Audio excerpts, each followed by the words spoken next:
Sentinel. Covenant, Book 5. By Jennifer L. Armentrout. Chapter 1. Feeling came back in my feet first and then my legs. A pins and needles tingling rushed over my skin, causing my fingers to spasm. The sweetness of the nectar still coated the inside of my throat. My body ached as if I'd just completed a triathlon and come in dead last. Or like I'd had my ass kicked and gotten patched up by a god. Either/or. Movement beside me brought the whole side of my body closer to a hard warmth, and I thought I heard my name called, but it sounded like it was on the other side of the world from me. I was moving at the speed of a three-legged turtle, so it took a while to blink my eyes open, and even then it was just a thin crack. When my eyes adjusted to the dim lighting, I recognized the buttercup-colored walls and all the titanium trim of the dorm rooms at the university in South Dakota. The same room Aiden and I had done a whole lot of not sleeping in right before Dominic had brought us news of Deity Island survivors. Things were different then. It already felt like years ago. A terrible heaviness settled like a stone in my chest, pressing all the way down to my spine. Dominic was now dead. So were the dean of the university and his guards. It had been a trick played out by Ares, who'd been masquerading as Instructor Romvi. Our enemy had been among us the entire time. My dislike of that man had been epic before I discovered who he really was, but now, every fiber of my Apollyon being loathed him. But my hatred of Romvi, Ares, asshat wasn't important. So many people were dead, and Ares knew where I was. What was stopping him from coming back for round 2? And what was stopping him from killing more people? I heard my name once more, and now it seemed louder and closer. Turning to the sound, I willed my eyes to open. When had my eyes closed again? I was like a newborn kitten or something. Daimons across the nation shuddered in fear. Gods, I was lame. Alex. My heart skipped a whole beat and then sped up in recognition. I knew that voice. My heart and my soul knew that voice. Alex, open your eyes. Come on, baby, open those eyes. I really wanted to, because for him I'd do anything. Fight a horde of half-blood daimons? There. Tangle with ticked-off furies? Sign me up. Break a dozen or so rules for one forbidden kiss. Done. Open my eyes? Apparently that was asking too much. A warm, strong hand curved along my cheek. The touch was so different than my mother's, but equally powerful and heartbreakingly tender.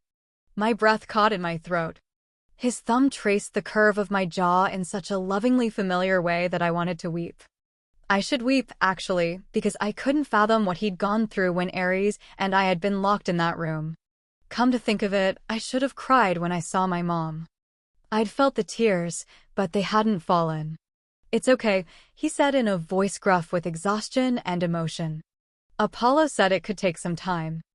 I'll wait for however long it takes. I'll wait forever if I have to. Those words pulled my heart all over the place, twisting it into mushy knots. I didn't want to make him wait for another second, let alone forever. I wanted to see him. To tell him that I was okay, because I was okay, wasn't I? All right, maybe I didn't fall into the okay category, but I wanted to relieve the harsh edge of stress in his voice. I wanted to make him better because I couldn't make my mom better, and I knew I couldn't make myself better. There was a part of me that felt vastly empty. Dead. That was it. I felt dead inside. Frustration coursed like acid in my blood. My fingers fisted in the soft sheets as I dragged in a deep breath. He stilled beside me, like he held his breath and waited, then let out a ragged exhale. My heart plummeted. Gods, all I needed to do was open my eyes, not walk a tightrope. That frustration quickly flipped to a soul-deep kind of rage that tasted of hot bitterness. My heart rate picked up, and that's when I realized it was there, the cord. It had been absent in Olympus, but it was back. I hadn't felt it at first because I'd only been acknowledging the ache in my muscles and bones, but the cord connecting me and the first buzzed like a million yellow jackets, steadily increasing until I swore I could see it in my mind. An amber-colored cord tangling with a blue one. Seth? His reply didn't come in the form of thoughts or feelings, but a rush of energy so pure it was like being zapped by lightning. Strength poured into me, a torrential downpour of vitality encasing every nerve ending. Every distinct sound in the room was magnified. My own breathing, more steady now, and the deep and slow inhales of the man beside me.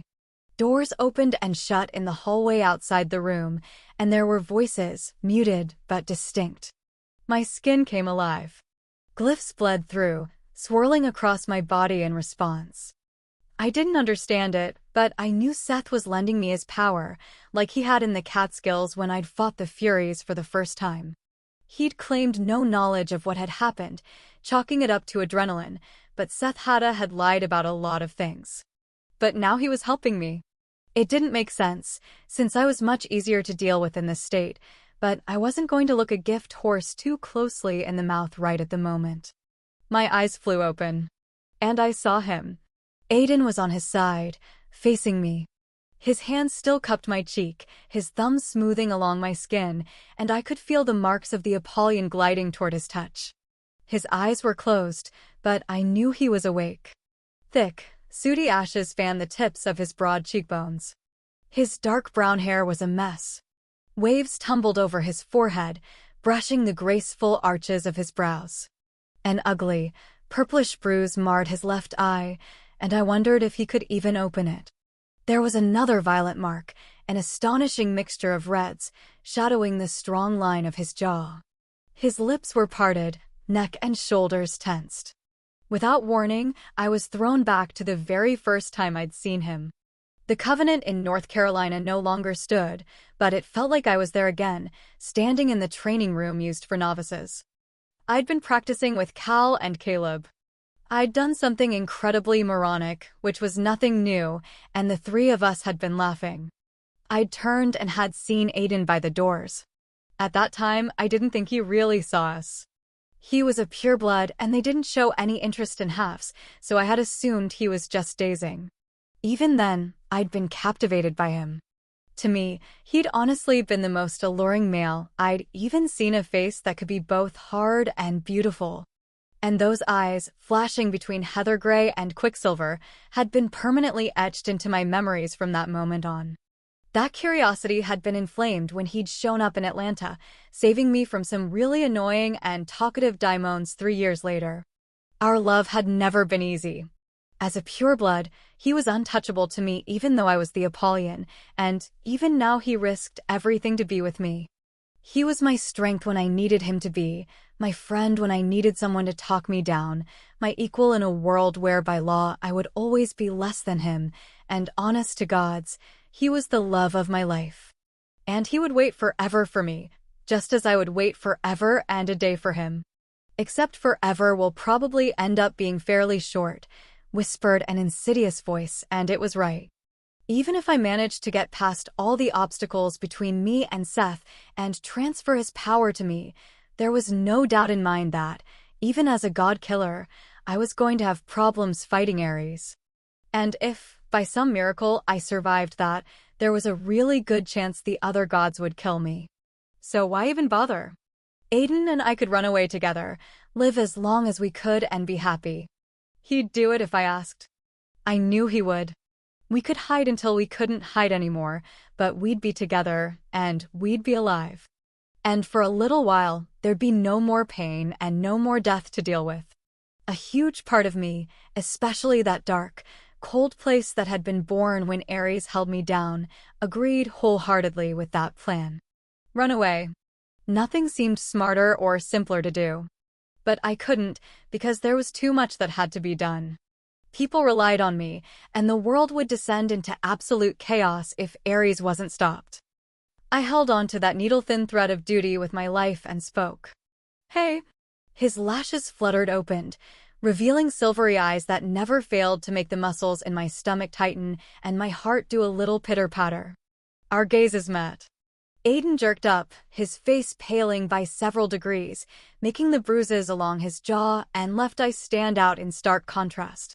Fear exploded in my stomach, which was kind of strange since terror typically wasn't my first reaction to sudden movements, but I scrambled against the headboard. My breath stalled out as my body protested the sudden movement. What? I croaked. What's wrong? Aiden stared at me with wide eyes. Color hadn't returned to his face. He was as pale as a daimon, and while disbelief shattered his gaze, pain churned in them. He reached out but stopped short of touching me. Your eyes. What? My heart beat so quickly I was sure it would jump out of my chest and do a little jig on the bed between us. I opened them. I heard you asking me to. Aiden winced. Alex. Now I was really starting to freak out. Why was he reacting this way? Had Aries rearranged my face so badly that my eyes were on my chin or something? He glanced toward the door and then back to me, his face going stoic, but he could never hide his feelings from me. I could read everything in his eyes. There was so much pain in them that it broke my heart, but I didn't understand why. What are you feeling? He asked. What was I not feeling? I'm going to go with confusion. Aiden, tell me. What's going on? He stared at me so long I started to feel a wee bit self-conscious. Several seconds passed, and then I really became convinced that my eyes were on my chin, but then it made sense. Panic unfurled in the pit of my stomach and spread like a virus. Springing from the bed, I hit the floor. Hot slices of pain ricocheted up my still healing bones. I stumbled to the side, catching myself on the wall. In a heartbeat, Aiden was off the bed and beside me. Alex, are you? I'm okay. I bit back a moan. Aiden reached out, but I pushed away from the wall before he could touch me. Each step hurt like Tartarus. Sweat dotted my forehead, and my legs shook with the effort to make it to the bathroom that joined the two suites together. I have to see, I gasped out. Maybe you should sit down, he suggested, close behind. I couldn't. I knew what Aiden was thinking. I was connected with Seth, and maybe he even thought this was a trick of some sort and was waiting for me to break free and pull out Deacon's ribcage, but Seth was quiet on the other end of the cord. Reaching around me, Aiden pushed the bathroom door open, and I all but fell inside. Light flooded the small but efficient washroom when he found the switch on the wall. My reflection formed in the mirror. I gasped. This couldn't be me. No way. It wasn't, and I refused to believe it, but the damn reflection remained the same. I had changed. Dramatically. The pressure in my chest returned and doubled as I gripped the edge of the sink. My hair hung an inch or two past my shoulders now, the edges ragged and uneven from the dagger Aries had used. I picked up a strand, wincing as I discovered it was a good deal shorter than the rest. Did the rest of my hair hang in Hades' war room now? My skin was pale, as if I'd been sick for months and hadn't seen the sun. But it wasn't even that. Hell, it wasn't even the fact that, yes, my eyes were amber-colored. Identical to Seth's in clarity and shininess, they were like two topaz gemstones. And they were glowing, like you could see me in the dark, kind of creepy glowing, and I got why that set Aiden on edge. Great, I had glowing, honeycomb eyes. Big freaking deal. It was my face I couldn't get over. I was as shallow as any other 18-year-old girl, so yeah, this was major. Across my cheekbones and nose, faint pink lines crisscrossed over my skin. My forehead was the same. A web-like network of scars covered my face. Only one side of my jaw, where Aiden had been touching me earlier, had escaped the deformity. Dazed by what I was seeing, I slowly lifted my arm and ran my fingers across my cheek, confirming what I suspected. The lines were slightly raised, like stitching. Apollo and his son had healed me. The nectar was still doing its mojo in my system, but I knew these scars were proof of just how badly I'd needed the gods' help to heal. Like anything else, there always had to be an exchange. When anything was gained, something had to be sacrificed. No one needed to tell me. I knew these scars would never fade. Oh, my gods, I swayed. Alex, you should sit down. He reached for me again. Don't, I snapped, holding a hand up between us. My eyes widened. My hand was also covered with scars. I wasn't even sure what I was saying don't to, but my mouth kept moving. Just don't. Aiden pulled back, but he didn't leave. Leaning against the threshold of the door, he folded his muscular arms across his broad chest. His jaw set in a hard line. The pressure moved into my throat, swelling like a balloon and then exploding like a late summer's day thunderstorm. What are you waiting for? Me to go all evil Alex on you again? I swung forward, losing my balance. That I'm going to use. Aiden shot forward, catching me before I cracked my head against the wall. Damn it, Alex, you need to be careful and sit down. I wrenched free, stumbled back a step, and plopped down on the closed toilet. Air punched out of me.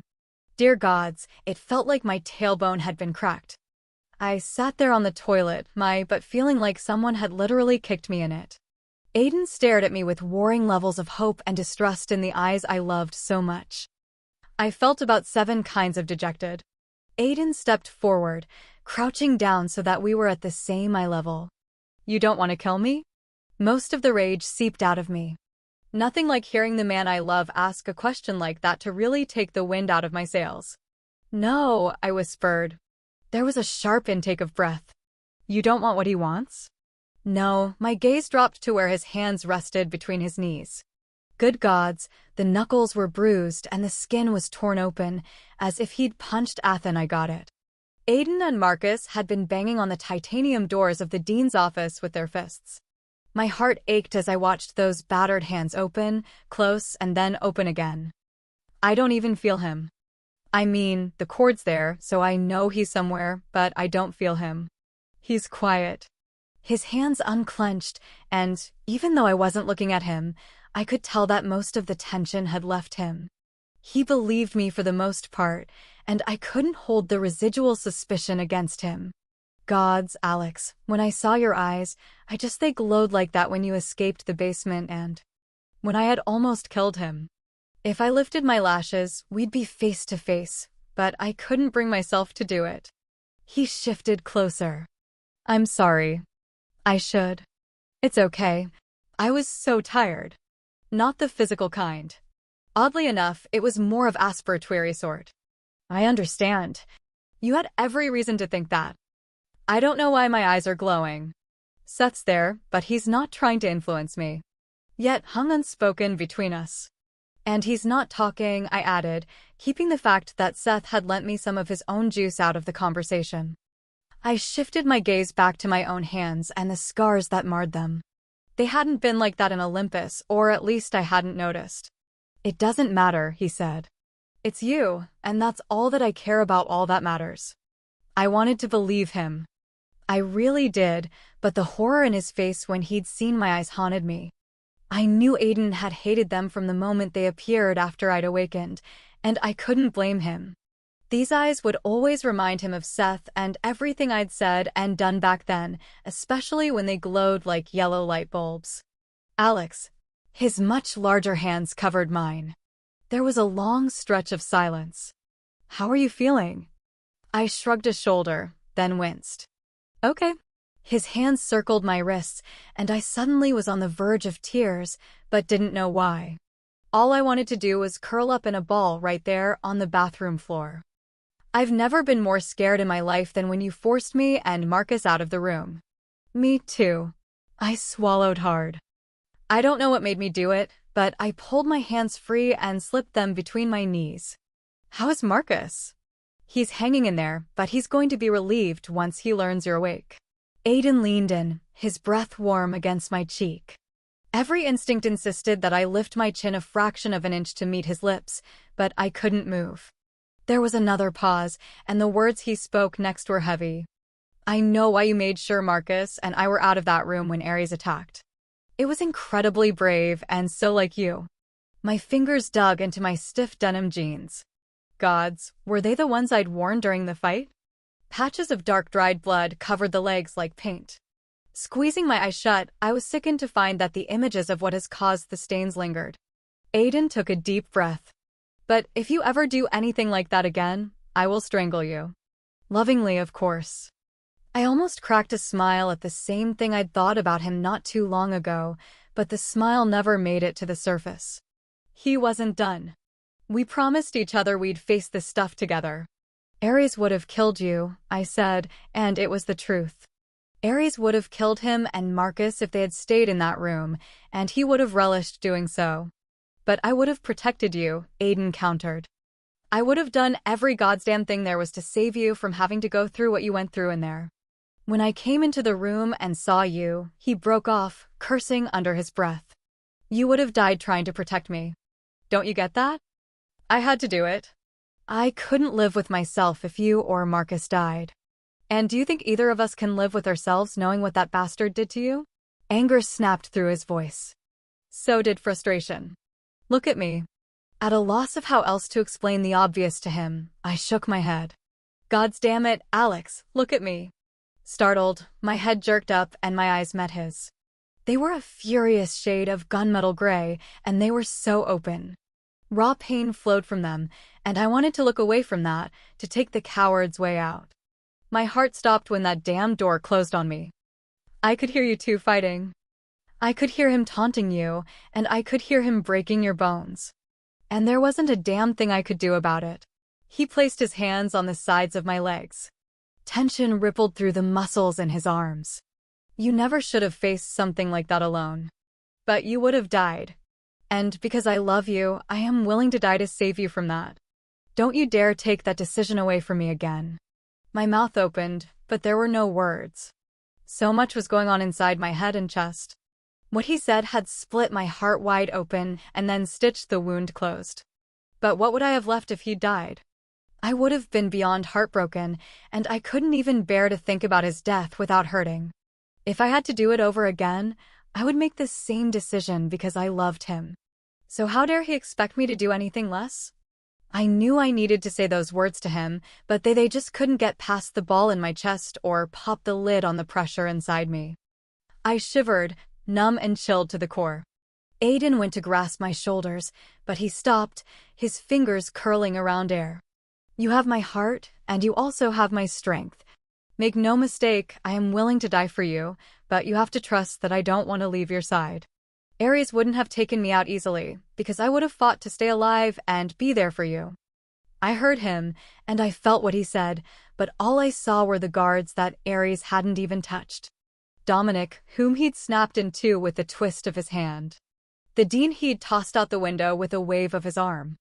All the wanting and needing in the world wouldn't have saved their lives. He let out a ragged breath when silence filled the bathroom. Say something, Alex. You understand. He stared at me, dumbfounded. The numbness had seeped into my muscles. I want to take a shower. I need to get out of these clothes, and I need to bathe. Aiden blinked, and then his gaze dropped. Some of the color brought back by anger drained, as if he'd just realized I was in the same blood-splattered clothing I'd worn when I faced Ares. Alex. Please, I whispered. He didn't move for the longest time, and then he nodded. Rising fluidly, he stopped halfway and pressed his lips to my forehead. My heart thumped heavily, but then I realized his lips were touching those scars and I winced. Aiden pulled back immediately. Concern etched into his striking face. Did I hurt you? No. Yes. I mean, it's tender. Truth was, it hadn't hurt at all. Not like the rest of my body did. At first, it had actually felt nice. I just need to shower. He hesitated, and for a moment I thought he wasn't going to leave, but then he nodded again. I'll get something for you to wear when you're finished. Thank you, I said as the door closed behind him. I stood slowly, feeling like I was 90 as my joints popped and my muscles stretched. Stripping off the soiled clothing took an indecent amount of time, and as I turned the water on and steam filled the bathroom, I stepped in. Hot water doused me from head to toe, pricking my raw skin. The water coursed through my hair and down my body, filling the tub with red and circling the drain like a grotesque raspberry swirl. I washed my hair twice, going through the mind-numbing mechanics until I was satisfied when I didn't see a hint of pink in the bottom of the tub. Only then, as I turned off the water and felt the spray lessen until it dripped down the plastic walls, did I look down at my body. From my toes to my collarbone, with only a few places where there were no bones to break, I was covered in the thin lacing of pink scars. Good gods, I'd never seen anything like this before. I looked like one of those patchwork dolls. I stepped out of the shower, legs shaking as I twisted to the side. My back was much worse. The coloring was darker along my spine, where many of the vertebrae had been smashed. Had all these bones broken the surface, or had the injuries burst blood vessels? There had been too much pain when it had happened for me to tell. Apollyon or not, I couldn't believe I'd survived this. None of it seemed real. The numbness in my chest spread like a weed. Maybe I was struck stupid by what I saw, because I had known it was my body that looked like this, but the knowledge had only sunk through a layer or two. A strange mark on my back, near my hip, caught my attention. Colored like a pale pink rose, it didn't follow the typical pattern of the rest of the scars. Swiping the mist off the mirror, I twisted to get a better look at the mark on my lower back. My mouth dropped open. Holy Hades holding hockey sticks, it was the shape and distinct form of a hand. What the hell? Alex? Aiden's voice came from the bedroom. Are you okay in there? Heart pounding, I grabbed a towel off the rack and wrapped it around me. That was the last thing I wanted Aiden to see. Opening the door, I forced what I hoped was a reassuring expression. Yeah, I'm fine. The look on his face said he didn't believe me, but then his gaze dropped. It wasn't the towel that had caught his attention or the fact that so much flesh was exposed. Deep down, I knew why he stared and why his lips thinned. I knew that, when he saw me, it wasn't my body that held him immobile. It was the patchwork of web-like scars that now covered almost every inch of me, and it was the first time he was really getting to see them in all their glory. Embarrassment flooded my cheeks with heat. There'd been scars, Befordamon tags, and, of course, the stab wound, but never like this. It was ugly, really ugly. No way around that. His gaze flicked up, meeting mine, and I couldn't stand to see the emotion churning in his silver eyes or go through another conversation like before. Hurrying across the room, I grabbed the fresh set of clothing he'd set on the bed and stumbled around, nearly falling into the bathroom. I'll be right out. Alex. I shut the door on whatever he was going to say, which would be something ridiculously supportive and typical Aiden, but I knew better. It wasn't okay. This body sure as hell wasn't beautiful anymore, and I wasn't stupid enough to believe that. Tears clogged my throat as I ripped the towel away and threw it to the floor. It was stupid to get upset about this, because it surely didn't make the top 10 list of messed up problems right now, but damn, it burned like a fire in my chest. Once dressed, I stared at the door. The tears never fell, but the invading numbness spread, leaving behind the worst of emotions, anger and pain. And fear and anxiety. Chapter 2. Who knew glowing eyes could set an entire room full of people on edge? Everyone, even my uncle, couldn't stop staring. Or maybe it was my face that held them morbidly fascinated. From a distance, the scars weren't so noticeable, but after Aiden assured the group that I wasn't psychotic, everyone got all up close and personal. The hugs were awkward. Even Deacon's embrace was stilted, and Crap was serious if he wasn't cracking jokes or messing around. I didn't know if it was because they were worried about my injuries or because they feared I was going to Apollyon out on them and snap their necks when they least expected it. I wished Leah were here. She would have just come out and said what everyone was really thinking without having qualms about it. But Leah wasn't going to stride into the room. Leah was dead, and the sharp pang that accompanied that thought hadn't lessened one bit. We were in the common room near the main academic campus building.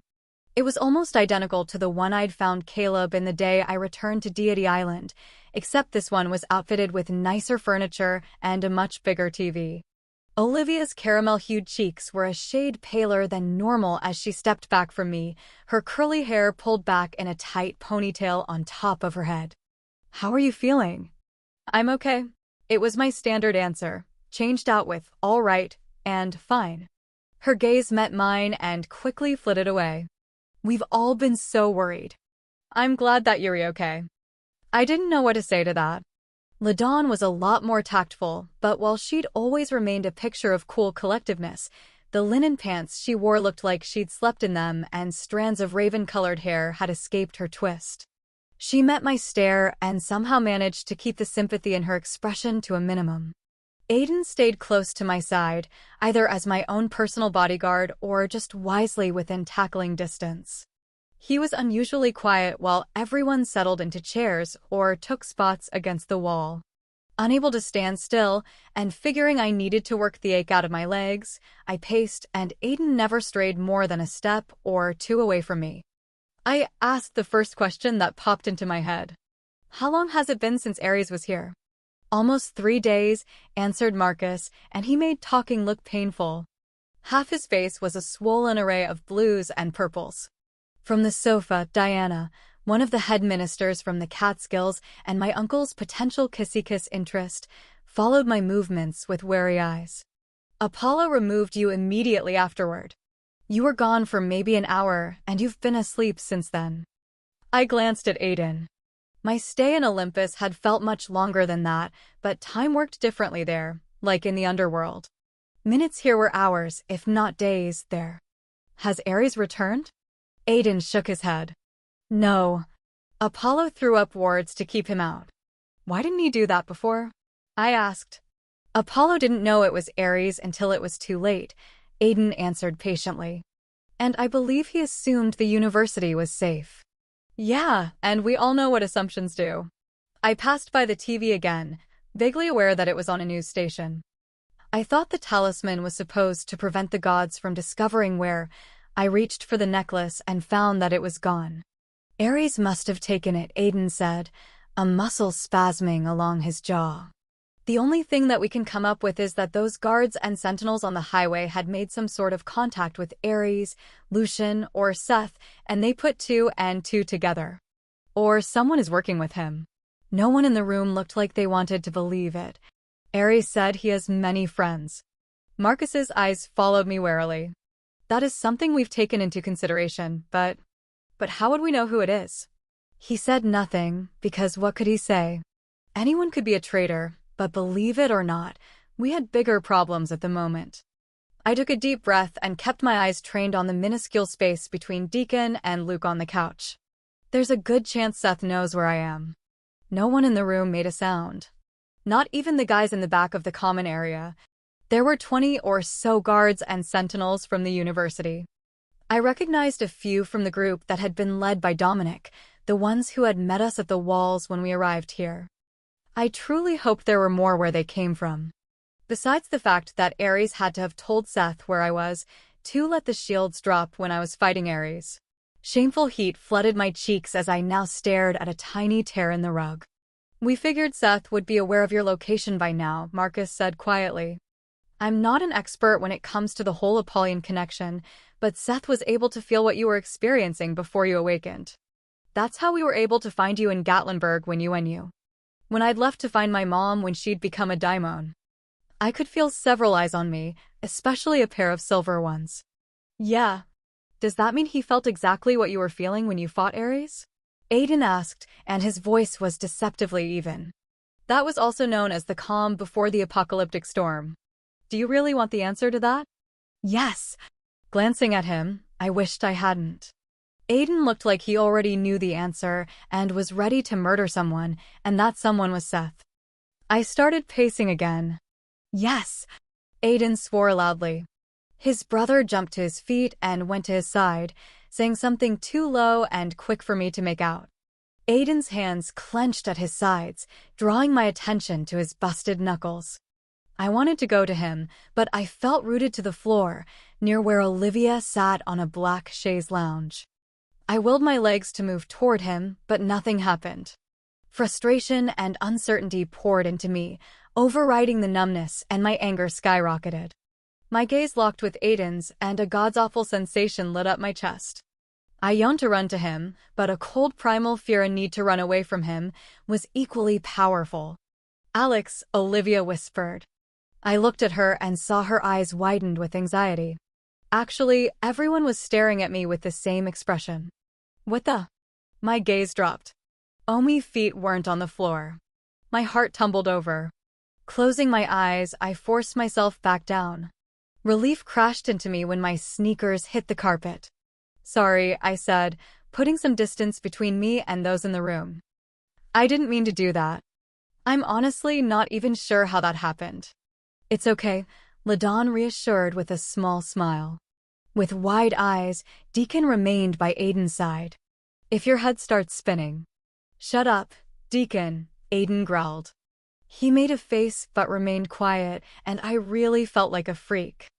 I remembered what it felt like when the shields came down between Seth and me. So much fury had burned through the connection.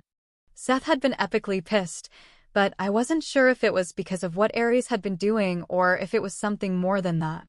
The connection had fed him everything, all the pain and the hopelessness I'd felt when Ares had gotten the upper hand.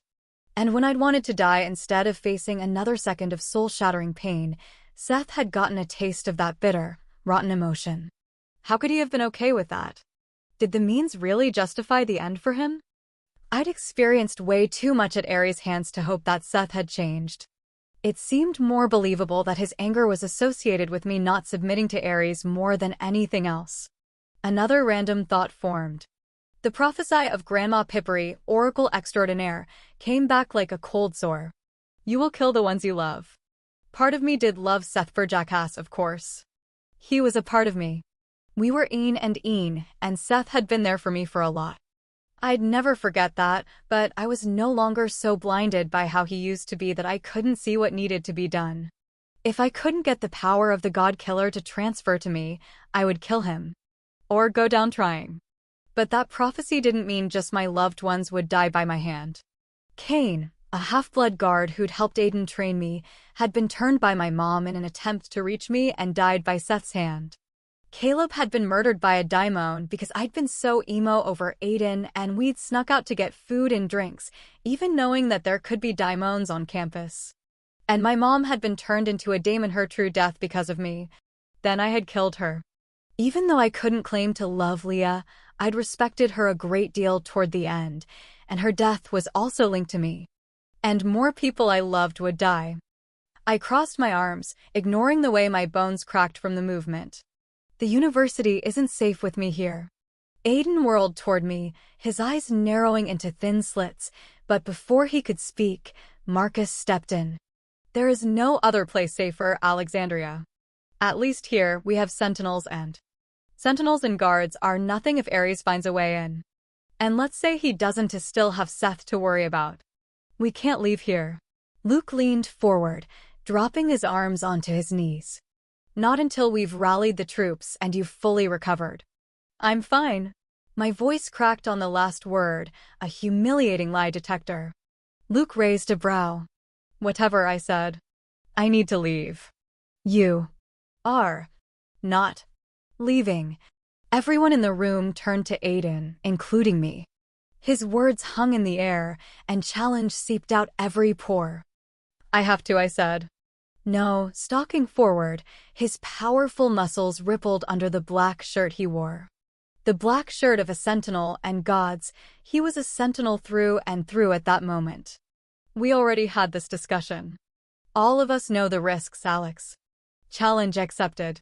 But that was before Ares went all god badass on us.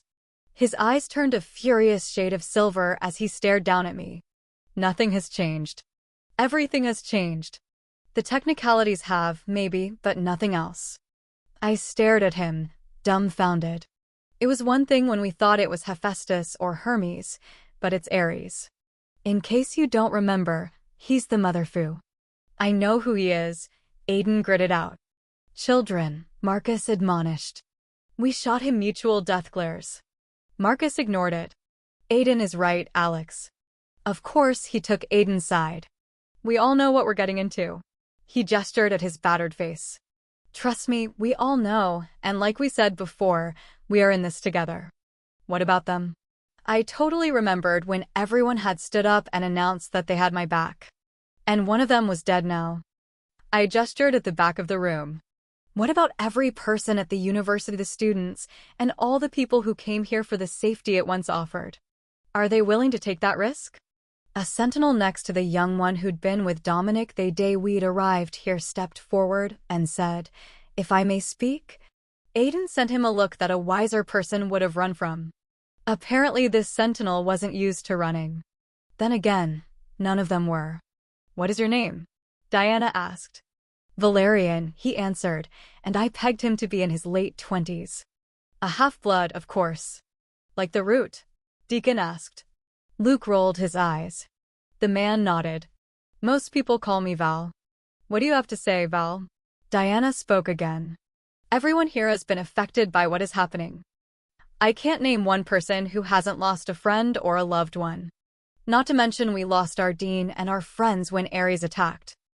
I can't speak for everyone, but you will find that the vast majority of those who reside here are willing to do just about anything to see an end to this.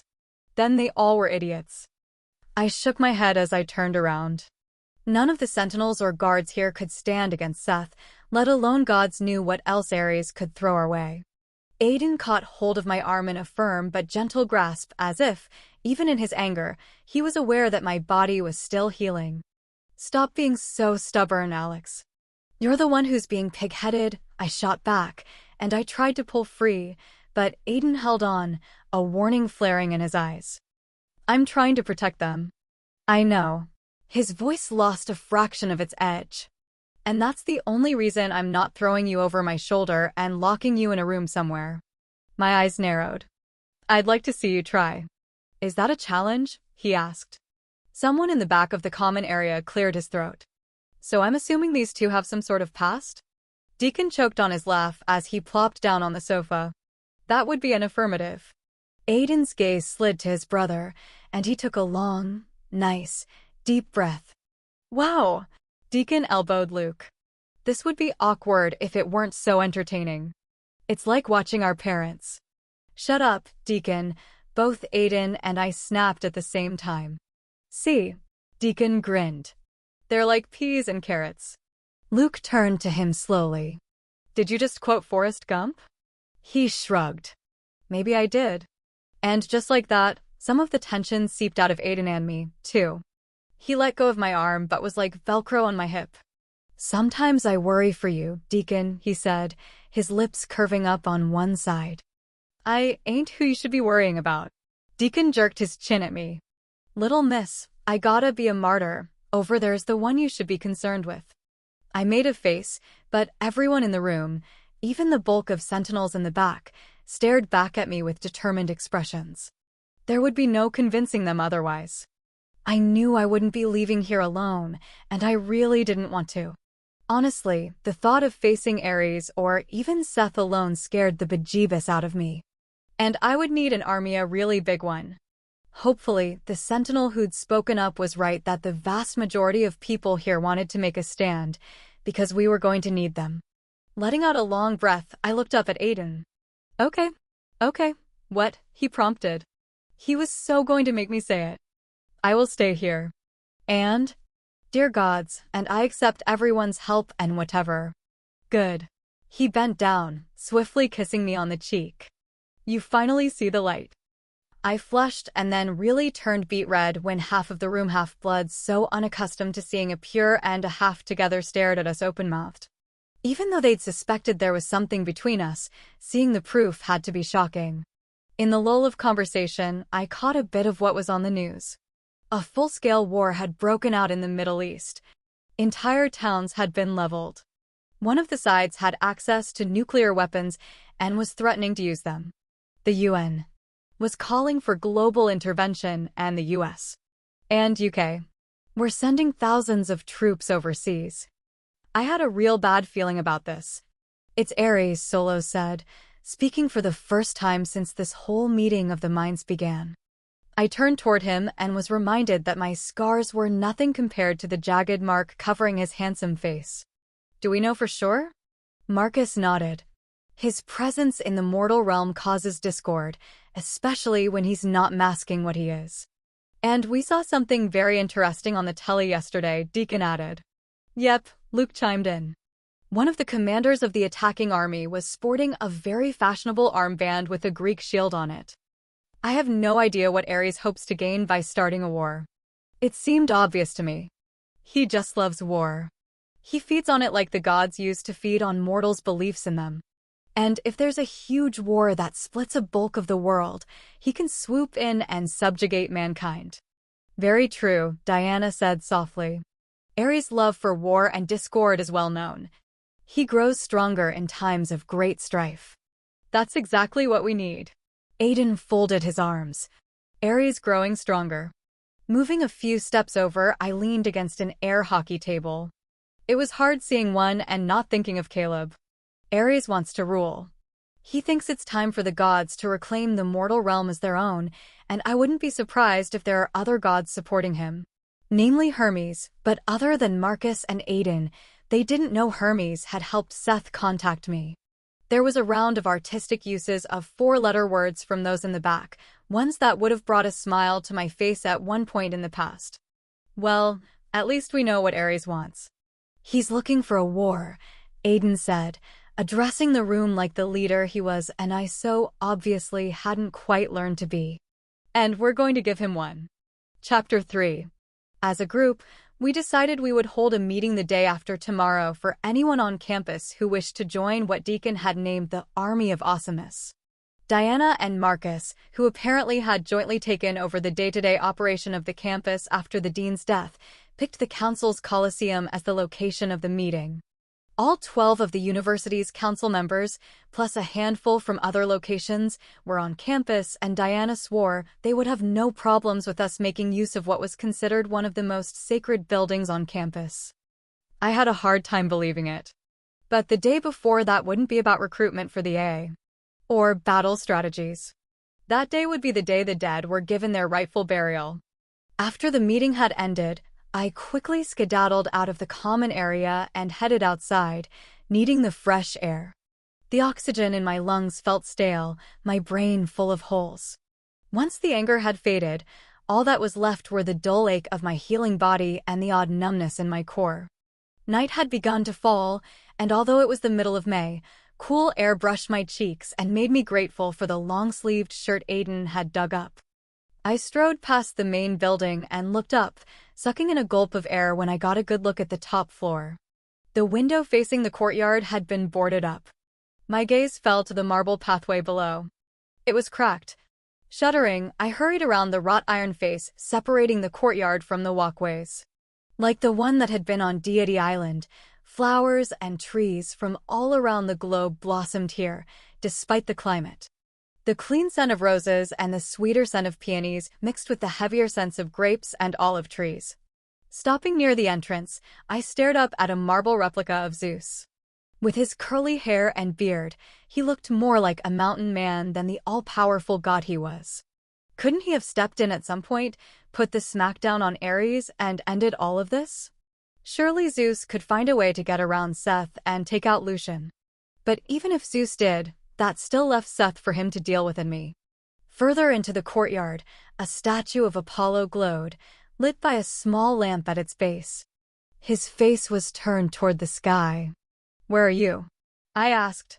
Once Apollo had blown his cover as Leon, he wasn't able to stay in the mortal realm for long periods of time without weakening. I wondered if it was the same for Ares, and if so, did he hang out in Olympus with the other gods, or did he have a hidey hole somewhere? Turning from the statue, I started back down the path because it wasn't like the hunk of rock was going to answer any of my questions. Passing several smaller buildings that looked like miniature Greek temples, I skirted the council building. Busts of the Olympian 12 were carved into the four sides of the building, which closely resembled an ancient temple. Like always, a measure of dread knotted in my stomach as I hurried past. Council buildings had never held good memories for me. Beyond the council building, I looked back. Dorms rose into the sky behind the main academic buildings. The university really was its own city, but other than the patrolling guards, I hadn't seen a student yet. It was probably a good thing they were keeping the students in their rooms. The last thing anyone needed was a bunch of purists running amok, feeding off hysteria. Gods, I sounded like an old fart. I felt like an old fart. Coming to the end of the pathway, the marble walls in front of me rose into the night. Spotlights situated every few feet atop the walls cast light throughout the campus. In the shadows of the 20-foot monstrosity surrounding the university, guards and sentinels were stationed where sections of the wall had taken some damage. I sat down on a bench and stretched my legs out, working the healing muscles and tissue as I watched the men. Even from where I sat, I could tell that they were all half-bloods. Every damn one of them, and I couldn't help but think of my father. I'd given up hope that he was here because LaDawn would have found him by now. He could still be at the New York Covenant in the Catskills. He could be anywhere, or he could be dead. Rubbing my hands down my face, I told myself not to think that, but man, I was so rocking a negative Nancy vibe like there was no tomorrow. Or maybe I was just being a realistic Rachel. How could he have survived? How could Ares not know that my father had been at the Catskills? Surely he would use my father against me if he could. And what would he have chosen for his life if he'd had a choice to be something other than a sentinel, guard, or servant? What would any of these men out by the walls have chosen? Did any of them ever think about that? I had, at one point in my life, when I'd been living among mortals, way before I knew what I was or had even heard that stupid prophecy, I'd wanted to work at a zoo. Not the biggest aspiration for one to have in life, but I loved animals, and because all creatures could be controlled by compulsion, therefore pure-blooded daimons, I'd never had a pet. The few times I'd visited a zoo, the workers had always seemed to enjoy their jobs, and I wanted that. I wanted to be happy with what I was doing with my life. I used to think becoming a sentinel would fulfill that need. Funny thing was, when I'd been living among mortals, all I'd really wanted was to be back at the Covenant among my own kind. Now I wasn't so sure I wanted to be a sentinel if I survived this. Glancing down, I put my hands on my stomach like a pregnant woman did. The cord buzzed along, a constant open connection. I closed my eyes and focused, like I had the night before I went toe-to-toe with Ares. Gods knew I probably looked as much an idiot now as I did then. Seth? There was no answer, nothing on the other side. Like the cord went out into space and just ended. Footsteps crunched over the gravel, and I didn't need to look behind me to know who it was. Aiden had been following me the whole time. The footsteps stopped behind the bench. "I'm not going to run off," I said, and I wasn't planning to. There was a pause. "I know." A few seconds later, he came around the bench and sat beside me, his hands resting on his thighs. Neither of us spoke for what felt like forever. He was the one to break the silence first. "I'm sorry for yelling at you back there." I choked on a laugh as I slid him a glance. "No, you're not." One side of his lips tipped up, but it wasn't a real smile that showed off those dimples. I hadn't seen one of those since I'd woken up this afternoon. "Okay," he conceded. "I'm not sorry for what I said, but I am sorry for raising my voice." "It's okay. I wish you'd stop saying that." I stood a little too fast, and my knees backhanded me in the form of sharp bursts of pain. "But it is okay." My back was to him, but I could feel the frown in his voice. "Everything is not okay, Alex. I'm pretty sure the world is coming down around us. It's all right for things not to be okay." I placed one foot in front of the other as if walking a balance beam, but my equilibrium hadn't caught up with the healing, and after 3 steps I could have easily passed as a drunk.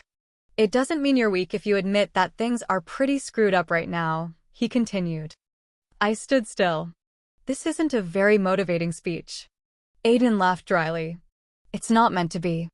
More like a dose of reality." "I think I've had enough doses of that recently." He let out a heavy sigh. "You don't have to be okay with what happened to you, Alex. No one expects that." "I sure as hell don't." Turning around slowly, I opened my mouth to tell him that was the last thing I wanted to talk about, but that wasn't what came out. If I'm not okay with that, then what am I supposed to be? His eyes met mine. Angry. Oh, there was a whole lot of that.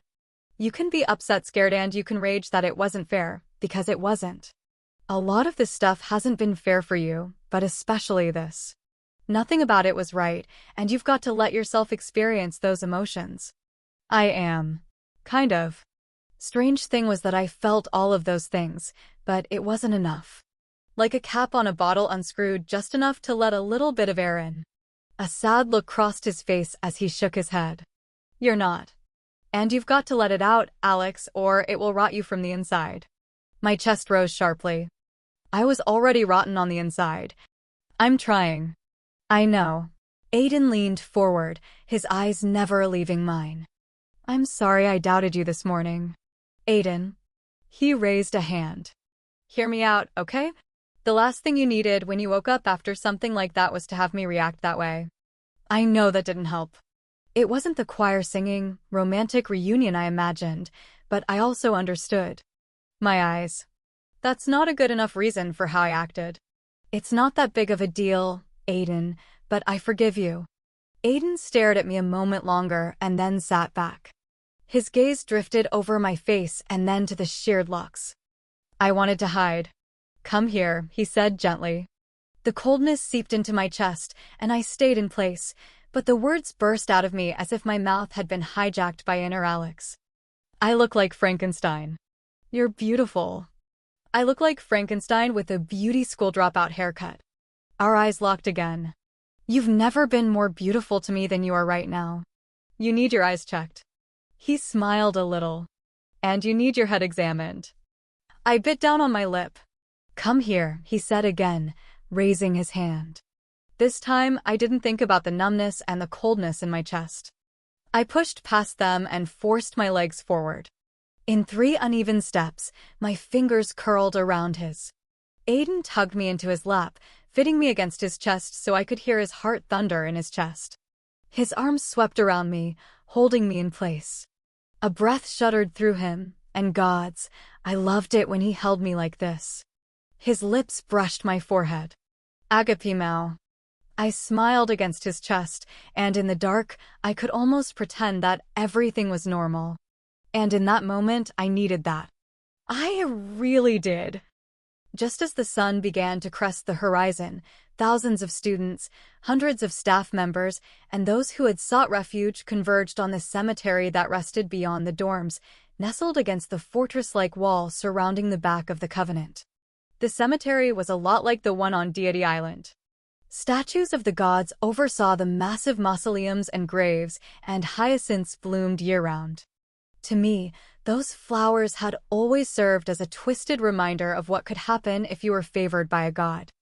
I wondered if there'd be a flower named after me one day. Alexandria's had a nice ring to it. Hopefully they would be beautiful, like a dense spike of vibrant red flowers, and not look like something you'd find growing up from a crack in the pavement. In death, a half and a pure were treated as equals, and like my mom had once said, it was the only time the two races would rest side by side. But things were still segregated amongst the living, even when there was no greater time than now for halves and pures to come together as one. Pures took center stage, situated in front of the funeral pyres. It didn't seem to matter that only one of the linen-wrapped bodies had belonged to a pure, and the other 3 bodies belonged to halves. Ritual and law decreed that pures got first-row seating, and so they did. Behind the pure-blooded council members, students, pure guards and sentinels, and civilians, stood the half-bloods. I knew they could barely see the pyres or hear the memorial speech being given by Diana and another headminister. Our group stood off to the left of the masses, there but separate. We had followed the somber procession through the campus just before dawn, and the 8 of us had moved as a collective group to the side, as if we all agreed without words that we would be a part of this, but would not separate into the class structure. One would think most of the eyes would be faced forward at a funeral, but they weren't. A lot of people stared at our group, namely Aiden and me. Some of the stares were openly hostile. Others looked disgusted. Those looks came from the pures. The halves just seemed shocked and awed. Aiden's hand tightened around mine. I glanced up at him, and he gave me a faint smile. There was no way he didn't know half the congregation was staring at us, but he held onto my hand. I think he knew I needed that connection. It was funny how things were so different. Before everything had happened, whenever Seth was around large groups of halves, he got stared at in wonder. I got stared at because I was holding hands with a pureblood. How messed up was that? Looking over the crowd, I caught the eye of a pure-blooded student. Pures looked just like halves, but all of us had this God's-given, wonky ability of sensing the difference between the two. He stared at us like he wanted to rip my hand out of Aiden's and then take a day's worth of time to explain why we shouldn't be holding hands.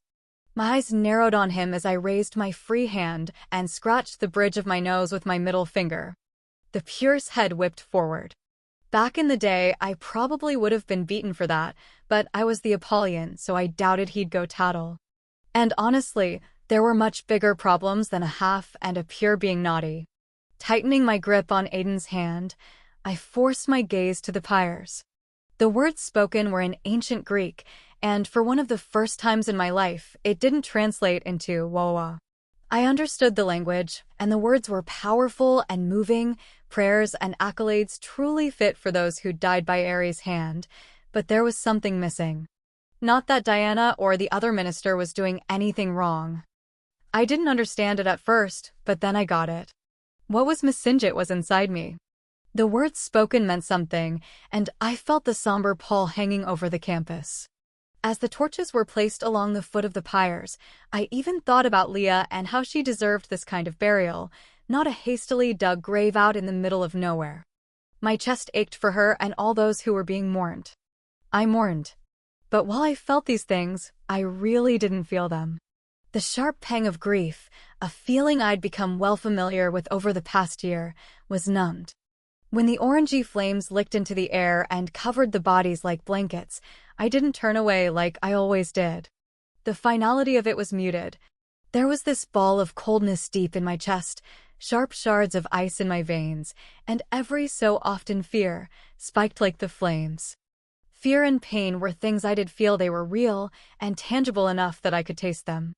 Everything else was dulled, like I was disconnected and detached from the rest of the human scale of emotions, and I didn't understand why. Realizing this caused that very fear to skyrocket, bringing along a nice little dose of anxiety, and it figured that, since fear and apprehension were like two peas in a messed-up pod, it made sense that if I felt one, I'd feel the other. My heart was pounding like a jackhammer, and my palms were sweaty by the time the funeral was over and the sun was directly overhead. The crowd started to move back toward the campus. There'd be a feast in the memory of those who were lost, and most of group was attending it. Marcus had left to join Diana. Solos was chatting it up with Val, and Luke and Deacon were walking ahead with Olivia. Air sawed in and out of my lungs at an alarming rate, and I only became aware of how slowly we were walking because there was a good distance between us and the crowd ahead. The cord was spazzing out. Maybe it was reaction to my anxiety levels or something, but sights and sounds were amplified. The calls of the birds were shrill. Leaves rustled like 1,000 papers crinkling. The sun was too bright, conversation from the mass of people too loud. Gods, the pressure came out of nowhere, clamping down on my chest. Holy crap, it was hard to breathe, like someone had put vice grips on me. A sharp, hot tingle swept up my spine and spread along my head. There was something definitely wrong with me, and it wasn't of the panic attack variety.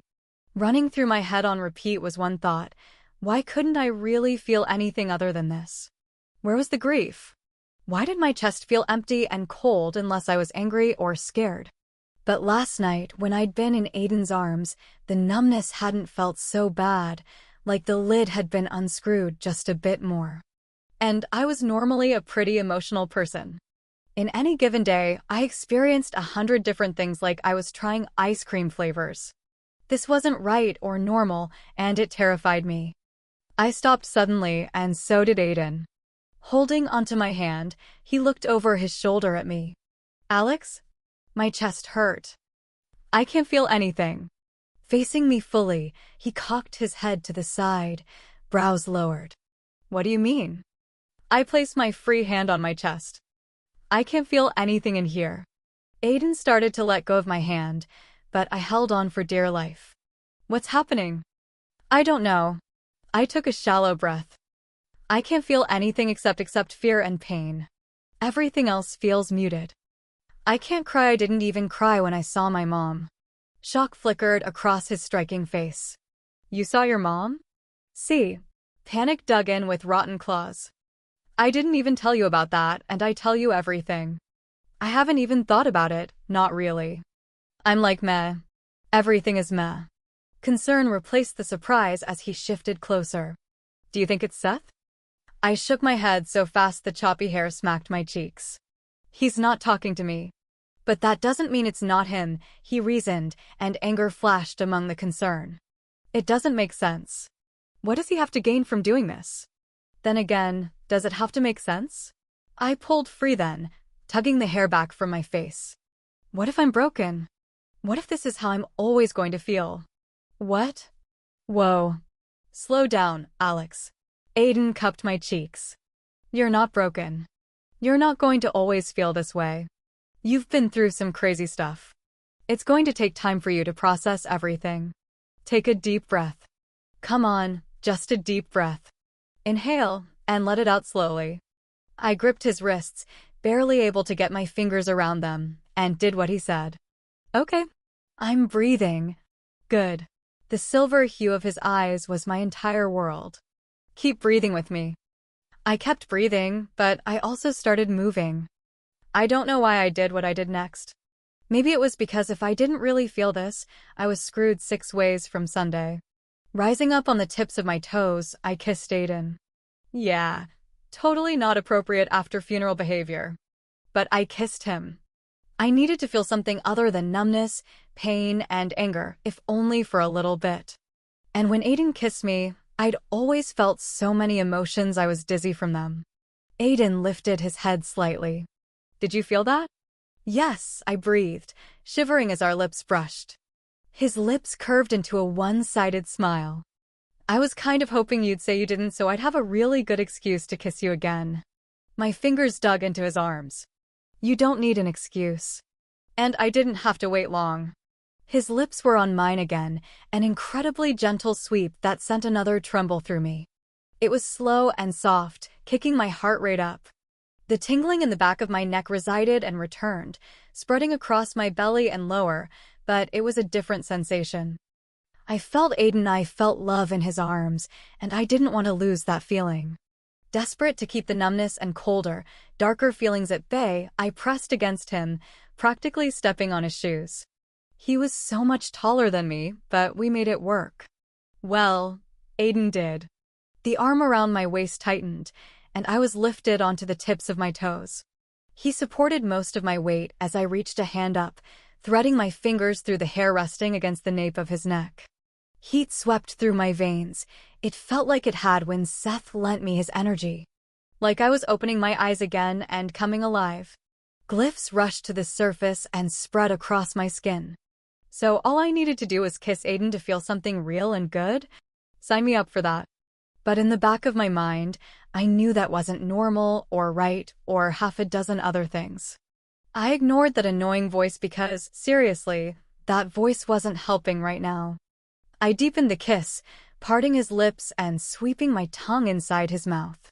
A deep, sexy sound rose up from his chest, and his other hand wrapped around the back of my head. Alex. There was a soft warning in his voice. What? His head tilted to the side, causing his nose to brush mine. You don't know what you're doing. I almost laughed. I know exactly what I'm doing. Gods, Aiden cradled my cheek as he shifted my hips closer to his. My stomach dipped in such a pleasant way. You've been through a lot. You're still healing and what? I'm not perfect. I only have so much control. His eyes were like heated quicksilver. And if you keep kissing me like that, we won't even make it somewhere private. Oh, me likey the sound of that. And there's something wrong with that? No. Yes. He pressed his forehead to mine, and the once wonderful dipping motion suddenly twisted. You've been. I'm okay. I'm better than okay when I'm like this with you. A desperate edge rose to my voice as I clutched his arm. I need this. I need you, Aiden. Please don't. Aiden's mouth crashed into mine. Whatever I had said was like finding the map to a treasure. Bam. Right there. His kiss swept me up into a place where I wasn't thinking. There was no Ares. No looming battle to plan for. No Seth. No pain or fear. All I felt was warmth and love and Aiden. All I felt was him.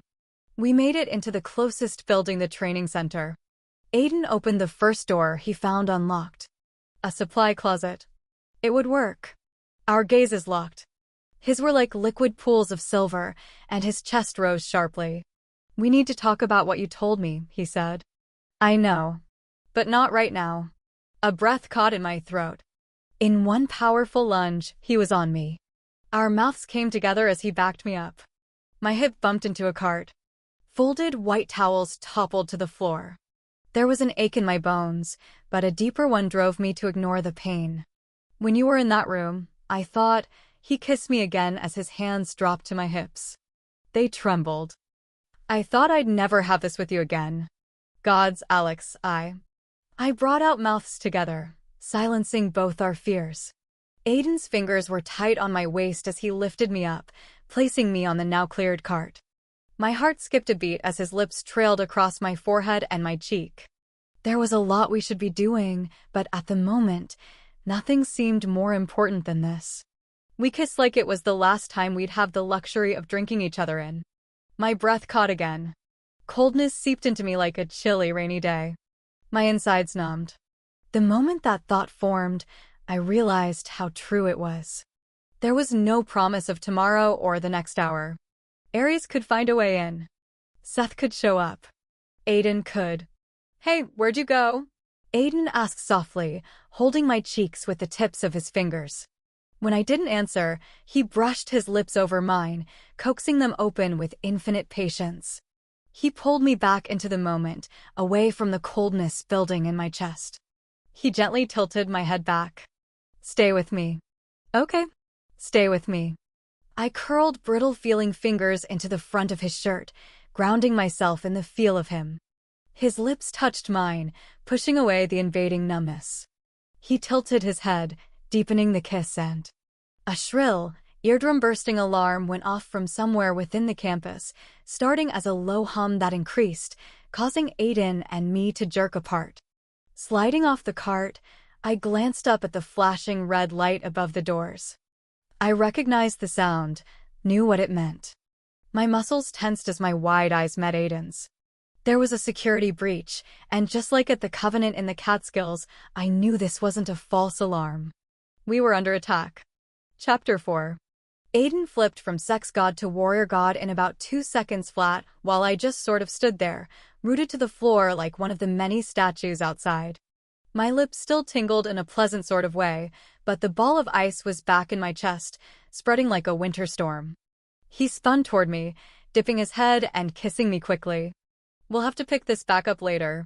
Then he started for the door. I forced myself to follow him out of the supply closet and down the empty hall.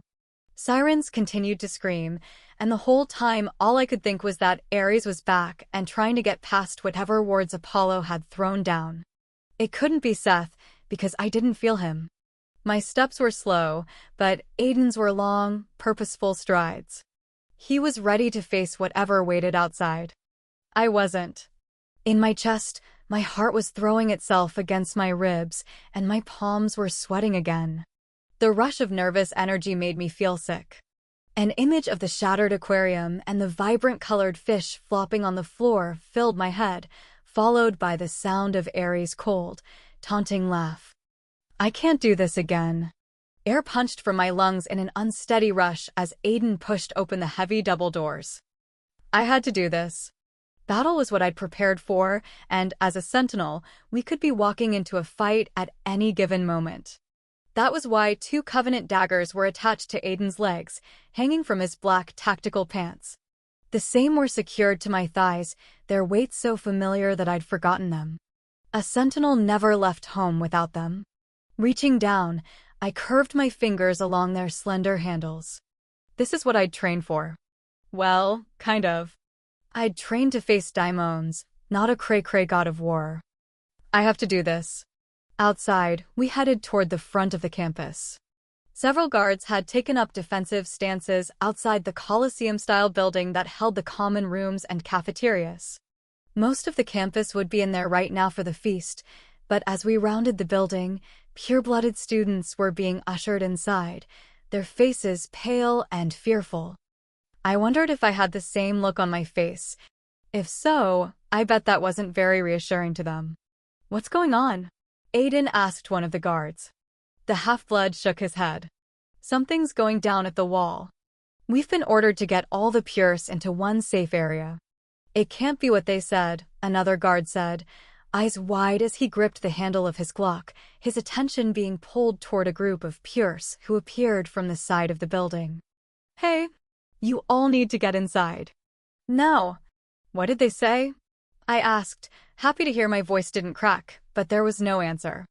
The guards were distracted with the lagging group of Pures. "Never mind," then I muttered. Before I could start forward, though, Aiden turned to me, putting his hands on my shoulders. "You should stay back." Huh. It was the only thing I could come up with. Determination flashed in his gunmetal gray eyes. Alex, you're not completely healed, and we have no idea what the hell is happening up there. A big, really irresponsible part of me wanted to say, okay, and skip into the building to join the frightened masses, but no matter how scared I was, I would not fall apart. I'm fine, Aiden. You are a lot of things, Alex. Strong, brave, beautiful, incredibly sexy, he said with a quick grin. But you're not fine. You and I both know that. Okay. He had a point. You're right, but you don't understand. I can't hide. If I do, I took a deep breath and decided to be honest for once. Go me. If I don't go out to that wall and face whatever's there, I never will. You get that? And I can't let myself do that. I have to get over this. And that was true. So much was riding on me.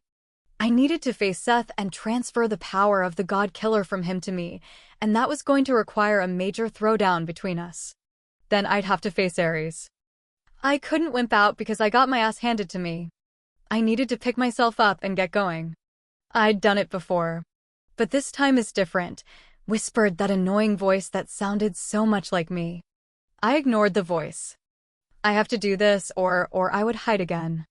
Aiden looked away, drawing in a deep breath. His shoulders tensed, and I knew he was going to argue with total Aiden logic. He let out the breath.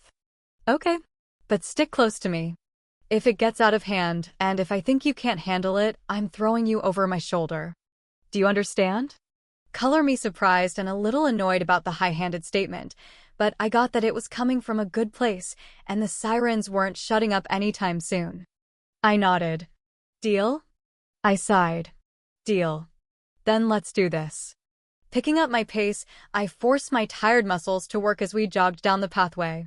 As we got closer, we were joined by several more sentinels, and I could already see a couple dozen near the wall.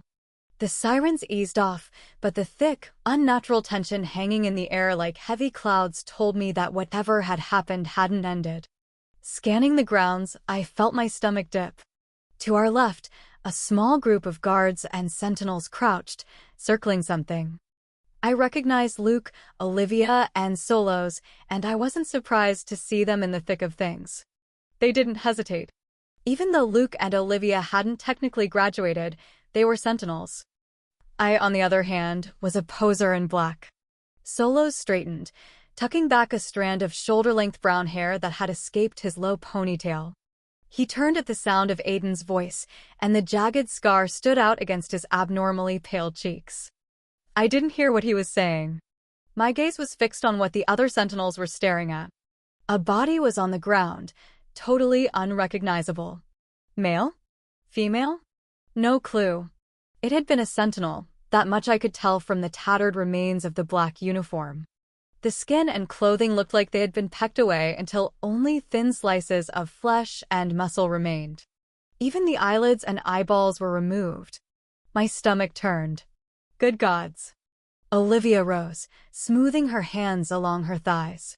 That's when I saw the other sentinel on the ground, knees bent and hands clenching over her stomach. Blood streamed across them. Deep, vengeful cuts tore through her cheeks. Her left eye was a bloody mess. Moaning softly, she was trying to stay still as another woman wrapped white gauze around her face, covering her destroyed eye. They were out doing rounds, down by the burnt-out cars. They're saying they came out of nowhere, Olivia told me in a hushed voice.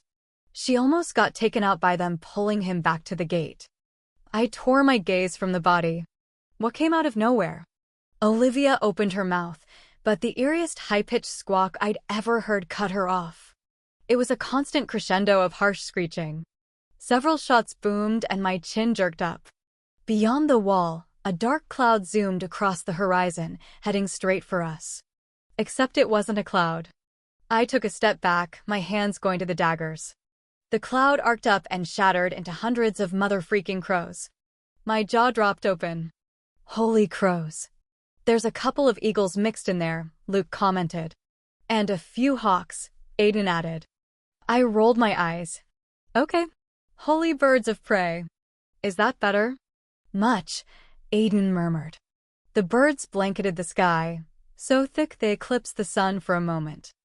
I'd never seen anything like it. They swirled overhead, a dark, ever-expanding funnel. They changed course suddenly, flying down toward us like little, winged torpedoes with sharp claws and beaks. I thought of the flayed body and almost hurled. "They're possessed," shouted a guard. Dirt streaked his white uniform. I wanted to thank the guy for the obvious. I wasn't an animal specialist, but I knew birds didn't go psychotic for no reason, which meant there had to be daimons nearby, either them or a god.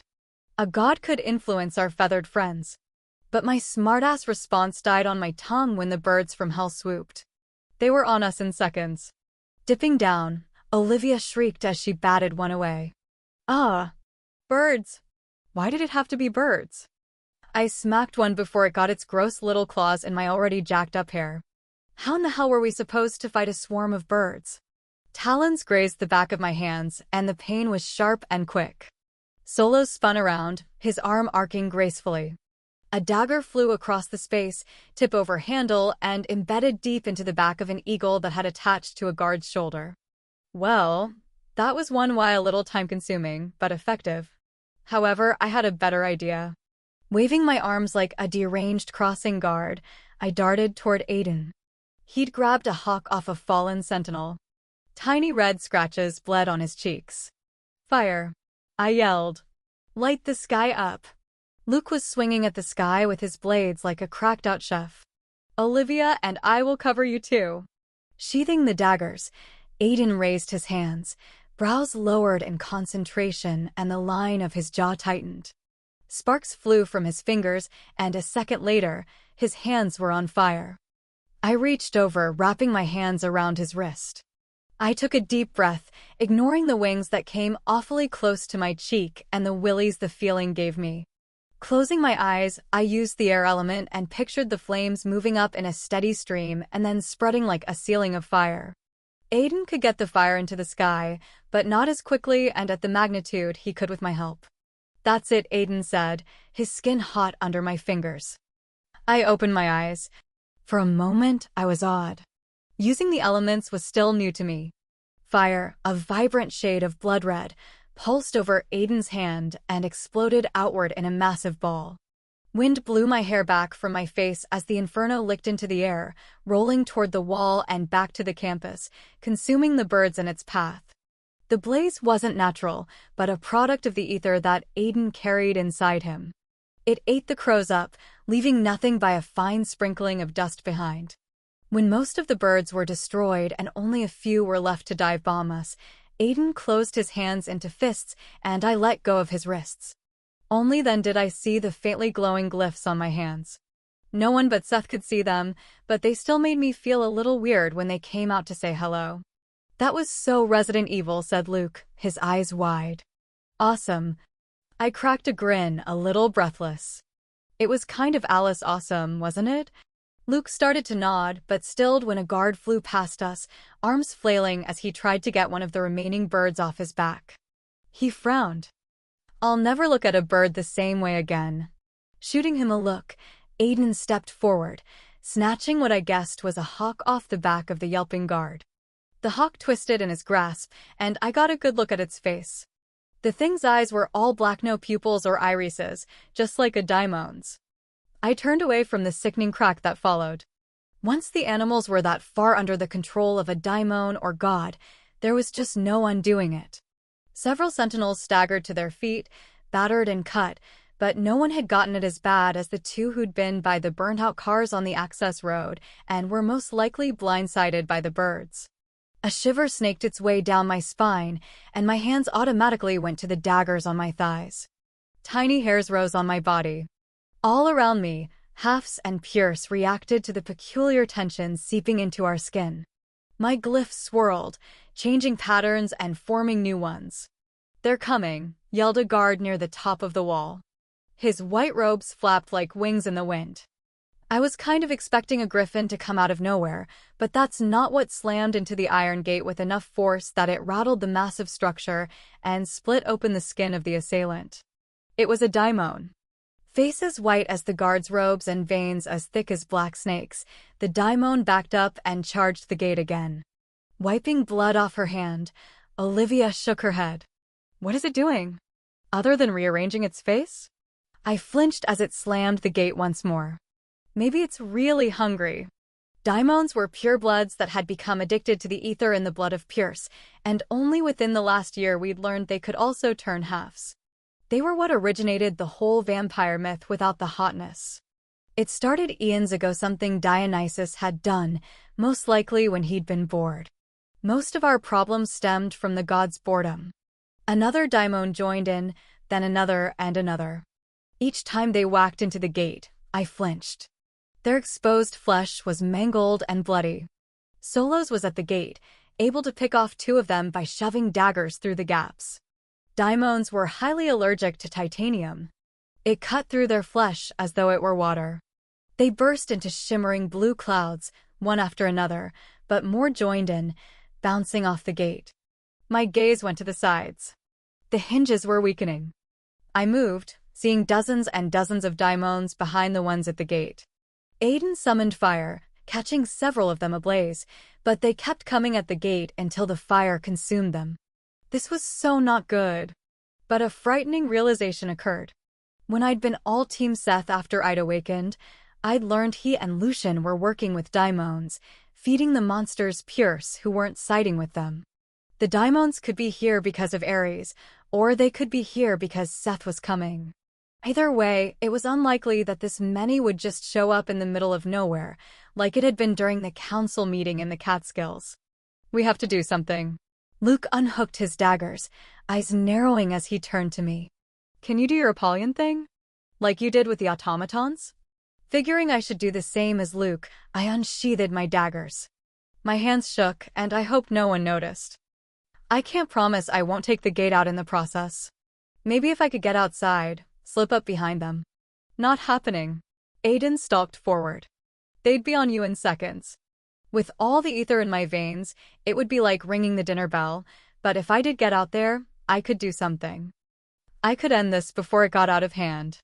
My mouth stayed closed, though, which was so unlike me that I wasn't sure I was me anymore. A week ago, I would have been scaling those damn walls. Sentinels don't show fear. All I knew right then was fear. More slammed into the gate, causing the center to bulge dangerously. Open the gate, shouted Aiden, grabbing a shoulder of a guard. If they break the gate, then we will have an open wound to protect. That's insane, argued the guard. If they get past us. They won't get past us. Have half of us form a line several yards back, Aiden ordered. The rest of us will stay here. Luke shook his head and muttered, that would be the oh shit line. Beside him, Olivia snorted. Her fingers opened and closed around the handles of the daggers. You know, this isn't too bad. It's not, I asked. She shook her head. This could have happened during the funerals. The gate rattled like dry, angry bones once more, and then the guards sprang into action, shouting orders. Letting the daimons in sounded crazy, but Aiden was right. Even if we stopped this attack, we would be vulnerable with a giant hole where the gate should have been. Half the sentinels and all the guards moved back, forming the Oshit line. Olivia and Luke remained by the gate, ready for battle. I forced my lungs to inflate as 2 sentinels volunteered for the near-suicidal mission of opening the gate. Aiden stalked to my side, lowering his head and speaking low enough for only me to hear. This is about to get crazy. I know you don't want to hear this, but you should go back to the common area. Find your uncle and... I can do this, I said, and then repeated it in my head about 5 times. And you guys need my help. I can do my Apollyon mojo without worrying about the gate. His eyes turned into a dark, tumultuous gray. Alex, I really... Too late, I interrupted as the sentinels threw open the gates. Aiden whirled, and before I could take another breath, the daimons were inside the gate, swallowing the 2 sentinels in a massive wave. He cursed and glanced back at me. I didn't need him distracted. Daimons couldn't kill me, but they could kill him. I'm okay. I tightened my grasp on the blades. Go do your thing. He appeared to want to protest more, but there really was no time. Dipping down at the last possible second, he caught a daimon in the stomach with his shoulder. The force of the blow flipped the daimon over onto his back. Aiden spun, thrusting the dagger deep into the daimon's chest. Within seconds, it was nothing more than a shimmery pile of dust. Aiden whirled, shoulders taut and mouth pressed into a slash of a line. He took out another daimon and then another. If Leon/Apollo had been here, they would have been keeping count. I turned at the sound of pounding feet. A daimon was gunning for me, eyes as black as midnight oil and skin leached of color. My muscles tensed the way they did in the seconds before engaging in battle, but it was different this time. They locked up completely. My mouth dried. My heart went straight into cardiac territory. It was like when I'd seen my mom in that alley back on the island. I was immobile. You can't fight. You can't do this anymore. You're broken. My internal voice was such a shit stirrer. I was frozen. Around me, the sounds of metal clattering and grunts of those fighting amplified until it was all I heard. The daimon drew to a halt, sniffing the air, and then its mouth dropped open, revealing a row of shark-like teeth. It howled. My mind, something was wrong with it. I knew it was a daimon before me, and I knew I didn't even have to use my daggers. I could use fire or wind. I could tap into Akasha, the fifth and final power that only the gods and the Apollyon could wield, but I didn't see the daimon. In its place, I saw one pissed off, 7-foot god. I saw Ares. My breath burst from me in short pants. I took a step back, swallowing down the rise of bile. No. The daimon slammed into me, knocking me flat onto my back. The daggers flew from my hands, skidding along the dry dirt, kicking up plumes of dust. I gave you the easy way out, Ares said, digging his fingers into my shoulders. But you chose this, and everyone you love will die because of it. Someone shouted my name, and the image of Ares blurred around the edges. Rope of black veins bled through in his cheeks. Jagged teeth appeared behind a cruel mouth. A powerful shudder worked its way down my body, and the glyphs on my skin started to go crazy, like there was a god. A flash of white light blinded me, and then the daimon exploded into a cloud of blue dust. A silver arrow plopped down on my chest. What the? I picked it up, squeaking as it stung my fingers. I'll be needing that, came a soft, musical voice I'd heard only once before. The arrow was plucked from my fingers. Thank you. I looked up and discovered why my glyphs were doing a cracked-out version of the electric slide on my skin. Decked out in her bubblegum pink camo, she stood above me, silver bow propped against a shapely hip. Her red hair was pulled up in a ponytail, but the long, curly mass fell to her waist. Static crackled from her all-white eyes. Are you trying to get a tan? Sort of stupefied by her appearance, I pushed myself to my feet. What are you doing here? Is Apollo. My brother is currently getting chained to some rock by our father because of Ares. She loaded another arrow. Zeus is mighty upset, and of course is blaming Apollo for the mess. Like, how was he supposed to know what Ares was up to? She let go of the arrow, and it zinged past my head. A fleshy grunt told me she had hit her mark. It's not our fault Ares got hit with the crazy stick about 100 times. Another arrow flew from her nimble fingers. This time it blew past my head, and I was pretty sure I was centimeters from having my ear pierced. And you need to buck up, Buttercup, she said, her full lips tipping up into a megawatt smile. Loverboy is about to be taken down for the count. What the? Her words sank through, and I spun around. My heart dropped. Aiden was surrounded, 2 daimons at his back and 2 at his front. No other sentinels were around. The daimons were going straight to the Pierce because they, like Artemis and me, were chock full of ether. This was good for the halves, since it gave them the advantage. But not Aiden. Blood trickled from the side of his throat. A female daimon in front of him had blood on her pink, chapped lips. He'd been tagged. Aiden had been tagged. Oh, that flipped my bitch switch from meta pure, I'm going to cut a bitch rage. Whatever funk had invaded my system was overshadowed by my fear for him. Forgetting Artemis and her sudden, unexpected, and really bizarre appearance, I launched forward. My muscles and body knew what to do. Brain clicked off. Instinct kicked in. Finally. I came up behind the two daimons and slammed my dagger into one of them. The other sensed my ethery goodness and whirled on me. It screeched. Apollyon. Shut up, I said, dipping down as it swung on me. I sprung up, kicking and swiping the legs out from underneath him. I know I smell good. I'm sure I taste good too. Thrusting the dagger down, I took the daimon out and then popped up. Slipping under Aiden's arm, I went straight for the female with his blood on her ugly face. Flipping the blade back, I swung my arm, catching the female daimon in the jaw. Her head smacked back, and the pleasure I felt would worry therapists across the nation. Damn, Aiden said under his breath, and then took down the other daimon. The female daimon charged me, practically impaling herself on my dagger. Blue dust blew into my face. Gross. Artemis was making short work of the daimons and looking disgustingly beautiful doing so.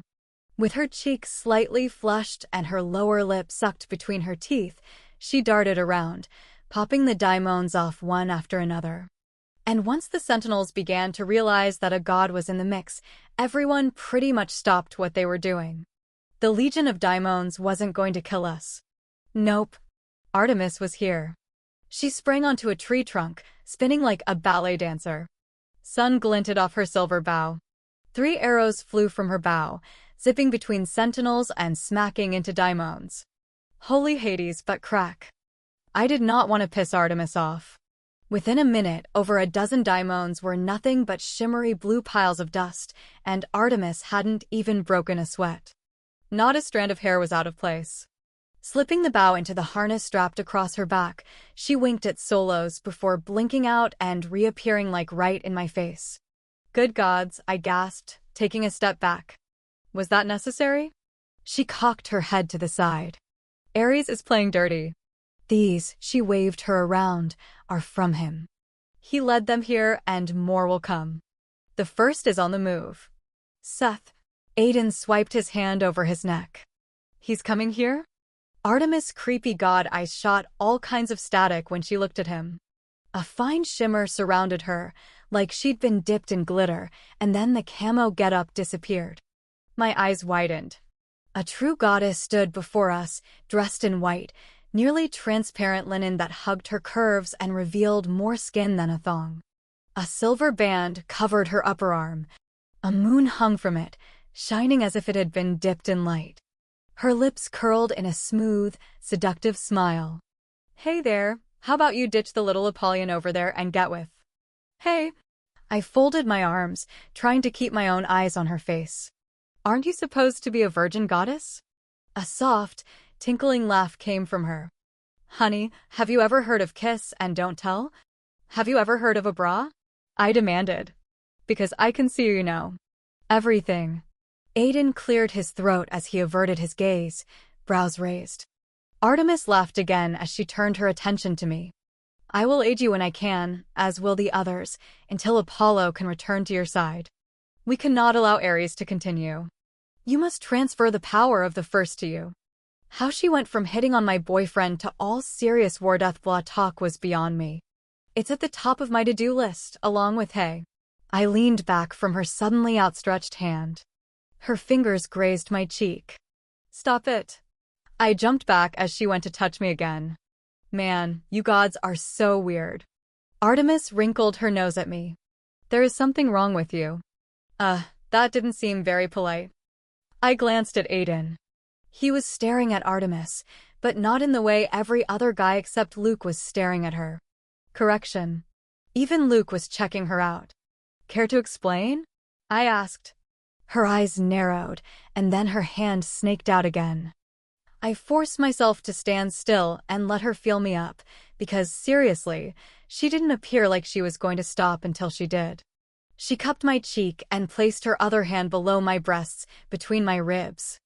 I was really starting to feel a bit wigged out.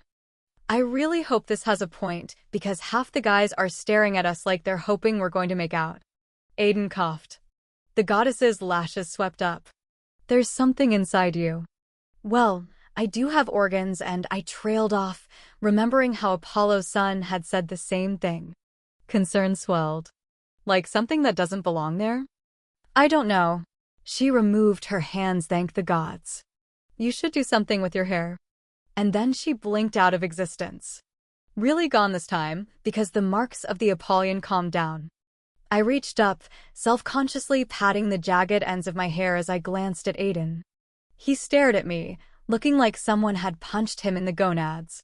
He opened his mouth to say something, and then he pivoted on his heel.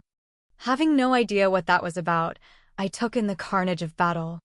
Blood pooled over sparse grass and bodies littered the ground, some dying and others already dead. There would be more funerals. I saw that my friends still stood. Somehow, the relief of not facing another day without any of them was just a drop in the bucket of suckage.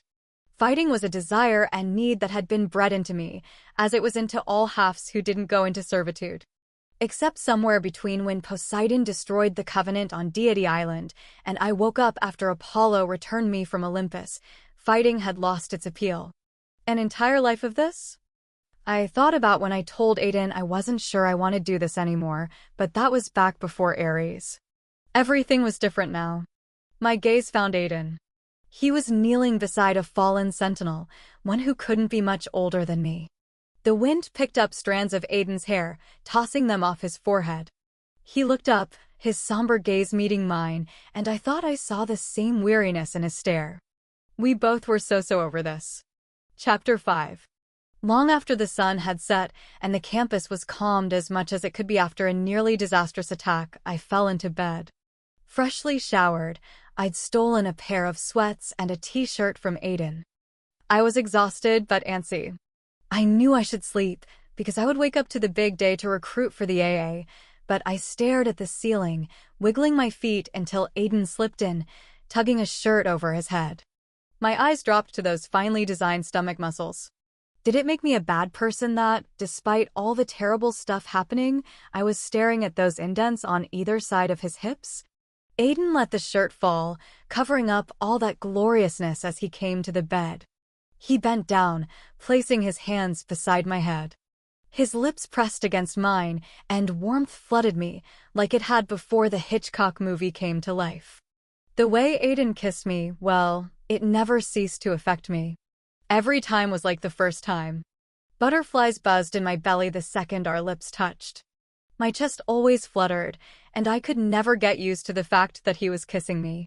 That we were together in spite of the laws forbidding it and everything that stood in our way, including each other. When he lifted his head, I let out a little sigh, and he kissed the corner of my lips. Stretching out on his side, he leaned over my stomach, putting his weight on his elbow. You should be asleep. I know. But you're not. Neither are you. One side of his lips tipped up. How are you feeling? Okay. I reached down, my fingers brushing just below the tag he'd received. The skin there would always be a few shades paler than his natural tone. The bite had been so close to his jugular. Although he was a pureblood, the bite could have taken him out of commission for a while, or even killed him. What about you? He wrapped his hand around mine, pulling it away from his neck.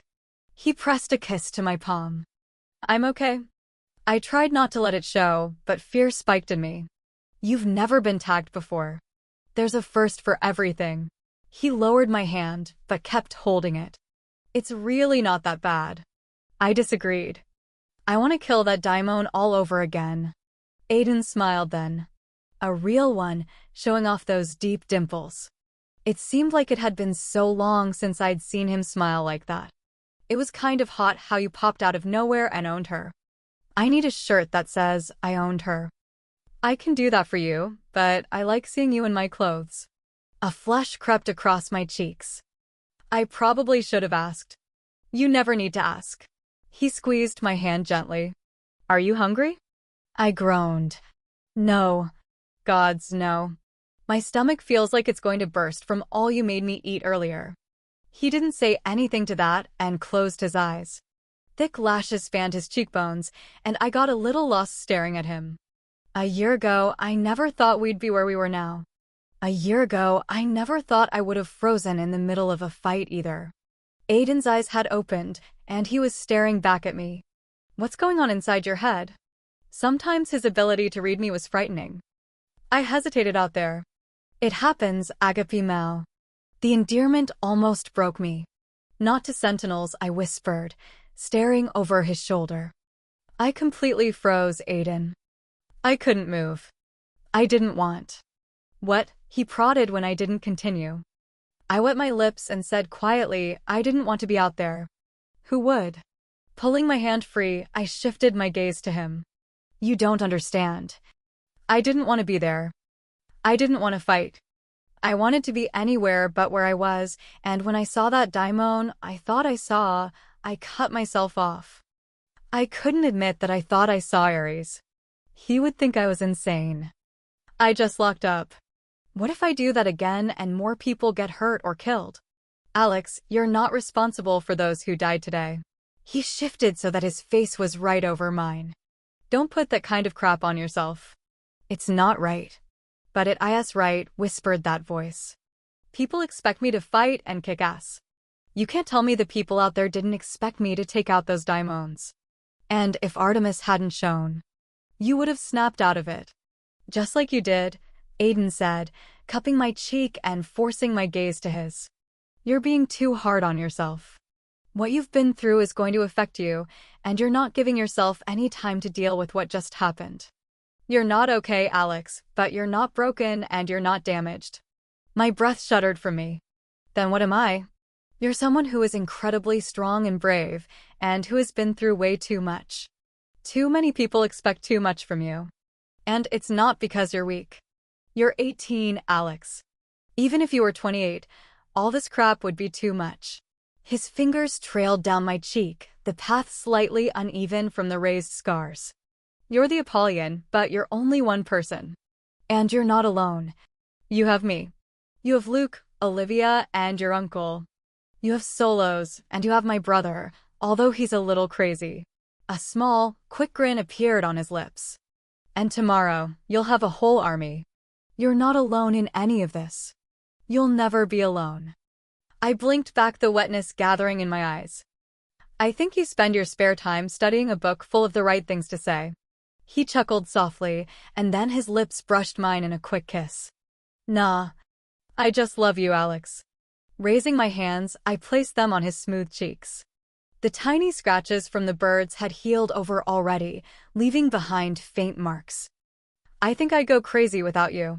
He kissed my cheek and then stretched out beside me, snaking an arm around my waist.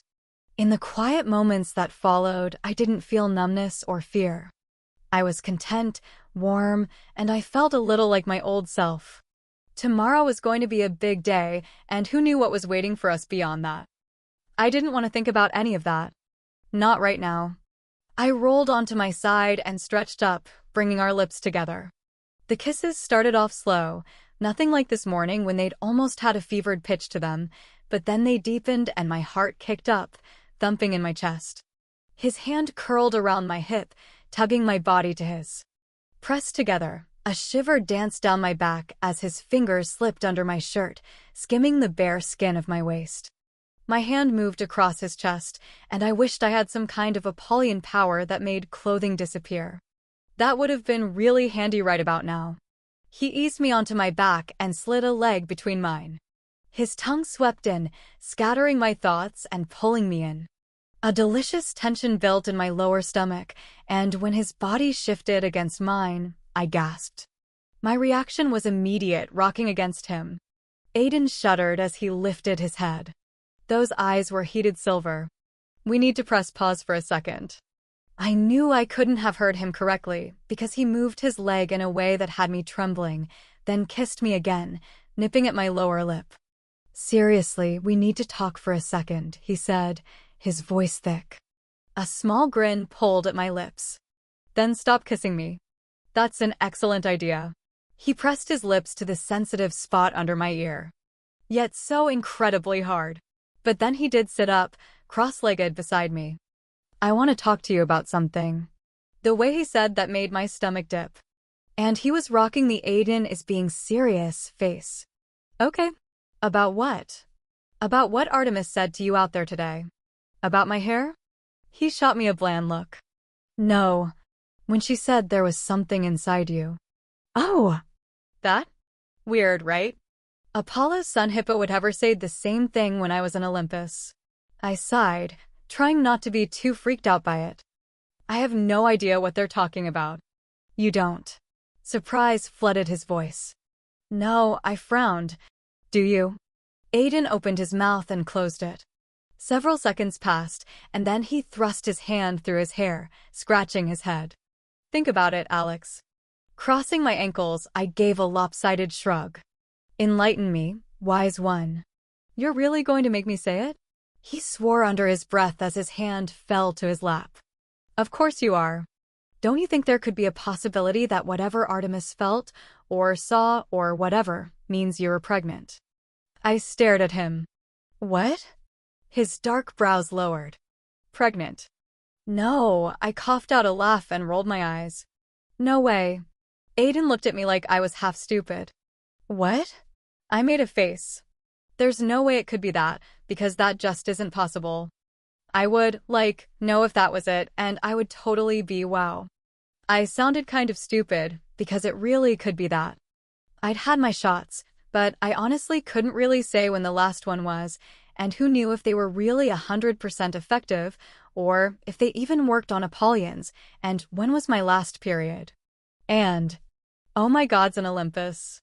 I sat up, nearly knocking Aiden off the bed. My eyes were wide. Pregnant? Bun in the oven? A little Alex or Aiden running amok? Okay.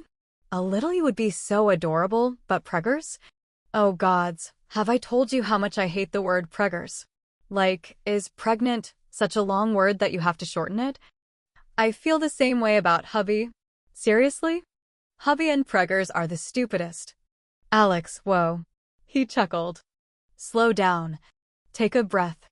I tried to take a breath, but I couldn't get it around the word pregnant. It formed a ball of holy crap in my throat. It can't be that, can it? His chest rose, and then he nodded. It could be, Alex. Whoa, I was blown away by the prospect. Pregnant? Me? I wanted to laugh, but if I did, I was pretty sure I wouldn't stop, and it wouldn't be the cute kind of laughter. It would be the hysterical, crazy-as-balls kind of laughter. That I let out a stuttered breath as I glanced down. I was half tempted to pull up my shirt and start pressing on my stomach. I didn't, though, because that would cause me to have an absolute nervous breakdown. That changes everything. I lifted my gaze, meeting Aiden's. His eyes were a bright silver, and my heart skipped a beat. When they were that color, Aiden was feeling something strong, something good, but I didn't know what to think. Pregnant with Aiden's baby? I could not be a mother. Seriously. I barely remembered to brush my own teeth in the morning. Being responsible for a child, especially in the mess that was my life? That kid wouldn't have a chance. It would end up getting eaten by wild coyotes or something. One side of Aiden's lips tipped up. What are you thinking? What are you thinking? My heart was pounding. I'm thinking a lot of things, but if this is what the gods are feeling in you, we need to really think about what we're doing. He reached over, tugging on my bottoms. I know this isn't happening at a good time. I did laugh at that. Yeah, that would be horrifically bad timing. But would it be so bad? He asked. The look on his face, the open honesty, and dear God, the hint of acceptance startled me. You would be okay with this? Aiden lowered his gaze for a moment and then shifted so he was sitting in front of me. He took my hands in his, and I suddenly realized how serious this was. I was a little slow on the uptake. This isn't the right time for us, he started, threading his fingers through mine. Not with everything going on, but how could I not be okay? I was actually speechless. Someone needed to record this moment. I love you, Alex. That's never going to change, and although neither of us is ready for this, I can get ready for this. Both of us can, and we will face this together. I can't be that bad at being a father. I mean, I basically had to raise Deacon, and he's still alive. He laughed softly as a slight flush spread across his cheeks. But if you are, we really have to think about what we're doing. I know neither of us can walk away from what we have to do. You have to do, but we need to make some adjustments. I couldn't even fathom what kind of adjustments we'd need to make. If I was pregnant, could I really go out there and fight? Could I transfer power from Seth? And good gods, what kind of kid would I be popping out? Part half, part pure, and part Apollyon? This kid could destroy the world. But Aiden gods, I wanted to cry. I wished I could get those tears to fall, because I was so lucky to have him. So many guys would be in another state by now. The tears didn't fall, but I could move. I scrambled onto my knees, and he knew what I wanted. His arms opened, and I crawled into his lap, wrapping my arms around his neck and clinging to him like an octopus. "You're perfect," I said, my face buried in the crook between his neck and shoulder. "I'm not perfect." His hand sifted through my hair, resting against the back of my skull. "I just can't be that upset over the fact that we might be having a baby." I squeezed my eyes shut as a sharp pang of unbridled emotion shot through me. Among the hailstorm of fear and confusion, a fine, barely their sliver of happiness filled me like a wisp of smoke. Halves were products of pures and mortals and not allowed to procreate. Besides that, Sentinels didn't have kids, not even the pures who chose that kind of duty. They simply didn't live long enough to raise them.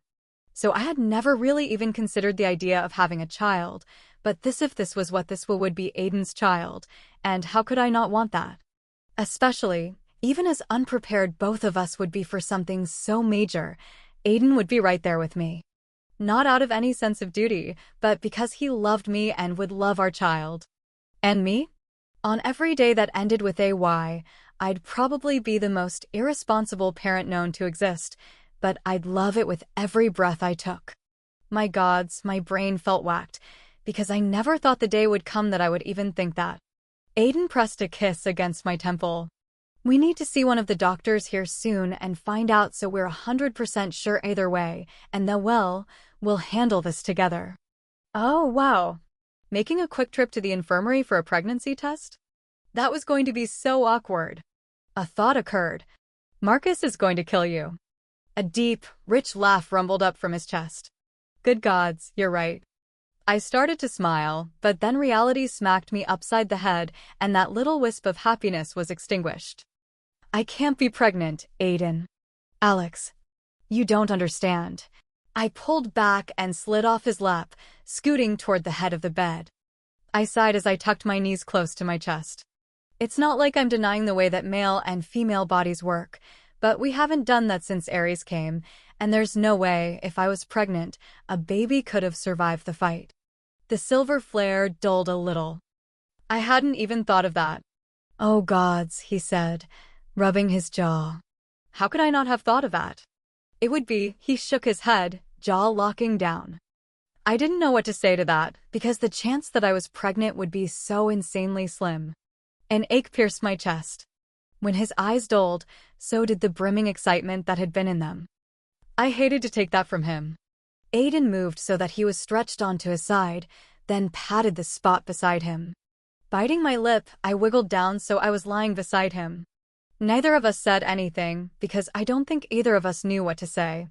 At some point, Aiden turned off the light beside the bed and then settled back beside me. Long after I'd believed Aiden had fallen asleep, I took a deep breath, closed my eyes, and did something that felt incredibly insane. I placed my hands on my lower belly. My heart jumped in my chest even though my stomach didn't feel any different. Could I be pregnant and it? No, not it. It was a baby. It was Aiden's baby. Could our baby have survived the fight with Ares? Crazier things had happened. And in my life, I could almost expect that the impossible could and would happen. So even though I shot it down, there was a chance. I recognized that. I just didn't know what to think or do. In the darkness, Aiden placed his hand over where mine rested on my stomach, and it stayed that way through the night. Chapter 6. Aiden left in the morning to scrounge up some breakfast. I offered to go with him, but he insisted I stay in bed and get some more rest.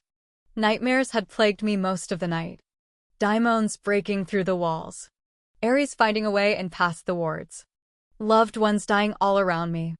My constant tossing and turning had kept Aiden up most of the night, but it was more than that. In the back of my head, I knew why Aiden had wanted me to stay. There was still a part of him that believed I could be pregnant. Hell, there was a small part of me that wondered the same thing. Every time I thought there might be a chance, my stomach dropped and my heart jumped. I couldn't focus on that today, but it was the only thing I really thought of as I took a quick shower and got changed. I caught sight of my reflection in the foggy mirror and winced. Even wet, my hair hung in way too many lengths. I needed to do something about it. Heading into the small kitchen and living room area joining the two dorm rooms together, I found a pair of scissors. Immediately, I remembered holding them before, after Caleb had died. You should cut your hair.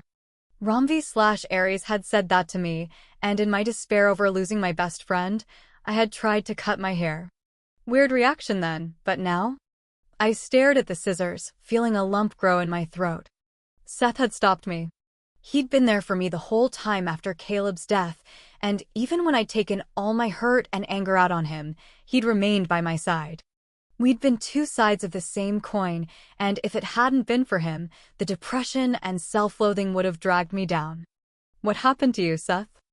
I asked, but there was no answer through our connection. Nothing but the soft hum of the cord, and it really didn't matter what had happened. Everything that he'd done overshadowed the good things. And he was on Team Aries, and after what Aries had done to me, I couldn't forgive Seth for that choice. Sighing heavily, I left my room and headed across the hall to knock on Olivia's door. "Hey," she said as she opened the door, but her smile faded a bit when she glanced down and saw the sharp instrument in my hand. She didn't take a step back, but the look on her face said she wanted to.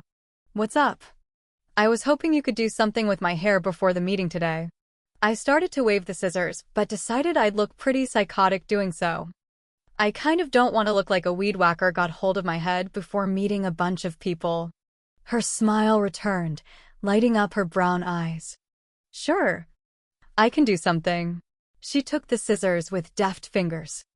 "I'm actually glad you came to me because I wanted to offer, but I figured that would be kind of rude." "It wouldn't have been. I know my hair is jacked up." I followed her into her dorm. "Thank you, though. No biggie. Come into the bathroom." Olivia had me sit on the rim of the bathtub, feet inside. She draped a towel around my shoulders and then picked up a comb. We were silent as she combed the tangles out, and then she finally said, "Yesterday was crazy, wasn't it? I've never seen anything like those birds. And all of those diamonds." "I know. You and Luke were awesome, though." I stared at a bottle of shampoo as Olivia made a couple more soothing strokes with the comb. Artemis said they'd been led there by Ares. I cannot believe a god would stoop to using diamonds. There's something so inherently wrong with that. She picked up the scissors. "Keep still, okay?" Sitting still was not my forte, but I tried. Seth and Lucian were doing the same thing. Olivia's hands stilled over my head. "I remember you saying that. Two just don't understand any of this. I get that Ares wants war. Duh, he's the god of war. He thrives on this stuff. And Lucian? Power-hungry pureblood? Check. But Seth? I don't get it. I don't know what they could be offering him that would make him do this stuff. Everything. He thinks he's going to get everything." Scissors snipped. "You. I don't think it has anything to do with me. Not like that. I wanted to move, but I also didn't want my hair to end up being more uneven. I'm just a means to an end." Olivia was quiet for a few moments as she maneuvered the scissors above my shoulder blades. "You know him better than I do. Seth always freaked me out, but I just never thought we would end up here. I never could have imagined any of this. I don't think any of us ever thought this would be where we'd be sitting with the entire world on the verge of collapse." "Are you nervous about today?" she asked, running the comb through my hair again. "Yeah, a little. I mean, I have no idea what to say. I'm not the rah-rah kind of leader, and I'm not very motivational. Just tell the truth." The scissors were back, and I sighed. If Ares gets control of the god killer and goes after Olympus, the gods will destroy everything in their path to stop him, including every pure and half out there. And if he manages to enslave mankind, Purus will be next on his list. I frowned. The whole thing sucks. Olivia laughed softly. That would be the understatement of the year. True. She finished up the impromptu haircut, and I took a deep breath before I stood and checked myself out. Wow! I leaned back, surprised. It actually looks good. Olivia rolled her eyes. Did you think I would do badly? I shrugged. And you still came to me? She shook her head as she backed out of the bathroom. You must have been desperate. Luckily, the shortest lengths were in the front, so it kind of blends in with the cut. You'll be able to pull it back and whatnot. While my hair used to reach the middle of my back, it now rested on my shoulders, and without all the weight it was wavier than before. I actually felt sort of normal again. I smiled tentatively as I left the bathroom. You did a really great job. Thank you. You're welcome. I'm glad I could do something. She patted the spot beside her on the bed. Chill with me. I shuffled over to her, sitting down. I thought about how Caleb had asked me not to tell Olivia anything about him and his life in the underworld. It wasn't fair because I knew Olivia still cared for him deeply, but Caleb wanted her to move on. It made it difficult, though, not being honest with her. Olivia reached over, running her fingers over the back of my knuckles. Does it still hurt? She asked, looking up. I fought the urge to pull my hand away. It doesn't really ache today. She sucked her lower lip between her teeth and slowly pulled her hand away. I'm sorry. My brows shot up. For what? For what happened to you, she said, clasping her slim hands together. I didn't see you. Not until Apollo brought you back, but the way Aiden and your uncle were afterward. They were so... She cleared her throat. Anyway, I'm sorry. I didn't know what to say at first, but then the words sort of blurted out. I look that bad, don't I? What? Her eyes widened as she twisted toward me. I didn't mean it like that. Oh my gods, I'm such a douche. I didn't even think before I said that. You don't look bad, Alex. The scars are so faint and I'm sure. It's okay, Olivia. Honestly, it's the last thing I should even be thinking about. Especially considering what Aiden and I discussed last night and what might lie ahead. The urge to tell her about what could be a possibility hit me hard, but I really didn't know how to branch out into that conversation. And I hate thinking about it because it makes me feel so shallow. Like, not even the acceptable level of shallowness. It's not shallow. She nudged me with her knee. You're a girl. We're going to worry about stupid stuff like this. And if anyone says you're shallow for worrying about it, let's cut up their face and see what they think afterward. I coughed out a dry laugh. Wow. I'm serious. She winked. So a knock on the door cut her off.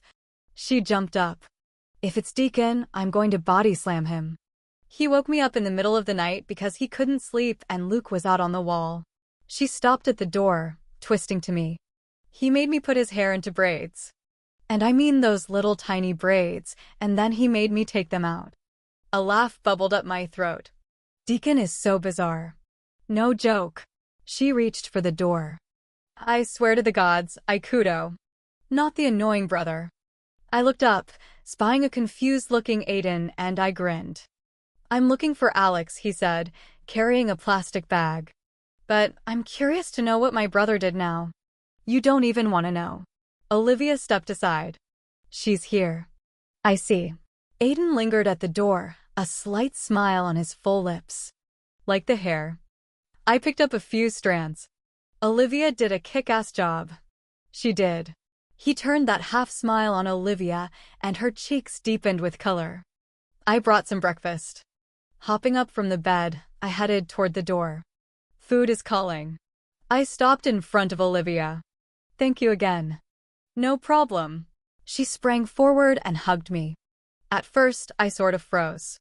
It felt weird, but good. I hugged her back, and for some reason, that felt like a huge step to me. Aiden shoved about half a pig's worth of bacon at me. I mean, I could eat someone out of house and town on a normal day, but he watched like a hawk until I finished it all off. I really do like the hair, he said, after I returned from washing the greasy goodness off my fingers. He tucked a strand back behind my ear. But you could be bald and I'd still think you were hot. I made a face. My ears are huge. That would not be attractive. Aiden chuckled and pressed a kiss to the corner of my mouth. You taste like bacon. That's hot. His hands settled lightly on my hips, and I leaned forward, resting my cheek against his chest. Do you want anything else to eat? Oh gods, no. I'm stuffed. Sure. I turned into his chest, rubbing my cheek against him much like a cat might when it wants to be petted. I'm sure. I closed my eyes, knowing why he was suddenly all about stuffing my face. Aiden. I know. He circled his arms around me, dropping his chin to the top of my head. I know what you're going to say, and I know what we talked about last night, but I think, before we completely rule out anything, we should be careful. You need to get checked out. Once more, the idea of skipping down to the infirmary and asking for a pregnancy test was tantamount to sunbathing nude in front of a pack of daimons, but Aiden was right. Lifting my head, I met his gaze. I will. I promise. Good. He lowered his head, kissing me to the point where I almost forgot about what I had to do. You ready? Marcus will be waiting for us at the council. I wasn't ready, but I said yes. I quickly changed into a Sentinel uniform. The thrill I normally got from donning the all-black uniform was gone. Completely gone. You're not a Sentinel anymore. Had I ever really been a Sentinel? The first time I'd put the uniform on and left to face my mom, I'd felt like one. The badass rush had filled me when I donned one after I broke the connection to Seth and prepared to enter the underworld with Aiden. I shouldn't be wearing this uniform now. The inner annoying Alex voice agreed. But I kept it on because I needed to look the part even if I didn't feel it. Strapping the daggers onto my thighs, I slipped the Glock Aiden handed me into the side holster. He patted my rear as I walked past him and, well, that made me feel a little better about the uniform. My uncle was with Diana, waiting in one of the side rooms. There was a decent crowd out there, and the bacon I'd eaten was doing funny things in my stomach. Standing in the wings of the raised dais reminded me of when Lucian and Seth had turned on the council. Marcus still looked rough, but like all Pierce, he healed quickly. The bruises were fainter, and the swelling had gone down. How are you feeling, Alexandria? One of these days, he would consistently call me Alex, and people would also stop asking how I was. Okay. You. He gave me a tight smile. Better. Solos entered, and Aiden immediately started questioning him about the walls. The gate was holding. There'd been no more attacks, and scouts had been sent out, like the party that had met us at the wall before we entered the university. Luke was among them.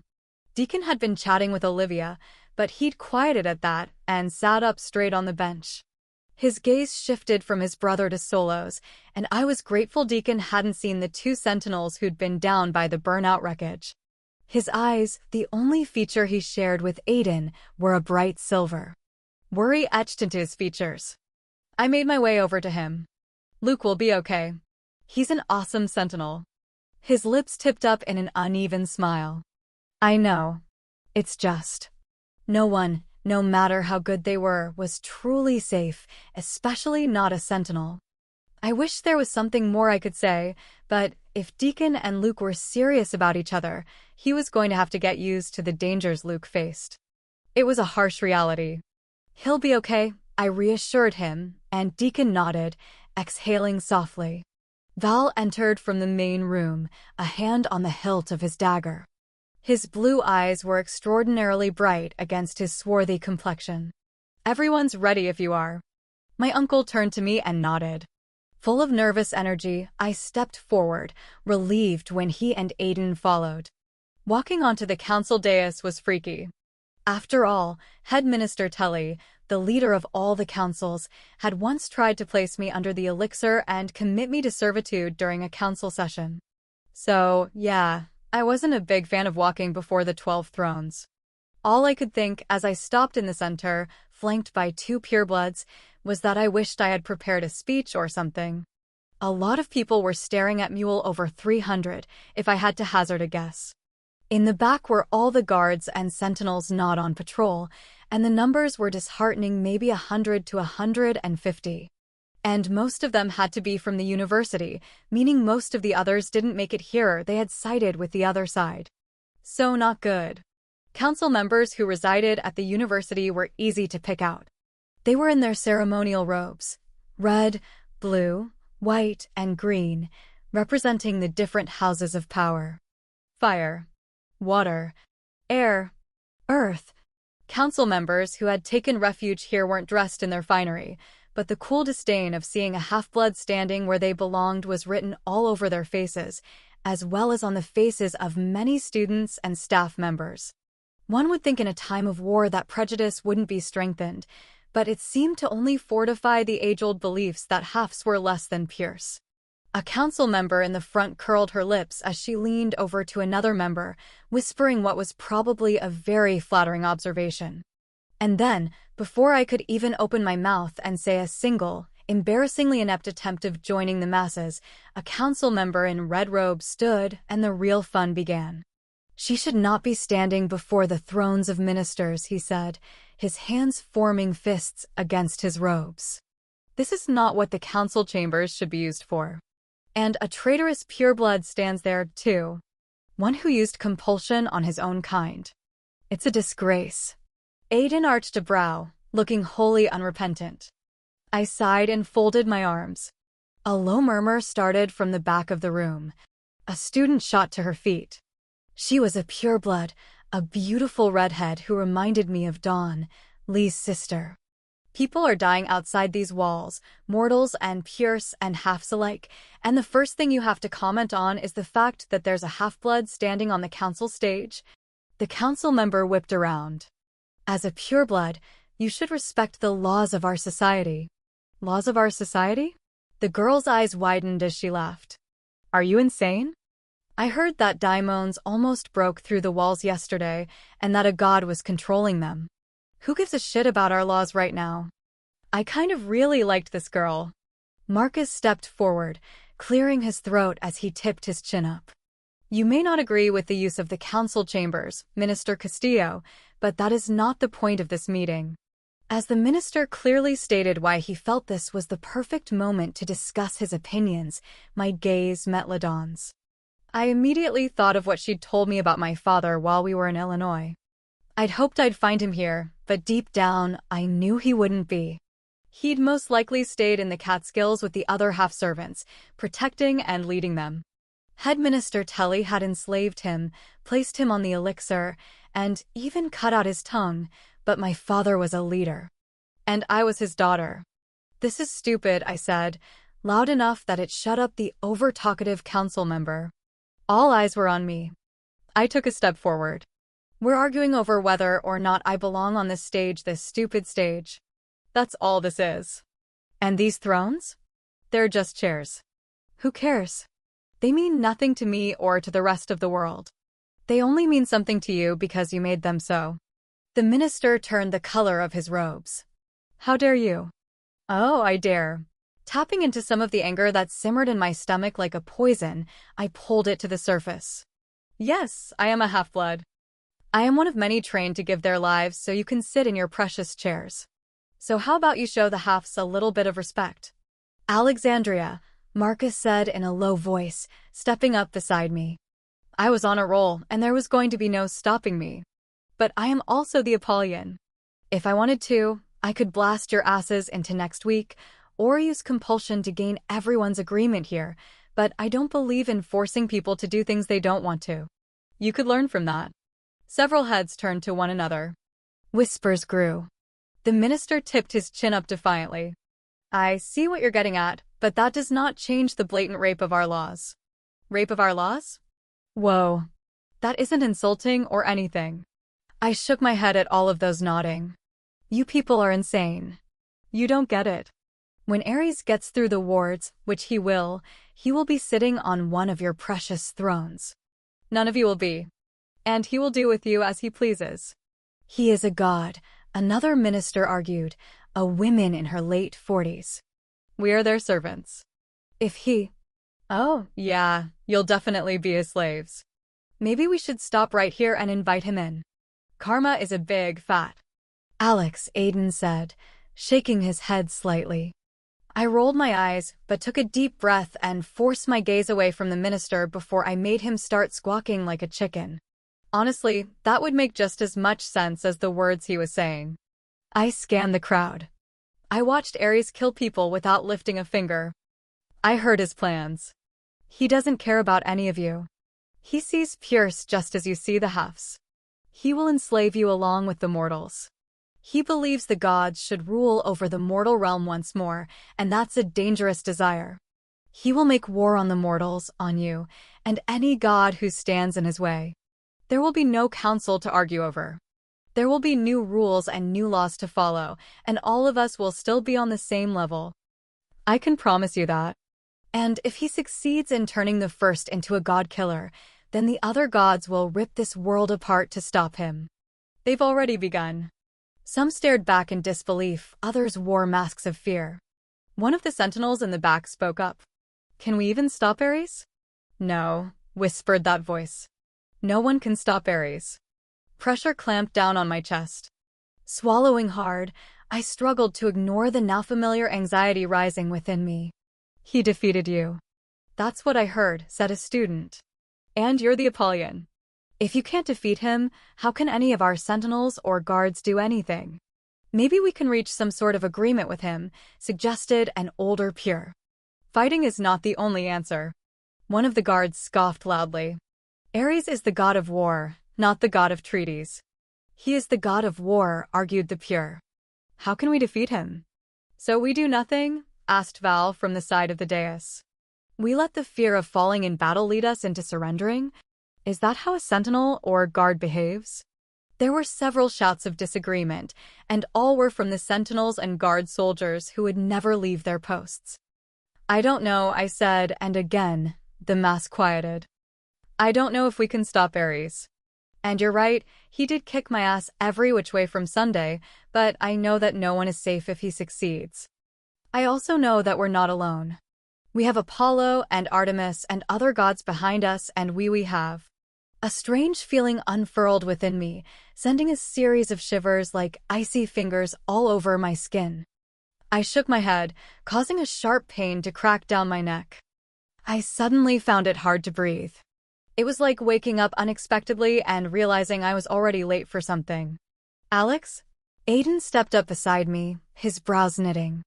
His eyes searched over my face. He placed a hand on my arm. What's wrong? I saw him and Marcus, but every fiber of being was focused on someone else, outside this building and so very close. The crowd shifted nervously. A tremor coursed through my body. Deep inside my core, the cord snapped alive, thrumming frantically. The marks of the Apollyon bled to the surface, swirling over my skin. My heart hammered as tiny hairs rose all over my body. He's here, I said to Aiden, my voice a thready whisper. Seth's here. Chapter 7. There were no sirens, and I knew there'd be none. Seth was too cool for that. Alex, hold up. Aiden grabbed my arm, pulling me to a stop just outside the council building. Marcus was behind him, as was Val. What are you doing? You just left in the middle of your speech. He's here. I know he is. I can feel him. Seth wasn't talking to me, but I could feel him in every cell. The cord was buzzing along happily, in a way it only did when he was near. Tell Val to make sure everyone is safe, but I have to go.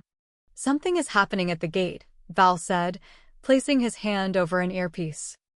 I can't get a definite response from them, but something's going on. You don't have to go. Aiden's eyes turned a thunderous shade of gray. We need to take a minute. And what? Give him more time? No. He's right. Marcus stood at our shoulders. What is our plan? Go out there and shake Seth's hand. My eyes narrowed on my uncle. Actually, my plan was more to stab him in the eyeball and then decide what to do. Marcus's jaw locked down. I think you're missing the point. If he transfers your power or gains control over you, it is all over. We must think about this. He can't get control over me. My eyes flicked to Aiden's, and I willed him to understand what I didn't even really understand myself. I didn't want to face Seth, but I had to see him. I had to know that my instincts were right, that he was here and I wasn't going crazy. We are so beyond that phase. Aiden shook his head. There have been no sirens, and Val can't get the guards at the gate to respond. Think about that. We could be walking into a trap. You could be walking into a trap. Seth could keep dozens of guards quiet with a compulsion. That fact didn't change anything. I pulled my arm free, done with this conversation. Spinning around, I cut through the campus, heading for the gates. I didn't even look to see if Val was doing anything. Each step made the cord tighten. My skin felt stretched to the point of ripping by the time I passed the courtyard and inhaled the sweet scent of peonies. I swear to the gods, Alex, I will pick you up and throw you over my shoulder. You cannot go out there. Think for a second. Aiden was right by my side, head down low and his voice a low warning. Remember what we talked about last night? If you're... I remember I shot back, picking up my pace. And that has nothing to do with this. That has everything to do with this. I blinked, sort of stunned that he would yell at me, but how could I be surprised? Aiden would do anything to keep me and the baby, if there was one safe. But if Seth was here, there was no hiding. Nothing was safe. Marcus appeared on my other side. What did you two talk about last night? And yes, I know this isn't the appropriate moment for this discussion, but you two really need to find separate beds so there aren't any late-night chats. I almost laughed, because wow, if only he knew how late in the game that advice was. This isn't the right time for that talk. Trust me. That I don't find reassuring. Marcus thrust a hand through his wind-tossed brown hair, his bright green eyes narrowed. Alexandria, please listen to us. This isn't safe or smart. We have to think about this. Aiden stepped in front of me, forcing me to skid to a stop. His hands landed on my shoulders. You're starting to scare me. Okay. His cupped my cheeks gently, forcing my eyes to his. You're not ready for this, ready for him. Alex? I sucked in a sharp breath as I pulled away. Aiden's fingers trailed off my cheeks. The cord coiled tightly, straining inside me, and then expanded, yearning for its other half at the sound of Seth's voice. He came right through the shields. Was it because he was so close? Or was I truly unprepared because this was the first time that we had been near each other since I'd awakened? My gaze shifted beyond Aiden to the walls in the distance. Seth? There was a pause, and then the cord snapped inside me. We need to talk. I don't know what it was about those 4 words that set me off, but rage poured into me, so potent and so quick that I almost screamed in fury. We need to talk. That, after everything, was what he had to say? I wanted to dropkick that question into his face. I took off, my boots digging into the loose dirt. Aiden shouted, and I heard him coming after me, but I was fast when I wanted to be, faster than him. I flew past the last of the statues and almost ran into a pack of guards crowding the entrance to the wall. They didn't move, didn't speak. They were enthralled. Move, I shouted, shouldering the guards aside. Get out, the words died on my lips. I came to a complete standstill, but it felt like the ground was moving under my feet. Oh my gods. He stood a foot away from the closed gates, separated from me by iron and titanium. His hair was longer than it had been when he'd come back from the Catskills, falling over his forehead in a mess of blonde waves. He was dressed as a sentinel. All the black was a contrast against his golden skin. His impossibly perfect features were devoid of the typical, ever-present smirk, but the inky black marks of the Apollyon glided across his skin, and his iridescent amber eyes were fixed on mine. Seth was beautiful. It was like the gods themselves had pieced him together, and in a way, they had. There'd always been a lack of humanity in his beauty, the whole time I'd known him. As I stared at him now, seeing him for the first time in months, there was something brimming in his eyes and etched into his features that had never been there before. It made me uneasy in my own skin. Movement behind him drew my attention. Luke stepped forward as if in a daze. He didn't even blink as he unlocked the gate. Hinges groaned, and then the heavy gate swung open. It was just Luke with Seth, but I knew there were others. Every instinct in my body told me an army waited over the crest, just waiting for the signal to attack us. Seth stepped forward, his eyes only leaving mine to take in my altered appearance. That emotion strengthened in his eyes and face, and I refused to believe what I was seeing. In that moment, I wanted to kill him and I wanted to touch him. Weird, but I figured it had something to do with what we were. Alex, he spoke out loud, shattering the trance. The very thought of him made my skin crawl. I wanted to find a wool brush and scrub all the memories of him out of my head. I hated him for what he'd become, for what he'd allowed, and I hated him for the fact that a part of me still loved him, because he was a part of me, a part that had turned on me like a venomous pet snake. Aiden skidded to a stop beside me, breathing raggedly. He was talking, but I wasn't hearing him or my uncle shouting at the immobile guards. My brain clicked off ever a good thing for me and definitely not a good thing for Seth. I shot forward, sidestepping Aiden, who tried to get between us as I drew my Glock. Make one move I don't like, and I'll put a bullet right between your eyes. My hand didn't shake. Whatever fear lived inside me was vanquished by the growing, nearly out of control rage. I know it won't kill you, but I sure as hell know it will hurt. Emotion flashed in Seth's eyes. It wasn't surprise. More like a lick of pain or regret, but then again, I was probably giving the douchebag more credit than he deserved. He slowly lifted his hands. Release them from their compulsion, I ordered, my finger steady on the trigger. Now. His amber gaze shifted to where Luke stood motionless with the guards. He didn't say anything, but I felt the ripple of power brush over my skin like a smooth caress. What the? Luke stumbled back a step, placing his hands on the sides of his head. He looked up, saw who was standing there, and sucked in a breath. Holy shit. Seth's stare swung back to meet mine. The tension in the air increased as the others came out of their compulsion and, for the first time in their lives, saw two Apollians together. We need to talk, he said again. My head cocked to the side. I hadn't forgotten the musical lilt of his voice, but hearing it in person was nothing like the voice that came through our whacked-out connection. The chord hummed along, but out of the corner of my eye, I saw Aiden moving around to Seth's back, leveling his own gun on the first. I knew that, if Seth took one step toward me, Aiden would pull the trigger.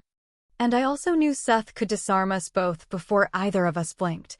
There's nothing you could possibly say that I want to hear. I took a breath, forcing myself not to pull the trigger for the fun of seeing him go splat. And if you think you're going to be able to convince me to side with you after what Ares did, you can go screw yourself. That's not why I'm here. Bullshit. His head tilted to the side, a near mirror image of what I had done. Again, his stunning amber gaze traveled over my face. He shook his head, and then he dropped onto his knees and closed his eyes. Okay. Sure wasn't expecting that. I opened my mouth, but there were no words. Glancing at Aiden, I saw he looked as dumbfounded as I felt. A keen wariness kept me from lowering my gun. Seth could be a tricky little devil, but this? I didn't know. Seth's arms fell to his sides. He didn't speak out loud. You're right. This won't kill me, but I deserve it. So do it. So stunned by what he said, I spoke out loud. What? Do it. A breath shuddered from his body. If it wipes out the memory of what Ares did to you, then do it. Do it. Taken aback, I stared down at him. You felt everything, right?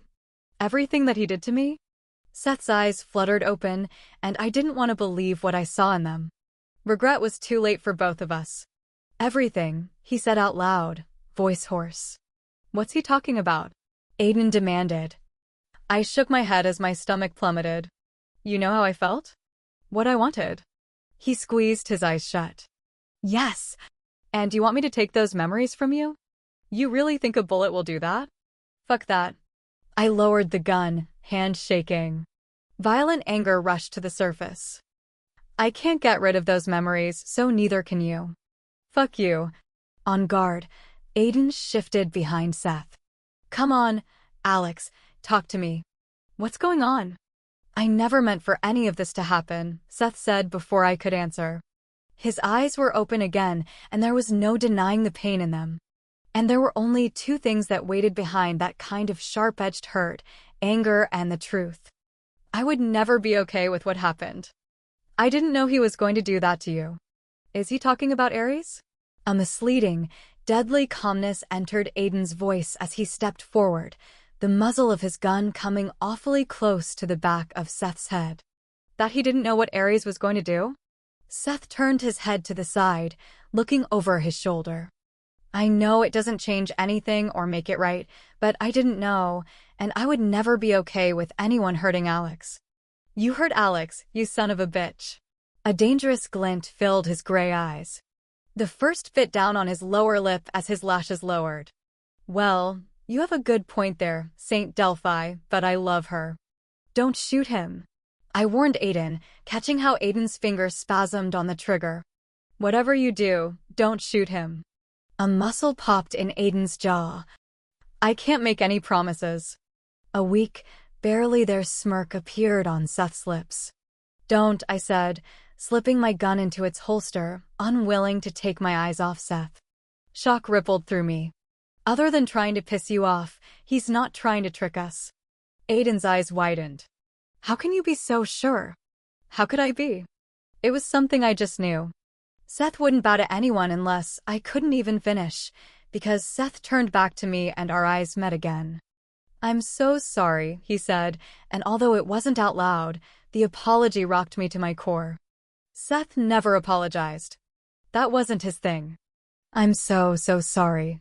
Blood drained from my face and then quickly returned, spreading along my cheeks. He's not trying to trick us. Aiden stared. Alex. He's not. To just know. My hands suddenly felt weak. Why are you here, Seth? You know we can't trust you.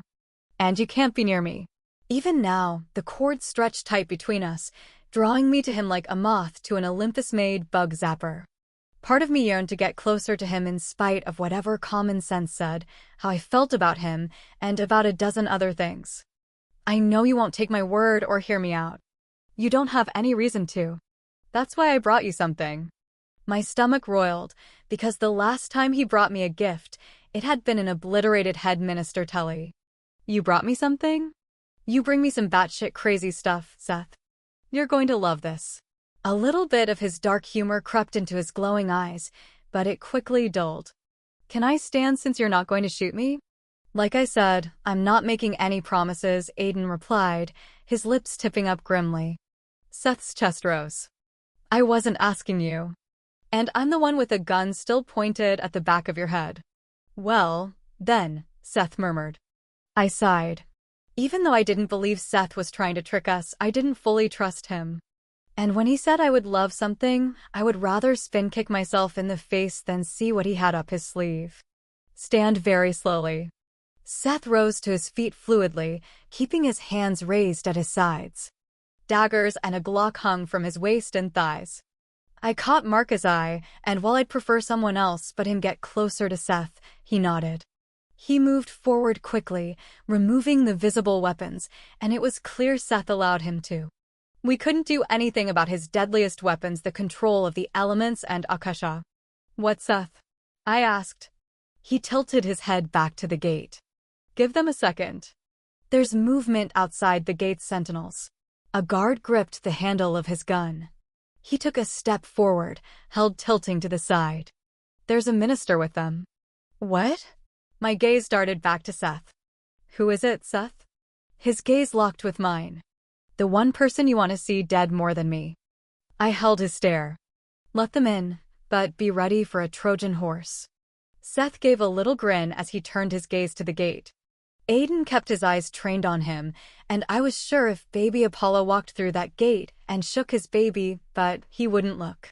My heart pounded as the first sentinel came through the gates, followed by another.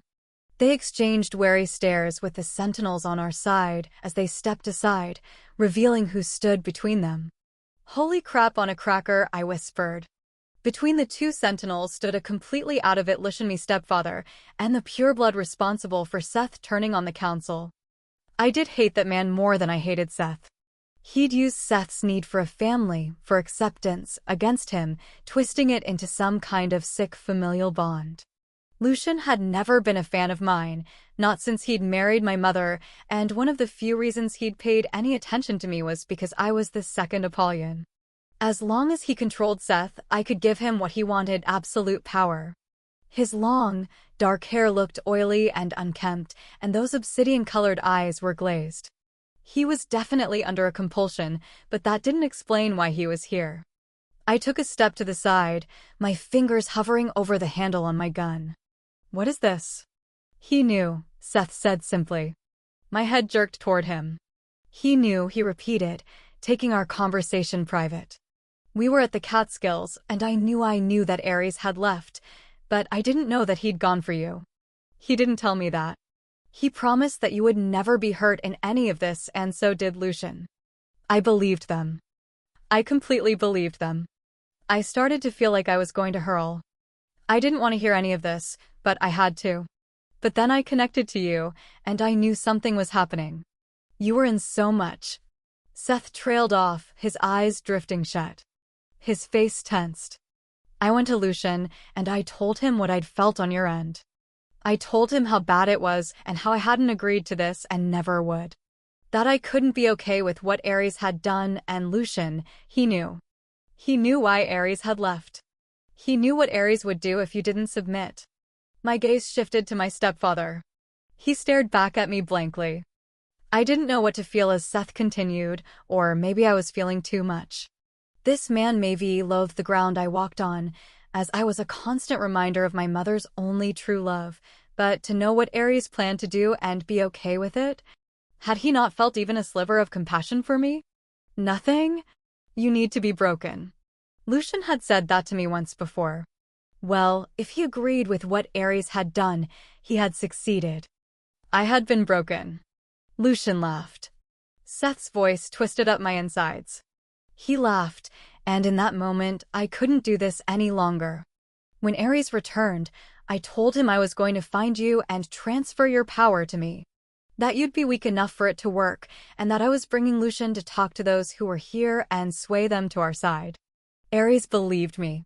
Seth laughed out loud, the sound as dry and shattered as broken twigs. I'm a lot like him. Ares? I whispered, aware that everyone who had cognitive control was staring at us. He gave a curt nod. I get my blinding arrogance from him. He wouldn't dare think that I'd disobey him. Well, he will soon. Very soon. I doubt he'll be happy. Wait, Marcus said, stepping forward. You two need to stop with the covert conversations. What the hell is going on? Seth ignored him and took a step toward me. He didn't make it very far before Aiden's gun pressed against the back of his head. One more step, Aiden warned, eyes flashing. And we'll find out how an Apollyon survives a head wound. You have no idea how badly I want to find that out myself, Seth replied, one side of his lips curling up. Did I tell you about the time I slept? Seth, I snapped, drawing his attention back to me. Can you take Lucian out of the compulsion, or did you fry his brain? I didn't fry him. His eyes met mine again. I figured I'd leave that to you. I didn't need to ask Seth to release Lucian, because a second later, Lucian stumbled forward, dragging in air as if he'd been underwater. His dark eyes cleared as his gaze took in his surroundings. What is going on? He demanded, pulling himself away from the two sentinels. His hands pressed into his chest. Seth, how many sentinels do you have with you? I asked Seth, staring at my stepfather. Hundreds, he replied, his voice weary. An army of them, all loyal to me. Lucian's head swung toward Seth. What? Yours? Seth, what are you doing? And he laughed. Tears filled my eyes, but they did not fall. The hurt inside me twisted into something ugly and violent. Yes, came Seth's reply. There was always a chance Seth was playing me, but I had no doubt in my mind that what he had said about Lucian was true. My stepfather had known what Ares was going to do. And he had laughed. To me, there was nothing more evil than that. Seth wasn't a completely innocent bystander. He'd made his own decisions, but Lucian had aided that process. He'd led Seth down that road. Maybe he hadn't held his hand, but who knew where all of us would be if Lucian hadn't had friends in higher places and hadn't used Seth the way he did. I didn't feel calm, but there was an acceptance that slipped into my bones, mixing with the coldness inside of me. The only thing that was warm as I stared at my stepfather was the cord connecting me to the first. In my head there were two outcomes. Being the bigger person was one. Revenge was the other. Two options, and that cold voice inside me told me there really wasn't any choice between the two. Aiden shifted warily. Alex, what's going on? Moving lightning fast, I drew the Glock and fired one round. Lucian didn't make a sound.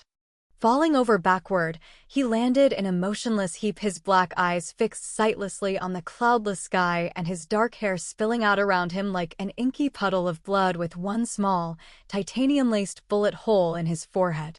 Grandma Pippery had said I'd kill the ones I love. She'd been right and wrong in this case. I did kill Lucian, but I'd never loved him. I would've, maybe at one point in my life, if he hadn't treated me like the Antichrist or, later on, an object. Aiden swore under his breath, but he kept his gun leveled on Seth. Gods. Marcus exhaled hard as he stared at the minister. Alexandria. I stepped back, legs shaking. That takes care of one problem, doesn't it? My uncle shook his head slowly, and in those deep, forest-green eyes, there was fear. I couldn't bring myself to be that affected by it. Seth stared at me, almost like he hadn't really believed I'd do what I did. I don't know what he thought I would do. Pat Lucian on the head? Smack him and have that be all? But that tortured tautness to Seth's expression deepened until I felt stronger stirrings of unease. Alex, Seth whispered, and that single word was heavy and sad. Had I done the wrong thing? It was a little too late now to be questioning that, I supposed. The gun was still hot in my hand as I slipped it back into the holster. I turned to Seth. I still don't completely trust you. I didn't think you would. The glyph seeped into his skin, disappearing. So what do we do now? Aiden snapped forward, cracking the butt of the pistol off the back of Seth's head with enough force to kill a mortal. Seth slumped over. Apollyon or not, that was going to take him out for a couple of hours. Aiden met my wide eyes. I'm not taking any chances either. Chapter 8. Seth was taken to one of the cells under the main council building. The bars were made of titanium and the guards stationed to watch him were purebloods, but if Seth wanted to get out, he was going to get out. We didn't have Titan blood or Hephaestus to build an Apollyon-proof cell, so we were taking a huge risk by housing Seth. But we really had no other option. We also had hundreds of Sentinels loyal to Seth on the other side of the gate, and who knew how long they'd remain there if they didn't hear from him. Only good news was that he'd be out for a while, but when he came to, well, I'd deal with that when I had to stampede that bridge. Right now, I needed to shower. Sweat slicked my skin like leftover residue from the adrenaline that had coursed through my veins upon seeing Seth, but it was more than that. I felt grimy and grubby inside and out, like I hadn't bathed for days. I felt dirty, like morally corrupt. My heart was pounding a little too fast as I scrubbed until my skin turned a bright pink. I squeezed my eyes shut and took several breaths. Had I been wrong? Had killing Lucian been the wrong thing to do? Morally speaking? Duh. It was wrong, but hadn't he deserved it? Hadn't he had it coming to him? As a Sentinel, I'll kill daimons. That's not the same as playing jury and executioner. The spongy loofah fell from my suddenly limp fingers, landing with a wet thud against the shower floor. My stomach roiled as I bent at the waist, nauseated. Water beaded across my back, but I barely felt it. When I had pulled that trigger, I hadn't felt a damn thing. There had been anger right before that, even a brief welling of sadness in response to Lucian's cruelty, but nothing when my finger squeezed. As if taking a life was an insignificant action. There was something wrong with me. It seemed like yesterday when Seth had wanted to kill Head Minister Tully, and I'd told him it was wrong. That even as the Apollyons, we couldn't make those kind of decisions. But I had killed Lucian. In cold blood, whispered that nasty little voice. You didn't even blink. True. I hadn't felt a damn thing as I'd pulled that trigger, nothing beyond anger, but even then that fury hadn't felt tangible. Gods knew I totally had an anger management problem, but I had never snapped like that. Throwing apples was one thing. Shooting people in the head was taking it to a whole new level. What was wrong with me? Better yet, what was I turning into? Forcing several deep breaths into my lungs, I straightened and let the suds rinse off my body. I turned off the shower and grabbed a fluffy towel, wrapping it around me. The numbness was inside me, seeping through the pores, coating my skin. I felt like I needed to take another shower and keep taking them until it washed away whatever this was. I didn't check myself out when I opened the door and stepped into the adjoining room. Aiden sat on the edge of the bed, hands resting on his knees. The Glock was next to him, and the daggers were unhooked, placed in a neat line beside the gun. He lifted his head, his dark gray eyes slowly moving over me until centering on mine. My heart jumped in my chest, and I felt the muscles in my lower stomach tighten. When I was around Aiden, I wasn't numb. I could feel so much. Crossing the distance between us, I stopped between his spread legs. Aiden sat up straighter, his gaze questioning. Air hitched in my throat as he lifted his arms. I moved forward, placing my knees on either side of his hips. He folded his arms around me, sealing my chest to his as I rested my cheek against his shoulder. Minutes ticked by in silence. His hand trailed up and down my back in a soothing gesture that beat away at the numbness, but I wanted to feel more. Needed to feel more. I rocked back in his lap and placed my hand on his cheek. A jolt of awareness ran from my palm up my arm. Unseen to him, the marks of the Apollyon bled through my skin, swirling down my arm until they reached my hand. His lashes lowered. We need to talk about what happened, Alex. Talking was the last thing I wanted, right next to thinking. Feeling was the only thing I was interested in at the moment. I leaned forward, pressing my forehead against his. Our mouths lined up perfectly, and Aiden's chest rose sharply. His hand tightened into a fist against the small of my back. This isn't talking. I don't want to talk. I brushed my lips across his. Nothing more than a quick sweep of our mouths, but Aiden's embrace tightened. I want to feel you, Alex. I pulled back a little and dropped the towel, surprising even myself since I was definitely on the body-conscious side of things at the time. Aiden held my gaze for a moment, and then it dipped, and I felt his stare as if it were a heated touch. Warmth rose to my skin as he dragged his eyes back up. Knowing Aiden, he wanted to do the right thing. There was a lot we needed to talk about: the numbness I felt, the fact that I'd frozen in battle the day before, the meeting in the council, Seth, the fact that I'd just shot my stepfather in the head, and the possibility of us becoming very unprepared parents. The Aiden I knew would want to hash all that out, because every single item was important, but the Aiden I loved wouldn't ever turn me down again. He placed his hands on the sides of my face and guided my head to his. The moment our lips touched, it was like waking up after a too long sleep. Sensation raced through my system, pouring into my bloodstream and chasing away the coldness. The kiss deepened, and I knew that Aiden was right where I was. We would talk, but it would be later. Much later. What is this? Aiden asked, his voice deep and husky. What? His fingers slimmed over my hip and lower back. He was touching the oddly shaped scar. I stiffened. Grabbing his hand, I moved it away.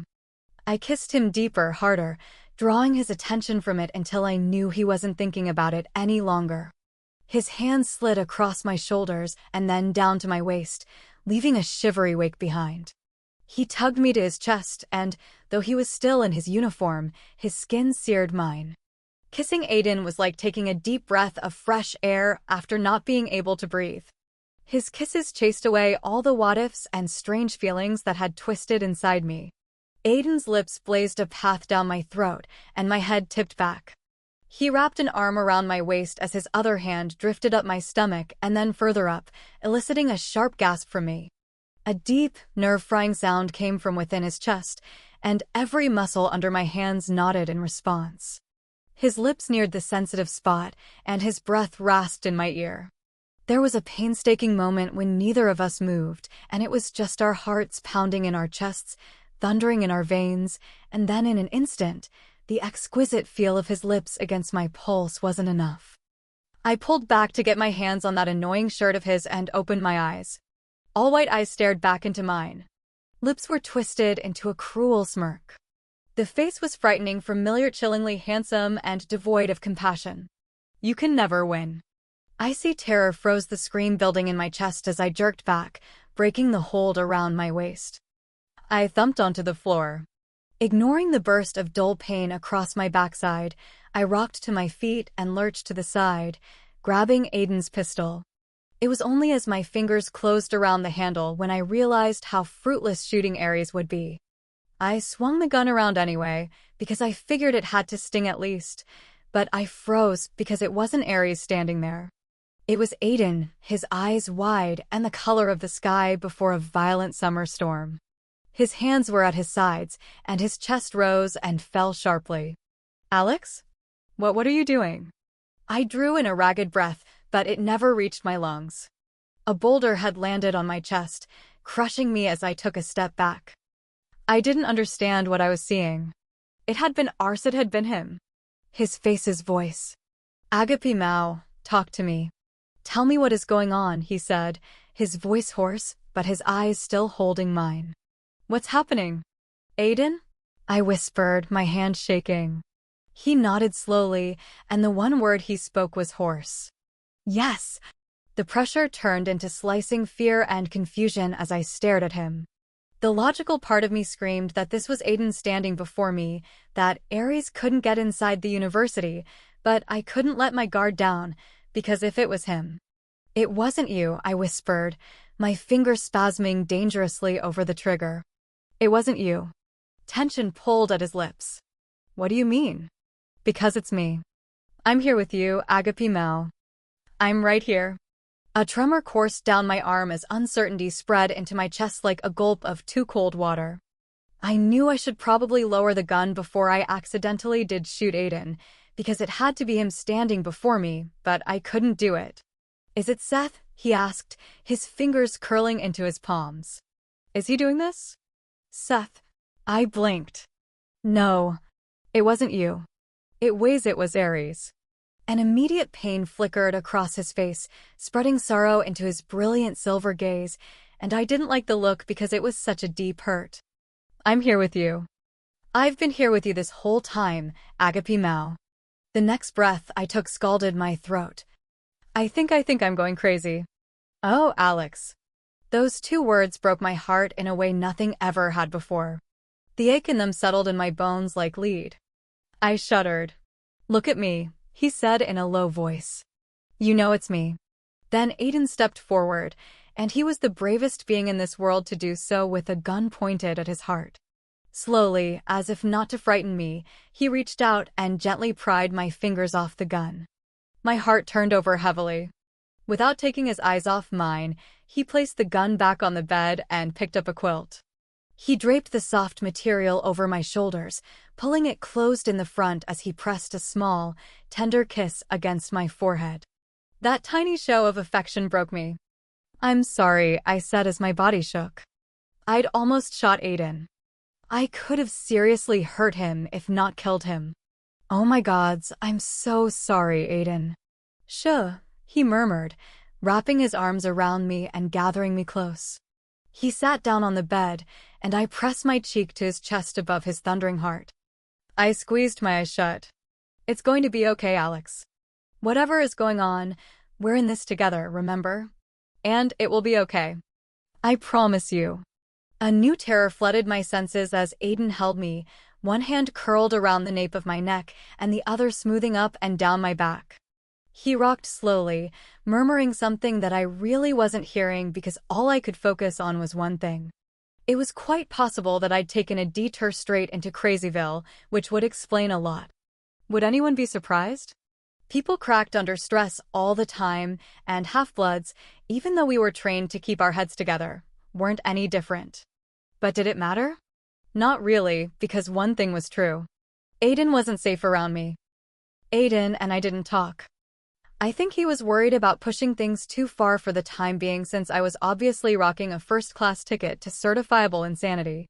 After all, a few hours ago I'd shot someone in the head, then I'd hallucinated Ares and pulled a gun on Aiden while I was buck-ass naked. Talk about an awkward mood killer. Somehow, we ended up stretched out on the bed, and Aiden finally drifted off into a fitful sleep. It was late, but I couldn't sleep. My mind raced with everything. If I was crazy, which I had a good feeling I was, how could I lead the army of awesome against Ares? This had trouble written all over it. And Seth was awake. He wasn't trying to communicate with me, and the fact that I knew anyway was freaky on a whole new level, but his consciousness existed on the fringe of mine.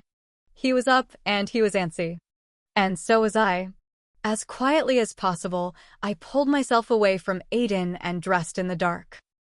I figured if I ended up putting my shirt on backwards, I could blame it on my lunacy.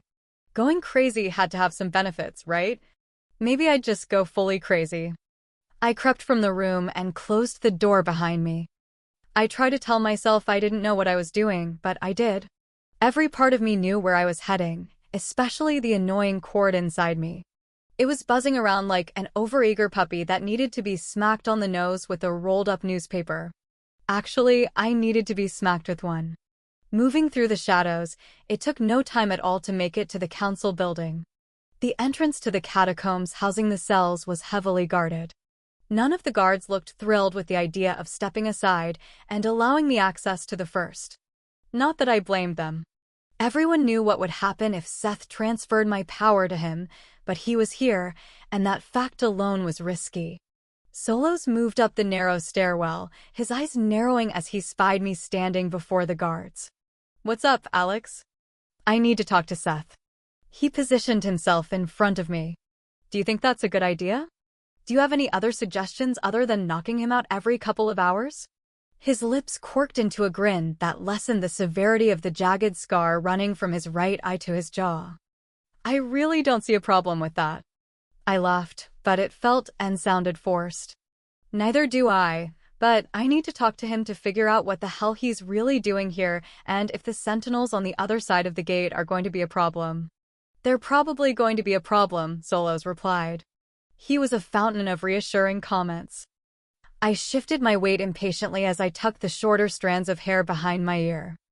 "I'm not here to connect with him," I said in a low voice. "He doesn't hold that kind of power over me anymore. And besides, I won't let him get close enough to even try." Solos looked away, his jaw working overtime. "I don't like this. Don't get me wrong.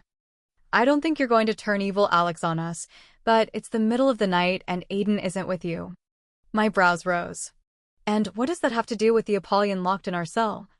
"I just feel 100 times more comfortable when Aiden is around, especially if you're chit-chatting with Seth," he admitted. "Aiden's asleep, and he needs to rest. Besides, I don't need a babysitter." Of course I did, but I sure as hell wasn't admitting that. "Come on, Solos, don't make me make you do this."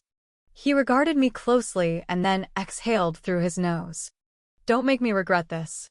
"What faith you have in me," I muttered as he stepped aside and I walked past.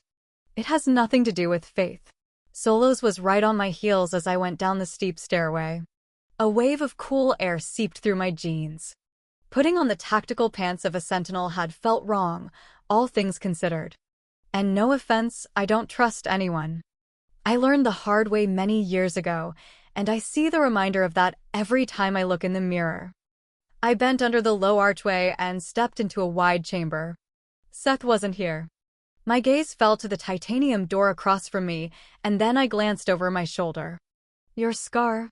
Solos leaned against the wall and folded his arms. "I didn't get it shaving." "I thought you got it fighting daimons." He gave a slight shake of his head.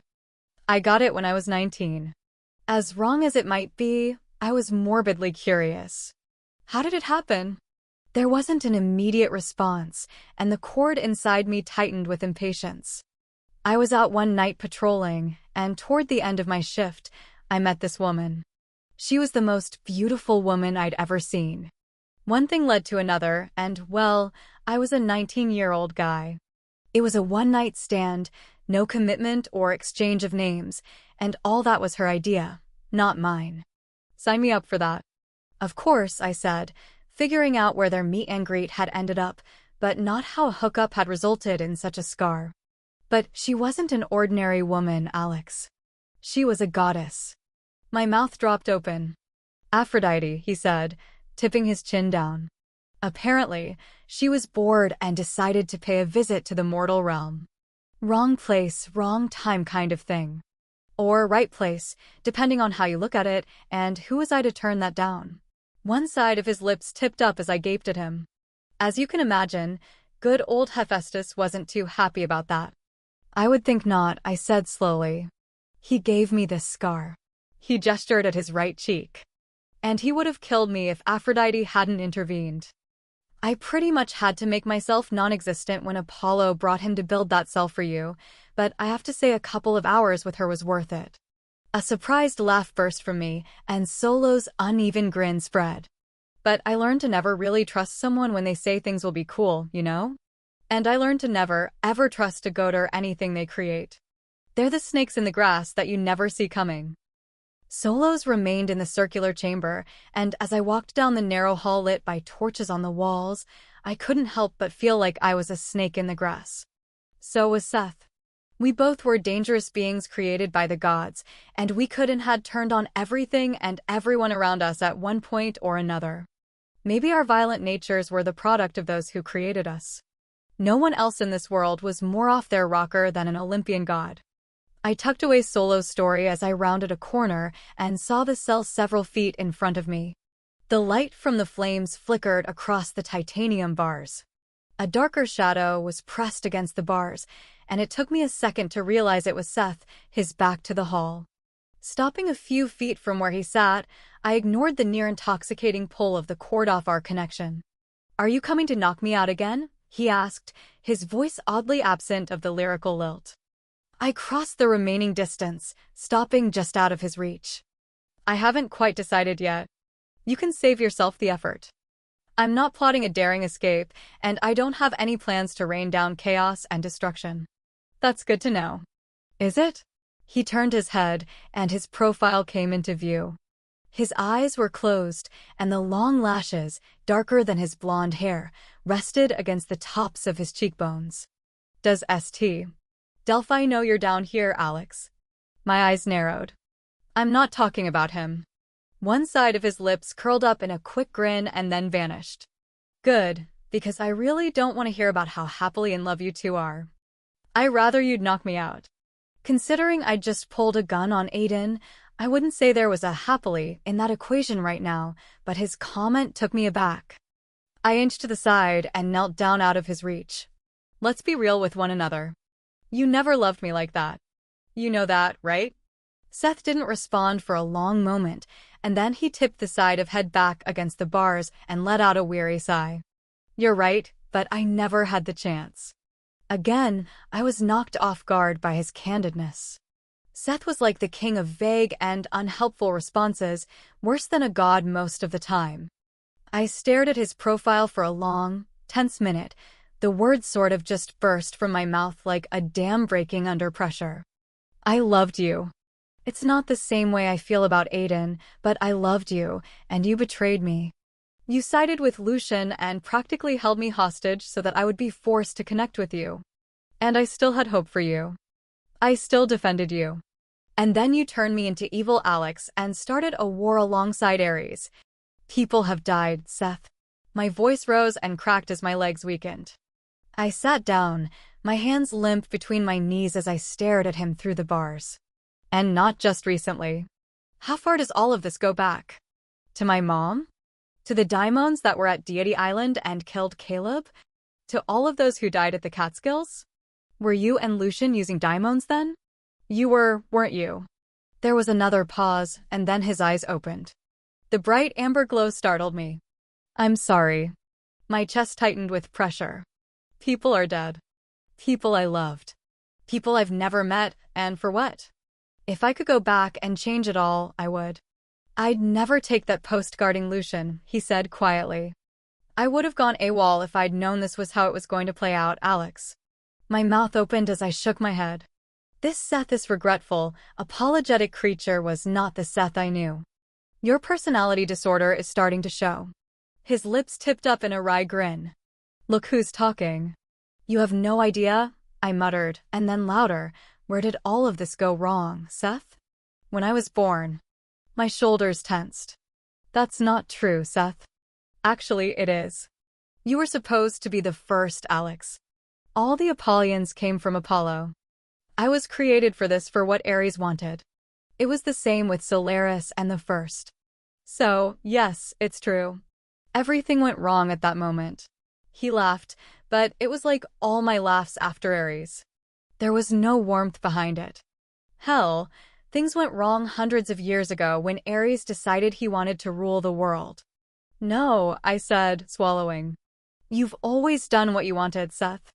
And you didn't know about any of this when we met. You made these decisions. You went. Have you ever tasted ether, Alex? He flipped around so quickly that my heart thumped. Facing me, Seth gripped the bars until his knuckles bleached. Not like how a daimon feeds, but to have so much ether in you that you could do anything you wanted and feel everything you never could before? Did you know that it feels like lightning in your blood? Have you experienced the taste of supreme and ultimate power? Have you?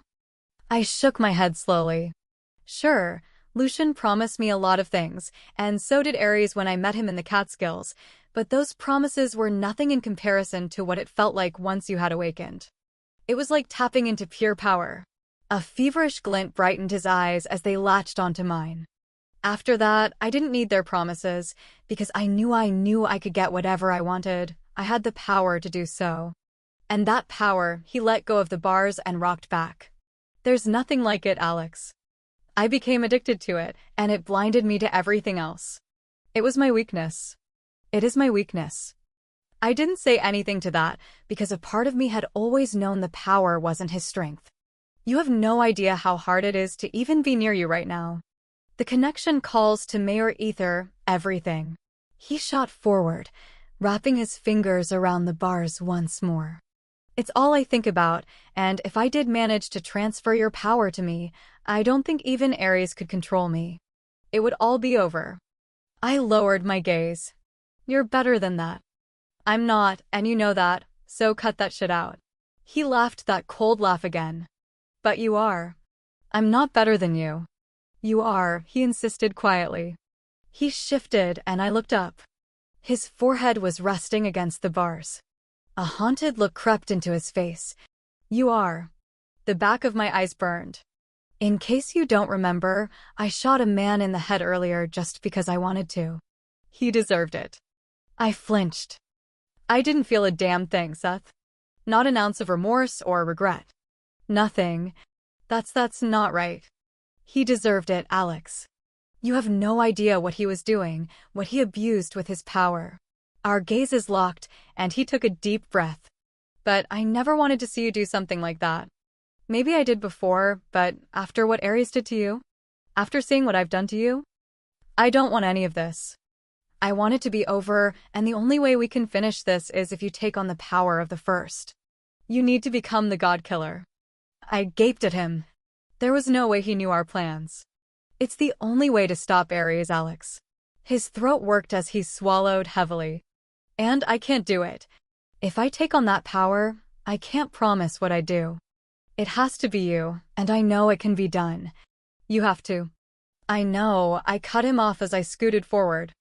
I know how to do it, Seth, but... His lips parted. But you can't do it until it's damn close to time, until we are face to face with that son of a bitch, because the longer the power is in you, the crazier you get. Trust me. I'm already crazy, I whispered. What? I repeated myself, and I don't know what made me admit what I said next. Maybe because, in a way, Seth and I were the same person whether I trusted him or not. I'm not the right person to be doing any of this. There's something wrong with me. Ever since I fought Ares, I haven't been right. I don't feel things the way I used to. I don't feel anything half of the time. I froze in a fight, and I mean really froze. I thought I saw Ares earlier and pulled a gun on Aiden. His brows rose. What's wrong with the last part? My shoulders slumped. Hey, I'm kidding. And I'm also curious why you'd do that. The sun rises and sets out of Aiden's ass, according to you. Nice imagery. I thought he was Ares. Like you saw Ares in place of him? I nodded numbly. I don't know if I can do any of this, and then there's also this chance I could be. I trailed off before I said too much and totally let my guard down. You could be what? He asked. When I didn't answer, he turned sideways and settled down next to the bars. What, Alex? Having him switch to talking that way was always unnerving. I don't know. I think Aiden thinks I shook my head. It doesn't matter. It doesn't change anything. Seth stared at me so long I started to worry that he could read my thoughts. Then his eyes widened slightly. Are you? A strangled sound came from his throat. I can't even think it. Are you pregnant? Unable to confirm or deny, I said nothing, and that must have been answer enough because Seth swore under his breath. Squeezing my eyes shut, I dropped my head into my hands. My fingers curled into my hair, and the thin, raised scars on my face felt rough against my palms. Alex? His voice was a thready whisper, and then out loud, he said, I'm sorry, Alex, for everything I had a part in. I shook my head without lifting it or removing my hands. I was unsure of why he'd apologize after that. It wasn't like he had anything to do with my potential baby making shenanigans with Aiden. That was all us. We sat like that for a few minutes, neither of us speaking. I searched inside of me for something more than a twinge of sadness, an emotion beyond anger and confusion, anything more substantial than vast emptiness. There was nothing. Seth's sigh shuttled through my thoughts. I saw your father, Alex. Chapter 9. I didn't think I heard Seth right at first. Slowly, I lifted my head and locked my gaze with his. What? I saw your father when I was at the Catskills, he repeated quietly. Not before you awakened. I didn't see him when I was there at that time, but when we arrived about a month ago, he was still there. My mouth worked, but there was no sound. I scooted forward, coming closer to Seth than I probably should have. I drew in a breath, but it got stuck. Did you? How is he? I didn't talk with him, Alex, but he's there with the other servants. The elixir isn't working, and he seems to be keeping them safe. He can't leave. None of them can with Ares there. He paused, and my heart dropped. He appears to be okay, but Ares knows who he is, Alex. I stared at him as those words sunk in. But he's okay for now? For now. Seth reaffirmed silently. Closing my eyes, I squirmed under the sudden pressure in my throat. And Ares knows he's my father? Yes. Does he have any plans to use him against me? I asked, already knowing and fearing the answer. I would like to give you the answer that would make it better. There was a pause, and then I felt his fingers graze my arm. Electricity passed from his skin to mine, and my head jerked up. I backed out of his reach, watching the marks of the Apollyon glide up his arm and onto his neck. Seth pulled his arm back through the bars. He will use any means necessary, Alex. He can't get to you right now, but the moment he can, he will dangle your father in front of you. I looked away, pressing my mouth closed until my jaw ached with the effort. I knew I wasn't feeling everything I should be considering how much danger my father was in. I let out a ragged breath. It's not just me he's going to come at. It's you too. I know. Seth laughed dryly, and my gaze fell back to him. But what does he have to hold over my head other than you? And I got it then. Once Ares realized Seth was batting for the opposite side, he'd force Seth's hand by forcing mine, and he'd use my father and everyone I cared about to make that happen. Shit's bleak, isn't it? Seth said. I huffed. You have no idea. Then why are we doing this? Seriously? We could leave. I pinned him with a look. He laughed again, and this time, he sounded more like himself. You could bring ST. Delphi along. I'm sure he'll appreciate the invite. Truth was, the idea of running away was tantalizing as hell.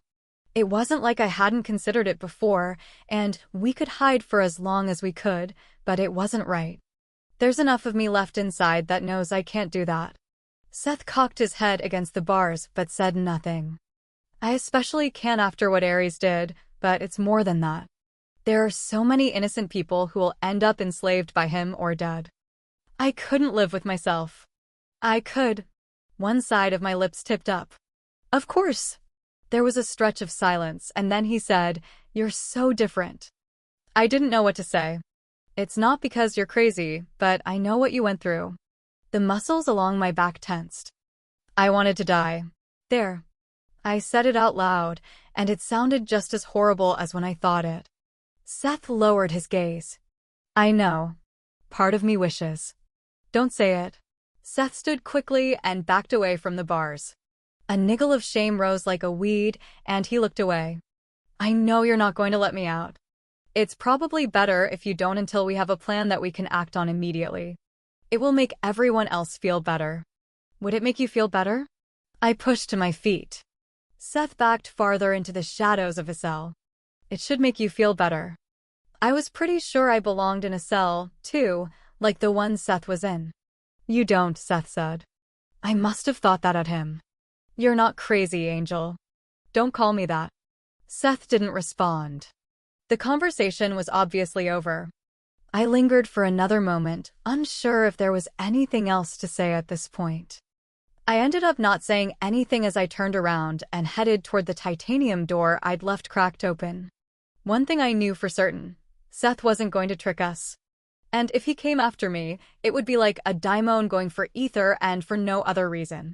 It didn't mean he was safe, but it was better than him working with Ares. Opening the door, I spied a lithe form leaning against the wall. It wasn't Solos. Crap. I closed the door behind me, took a deep breath, and faced Aiden. Locks of dark hair fell over his forehead in uncontrollable waves. His hair was starting to curl like Deacon's, and I favored that wilder look. Right now the edges of that hair brushed equally dark eyebrows that were currently slammed down. His lips were in a taut, tight line, and his eyes were a gunmetal gray. He was not a happy camper.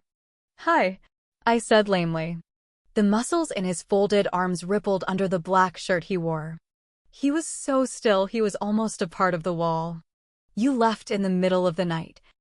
I shifted my weight from one foot to the other. "I did." Without saying a damn thing, he added in voice that was too calm. I knew him well enough to know how misleading that was. I was entering the danger zone. Especially after what happened between us. "Did you stop and consider what I would think when I woke up and found you gone?" He had a point. "I'm sorry, but I'm okay." "Obviously, you're not okay." I opened my mouth, thinking he was referencing the whole gun thing, but then I realized something else. Knots formed in my stomach. "How much did you hear?" Aiden unfolded his arms. "Enough." My brain winced. Doesn't sound possible, but it was. "Aiden, hearing you say that you loved him as well, there aren't many words for that." Heat rushed my face. I said, "Not in the same way I feel for you." "Wait." He held up his hand, silencing me. "For days I've been trying to get you to talk to me about everything. I figured you weren't ready, so I haven't pushed it, but then you leave me in the middle of the night to go talk to him. Oh. And then you tell him what's going on in your head when you've barely told me anything?" Backed into the corner, I reacted the only way I knew how, the only way the old Alex, the Alex before Ares, would have reacted. Maybe shouldn't have been eavesdropping. The moment those words left my mouth, I wanted to drop-kick myself in the face, because Aiden had a right to be pissed. "It's rude," I finished weakly. "Are you serious?" Aiden pushed off the wall, and his eyes flashed quicksilver. "Double O's. You went to him." "Whoa. Wait a second. It's not like that." "I didn't go to him." "It's not like that?" Aiden stopped directly in front of me. He lowered his chin, and his eyes flashed with anger. "You told him how you were feeling what you haven't been feeling." "I've told you that." My hands clenched into fists as my own anger surfaced like an old friend. Yes. I grabbed onto that anger. At least it meant I was feeling something. "You told him you wanted to die." His voice broke on the last word, and the quick burst of anger inside me vanished. Pain poured into his expression, paling his face. "And I know you were about to say that part of you still wishes you had died that day." I took a step back, wanting to deny that, but words left me and the shame came again, stronger this time. I wrapped my arms around my waist, trying to stop it from spreading. Aiden was the last person I'd wanted to know how weak I'd been, how weak I still was. "It kills me to know you think that." A muscle ticked in his jaw as his gaze locked with mine. "Why wouldn't you come to me with that?" He shook his head, his throat working. "Why would you go to him of all people? After everything he's done?" "You don't understand." And he didn't. No matter what, Seth and I were the same person. That didn't mean he was all forgiven, but Seth knew what I'd been through without me telling him, and I never wanted to share that with Aiden. I knew I needed to tell him that, but the words wouldn't come out. Aiden drew in a shallow breath. "You told him you thought you were pregnant." He looked like I had stabbed him in a chest with a Covenant dagger. How could you even trust him with something like that? What if he's playing us? What if he takes that knowledge back to Ares? He's not playing us. His eyes widened as his stance shifted. How can you be so sure, Alex? We all saw what Seth was like way before you did, and none of us had a connection with him. He has control over. He doesn't have any control over me. I know he's not playing us. I know. Maybe you're right, he said, the heat dying in his eyes. But that's not a risk I'm willing to take, and you didn't stop to take that into consideration. He stopped and looked away, thrusting his hand through his hair. You didn't take how I would feel into consideration. I'm sorry. It's just, I shook my head helplessly. He then did something I honestly couldn't remember him ever doing to me before. Aiden walked away from me. I went back to the room I was sharing with Aiden, but he wasn't there, and by the time I drifted off to sleep waiting for him, he hadn't returned. And when I woke up, there was no sign of him, but he had made an appearance at some point while I'd slept. The quilt that had been pushed down to the edge of the bed had been spread over me. I knew that wasn't a white flag, and Aiden had every reason to be upset with me. I wished I had explained why I told Seth what I had. Not that I really believed Aiden would have been 100% understanding, but it would have been better than apologizing or saying nothing. Or telling him not to eavesdrop. I pulled myself out of bed and took a quick shower. My empty stomach growled as I pulled on a pair of jeans and a shirt that belonged to Aiden. It swallowed me, but it smelled like him. Before I left the room, I scrubbed my hands down my face. I would find Aiden, and somehow I would make this up to him. Going to Seth had been wrong when I had been with the one person who had always been and always would be there for me. My intentions hadn't been malicious or shady, but they still stung like 100 bees. The only good thing to come from it was that I knew Seth wasn't playing us. Convincing everyone else would require nothing short of a miracle. The first place I checked for Aiden was the common area in the dorm. He wasn't there, but Luke was sitting at one of the tables along with Deacon and Olivia. And there was a mammoth plate of bacon and sausage links in front of them. Lured by the wonderful, greasy scent, I drifted over to their table, my mouth watering at the sight. Bacon made everything better. Want some? Deacon offered, knocking a mess of blonde curls out of his face. Because you look like you're about to start eating our faces if we don't give you some. Olivia's nose wrinkled. Ew. I sat beside Aiden's brother and helped myself to a heaping of the crispy goodness. Thank you. I was munching away on my fourth slice when I felt eyes on me. Glancing up, my gaze met Luke's. His cheeks were red, as if he'd been kissed by the sun. What? I asked around a mouthful of bacon. I don't know how he did it, Seth. He sat back in his chair, rubbing his hand along his jaw. I remember being out by the cars and seeing a few Sentinels I didn't recognize, and then the next thing I know, I'm standing inside the gate and there you two were. Compulsion, Deacon said, turning to me. I've been telling him that all morning. He has, Olivia threw in. Luke frowned. I know it was a compulsion, but damn, I never felt something like that before. I have.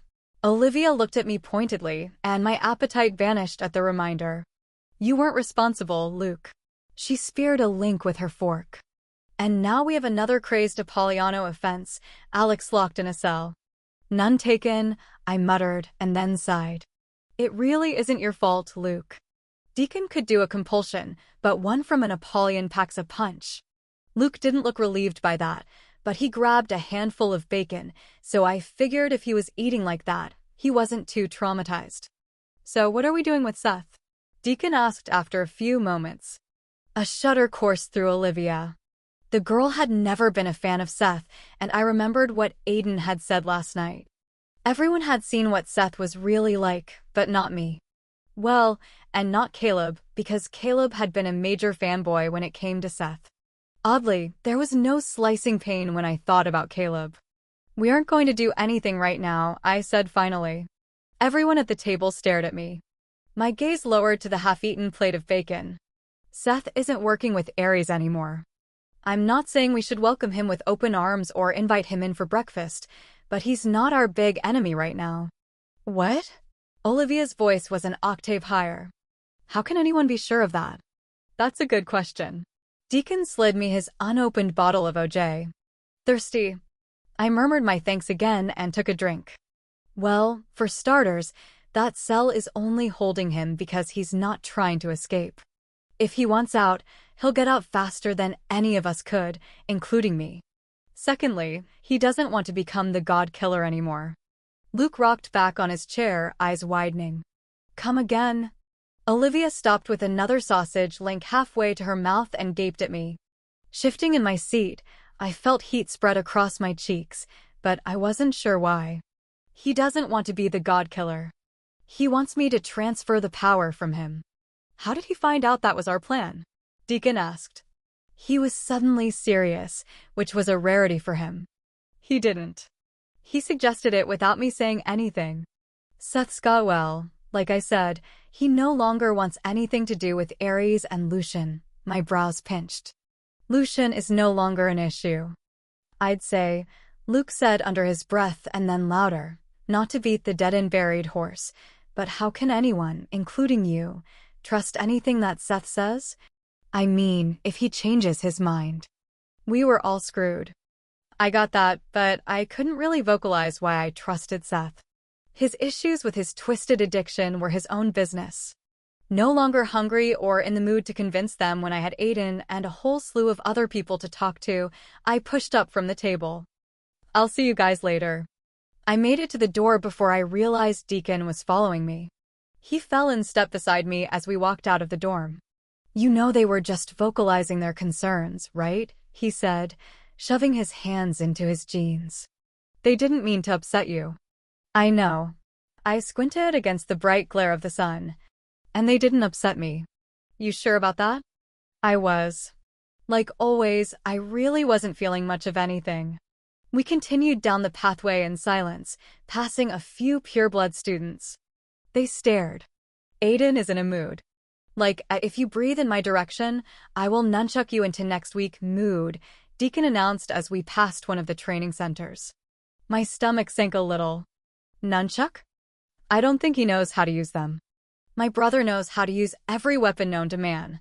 Nunchucks are no exception. A small grin tugged at my lips. I'll take your word for it.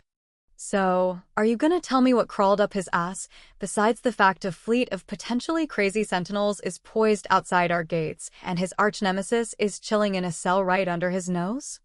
Have you seen Aiden? I asked instead. He nodded.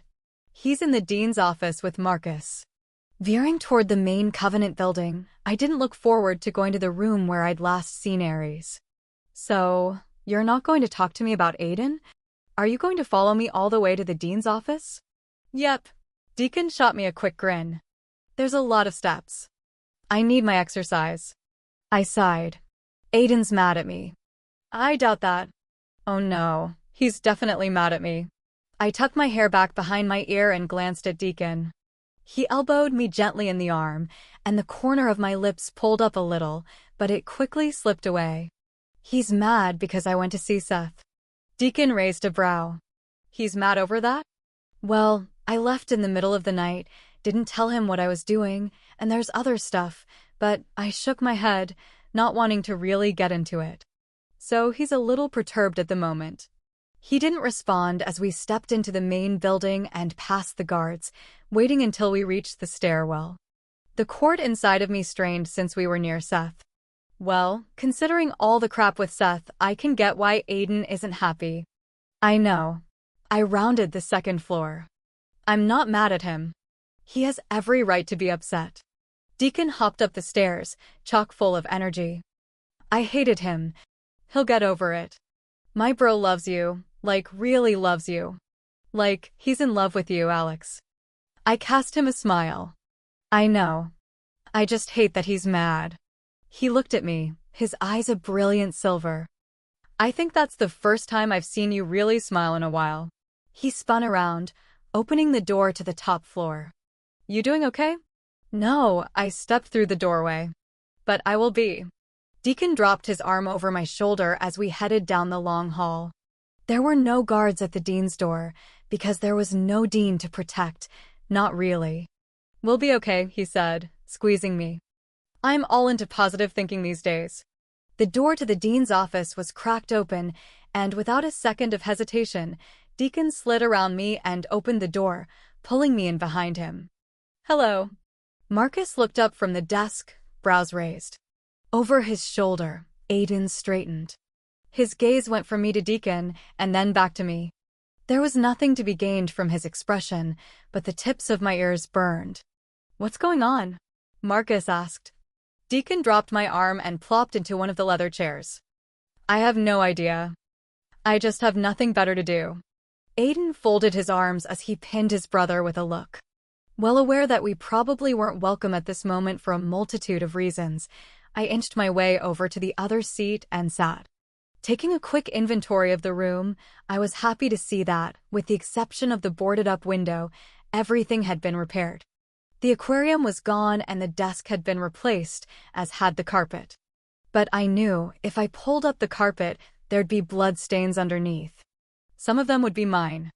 Alex. My chin jerked up at the sound of Aiden's voice, and our gazes collided for a brief second. I'd come to talk to him, but I'd lost my courage the moment those thundercloud-colored eyes had focused on mine. I don't have anything better to do, either. So what are you two doing? Deacon asked, batting impossibly long lashes. Marcus leaned back in his chair, and his cool emerald gaze drifted over us. We were discussing what to do with the Sentinels outside the gates. They haven't caused any problems yet.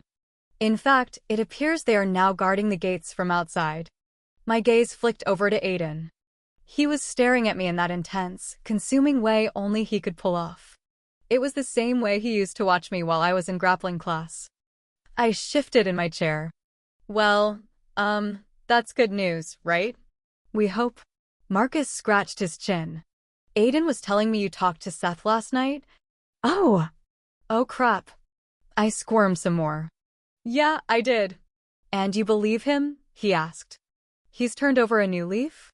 I'm not sure I'd say he's completely turned over anew. A quick fissure of energy rolled down my spine, and the marks of the Apollyon raced across my skin. Electricity filled the room, and my senses flared. I knew the feeling. A god was here. I shot to my feet and started to turn. Apollo stood behind me. Hi. I jerked back, smacking my hand over my pounding heart. Good gods. One side of his lips curved up. He looked completely unrepentant, but he was rocking those baby blue eyes instead of the creepy god ones. Why must you keep doing that? Aiden shook his head. Gods. The god shrugged. How else should I do it? Ring a bell first.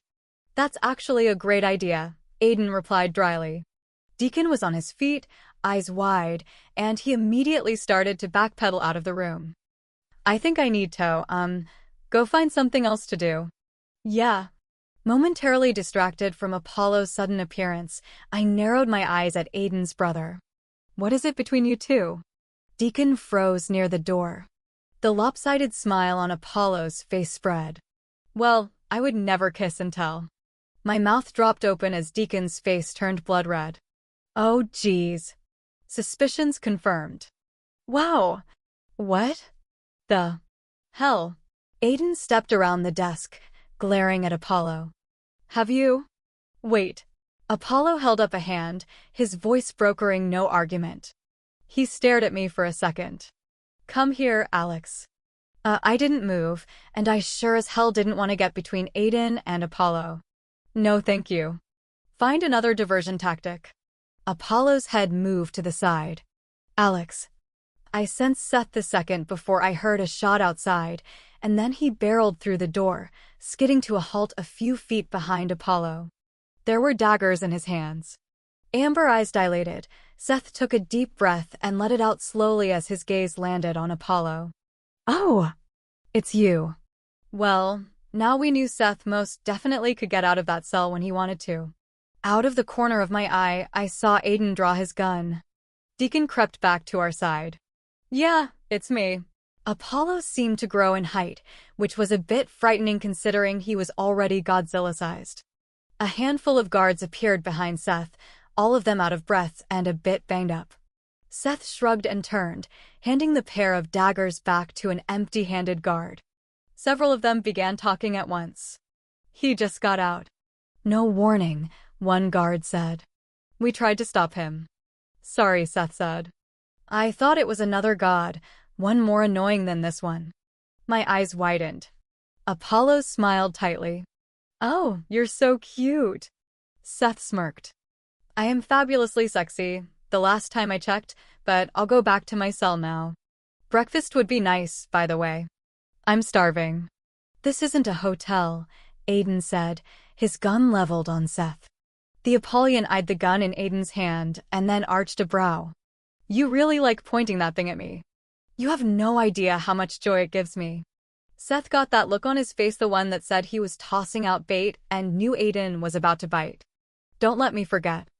I do owe you for the knock over the head yesterday. You want that again? Aiden smirked. Keep talking. Oh, for the love of gods everywhere, stop it, I said. This is ridiculous. Everyone turned to me. Obviously, you don't think he's tricking us, Apollo, or you'd have blasted him with some god juice by now. Just because I haven't doesn't mean I won't. Seth opened his mouth, but I jumped in before he could make the situation worse. And it's rather pointless.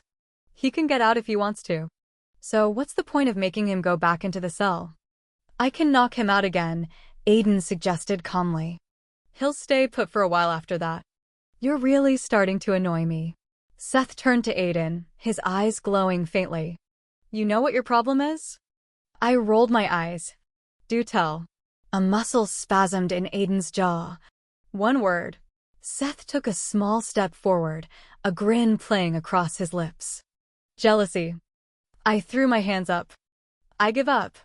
Not like we don't have real problems to deal with, but let's continue the boy fight. Actually, as entertaining and long overdue this boy fight is, Alex has a point for once. Surprising, huh? Apollo earned a death glare for that. Aiden, put your gun away. Marcus, there's no need for daggers. Then he eyed Seth. If you have nothing to hide, you aren't going to run from me. Seth's spine straightened. I would never run. I had no idea what was going on, but Seth held himself still as Apollo took 2 long strides and placed his hand on the center of the Apollyon's chest. Surprise flickered across Seth's face, and then Apollo stepped back. He's telling the truth. He's no longer working with Ares, but that doesn't mean he's not still a threat, Apollo announced, and I had a feeling I knew what the god was referencing. And then he turned to me. We need him here anyway. He's not the problem. You are. What? He was staring at me. Why me? I'm, like, the voice of reason for once. It's not that. Apollo faced me completely. Guards, leave the room and close the door behind you. They didn't even hesitate. They scattered like cockroaches. Unease formed little knots in my belly as I glanced at Aiden. He hadn't put the gun away and looked like he was going to aim it at Apollo next. Deacon had successfully pinned himself against the wall, out of everyone's path. Have you been marked? Apollo asked, his nostrils flaring. I shook my head, taking a step back. Sweat dotted my brow as I eyed the door. I wanted out of this room really badly. I have no idea what you're talking about, but you're starting to freak me out. Apollo's eyes flipped from blue to Wittino pupils, no irises. Static crackled in the air. Come here, he repeated. I needed to get out of here. Blood pounded in my veins. Every ounce of my being screamed for me to leave. Apollo wasn't. He shot forward over the roaring in my head. I heard Aiden shout and clamped his hand down on my shoulder. I staggered under the weight. Did he mark you? Apollo demanded, his expression furious. Did Ares mark you? Those all-white eyes became my whole world. What is going on? Marcus asked, but he sounded far away. Apollo reached around me and grabbed the hem of my shirt. By the time I realized what he was doing, it was too late. He yanked up the shirt, exposing my back. Aiden exploded, yelling at the god as I tried to twist away. There it is. Apollo's hand landed on the oddly shaped scar, and my entire body jerked as if I'd been shocked. Phobos. Deimos. Show yourselves. Seth cursed. I started to think Apollo might have lost his damn mind, but then, without any warning, there was a deep wrenching inside me. I broke the god's hold and stumbled back a step. A tremor worked its way through my body, rippling through every muscle. The room tilted. Oh, gods, I whispered, doubling over and clutching my stomach. Alex, shouted Aiden. Don't touch her. Apollo got in between us, holding Aiden back with nothing more than a raised hand. It was like an invisible shield appeared between us. Deimos. Phobos. Sigma epsilon delta iota alpha zeta omega nu alpha sigma omicron upsilon alpha sigma epsilon iota alpha upsilon tau tau omicron pi lambda theta omicron. The skino gods, the skin under my hands moved, pushing out against my shirt and my palms and forearm fingers.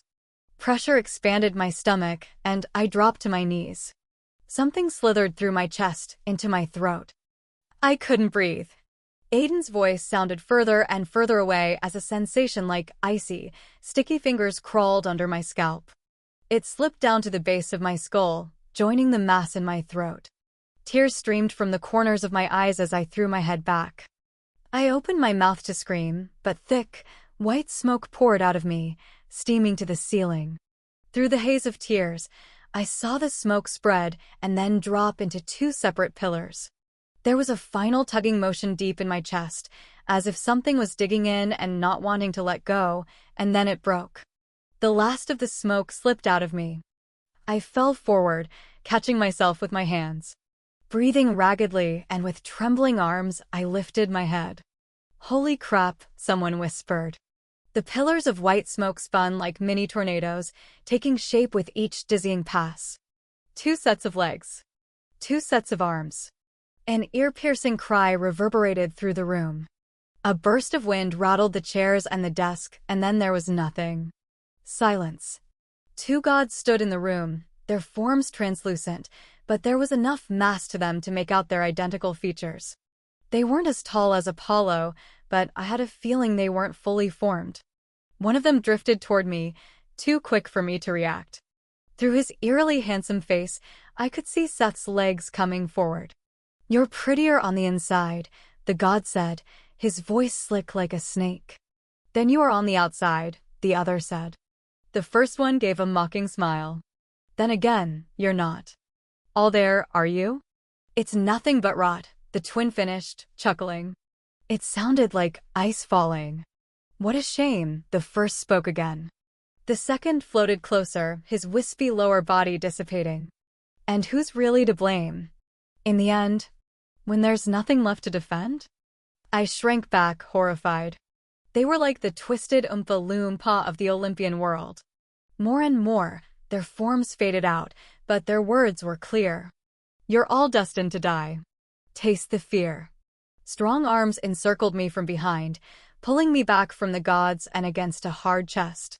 Aiden turned, using his body to shield mine, but it didn't stop me from hearing their final words. It will all be over by the end of this year. A loud sigh swept through the room as the smoke dispelled. The twins were gone. Well, Apollo drew the word out. That made absolutely no sense. Muscles weak, I slumped over and would have face-planted on the carpet if Aiden hadn't caught me. He gripped my arms, but my skin felt too sensitive, too raw as he gently lowered me to the carpet. I crawled away, dragging in deep breaths. What was that? Deacon asked, his voice hoarse. Shaking, I sat back and lifted my head. There was a balloon expanding in my stomach, moving up my chest. Apollo stood in the middle of the room with his hands on his hips. That was Phobos and Deimos, the gods of fear, dread, panic, and sheer terror. They are Ares' sons. When you fought him, he marked you, giving them access to your psyche. I knew something was off about you while you were in Olympus, as did Artemis when she was here, but I didn't see it until now. I blinked slowly. What? Phobos and Deimos have been writing you, feeding off your emotions, and choosing and amplifying which ones you feel. Seth paled as he took a step back. His eyes met mine. I didn't know. He raised his hands. I had no idea. That's what Artemis meant by something being inside of her. Aiden was kneeling beside me. Horror whipped through his voice. They were inside her? Yes. The white light dimmed in Apollo's eyes and blue irises appeared. I thought I was going crazy. I thought I was pregnant. I didn't think I was too shocked, too everything to care about what I had just admitted to everyone in the room, to even acknowledge Aiden's sharp inhale, or how broken it sounded, or the way Seth turned his back, like he couldn't bear to look at me. They were inside me this whole time? Since you fought Ares, Apollo confirmed. I'm sorry. If I could have come sooner, I would have known. Staring at the god, I had a hard time accepting what he said. I got it. I believed it, but to think another gods were inside my head and my body, tinkering around, messing with me and being with me the whole time floored me. A floodgate broke, and the balloon in my chest burst. Rage flooded me, burning like lava through my veins. It tasted like blood and acid. The room tinted amber. Seth whirled around. Guys. The hair lifted off my shoulders and neck. Aiden called my name, but I was beyond hearing. I was beyond listening. I lost my shit right then and there. Chapter 10. I don't remember leaving the dean's office, but must have, and I assume no one tried to stop me. I needed to be alone. I needed space. I made it to a room down the hall. I stood inside, the door swinging shut behind me, my chest rising and falling rapidly. I was feeling too much anger, hurt, loss, hate, love, and everything else that had been muted while Ares' suns had been camped out inside my body. All the emotions at once were a poison in my blood. The lid on the bottle inside me had been completely unscrewed. Emotions broke the surface in a rush, and it felt like I had been drowning this whole time. A burst of power left me. The heavy oak desk in the corner, as well as a line of chairs and small tables, lifted into the air. They rose to the ceiling. My fingers curled in, nails digging into my palms. Wood creaked and groaned, then splintered. The furniture shattered like dry, brittle bones. A volcano erupted inside me. I opened my mouth and screamed. I didn't recognize the sound. Windows cracked. Shards of glass fell and stopped before they hit the floor. It wasn't enough. The destruction wasn't enough. It could never be enough. Every cell inside me had been violated on a level I couldn't begin to comprehend. The room shook and the building shuddered as I took a step forward. My feet lifted off the floor. Below me, the tile warped and peeled up, breaking apart in large, uneven sections that rose into the air. Another shockwave of akasha rolled out from me. Blue light pulsed, incinerating the flooring. In a flash, I felt the rage and shame of being so broken by Ares. I hadn't mourned all those who died at the hands of Ares until that moment. I hadn't felt the loving embrace of my mother's arms or the loss of her all over again until that very second. I felt the damage that had been done to my body and head all over again. I tasted the bite of fear and the tang of fury when I remembered the condition of Aiden's hands when I first saw him after waking up. I tasted them again when I remembered seeing Marcus' mangled face. I felt the horror of pulling the trigger and killing Lucian. I felt it all. I felt alive, as if I was finally awake, and it was too much. Another scream tore through me, and the walls trembled. The door opened behind me, and I slowly turned around, breathing through my nose. Seth stood there. My feet touched the floor. You need to try to calm down, he said. Or you're going to bring this whole building down. Calm down? Oh, shit was about to get real up in here. I flew toward him, my arms snaking back. My fist cracked off his jaw, snapping his head back. Seth stumbled a step and bent over, clutching his face. The burst of pain flaring across my knuckles felt damn good. Gods, he grunted. Jerking my leg up, I slammed my knee into Seth's stomach. A harsh expletive exploded from his mouth as I grabbed fistfuls of his shirt and shoved him backward. He caught himself against the wall with one hand. Okay. He spat out a mouthful of blood. I'll admit I deserved that. The stupid cord in me didn't understand the violence, but it liked that I was touching him. For that reason alone, I dropped down low and spun. I took his legs out from underneath him. Seth folded like a paper sack, hitting the destroyed floor on his side. I vaulted to my feet and then dropped into a crouch. Seth was back up in record time, his golden brows slammed down. Okay, you want to work out your aggression? I'm all for that, Angel. Don't. I dipped under his arm and sprang up behind him. Call. I slammed my hands down on his shoulders and brought my knee up. Me. That. Seth twisted away before I could say hello to his spine. He faced me, pushing the longer strands of hair out of his gleaming eyes. Come on. Bring it, Angel. The sound that came from me would have sent most people scurrying for the hills. He lifted his hand and gave the universal, come get some sign. Work it out of your system. You can't kill me. I wasn't sure if my anger was so much directed at him or if he just made for a very convenient punching bag, but I launched myself at him. I hit him in the midsection, knocking him backward. We crashed into what was left of the desk and toppled over it. In a rather impressive feat, Seth shifted and hit the floor under me, taking the brunt of the fall. I was on top of him, straddling him. My arms rose up and I brought them down on his chest, over and over. I hit him, and I kept hitting him. His face blurred through the sudden wetness in my eyes. What the hell? The dampness rose and spilled over. My hands ached, but I couldn't stop. Tears streamed down my face, and the whole time Seth let me hit him. He didn't raise a hand. He didn't stop me. My body shook and my arms ached. The sobs came from deep within me, from that dark and rotted-out place that had cropped up when Ares shattered my bones. My fists landed against Seth's chest once more, weaker this time, and I couldn't lift them. I hunched over, my chin dropping to my chest, and I cried so many tears I was sure I was going to drown the whole world with them. Stop. Seth gripped my arms. Come on, Angel, stop. I wished I could, because crying on top of Seth wasn't my ideal way of licking my wounds in private. It was a whole lot of pathetic and awkward, but it was like the seal that kept me from crying had been broken. There was no turning back now. Seth made a sound, and then he rolled. A second later, I was lying on my side.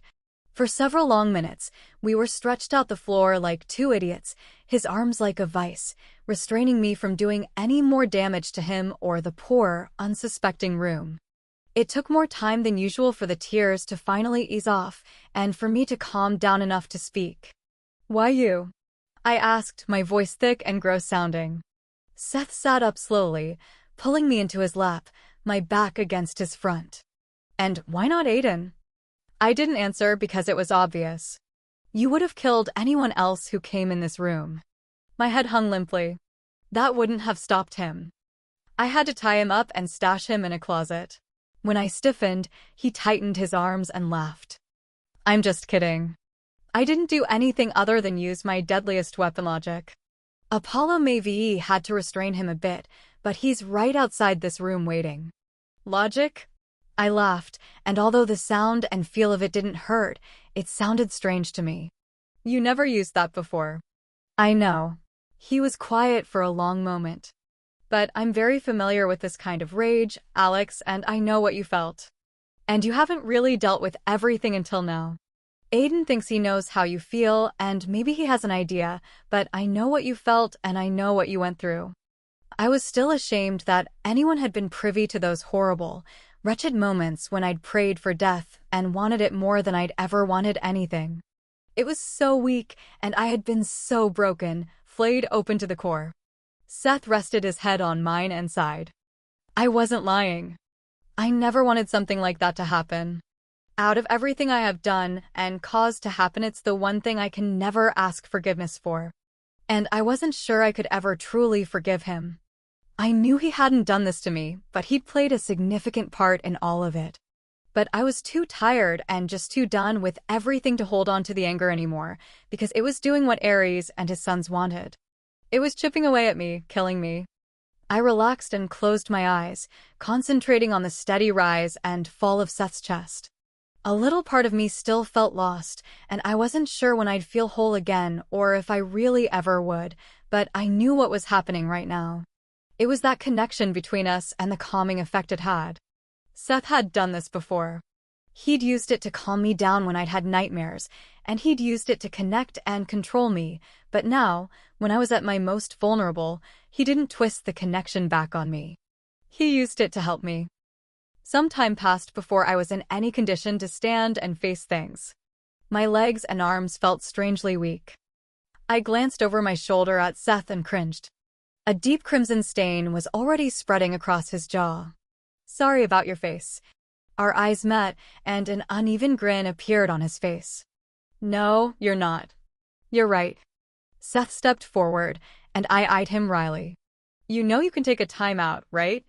Take the rest of the day to just, I don't know, deal with it all. Get some rest. I was exhausted in the way one felt only after going through an emotional upheaval. The idea of laying my little head down on a soft pillow was more appealing than eating cheese fries loaded with bacon. I'm sure Apollo has a reason for showing up other than yanking those freaks out of me. He can wait. Concern flickered in Seth's eyes, and it was odd seeing that. As long as I'd known Seth, it was rare to genuinely see him care about someone other than himself. Then again, I wasn't giving him credit. I'd changed. He'd changed. No. I'm fine. I turned to the door. We don't have time for me to take a nap. We have time. Seth followed me. Not like tomorrow is going to be any different than today. Who really knew if that was true? Denying the urge to agree and go find the nearest bed, I opened the door. It was slightly off its hinges, so it scraped the floor and opened only halfway. I sighed as I squeezed through.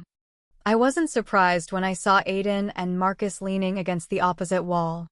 Both seemed to relax a little when they saw me standing and obviously not looking like I'd stuck my hand in an electric socket. Though I did come to an abrupt halt when my gaze centered on Aiden again. It was like seeing him for the first time, the broad cheekbones, the full, expressive lips, his dark, unruly hair, and those brilliant smoky gray eyes. A veil had lifted from my vision, and I didn't want to look away. How much had Aries' sons affected? Everything, it seemed. Marcus' gaze shifted over my shoulder, and his brows rose.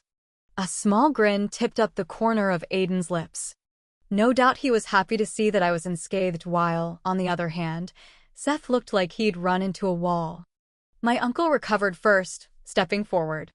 Are you okay, Alexandria? Other than the fact I just spewed out two gods like a drunk college chick? I'm feeling fabulous. Relief shuttled across his face.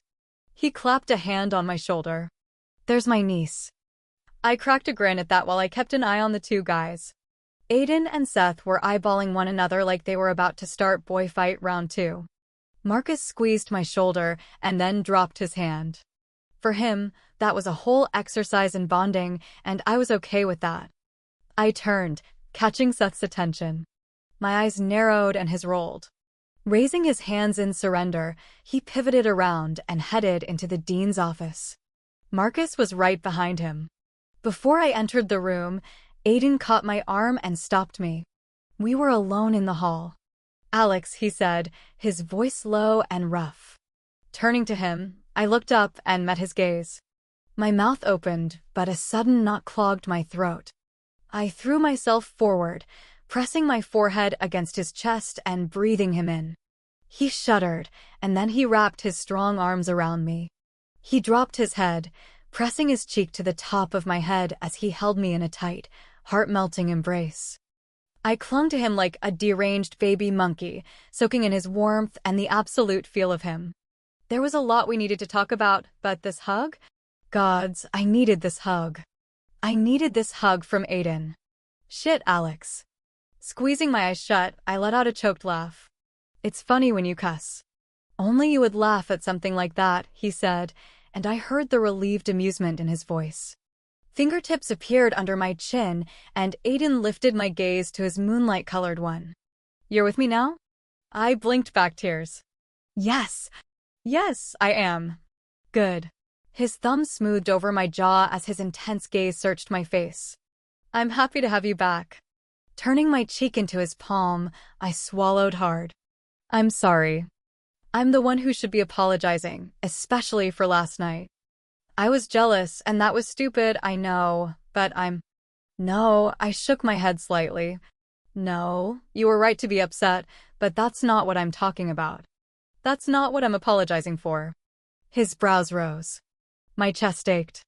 I know there was a part of you that was okay with the idea of us having a baby.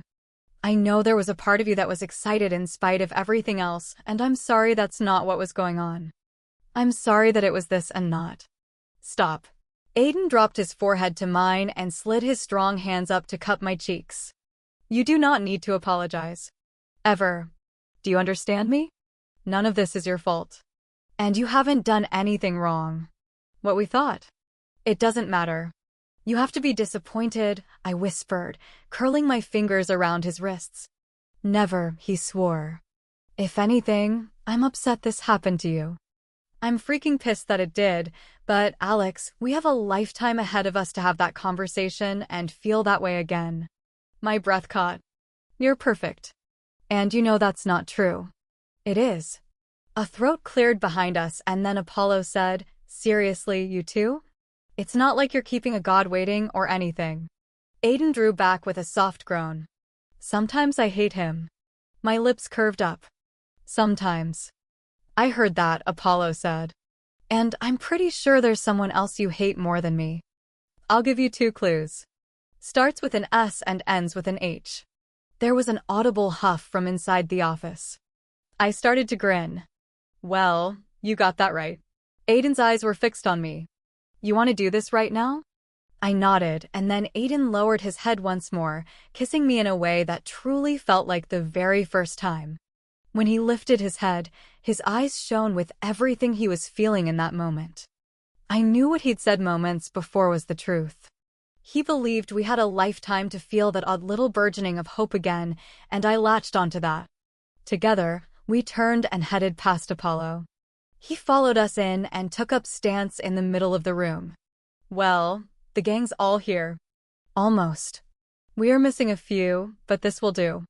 We were missing Solos, Luke, and Olivia, and it didn't feel right that they weren't here. And it felt really weird that Seth was here. He was leaning against the wall where the daggers had once hung. He arched a brow at me. Your mark should be gone, which means the twins won't be able to get back into you, Apollo said, and I resisted the urge to yank my shirt up and check right then. Then he turned to Seth. And don't think you and me are okay.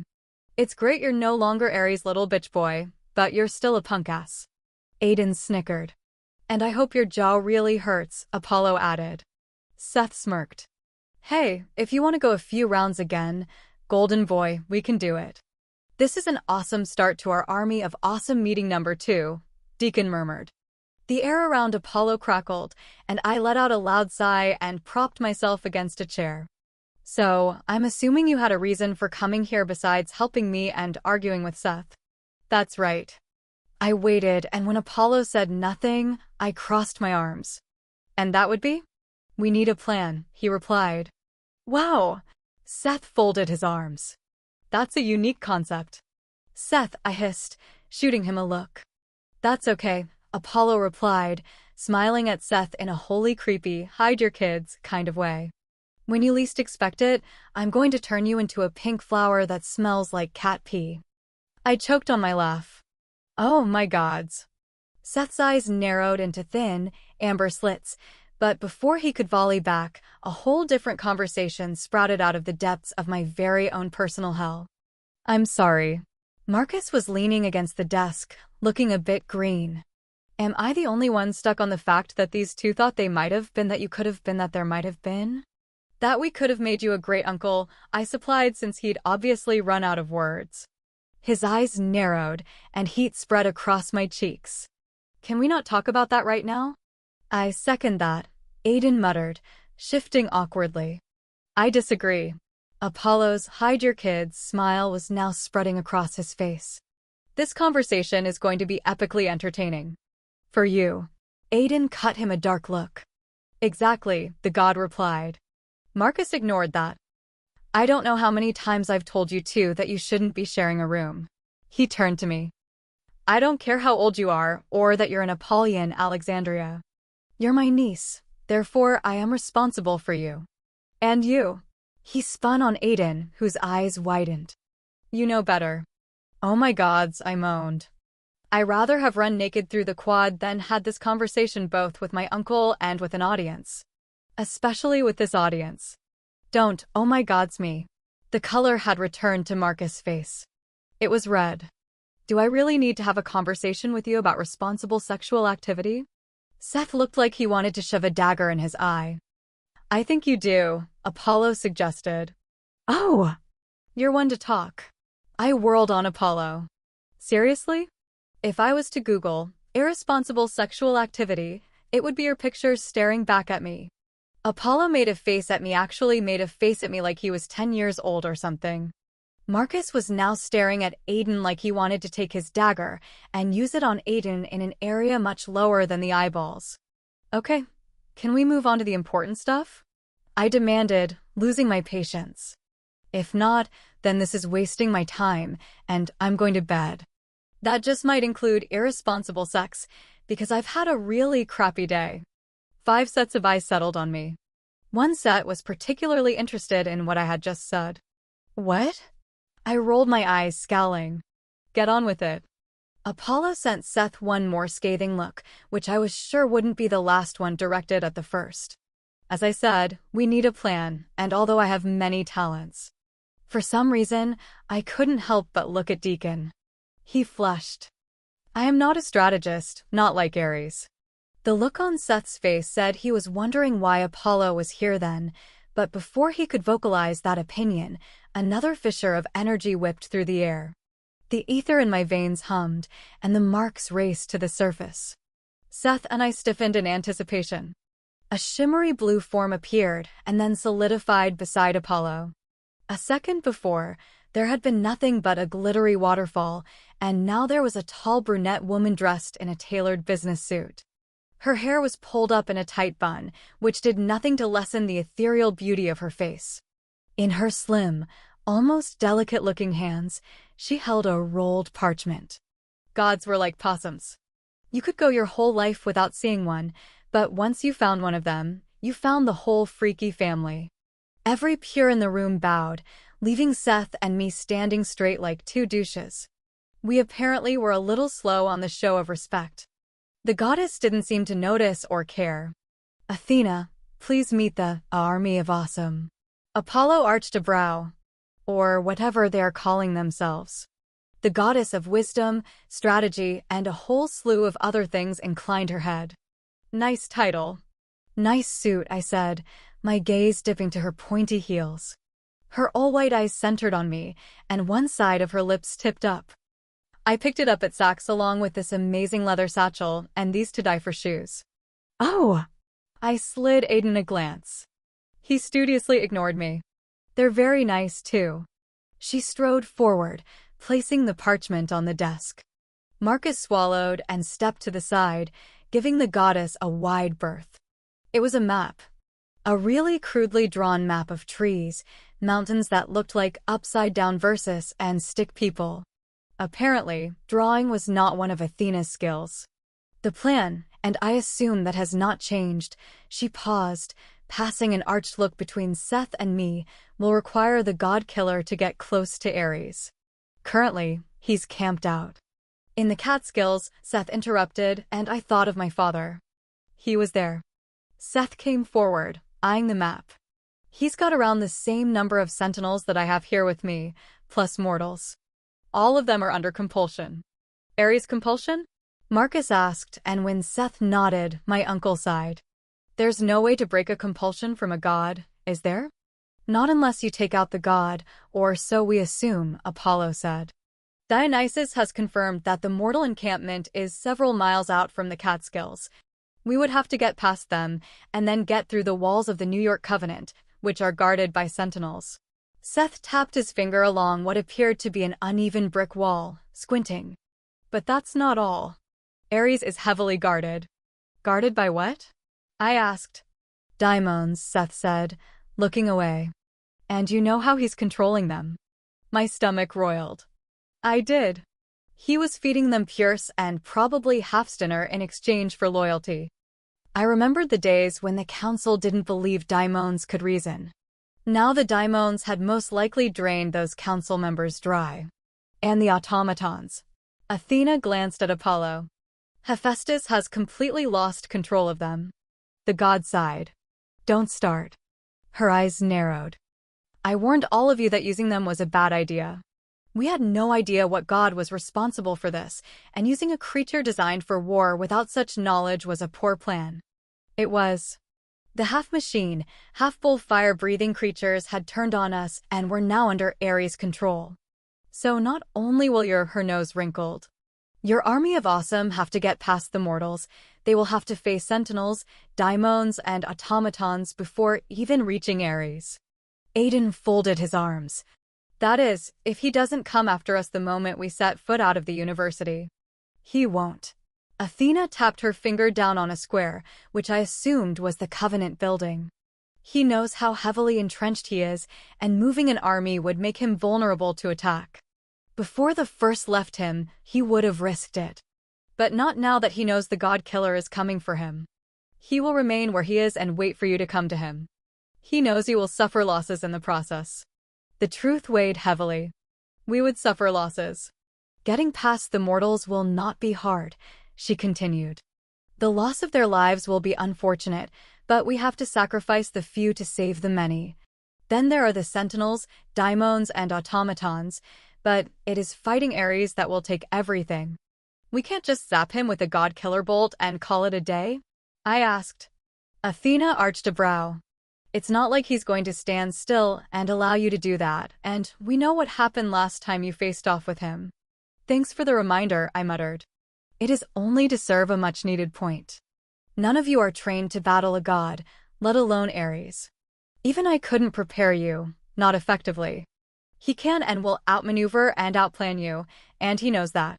Athena waved a hand over the map, and it disappeared. Neat trick. I was jealous. So are you saying that we cannot defeat him, not even with the God Killer? Marcus asked, and the crinkled skin around his eyes appeared more noticeable. No, she faced us and hopped up on the desk, demurely crossing her legs. War is partially strength, partially skill, and partially psychological. We have the strength in the Apollonians and the Sentinels, but we do not have the skill, and we do not have anything that will put Ares at unease. Without the last two factors, we will not succeed. I frowned. Are you also the goddess of depressing facts? Apollo snorted. I am just being realistic, she stated coolly. But I do have an idea. Here we go. A bit of excitement thrummed through me. An idea was better than everything else she'd been spouting, because right now, I didn't need Phobos and Deimos inside my head to believe we were embarking on a suicide mission. It is a risky idea, but we really have no other choice. If the God Killer fails, it will be an all-out war, and we know what happened the last time the gods went to war, Athena said. Aiden shifted his weight. Thousands died. And it will be millions this time. Apollo studied the goddess. What is your idea? A small smile appeared. We use purses. Apollo stiffened, and I didn't understand the reaction.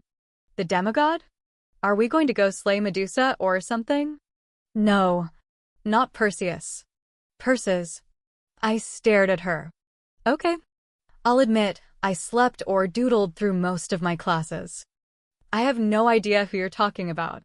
That is a lovely discovery. Marcus pierced me with his Dean of Academic stare. I withered like a poor little flower left out in the sun without water. Perseus is the god of destruction and war, Apollo explained, eyes wide. He was nearly indestructible and nearly unstoppable.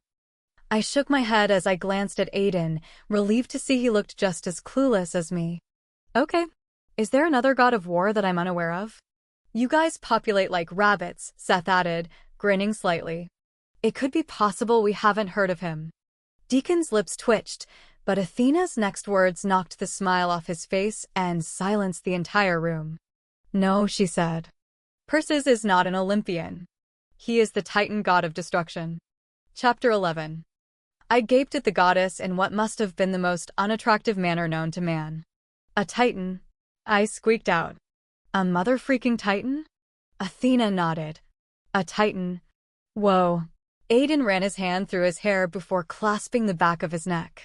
He turned sideways, shaking his head. Wasn't expecting that. I don't think anyone was expecting that. Apollo stepped toward Athena. Let's break down this idea step by step. How would we be able to use Perseus? The last time I checked, he was in Tartarus. He is still there. Athena tipped her chin up. And as you know, he is not dead. He is only entombed. And how do you think we're going to release him? Apollo demanded, brows slashed. Zeus would never agree to this. I am Zeus' favorite child. Her smile beamed. Apollo's blue eyes rolled. That's something to be proud of. She sked softly. I can get him to agree to anything, and he's desperate, Apollo.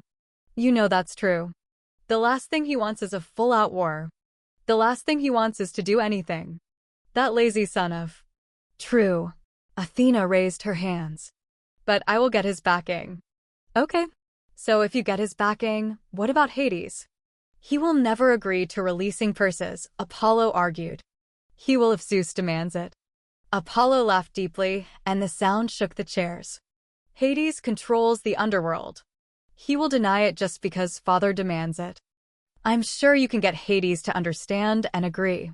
That will be up to you. She tapped her manicured fingers on her bent knee.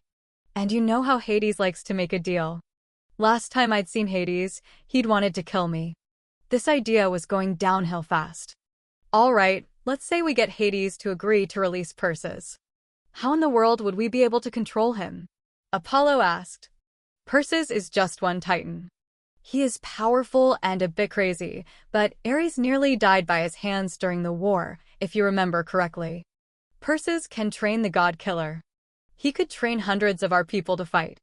We will have the skill, and we will have the psychological upper hand. She smiled again. Besides, Perseus will do anything to be free. Any of the titans would. Put the fear of gods in him, or whatever it is the mortals say. Make him behave, and in return, Hades can give him better accommodations. Oh, this is rich. Apollo laughed. You're serious about releasing a titan? Seth blinked slowly, as if coming out of a daze.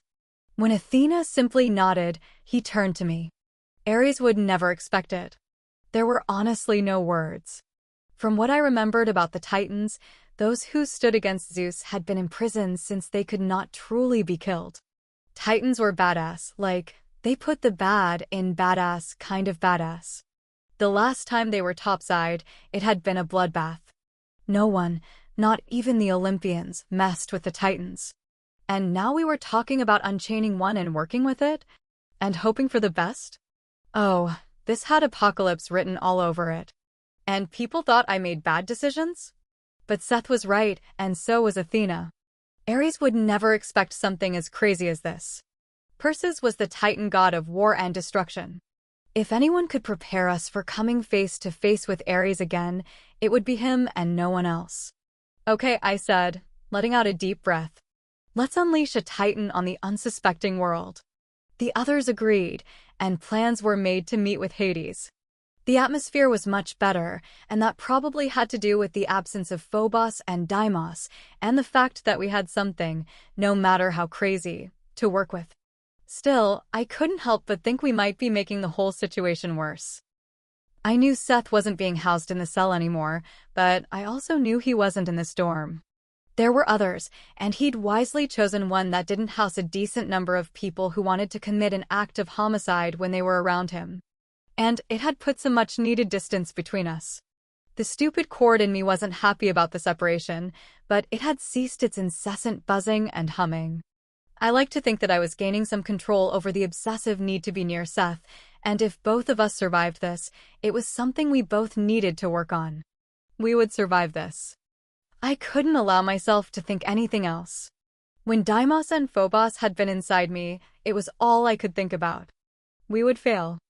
I would die. Those I loved would die. Now that their influence was gone, I felt like myself again. Things weren't all rainbows and puppy tails. I could still lose people, and after I discovered there was a good chance the Olympians would take out my rosy red behind after fighting Ares, there had been moments when I wanted to find a corner to rock in. But I was a born fighter, and I would fight. That's who I was at the core. Alone in my room, I stripped out of my clothes and kidnapped another one of Aiden's shirts to sleep in. The soft, well-worn cotton slipped over my head and ended at the thigh. I wasn't sure if he was truly okay with me hijacking his clothes, but he wasn't there, and I simply liked his shirts. Dragging myself to the bed, I tucked my legs under the covers and rolled onto my side, facing the door. The last I'd seen of Aiden, he'd left with Marcus to go over the newest developments with Solos and the crew. As exhausted as I was, I had bowed out of the third meeting with the Army of Awesome. There was just too much going on in my head to face everyone. Lying there, waiting for Aiden to return, I told myself again that we were actually planning to release a Titan. Crazy pants right there. Obviously, I'd never met a Titan, and a part of me was excited by the prospect of coming face to face with such a legendary being. A freaking Titan. I gave a sleepy snort. My eyelids grew heavier as the minutes ticked by. I didn't want to fall asleep, because there was so much I needed to talk with Aiden about, but I was sinking through the bed. After Deimos and Phobos had been yanked out of me, the emotional storm that had followed had been a cleansing of sorts, but it had also tuckered me out. I realized then that I hadn't thanked Seth.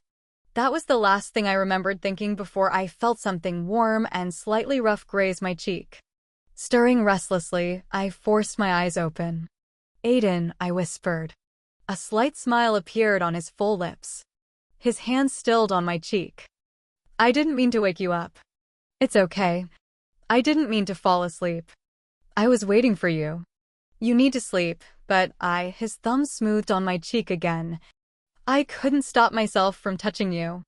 A wealth of warmth blossomed in my chest at those words, and then spread when I realized that Aiden was under the covers and he was shirtless. Maybe even pantsless. I'm not complaining. In the soft light from the nightstand, his eyes were a luminous silver. "How are you feeling?" Wiggling closer, I bit back a sigh as his hand slid around the nape of my neck. I feel good. I mean, hurling up those gods changed things. That was crazy, right? His lashes swept his cheeks and then lifted. The intensity in his gaze was consuming. It isn't something you see every day. My lips tipped up at the corners. It's a relief to know that a lot of what I was feeling wasn't coming from me. I have to agree. His knee rose under the covers, and soft flannel brushed my bare legs. Damn. He did have pants on. "Want to talk?" What I really wanted to do was cross the scant distance between our mouths, but I did need to talk to him. There had been so much I'd held back while the gods had been squatting in my head, and there was so much Aiden needed to know, so I told him everything from how I'd felt when I fought Ares to what it was like the moment all those violent emotions rose to the surface. When I was done, he smoothed his hand over my cheek. His hand had stayed on me the whole time. "Do you feel that way now the way you felt with Ares?" I met his gaze as I placed my hand against his warm chest. "I think there will still be moments when when it sucks, but I don't want to die. I'm glad I didn't." I laughed, a little embarrassed. "I don't feel that way anymore." "Good."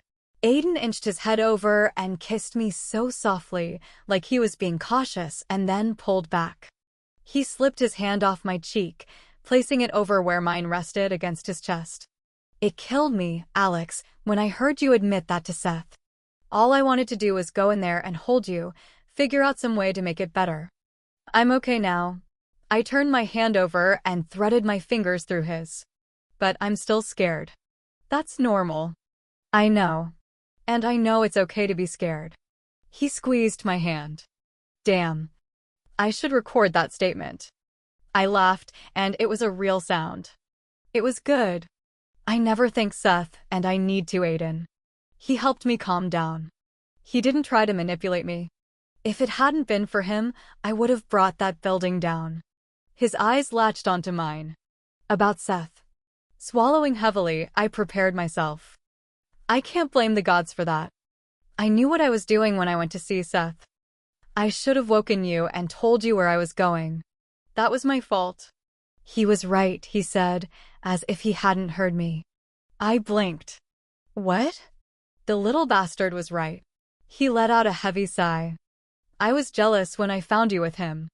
I was jealous afterward. I am still jealous. I heard what you said, he stated quietly, not looking away. I heard you say that you loved him. My eyes widened and my stomach dropped as a horrible feeling opened up in my chest. How had I forgotten that he'd overheard me saying that too? For a moment, I didn't know what to say. Awkward didn't even cover it. I did say that, but it's not the same. Same way you feel about me. His eyes shut briefly. I know. I honestly know it's not, but hearing that, I wanted to punch him. I still do for various reasons, but mostly because I know that there will always be a part of you that does love him. That you two will have this connection for the rest of our lives, and that's something I can never compete with. An ache opened up in my chest, and I closed the distance between us, practically crawling onto him. I'm sorry. His brows rose as he rolled onto his back, wrapping an arm around my waist. For what, Alex? I should say I'm sorry. I was a dick to you because of my stupid jealousy. You shouldn't have to apologize. But you shouldn't have to deal with the freaky Apollyon connection. I peered down at him. What normal couples have to deal with that? We deal with a lot of things normal couples don't deal with, he replied dryly. I know. That's why I'm sorry you have to deal with Seth and me on top of everything else. If it was me, and you were connected to someone, I'd probably stab her in the eyeball every time I saw her. Aiden's lips quirked up lazily. Really? It's not funny. I smacked his chest lightly. I wouldn't be able to deal with it, so I totally get your jealousy. I just don't want you to feel that way, because I love you. I'm in love with you. Forever and ever, and all the corny things I can attach to that. He chuckled deeply, and the sound brought a smile to my face. I know you do. And I have to work on not hating him for this. I have to remember that there are other reasons to want to kill Seth. I laughed, and he rewarded me with another tender kiss that curled my toes. It didn't go any further than that. He guided my head down to where his heart beat steadily in his chest. I wanted to take that kiss further, but the moment my cheek hit his skin, I found my head too heavy to lift. Aiden told me how the rest of the group had taken the news about releasing purses. He also had explained to them that Apollo had checked Seth out, and the first could be trusted as far as anyone could really trust Seth. Then he explained to them about the evil god twins, and for that I was eternally grateful. That was the last thing I wanted to explain all over again. I didn't take long for me to drift back off to sleep as Aiden talked, not with the rise and fall of his chest luring me off or with his hand playing in my hair. I wasn't sure how comfortable it was for Aiden, considering I was sprawled half on top of him, but when I woke in the morning, neither of us had moved. I was still on my side, one leg thrown over his and my cheek on his chest. Pleasant pressure built inside me. I wanted a million mornings of waking up like this. I was going to have those mornings. I stayed there for a little while, feeling and listening to Aiden breathe. My mind started to wander over so many things: Seth, my father, my friends, the state of things for half-bloods, the future if we defeated Ares, and what would happen if we failed. By the time I got tired of where my mind had gone, half his body had to be numb. I started to push off. Aiden's other arm swung around with startling quickness, and his hand landed just above my knee. "Where do you think you're going?" he asked, voice gruff from sleep and from something else. A flutter started in my stomach as I raised my head to look down at him.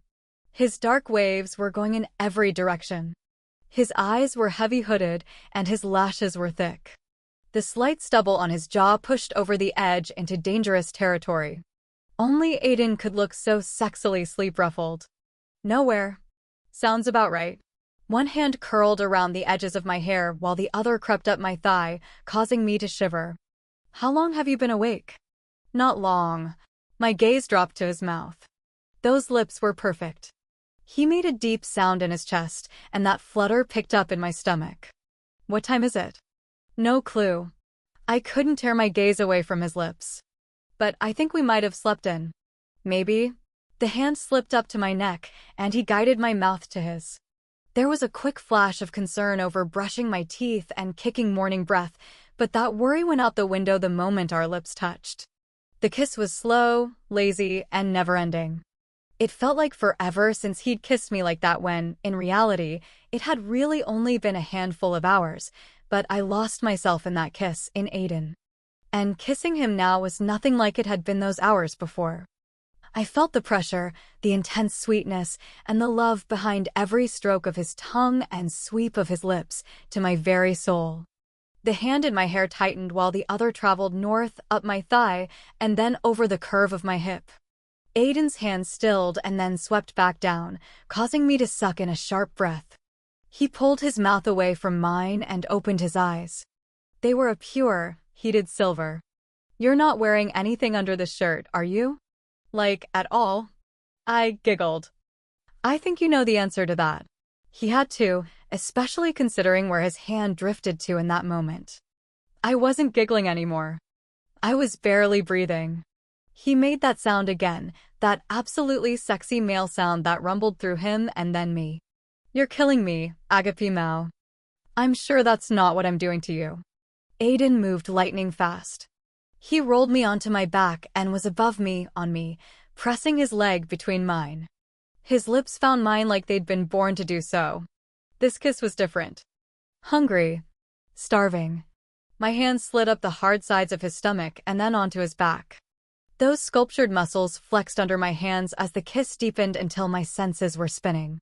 There was probably a lot to do today. Some would also say there were a lot more important things we could be doing at this very moment. I would argue against that point voraciously, because there was nothing more important than this. Not when those wonderfully rough hands skimmed under the borrowed shirt. His hips rocked against mine, and a fire raced throughout my blood. I wrapped my fingers around the band of his pajama bottoms. Agape Mao, I've missed you. His lips moved across my jaw and trailed a heated, shivery path down my throat and then back to my lips. I need you. My heart stuttered. Yes. Who knows what I was really saying yes to? Anything at that point. Karate chop a few daimons while I was naked? Sure. Do trig formulas for fun? Okay. As long as he kept kissing me, kept calling me Agape Mao, and kept touching me, I'd say yes to a lot of things. Too bad we weren't doing this while I was still in school. I could have used his kisses as an amazing studying incentive. His hand hooked around my hip, urging me to wrap my leg around his, and I stopped thinking. If only I got these damn pants off. A sudden pop and crackle preceded the overwhelming and very unwelcome presence of a god. Aiden's lips stilled against mine. My eyes popped up, latching onto his quicksilver ones. No way. I refused to believe it. No freaking way. Hades will be here in 20 minutes, Apollo announced from somewhere way too close to the bed. Either speed this up or pick it up later, kids. Oh my gods, I whispered, horrified. Oh, and I hope you two are being responsible, Apollo added. And then he was gone. There was a muffled, hoarse shout from a room nearby.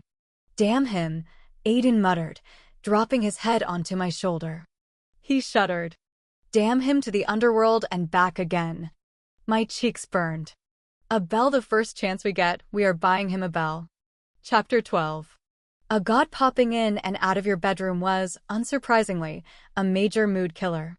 After Apollo vanished, neither of us was willing to risk him coming back with a 10-minute warning.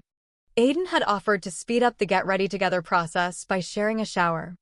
From the bed, I raised my brows. I don't think that would be a quick shower. You're right. He backed toward the bathroom door, his pajama bottoms hanging too low on his hips to be legal. Can't blame me for trying.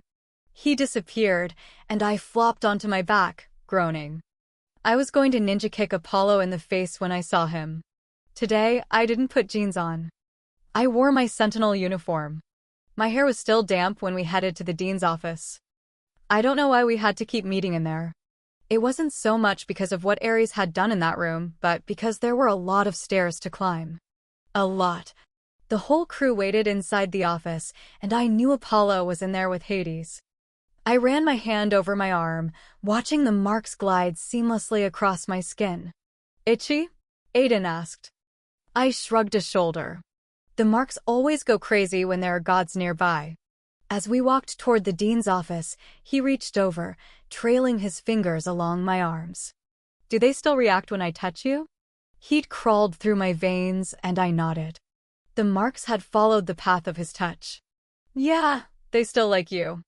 One side of his lips curled up, and a look of male pride crossed his face. I shook my head. Boys. We entered the office, and all the godly power in the room, plus Seth's presence, was a bit overwhelming at first. I clenched my hands into fists to keep myself from bouncing off the walls or monkey-climbing Seth. The two gods stood a good head taller than everyone else. They were shoulder to shoulder, but they couldn't have been more opposite of one another. Where Apollo was all golden skin and sunlight, Hades was dark as night. Aiden sent Seth a downright frightening glare as he strolled toward the people clustered around the two gods. At least he didn't punch Seth, so that was a start in the right direction. I guessed. Seth lingered in the back, leaning against the wall as he eyed the two gods with an edge of distrust. I took a deep breath and approached him. A new wariness crept into his expression. "What's up?" he asked. I didn't say thank you. One golden brow rose. For what? For helping me out yesterday, I explained, turning so we stood side by side. I didn't say thank you, so thank you. You've said thank you 3 times now. Yeah. I leaned against the wall. I can say it again if you want. Seth turned sideways, facing me. When he spoke, his voice was low and held a biting, hard edge to it. I don't want you to say it at all. I arched a brow, but before he could elaborate, Marcus cleared his throat, drawing my attention. 2 gods stared at us. I swallowed. Eerie. At least Apollo had normal eyes. Hades, on the other hand, looked like someone had forgotten to give him irises and pupils. Seth pushed off and went to stand by the opposite wall, his back stiff and shoulders tensed. The gods tracked his movement like lions watching a gazelle. Then Hades turned to me. The god's lips spread into a tight smile. Nice to see you again, love. With the exception of wanting to kill me that one time, Hades was an exceptionally gorgeous man. And he had a British accent, which made him that much hotter. I had no idea why Hades had one, and I'd yet to hear another god with the same accent. No puppies this time? I asked. His eyes narrowed at the reminder. The last time we'd met, it had been in a convenience store in middle of nowhere, West Virginia, and I'd taken out a few of his prized 3-headed hellhounds. No puppies. Yet. Dressed in a sleeveless tunic, Hades' biceps flexed as he folded his arms. So, it's true. He swept the rest of the room with an arch look. Olivia shrank back, her normally caramel-colored skin pale. Hades' grin spread. You all have a favor to ask of me? Marcus glanced at the Apollo. You haven't told him? Oh, he has. I was hoping that someone in here had used their intelligence and changed their minds. Hades smirked. Although I see that is highly unlikely. Luke elbowed Deacon, who kept his face perfectly blank. Does everyone in this room understand the danger of releasing Persis? Hades asked, standing in the middle of our loose circle. His leather-clad legs were spread wide, thighs like tree trunks. The silver cuffs at his wrists glinted in the light. I'm not talking about a slight risk of him killing someone we don't want dead. He will, mark my words. Persis is what you would call unpredictable, Apollo threw out, grinning. We are well aware of that, as is Zeus, and from what I hear, he has sanctioned Persis' release. Athena was his favorite child. That means squat to me, and you know that. Zeus has no power over my realm. And before this conversation proceeds any further, I want everyone to fully grasp what they are agreeing to. We understand, Seth said, gaining the boss of the underworld's attention. Do you? Hades turned to him, head cocked to the side. You've been around Ares. Let me ask you a question. What does Ares thrive on the most? More than one thing, war and fear, Seth responded blithely, and I flinched.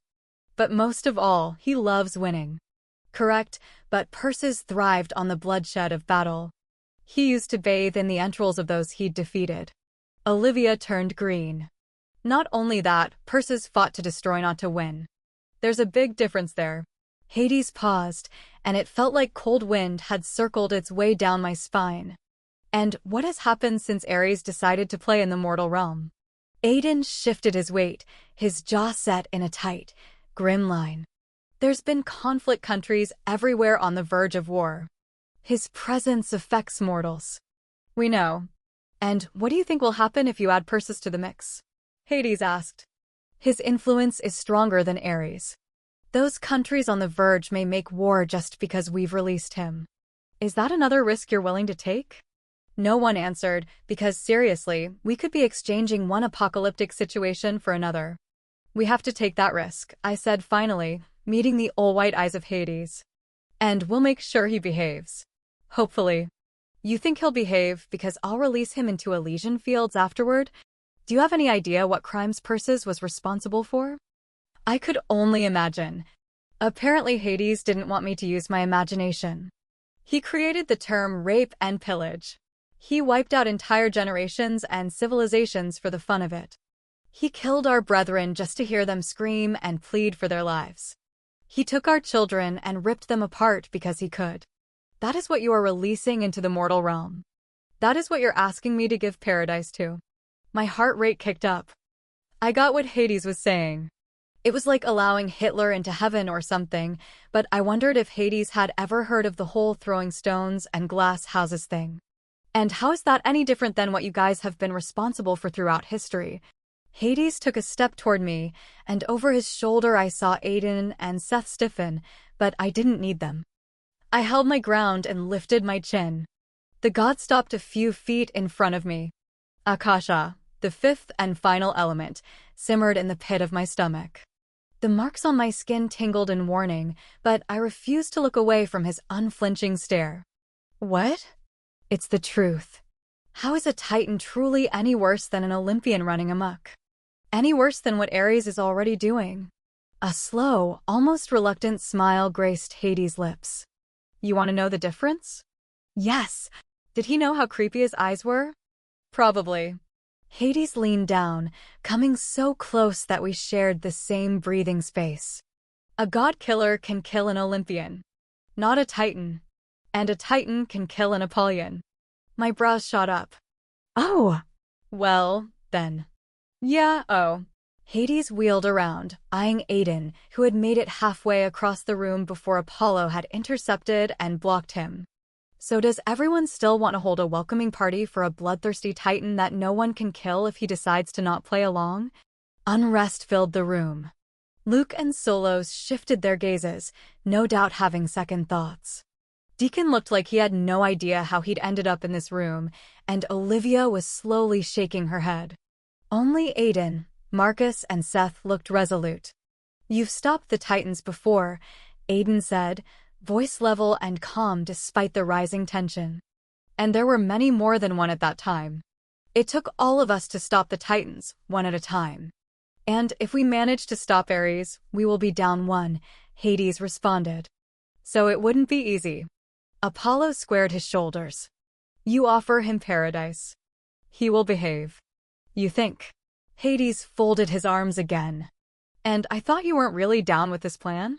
It's not the best thing, but it is all we have, and you know that's true, so stop posturing. What do you want in return for releasing Perseus? Hades' jaw worked like he was crunching bone. And for offering him paradise? The sun god looked like he wanted to toss Hades at the sun. Yes. And for that? Here it comes, I thought. What could Hades possibly want that we could give him in return for his assistance? The souls of our firstborn children? A giggle rose, but I squelched it because it seriously could be that. Seconds turned into an eternity, and then Hades finally spoke. You. I blinked, at first having no idea who he was speaking to, but then I saw his attention fixed on Aiden. My heart thumped against my chest like a caged bird. What? I demanded, my voice too thin. Hades' lips curled into a smirk. I want him. A flash of bewilderment raced across Aiden's features. You want me? I had no idea where this was going, but I did not like it. He doesn't swing that way, Apollo commented, his blue eyes alive with amusement. And I didn't think you did, either. Someone, I suspected Seth, choked on a laugh. Hades shot the other god a scathing look. I want his soul. Chapter 13. I was seconds away from discovering what would happen when an Apollyon hit a god with a bolt of anger-fueled Akasha. Seth sensed my fury. Hell, he had to be drowning in it. He was edging along the wall, coming closer and closer to me. Or the exit. No, I said, and then louder, held to the no. You cannot have his soul. Hades whipped toward me, and the tense pull to his lips told me he didn't like my tone. Well, he wasn't going to like my foot up his ass either. I would have asked for yours, but Apollo wouldn't have allowed that. I so did not care. You cannot have his soul. I don't care what we need you for. Apollo heaved a heavy breath. Alex. No! I spun on the god. No way. Hades' smirk infuriated me. But you haven't even heard the details. I stormed up to the god, already tasting his blood. You can take your details and shove them up your fake British. Alex. Clamping my mouth shut, I tensed my shoulders as I turned to the one person in this world who could get me to shut up. Aiden stood to my right, and the moment our gazes locked, I saw it.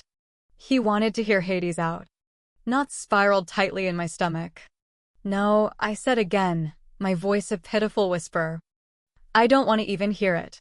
He held my gaze for a second longer and then turned to Hades. What are the details? The god oozed smugness. I want your soul. I think we've covered that, I snapped. Hades ignored me. Your soul would belong to me once you've died to use however I see fit. I took a breath, but it got stuck. However he saw fit? My hands itched to get around his thick neck. I could always use a guard with your boldness and skill, Hades continued. Images of the guards of hell, in leather and astride giant war horses, flashed through my mind. I couldn't picture Aiden as one of them. And I wouldn't take your life, Hades went on while I started to picture myself lopping his head off with a giant sword. When you die, not by my hand or through any trickery on my part, I will have your soul. I give my word. I thought of what Solos had told me. Snakes. And we're supposed to believe that? He's not lying, Apollo said, eyes narrowed. He gave his word. It's unbreakable. I laughed, and the sound was coarse. Trust a god's word? Were they on meth? I twisted halfway and saw Deacon's expression as he stared at his brother. Stark. Accepting. Oh gods, he knew. I whirled on Aiden. No. We'll find another way. There is no other way. Aiden crossed the short distance between us and gently placed his big hands on my cheeks. You know that. No, I gripped his wrists. There has to be something else. Is there? Minutes ago, purses was our only option, Hades oh so pleasantly reminded me. Outrage caused the akasha in my veins to start begging to be used. Loudly. It's your soul, Aiden. When you die, you will have to go to work for him or worse. You won't go to the Elysian fields. I broke off, unable to say what was so selfish but true. We wouldn't have eternity together. When I died, barring I didn't kill Hades right now, I'd go to Alicia and Aiden would not be there. He'd never be there, not until Hades allowed it. And he would never allow it. Tears filled my eyes as Aiden lowered his forehead to mine. I don't plan on dying for a long time, Agape Mao. We have today and we'll have many tomorrows, but only if we get Hades' help. We won't have any of that if we don't stop Ares. But this is bigger than both of us. His thumb caught a tear that had snuck out, wiping it away before anyone besides Seth noticed. And there was no hiding how I felt from the first. He was standing close to us, his expression devoid of its usual smirk. Aiden smiled, but it hurt. We have to do anything and everything to stop this. I don't care, I whispered. Yes, you do. I shook my head. Not if it means this, I don't. I don't care. It wasn't fair. It wasn't fair that we had to keep making sacrifices. We could possibly face losing a mortal life together, and now we wouldn't even have an afterlife? Sorrow rose in me swiftly. You wouldn't want this for me. I wouldn't, he admitted, but that's not the situation, and we need this. You do, Hades cajoled, and I wanted to claw his face into tiny, bloody pieces. Seth shifted closer. I didn't see him, because I couldn't look away from Aiden, but I felt him. Aiden is right, Seth said quietly, but it was still intrusive. You know there's no other choice. I don't want you to have to make this choice, I insisted. Yes, I was being selfish, but it didn't just affect me. It also affected his brother and his family. If Hades didn't allow it, he'd never see his mother and father again. This was too much. Aiden's striking face blurred through the haze of tears. I know. His lips brushed the corner of my lips. But we have to. I opened my mouth to protest more, but he took advantage of that moment. He deepened the kiss and kissed me like we were the only two people in the room, in the world. Tingles shot up and down my spine in a wave of electricity. I leaned into him, kissing him back with everything I felt. Aiden tasted of salt, of mint, and of love. Someone, maybe my uncle, cleared his throat. Aiden slowly lifted his head, and the room came back into focus. My cheeks burned. By doing this, we are giving ourselves a future together. Okay, we have to do this. I have to do this, and there's nothing that can be done to change that. Oh, this conversation is so not over, I promised, blinking back tears. I'm going to spin kick you in the head for this one later, but okay. Okay. Aiden chuckled, but he wisely stepped back and turned to Hades. Okay. You have my soul when I die. See. Hades eyed me over Aiden's shoulder. Was that so hard? I hate you, I hissed. It's nothing personal, love. Yeah, and the last time you said that to me you wanted to kill me. My hands curled into fists. The god of the underworld shrugged. Okay, that's it. Seth asked, the hollows of his cheeks more pronounced. You're not going to even shake on it? He says you can have my soul, and you say okay? I shot Seth a glare. Hades smiled again. That's all I need. Seth's amber eyes rolled. That's anticlimactic. The god was unbothered by that as he settled his attention on Aiden and me. You two will be responsible for Persis, meaning you will come with me and take him out of Tartarus. My spine stiffened. We have to go to Tartarus? Static crackled around Hades' eyes. I think showing you two what could possibly lie in store for your pureblood may incline both of you to work extra hard to ensure that Persis sticks to the plan. I gasped. Wait. Seth stepped forward. I'm going with them. Aiden opened his mouth, mostly like to passionately disagree, but Hades cut him off. I think that is a great idea. Then the three of you will be responsible for Persis and what role Aiden takes on in the afterlife. My stomach dropped, and I felt like I was falling. Before I could protest, Hades was already making plans. We would leave for Tartarus within the hour. He would take us straight there, no need for finding a gate or facing any of the guards. It was all happening too fast. Aiden was talking to Deacon in low, hushed tones, and Solos was with Marcus, surrounded by Olivia and Luke. My unease about the deal settled in me like sour food. My heart pounded in my chest way too fast, and if I didn't know any better, I would have sworn Phobos and Deimos were back, but they weren't. Fear formed an icy knot under my breastbone. Alex. I didn't turn to Seth. What if Persis doesn't do what we need him to? What if he runs off and slaughters an entire nation? Hades will put that on Aiden. He'll have his soul and we'll make sure that won't happen. The confidence in Seth's words pushed through our bond. St. Delphi won't end up in Tartarus, I promise you. The fact that Seth would promise something like that didn't go unnoticed. Either way, he'll own Aiden. No matter what happens. Aiden will be like a half-blood, nothing more than. Air leaked out of my lungs. Aiden would be like a slave, like every half-blood was now and would be, even after we took care of Ares. Aiden's own words came back to me in that moment. This is bigger than us. Realization whirled, and an opportunity presented itself.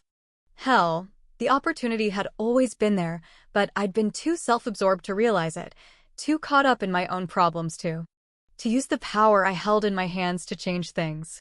Wait. I called out. Alex, Seth said in a quiet voice. I shook my head, breathing deeply. Apollo turned to me, inclining his head. I readied myself. Wait. There's something I want before we do this. Hades chuckled deeply. What position are you in to bargain, love? If he called me, love, one more time I reeled in my temper and focused on Apollo. You want us to go down into Tartarus and fetch Persis, watch over him while he helps us, and then you want me to become the god killer and take out Ares, right? Apollo shifted his weight. That sounds about right. My heart turned over heavily. I will only do this if you do something for me. Hades scoffed. Again, love, what position are you in to bargain with us? I slid my gaze toward Mr. Tall, dark, and about to be missing an eyeball. Without me, you don't have a god killer. You can't make me become it, and you can't make me fight Ares. We can be very persuasive, Hades growled. Yeah, and Ares tried to be persuasive, and I still didn't give in. I looked at Apollo. I know you guys can't make Seth or me do it. We could leave you guys to this mess. You need us willing. Apollo's lips twitched as if he wished to smile. What do you want, Alex? I want you to free the half-bloods. I want you to get rid of the laws requiring them to either become sentinels or guards or servants. I want you to give them the same rights as purebloods. I want the breed order revoked. Silence. It was so quiet that you could hear a fly run into a wall. Everyone was staring at me like I'd just pulled up my shirt and asked for some beads. And then Seth chuckled deeply. Clever, Angel. I ignored the nickname. I also ignored the way Aiden's eyes went from the purest color of gray to silver in a nanosecond. I know you can do it, Apollo. I know you can make the other gods agree. You do this for me, and I'll be all about taking a tour of Tartarus. Apollo stared at me as he slowly shook his head.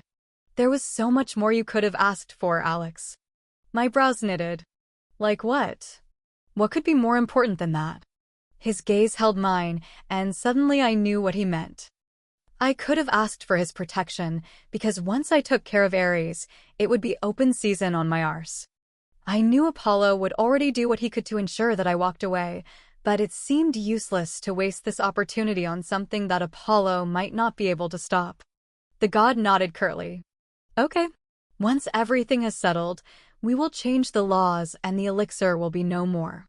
You have my word, no matter the outcome. No matter the outcome. Meaning if Ares kicks our asses into the next generation. I wanted Apollo to do it now because I had the patience of a hyena, but I could understand why he couldn't. The last thing we needed was more half-bloods, thousands of them, coming off the effects of the elixir in the middle of this mess. My gaze traveled across the room, skipping over the shocked expressions of Luke and Olivia. I think, in that moment, they realized the same thing Solos must have by the look in his wide eyes. After all this was said and done, they would have something they'd never had before. Complete and utter control of their future. Chapter 14. Olivia hugged me so hard I thought my lungs would deflate. She held on, her lithe form trembling. It was a good hug, reminding me of the ones my mother used to give me. The whole evil twin god thing is so messed up. I'm sorry, but I'm glad they're out, she said, and then in a lower, hoarser voice, she added, thank you. I knew why she was thanking me for the deal. I squeezed her back and then leaned away. I kept my voice low. So what are you going to do? After this craziness with Ares? When I nodded, a far-off look crept into her pretty eyes. She dropped her arms, shaking her hurt. You know, I don't know.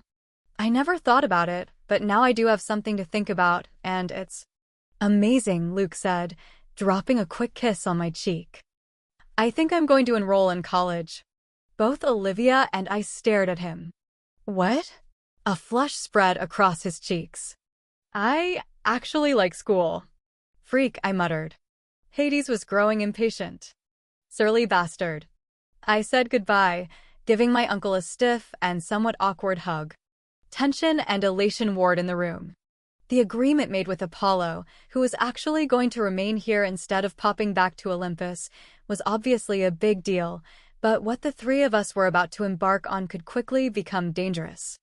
Perseus could kill us all and make a run for it.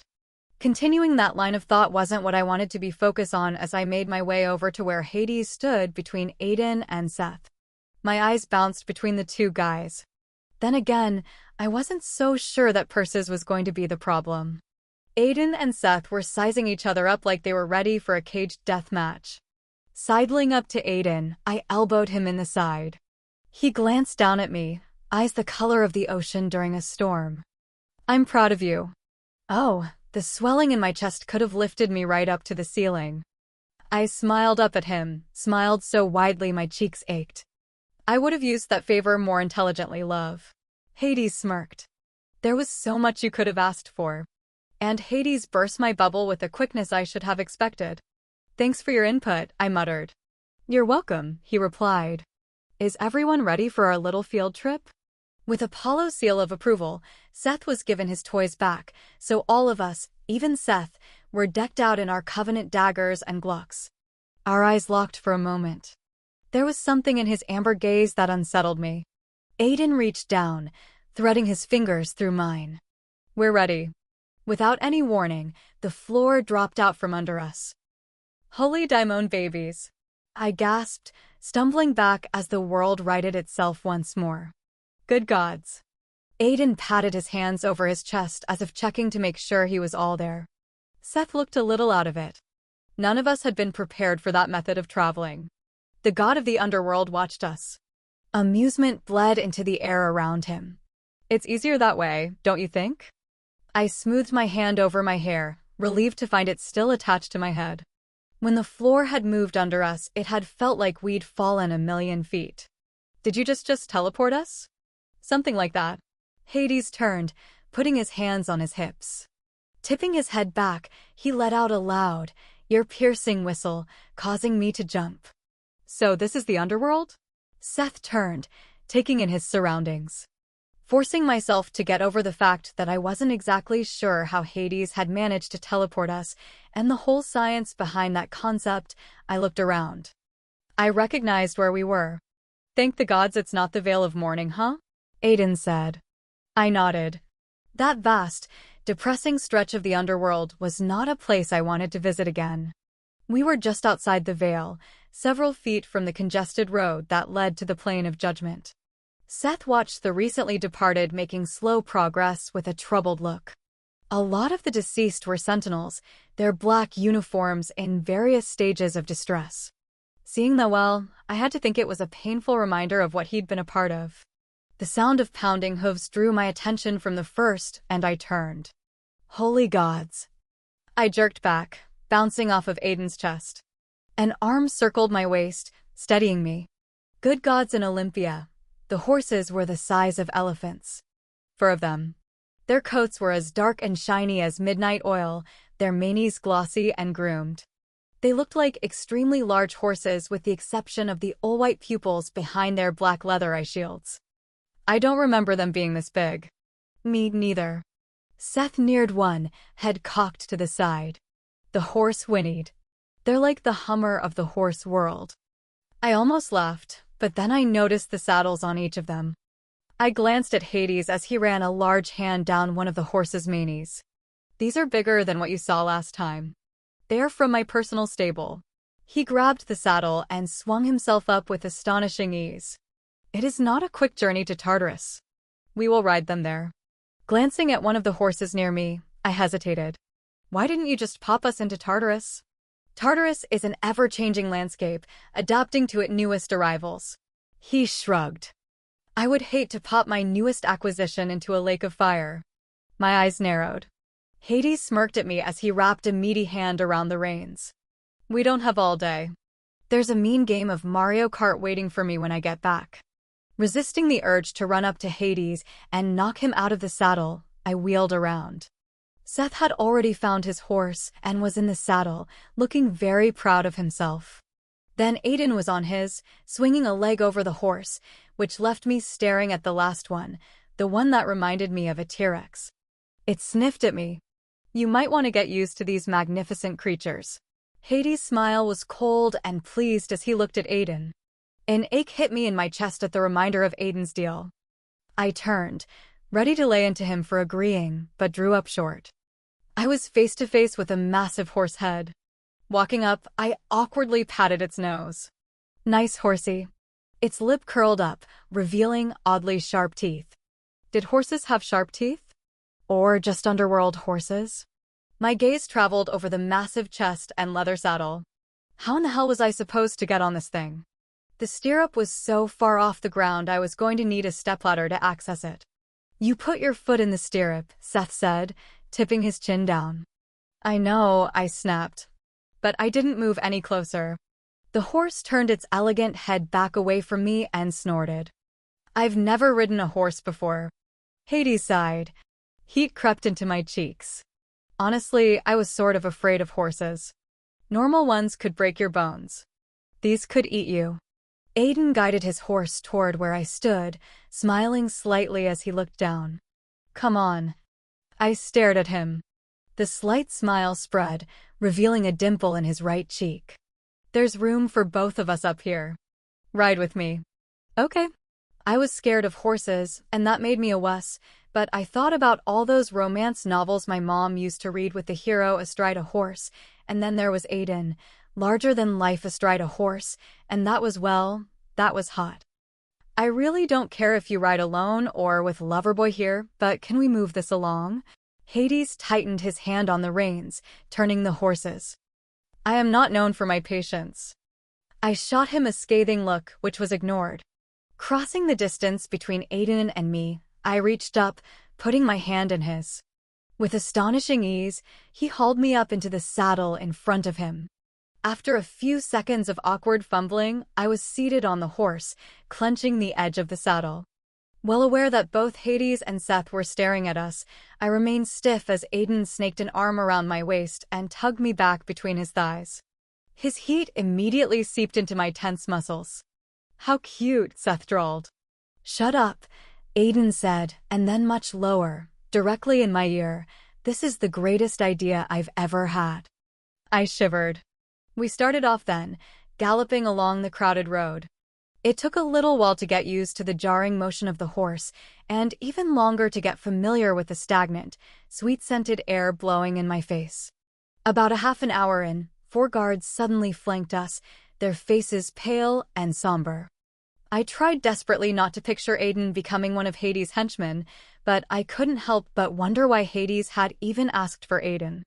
It wasn't like there was any shortage of people who had some kind of penance to pay, and wasn't that what these guards were doing? Working off their sins in the afterlife? Or was it something else? I knew it was punishment. Hades knew we'd snuck into the underworld to see Solaris, and he obviously wasn't happy about that. In a twist of irony, our journey had been rather pointless now. Seth wanted me to become the god killer, and he knew how to make the transfer. We'd ended up not needing Solaris. The barren landscape turned lush as we neared the crossroads. The bare, brown ground gave way to thick, bright green grass. The congestion of those recently deceased grew as the spired tips of Hades' stone palace finally came into view. And so did Tartarus. The eerie red glow-off in the distance was hard to ignore. So was the very faint, almost untraceable scent of sulfur. I couldn't believe we were actually going there willingly. My unease grew with every passing moment. I was waiting for it to happen, and when it finally did, Seth swore loudly. A loud pop thundered through the air, following by a whoosh as the ground trembled under the hooves of our horses. The sky lit up, bleeding red and orange as a ball of flames shot up, spreading first into fiery wings, and then the jaws of the dragon opened, emitting the horrifying scream that stuck with us. The fiery dragon swooped back down, its tail flaming as the ground shook once more. Holy shit, Seth said, eyes wide. What in the hell was that? Tartarus welcoming party, Hades replied. Get used to it.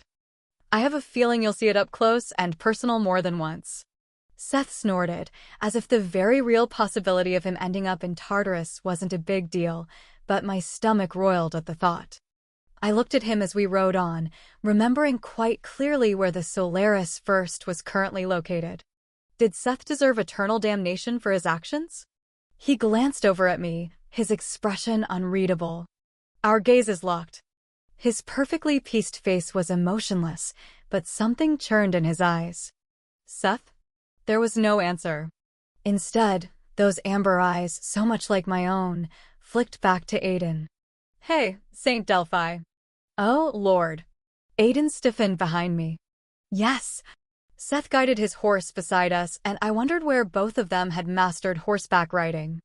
If you find yourself needing some extra space on that horse, I have more than enough room on mine. Seth's tight smile grew as I stared at him. We could share. Heat roared off of Aiden. He hadn't missed the innuendo. Not going to happen. One shoulder rose in response. It was just an offer. Can you not talk? Aiden retorted. Hey, all I'm saying is, for a while there, we really did share. Seth. I hissed, my cheeks burning. What? He replied innocently, and if I wasn't so afraid of being stomped to death, I would have jumped off this horse and beaten him senseless. Our little quarrel hadn't drawn the attention of Hades or his guards, and I sure hoped it stayed that way. Besides being annoying, this was as embarrassing as the time I nearly broke someone's neck doing a takedown incorrectly in class. Mainly because I had messed up then, and I also had messed up when it came to Seth and Aiden. Aiden's voice was deceptively calm when he spoke. You never had her, Seth. We weren't sharing anything.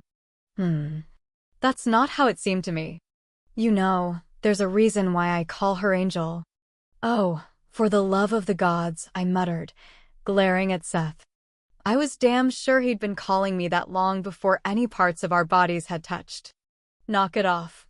Both of you. Seth winked. He finally quieted down, but Aiden was stewing. I could feel the tension in him as we rode on, but there was nothing I could do, because I had a feeling anything I said to calm him down would only instigate the butthead beside us. Besides, my mind went elsewhere. A huge part of me had hoped to see Caleb, but as we galloped past the Plain of Judgment, heading straight for the eerie red glow of Tartarus, I knew I wouldn't get to see him this time. As if sensing my thoughts, Aiden dipped his head and kissed my cheek.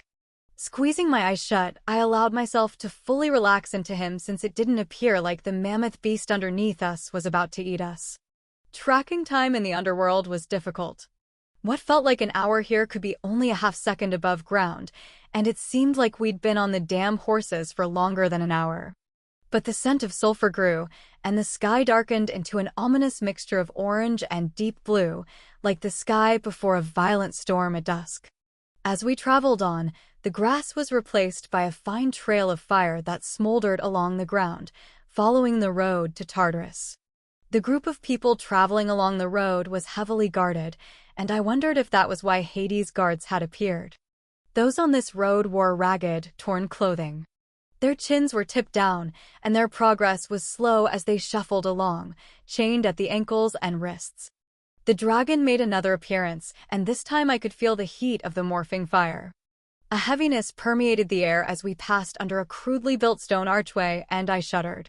Bare trees stood, their branches thin like bones, stretching toward the sky. Up ahead, a rocky hill rose sharply, and beyond the crest, the glow of orange was stronger. Aiden's arm tightened around me as the horses slowed, whinnying softly. The atmosphere shifted dramatically, and it was more than the fact that night had descended like a heavy, suffocating blanket.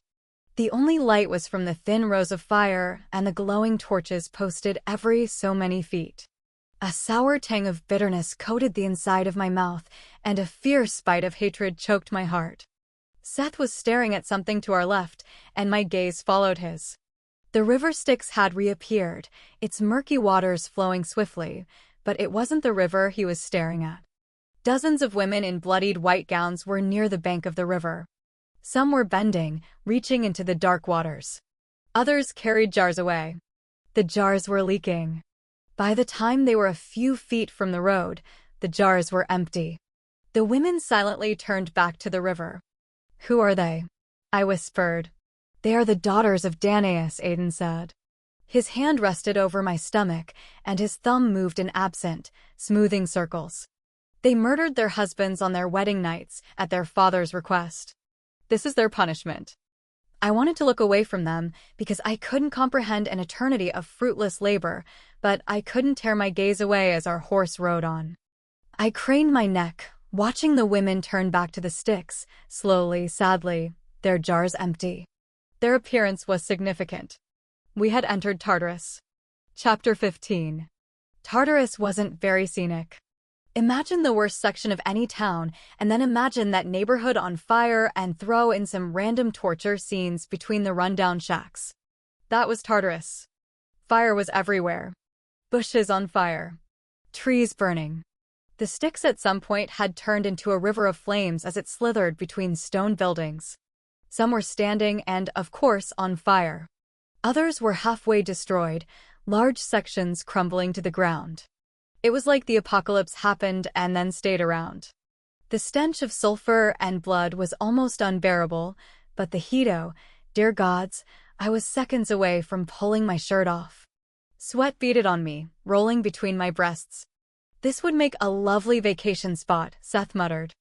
I started to respond, but my eyes latched onto a flamingo flaming wheel. What the hell?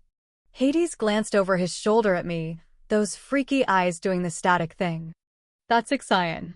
As we grew closer to the tragedy, I could see that there was a man in the center of the large wheel. Oh my gods. I clamped my hand over my mouth. Don't make a pass at Hera, Hades remarked, moving along. Zeus doesn't take kindly to another man making a move on his wife. That was absolutely ridiculous if you took into consideration the fact Zeus couldn't keep it in his pants.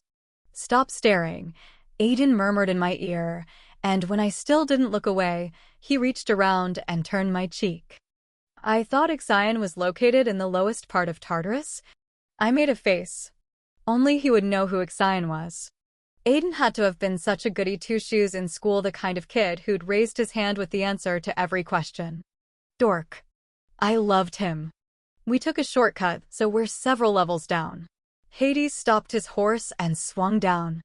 We'd hit a dead end consisting of dark, slick-looking boulders. There is another portion of Tartarus that isn't spoken of in myths. Seth dismounted with the grace of a feline. And that's where we're heading? Yes. We're going into the tombs of Tartarus. The tombs of Tartarus? Aiden repeated, sliding his arm off my waist.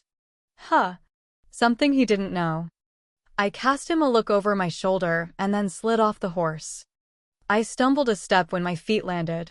The ground was oddly soft and buoyant. Hades snorted. It amazes me that you're an Apollyon with all your agility.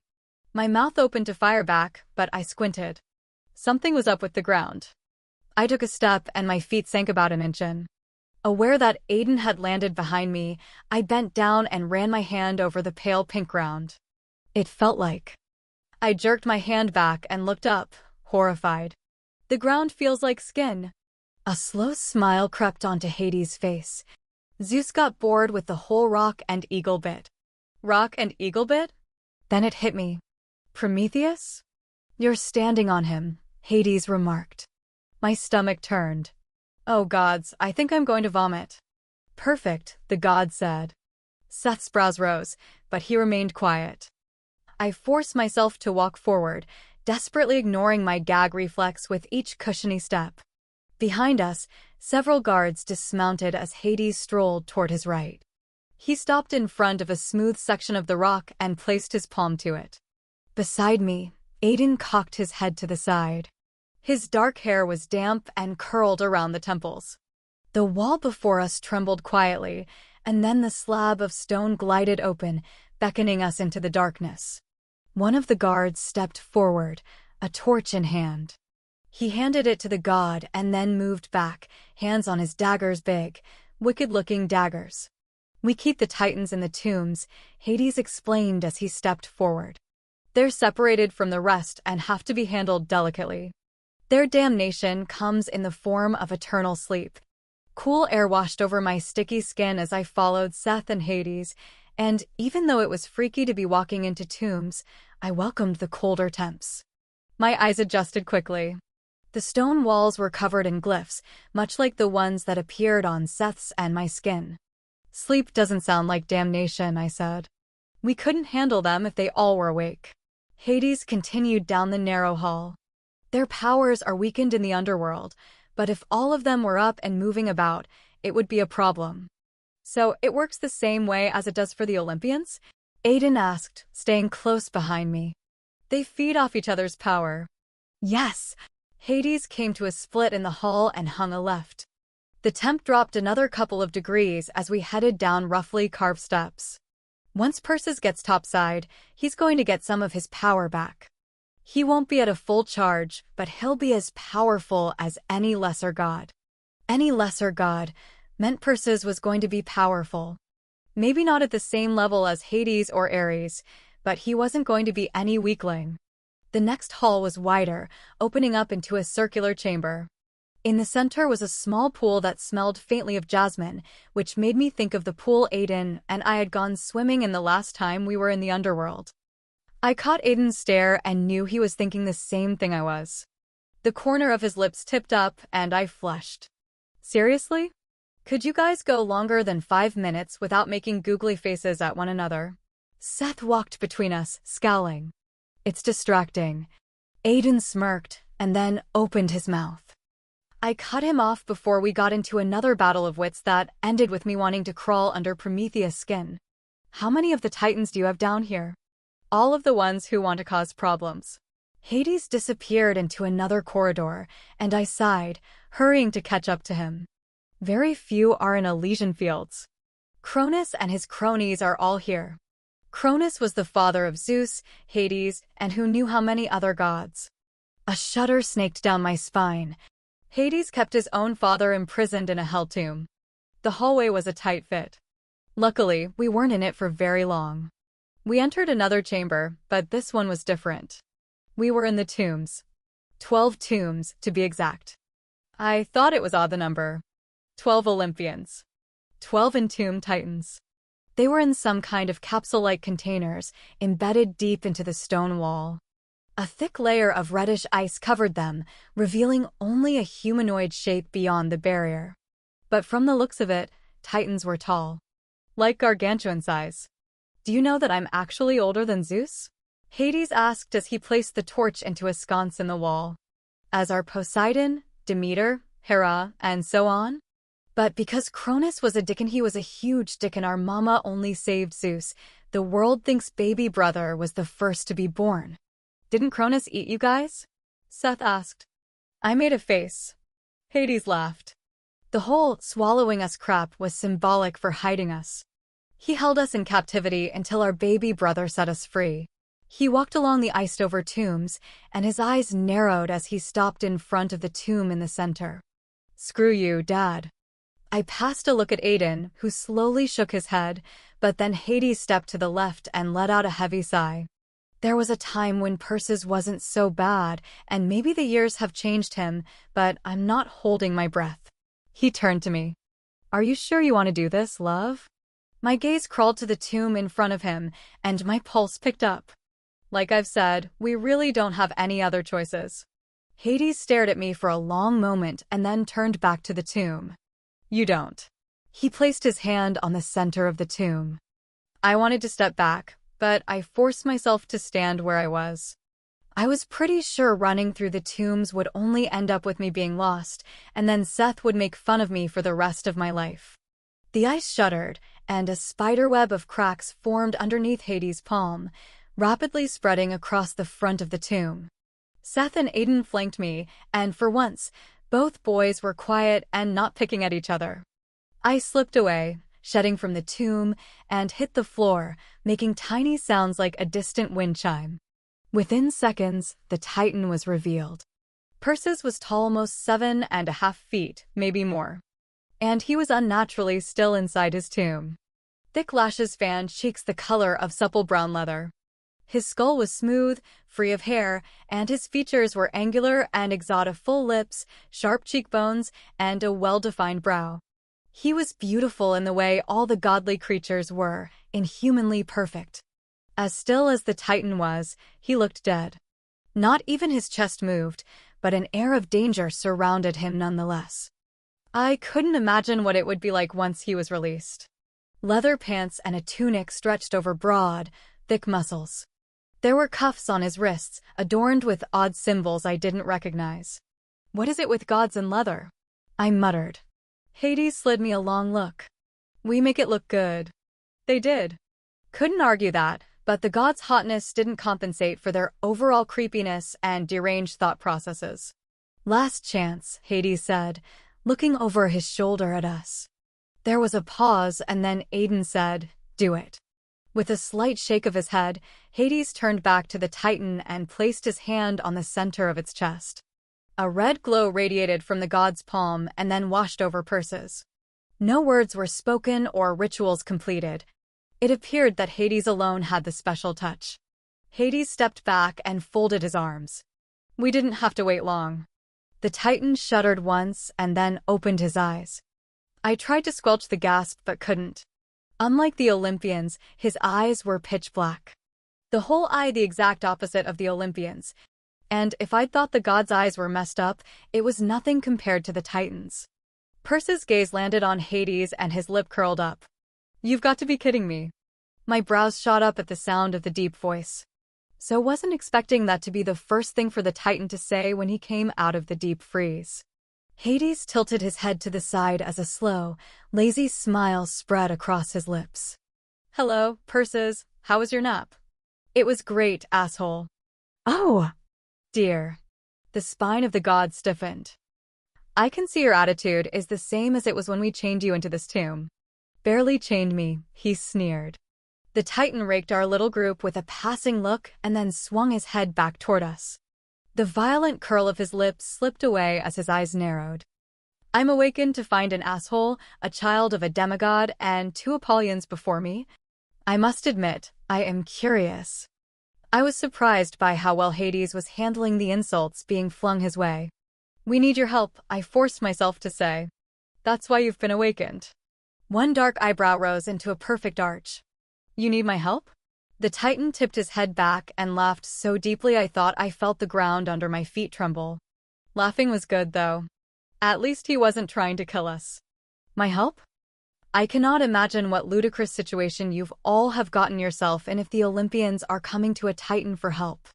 Well, you see, I cleared my throat and gave him the quick and dirty version of events. The whole time he stared at me until I felt like my insides were spread across my clothing. We know you can prepare us and you can. Cause Ares to lose some of his confidence? Make him uneasy. Persis' chuckle echoed throughout the cavern. You need me as the psychological ace up your sleeve. Basically, Aiden replied evenly. The Titan didn't even look at him.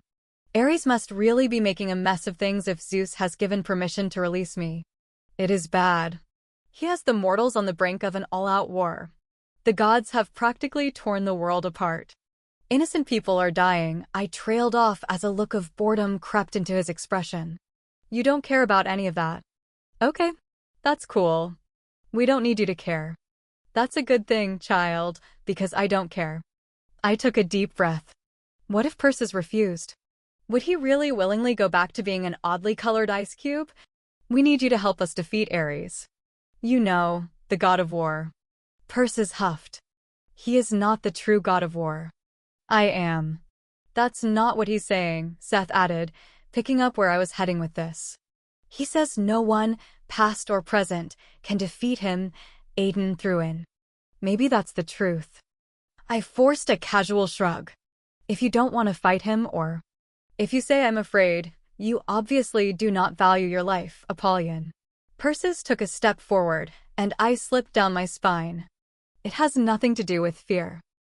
I don't think it does. My gaze bounced to Hades, who was being oh so helpful through all of this. But don't you want the chance to go toe-to-toe with Ares again?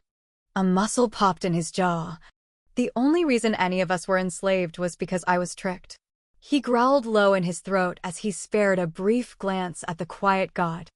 Ares is no match against me. He never was and never will be. Then you could prove it. You don't have to care about any of us to prove it, I said, close to begging. If you help us, Hades will not put you back here. He'll release you into Elysian fields. Persis stared at me for a long moment and then turned to Hades. Is that true? I don't like it. Frankly, I think you should be in Prometheus' place. The Titan's eyes narrowed. That is not an answer. Hades folded thick arms across his chest. If you do as you are told and don't cause any problems, you will be released into Elysian fields.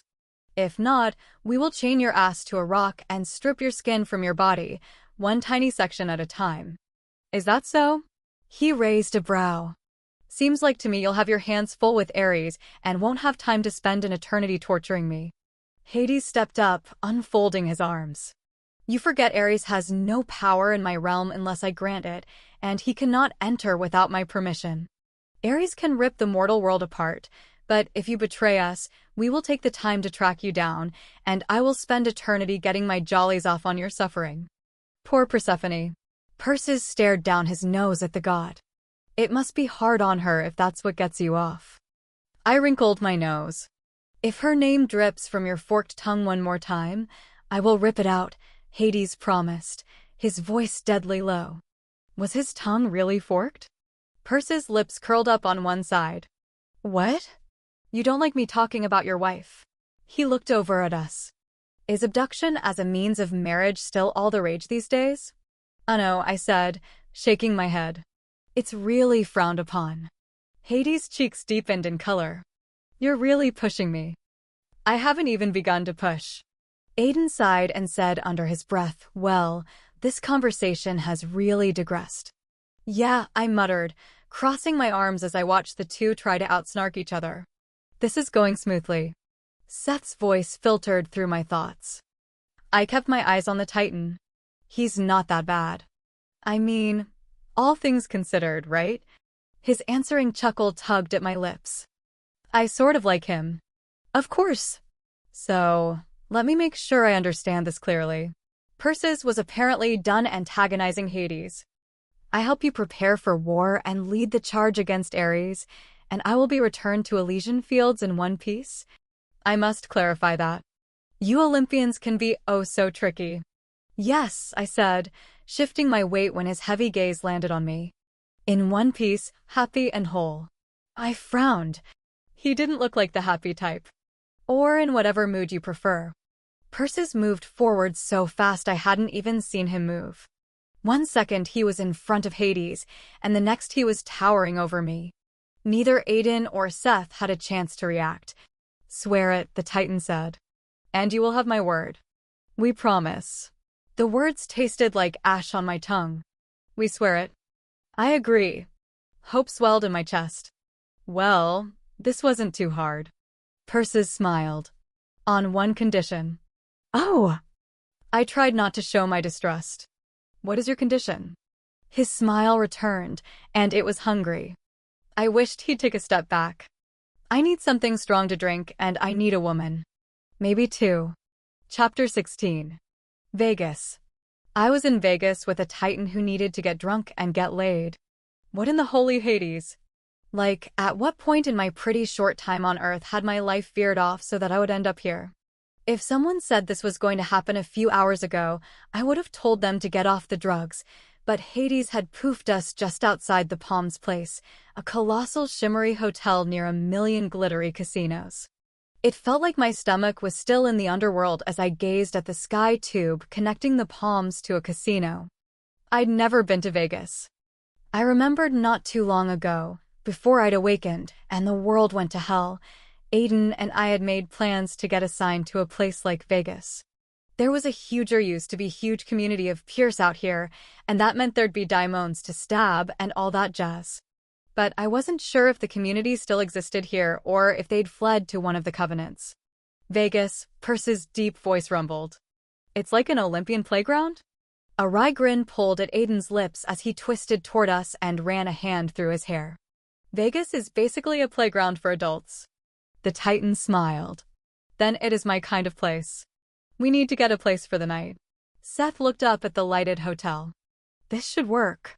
Hades had given us explicit orders to meet him back here at noon the following day, which hopefully was enough time for Persis to do, his thing.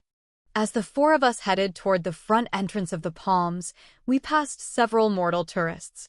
The world had gone to hell in a handbasket, but by the teeming streets and crowded sidewalks, nothing had really changed here.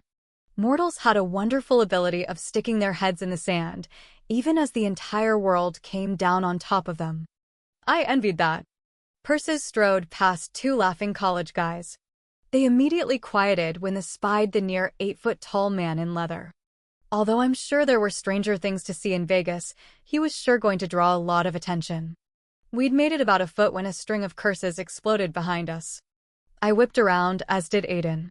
The two college guys were pushing each other, dangerously close to the curb. Under the glowing street lamps, their faces were red with anger. Persis chuckled. A shiver ran down my spine. It's you, isn't it? Already, you're affecting mortals. He shrugged and kept walking. I glanced at Aiden, and we shared the same thought. This is not going to go well. The lobby of the Palms was opulent and wildly calming compared to the glitz of outside. I lingered back as Seth strode to the registration desk. I knew he was using compulsion, and I couldn't bring myself to feel bad about it. I looked up, awed by the size of the dazzling crystal chandelier. Aiden smoothed his thumb over my cheek. At the same time, he was keeping an eye on Persis, who was keeping an eye on a cluster of young women dressed in short, sexy dresses, the kind of dress I'd wear if given a chance. Then again, I'd seen the scars on my legs. I doubted the world wanted to witness that hot mess. So here we were, standing in Vegas in our Sentinel uniforms next to a giant Titan, looking like damn fools among all the fancy-dressed patrons of the hotel and casino. Correction. The guys could have been wearing used garbage bags, and they would still have looked hot. Every female around us openly gawked at the trinity of hotness. I, on the other hand, looked like I belonged in a paintball arena.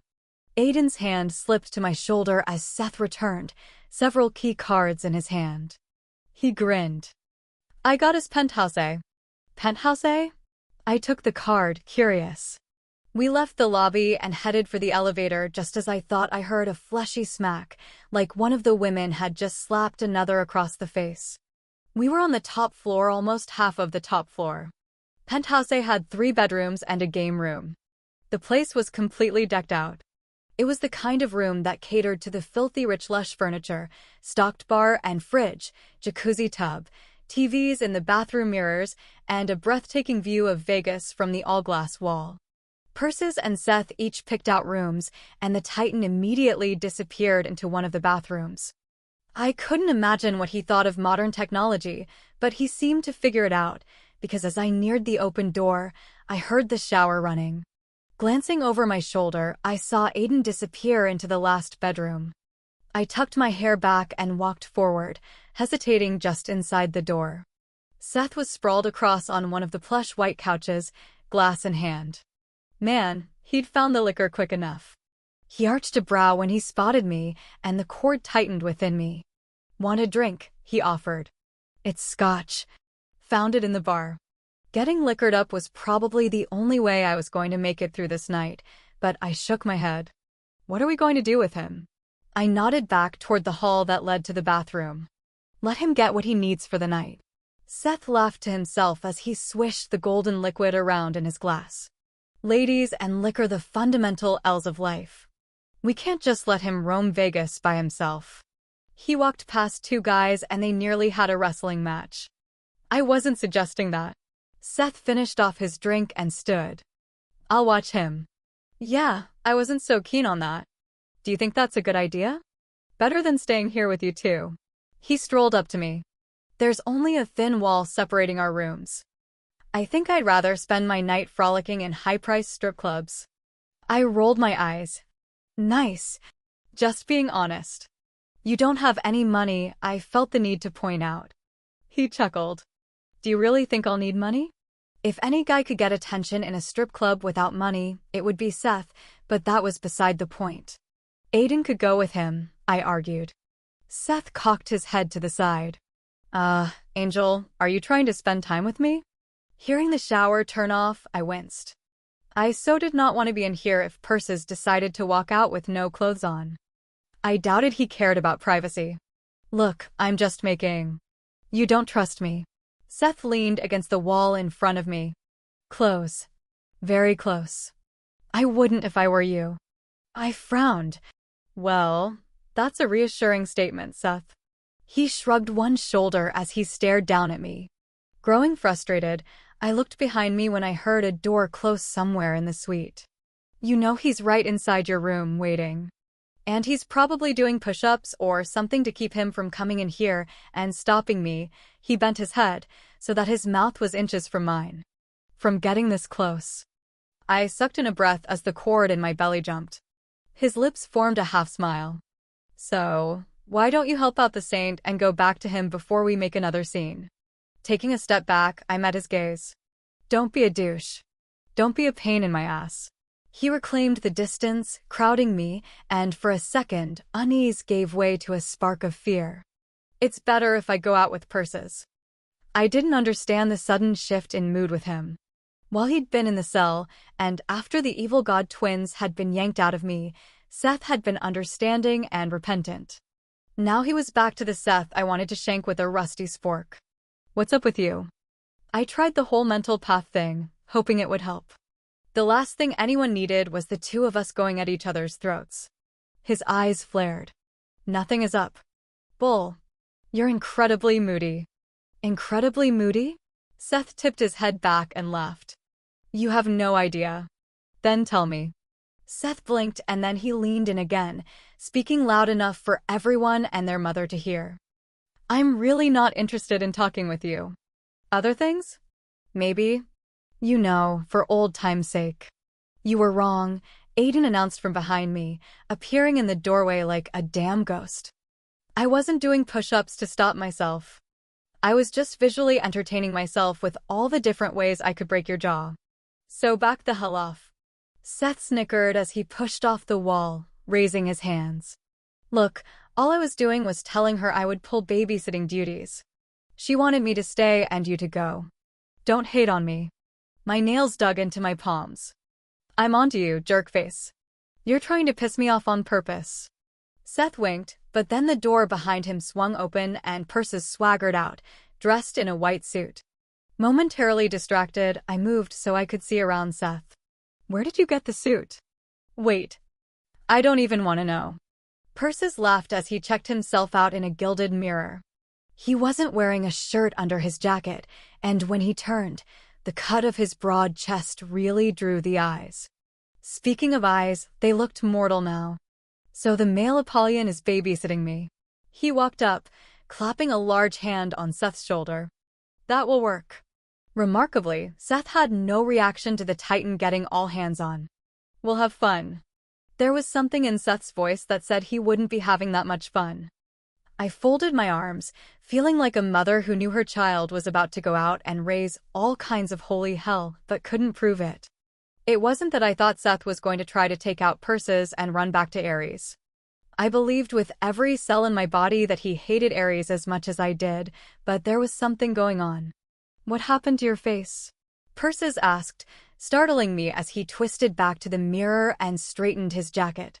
Aiden stopped whatever he was doing behind me, which probably involved giving Seth "I'm going to kill you while you sleep" looks, and placed a hand on my lower back. That's none of your business, he snarled. The Titan simply laughed deeply. The pureblood is touchy, isn't he? Seth snorted as he headed for the door. Apparently, he was going to wear his Sentinel uniform for his night of hell-raising. The daggers and gun were no longer visible, but I knew he still had them on him. You have no idea, he replied. You know, Persis faced us once more, and his brand spanking new irises shone like polished obsidian. I could end you in half of a second. I shifted so I was standing in front of Aiden. The knot of unease between my breasts grew and then doubled when Aiden somehow ended up in front of me. I know you can end me with a snap of your fingers, Aiden said, his body tense. But it is still none of your business. The smile on Persis' face widened. I forced my muscles to relax as I stepped to stand side by side with Aiden. Ares did it. Persis cocked his head to the side as his gaze moved from me to Aiden and back. I assume those are not your only scars? I shook my head. At the door, Seth had paled visibly. He looked like he wanted to bolt. I couldn't blame him. So did I. How bad was it? Persis asked. While I had no desire to discuss this with anyone, let alone Persis, we needed to keep the Titan somewhat happy. And if that meant strolling down awkward lane, then so be it. It was really bad. He kicked my ass. The Titan was unaffected by the statement, but he tipped his chin toward Seth. Where were you when this was happening? Aren't Apollyons bonded if there are two at the same time? Seth didn't answer immediately. I wasn't there for her, he said, and those words were like a cold wind. Interesting. Persis shrugged his broad shoulders, stretching the material of his suit jacket. It's a shame. I frowned, not following where he was going with that statement. What is? What was done to you? Persis replied. I bet you were beautiful at one time. Sitting on the most comfortable couch known to man, I picked at the dinner Aiden had ordered from room service after Persis and Seth left to go do things it was best not to think about. Aiden sat beside me, the TV was on, and we were trying to be normal, but my mind was elsewhere. I felt edgy, restless. Aiden laughed softly, drawing my attention. A small smile pulled at my lips. What? You haven't heard a word of what I've been saying, have you? My cheeks flushed as I shook my head. Sorry. I'm just distracted. What were you saying? It honestly wasn't anything important. He put his empty plate on the glass coffee table and twisted toward me. Taking the plate from my hands, he also set that aside and then faced me. Are you okay? With anyone else, I'd get annoyed with that question, but coming from Aiden, it made me love him more. I'm fine. Really, I'm not lying. Something is on your mind. He reached out, gently clasping my cheek and causing a delicate shiver to skate over my skin. You're still beautiful. You know that, right? A wider smile pulled at my lips. What Persis said isn't true. He bent his head, brushing his lips over mine. The touch was barely there, but I felt it in every part of my being. You're still as beautiful as you were the night I saw you standing in that warehouse in Atlanta. I placed my hand on his chest, kissing him back as his heart jumped under my palm. Thank you, but it's not what Persis said that's bothering me. I pulled back, running my teeth over my tingling lower lip. I mean, yeah, I'm as shallow as the next girl, and hearing that kind of sucked, but it's not like I haven't accepted that I'm not going to be entering beauty pageants anytime soon. What's going on in there then? Aiden tapped his forefinger off my temple. At first, I wanted to say nothing and just enjoy this quiet time with Aiden, because I doubted we would have many more moments like this for a long time, but there was no reason to keep things to myself. No matter how small it was, I owed that to Aiden. It just seems bizarre to be sitting here while everything is going on. I shook my head, frustrated for 100 different reasons. Unable to sit still, I stood, and the floor was cool under my bare feet as I padded over to the window. Vegas at night was like seeing the stars on the ground. It's not like we have endless time on our hands. Aries is doing God's know what right now. Our friends are back at the university, where we're not. Apollo is with them. He'll keep them safe. I know. I pressed my forehead against the window and blew out a breath. And who knows what Seth and Persis are getting themselves into. You saw it outside, right? He walked past two guys and they started fighting. That and Seth's charming personality is a winning combination. You're worried about what kind of trouble they're getting into? He asked, and I heard him stand. Yes. No. I sighed and turned toward him, leaning back against the glass. It's just ridiculous that we're doing this. Persis is going to cause trouble. And Seth? I doubt he's really going to try to stop him. Aiden stopped a few feet in front of me. You want to go see if we can find them? Maybe tail them? Tipping my head back, I closed my eyes. That seemed like a reasonable idea, but no. Seth will feel me the moment we get near him, and it's not. I stifled a groan. There's something going on with him. Even though he didn't say anything at first, I felt his sudden shift in interest. Tension poured into the air, and the cord tightened deep inside me. Do you think he's up to something? Seth is always up to something. I let my arms fall to my side and squeezed my eyes shut until I saw little white dots. I know it's not anything to do with Aries. It's something else. I can feel I trailed off as it hit me. I did groan out loud then. Damn it. What? Aiden's voice was closer. I feel frustrated, restless, and pissy, but I didn't know why. It's not me. I'm picking up on Seth through our bond. And I know that's weird, and you probably didn't ever need to know that, because it's worse than having PMS.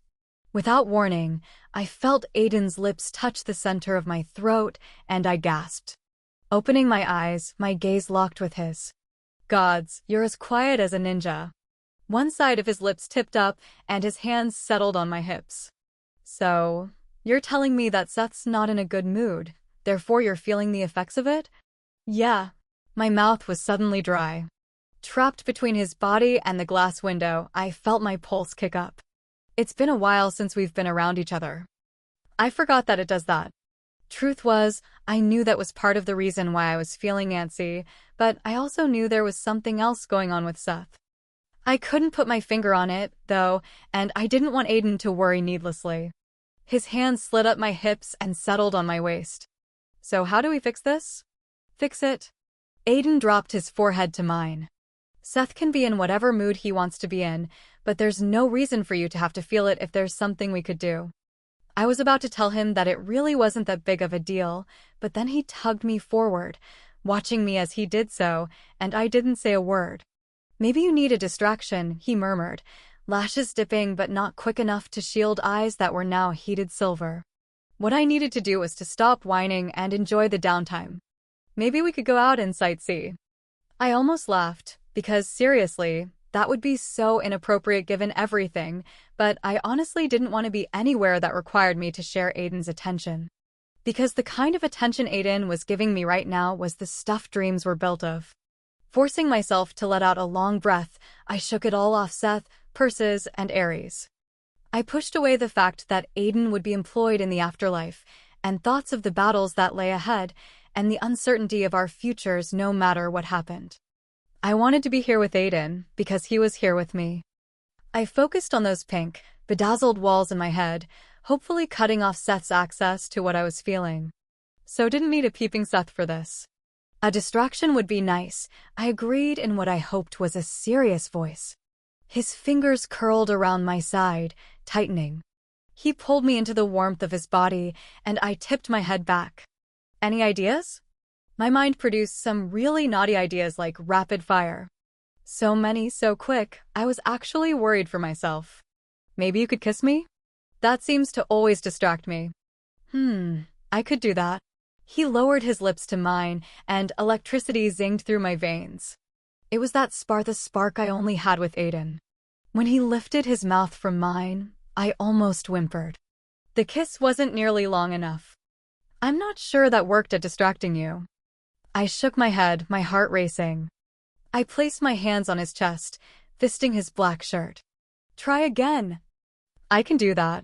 He moved his hands to my back, and then his lips were pressing against mine, coaxing them open. The kiss was deep, shattering in the way it completely took me over.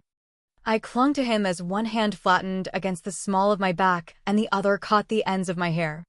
Did that distract you? He asked, his voice thick. I was barely breathing or standing on my own. A little, he said, and his chuckle caused me to shudder. I'll have to try harder. Aiden's hand drifted down my lower back and around the curve of my waist. His long fingers slipped under the hem of my shirt, and I jerked when they touched my skin. Still trying, he said, using the hand in my hair to guide my head back and expose my throat. He pressed tiny, hot kisses against my throat as his hand slipped up, curving over my breast. I moaned his name, and he made this deep sound in his throat. Keep trying, I said, letting my eyes fall closed as his lips pressed against my pulse. Aiden murmured something and shifted his body against mine, wringing another breathy moan from me. In this moment, everything was about us and only us, and I welcomed it. A second later, my shirt landed somewhere on the floor, and the glass against my back was cool. He snaked an arm around my waist and lifted me up. I wrapped my legs around his hips as he brought my mouth back to his. There was something raw and feral in the way he kissed me then. It was a possession, a welcome one that staked a claim on my heart and soul. He turned, and in one powerful surge, he trapped my back against a nearby wall and pressed the entire length of his body against mine. I wanted to feel his skin against mine, but with the way he was sealed to me, that wasn't happening. Our mouths collided, hungry and demanding as I threaded my fingers through his hair. His lower body rocked against mine, sending sharp pulses through me. The marks of the Apollyon raced to the surface, causing my already sensitive skin to tingle. We kissed like we were drowning in one another, and each time he rolled his hips, I felt like I'd shatter apart. Gods, Alex, he said between kisses. You'll never know what you do to me, how you make me feel. I had a pretty good idea. I brought his mouth back to mine, and I don't know how he could obliterate my senses with his kisses and still manage to walk, but he did. He stalked toward the bedroom, his hands tight on my hips. My back parted the gossamer canopy over the bed, and then he laid me down, his mouth trailing off my lips and gliding down my heated skin, followed by his hands. Sitting up, I tugged his shirt off, and he laughed when I tossed it outside of the bed, outside of our little world. The sound brought a smile to my lips, and he froze over me, his knees planted into the bed on either side of my thighs. I love seeing you smile, he said, cupping my cheek. And I miss it when it's gone. A knot formed in my throat as my fingers traced the hard lines and rises of his chiseled stomach. I miss this. He smiled as he lowered himself, putting most of his weight on the elbow next to my head. When he kissed me again, it was much slower but no less intense or soulful than the ones before. He kissed me until my body burned under his, and then he moved south, slipping the straps of my bra down my shoulder and then getting rid of it completely. Those lips sought out every scar, and there are many, and I never felt more beautiful than I did in that moment. Or when he flicked open the button on my pants and then hooked his fingers under the band, slipping them plus another very important article of clothing down my legs. The air was cool, but not for long. Aiden returned to me, and I got the top button of his pants undone before he started moving down. It wasn't like the first time, when Aiden had stopped to ask permission. He didn't hesitate. He dropped a sweet kiss against the inside of my thigh, and then there was lightning in my body. Even tapping into Akasha couldn't compare to the feeling. I broke apart into a million dazzling pieces. When he lifted away from me and leaned out of the canopy, I whimpered. "Condoms," he said, reaching into the drawer of the nightstand. I heard clothing hit the floor, and I rose halfway up. "Found them earlier." I laughed, relieved that we were playing this safe since it was doubtful the shot was still working. Nice how they keep those stocked. You should have seen the rest of the stuff in here. He came back to me, and my breath caught as my gaze dropped. He was absolutely beautiful. Maybe later I'll show you. My curiosity was piqued, but then Aiden kissed me again, and I wasn't thinking about what could be in that drawer. He nipped at my lip, and I opened to him. His tongue slipped inside, curling my toes as he settled between my legs. His mouth left mine, traveling down my throat and between my breasts. He hovered there, my body arching against his until he traveled back to my mouth. "Agape Mao," he murmured, capturing my lips in a searing kiss as he thrust his hips. There were no more words, not with our bodies moving together, our tongues twisting and our hearts pounding. I rolled him onto his back. His muscles tensed and rippled under my hands. The sweetest fire burned through me as I leaned down, whispering against his lips. "I love you." Aiden shifted me so I was on my back once more, his body shaking as he moved over me, inside me. A powerful tension curled inside me, and I coiled my body around his. My chest swelled so much, warring with the other intense feelings inside of me so that when I cried out, it was almost too much. Sometime later, our breathing still rapid and heavy, Aiden pressed kisses to the lids of my eyes, to my cheeks, and then to my parted lips.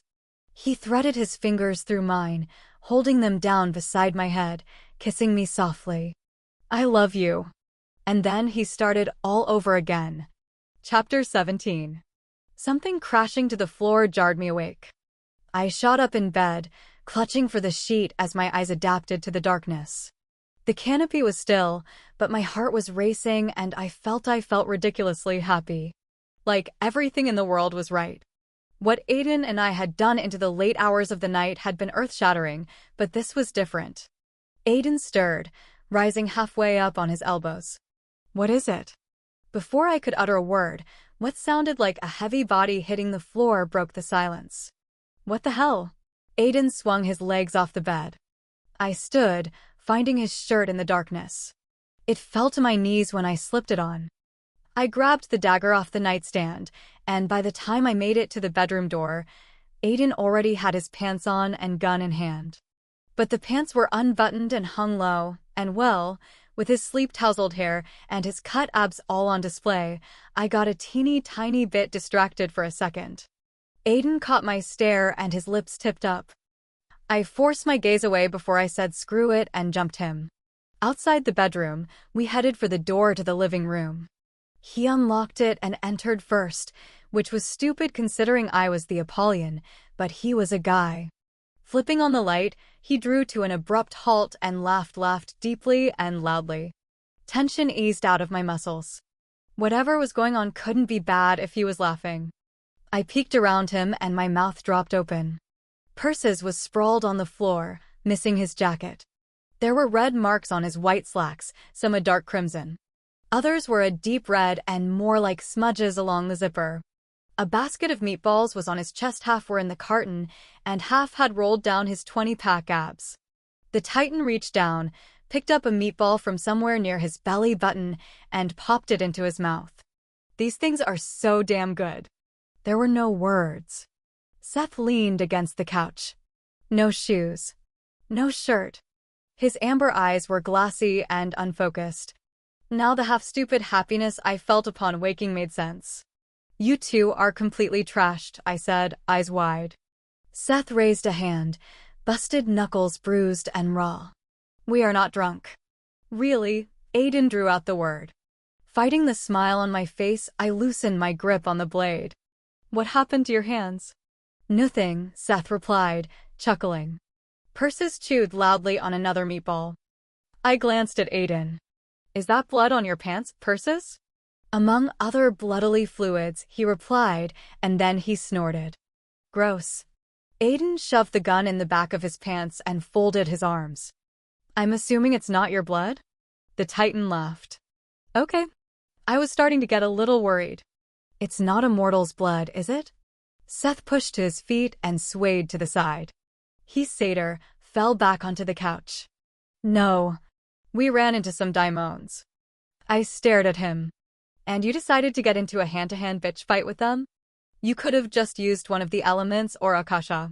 Your buddy has a lot of pent-up aggression, Persis said, picking up a meatball. He sat halfway up and tossed the meatball. I like him. Even drunk, Seth had ninja reflexes.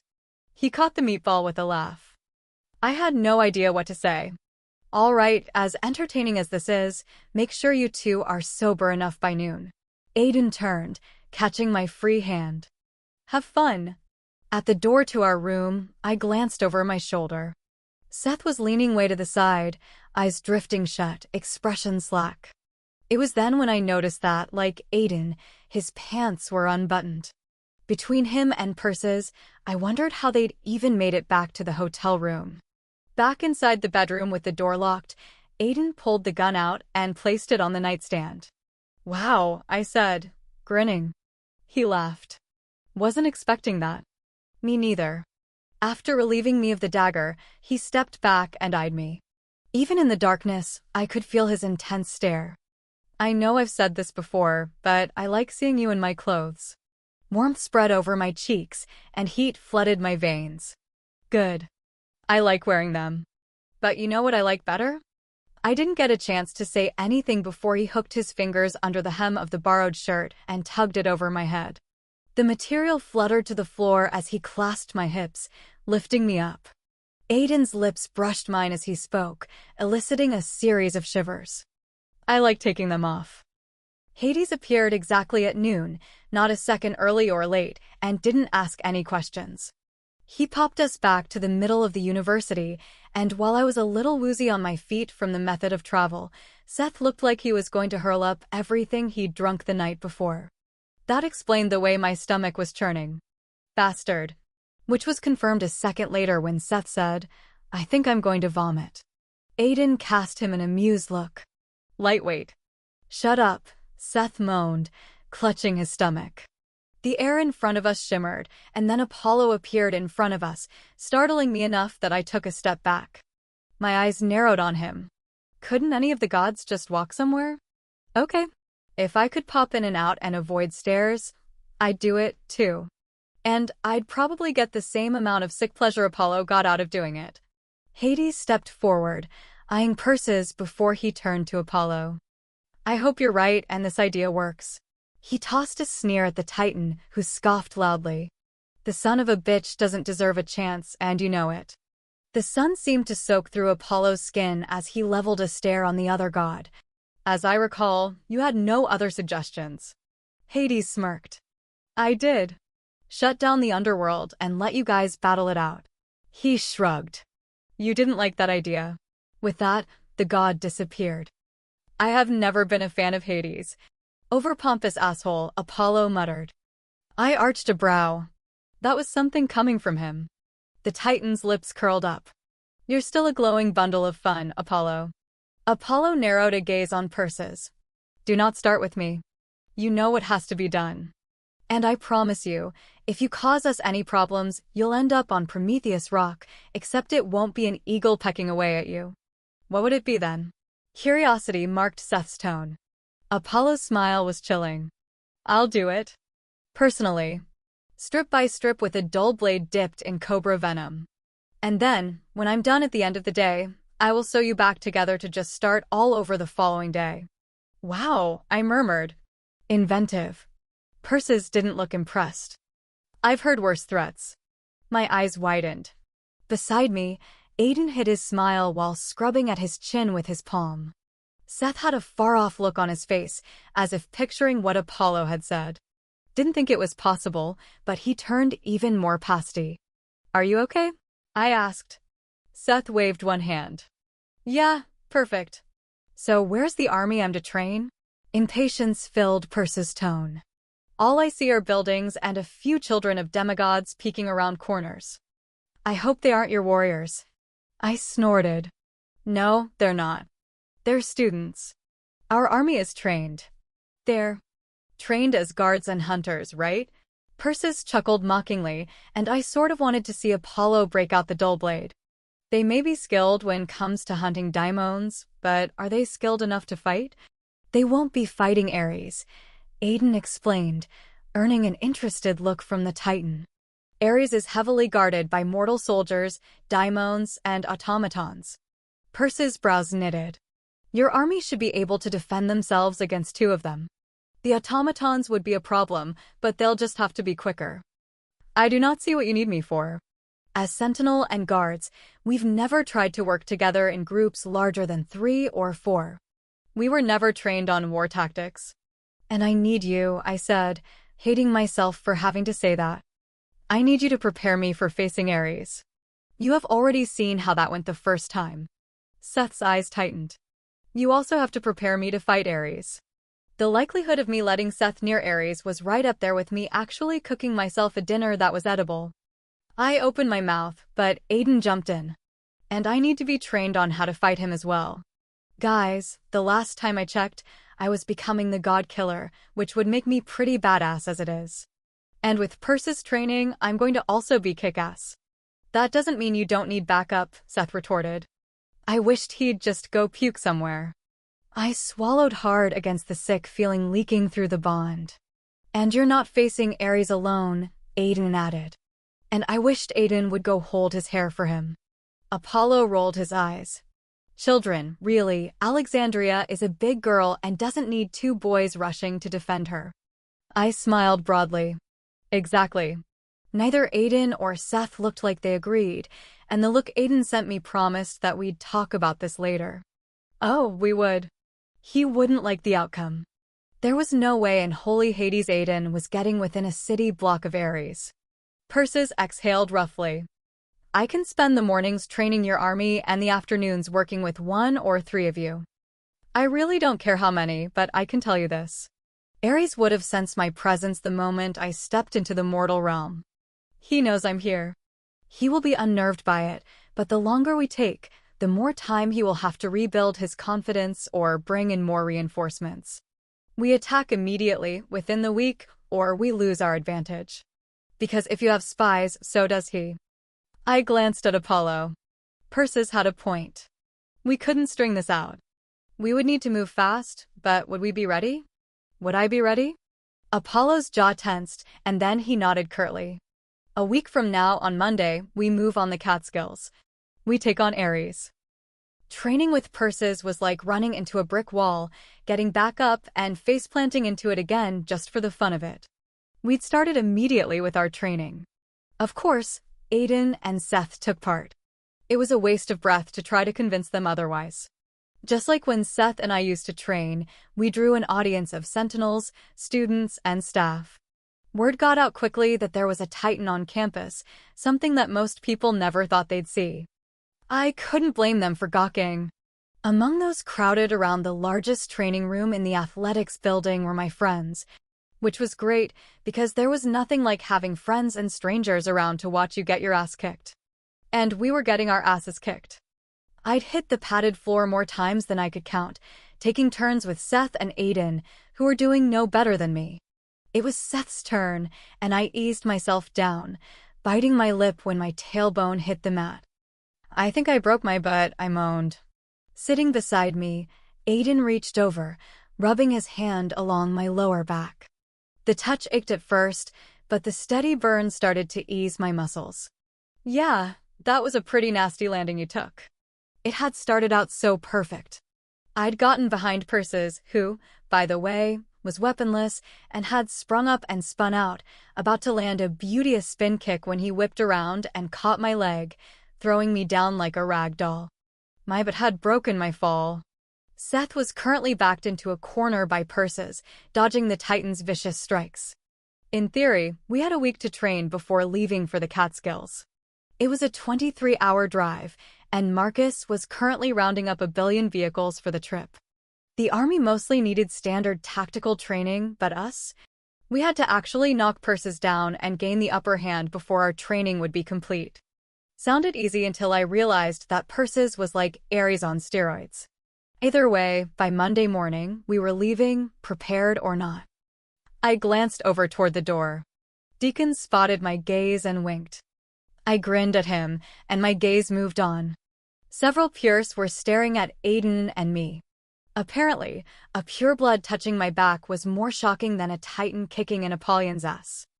I rolled my eyes and turned back to the match in front of us. Dipping under Persis' outstretched arm, Seth came up behind the Titan, and just like I had, he prepared to deliver a vicious kick. Persis turned and dipped, catching Seth's foot.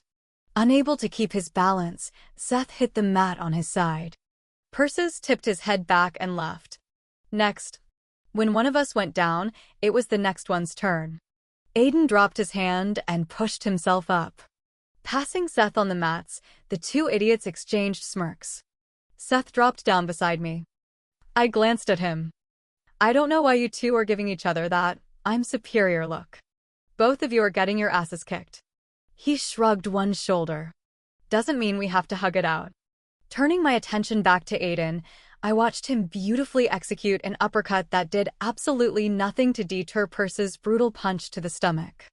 You know this is pointless, right? Neither of you needs to be subjecting yourself to this. I'm going to become the God Killer. You won't be fighting. We will be fighting with you, Seth argued, his voice low. He too watched Aiden and Persis. Just because you're the God Killer doesn't mean you can go in there alone. I won't be. I winced as Persis' kick caught Aiden in the thigh. I'll be with Persis. And that's not really backup. Who knows what he'll do in the end? You need someone there with you. Seth leaned back, stretching out his legs. And you and I both know Aiden would be a distraction. I clenched my jaw. Aiden will not be with me. He snorted. Does he know that? He will. I looked at him. Seth, we need to talk about when we'll transfer power. That's not what we're talking about now. There's no way I'm letting you go face to face with Ares with just Persis. It's not going to happen, and I'm not going to argue with you.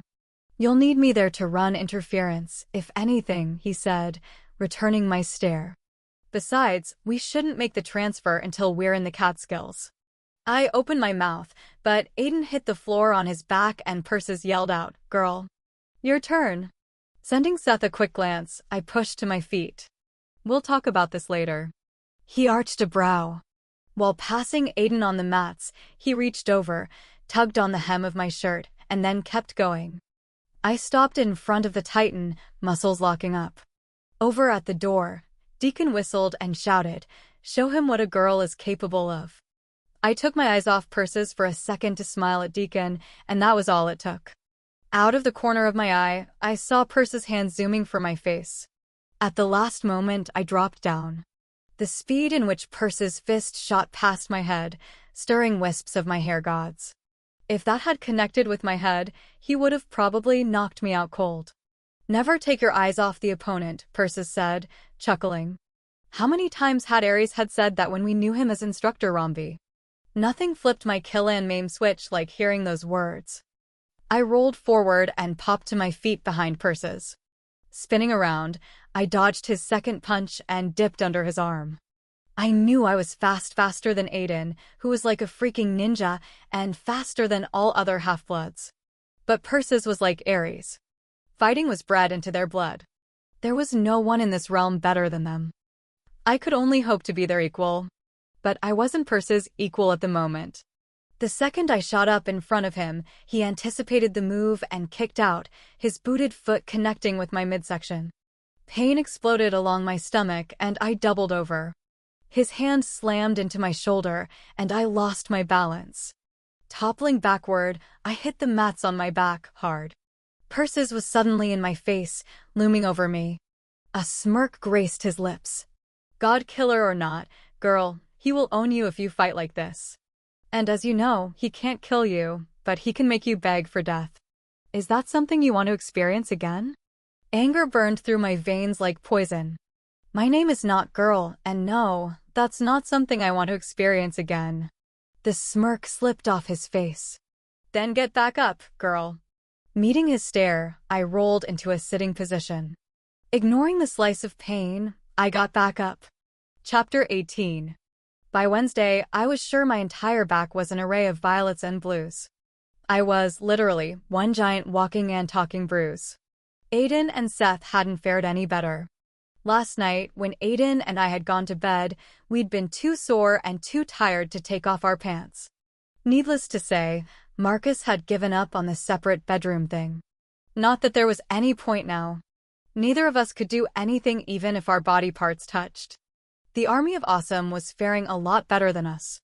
Numbering near 1,000, they were learning basic tactical maneuvers. It was like the videos of boot camp I remembered seeing on TV. If anything, I think Persis was just trying to harden them instead of teaching them any real skills. He was worse than any Covenant instructor I'd ever seen. The Titan was a cesspool of insults. Later that night, after a long soak in some kind of herbal mixture Ladon had provided, I sat on the bed, too tired to make my way back to the common area for food. Thankfully, Aiden was possibly the most wonderful man in the whole universe. He brought a plate full of chicken tenders and fries to the room. Nice shirt, he commented, nudging the door shut with his toe. I glanced down at myself, grinning.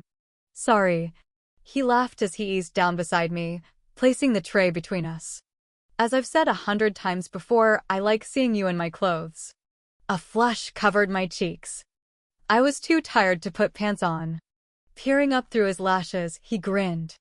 And I'm not going to complain about that. He picked up a can of soda, popped the tab, and handed it to me. I lost the battle of wills with Deacon. Oh. Deacon wanted to travel with us to New York. He felt, since he'd christened the name of our army, he was some kind of official mascot or something. Of course, Aiden wasn't happy with that, and I couldn't blame him. Deacon was safer here. Who knew what we'd meet on the road, and what we'd find in New York once we got there? I've told him about 1,000,000 times that I'd feel better with him staying here. He picked the breading off his tenders, causing me to smile. But I'm not winning this battle. He'll probably just sneak out with us anyway. I bit half of my tender off, breaded skin and all. And he's worried, you know. Not just about you, but Luke too. I get that. He tossed the breading onto the plate. Doesn't mean I have to like it. I watched him meticulously remove more breading and then took a deep breath. Speaking of not wanting people to get hurt and the whole keeping them safe thing, we need to talk about that. He peeked up, his fingers stilling. Details? Finishing off my tender, I took a drink before I continued. I'm not asking you to stay behind here because I want you to go with me. And I know you wouldn't do that anyway. Aiden lowered the chicken piece, his head tilting to the side. Damn straight. But I need you to know that I can't face Ares with you by my side. I rushed on, so that the words that were forming on his tongue couldn't get out. I know why you want to be there, and I respect that. Hell, I love you for that. But Ares is going to go after you to just get to me. He dropped the tender. Alex, you're asking the impossible. No, I'm not. I met his thundercloud gray stare. I love you, Aiden. I love you more than anything. And the fact that you want to be there for me is amazing. But I can't have you there. Ares knows how much you mean to me, and you'll be a distraction. I hate to say that, but it's the truth. A muscle began to throb in his jaw. I'm not sure if I'm supposed to feel insulted by that. You're not. I resisted the urge to throw a piece of chicken in his face. Look, I get that the idea of me going in there without you makes me freaking sick to my stomach? Well, yeah, that But you have to understand that, because I love you, I don't want to have to worry about Ares getting hold of you. The muscle was really ticking now. And because I love you, that's why asking me to let you do this by yourself is insane. Striving for patience, I shoved a handful of fries in my mouth before continuing. I'm not going to be by myself. Seth will be there. Oh, and that's supposed to make me feel better? Not like I haven't tried to get him to change his mind too. My eyes narrowed. But he's an Apollyon. And I'm a trained Sentinel who can handle myself, he shot back. And besides, you think I'll be safer with the army? If I could have my way, you wouldn't be there at all, but I'm not asking you to do that. I'll feel better knowing that you're not near Ares. Wiping my hands off, I folded my arms. And I know, deep down, you understand that. Silent, he picked up the tray and stood, placing it on the small desk. He turned to me and scrubbed both of his hands down his face. A wince creased his features as he lowered his arms. Alex, it's the same reason why you don't want Deacon with us, but I'm hoping I am praying you'll listen to me. I tucked my legs under me and pulled down the hem of the shirt. And seriously? You owe me. I do. He moved toward the bed. I nodded. Yeah. The whole Soul and Hades thing?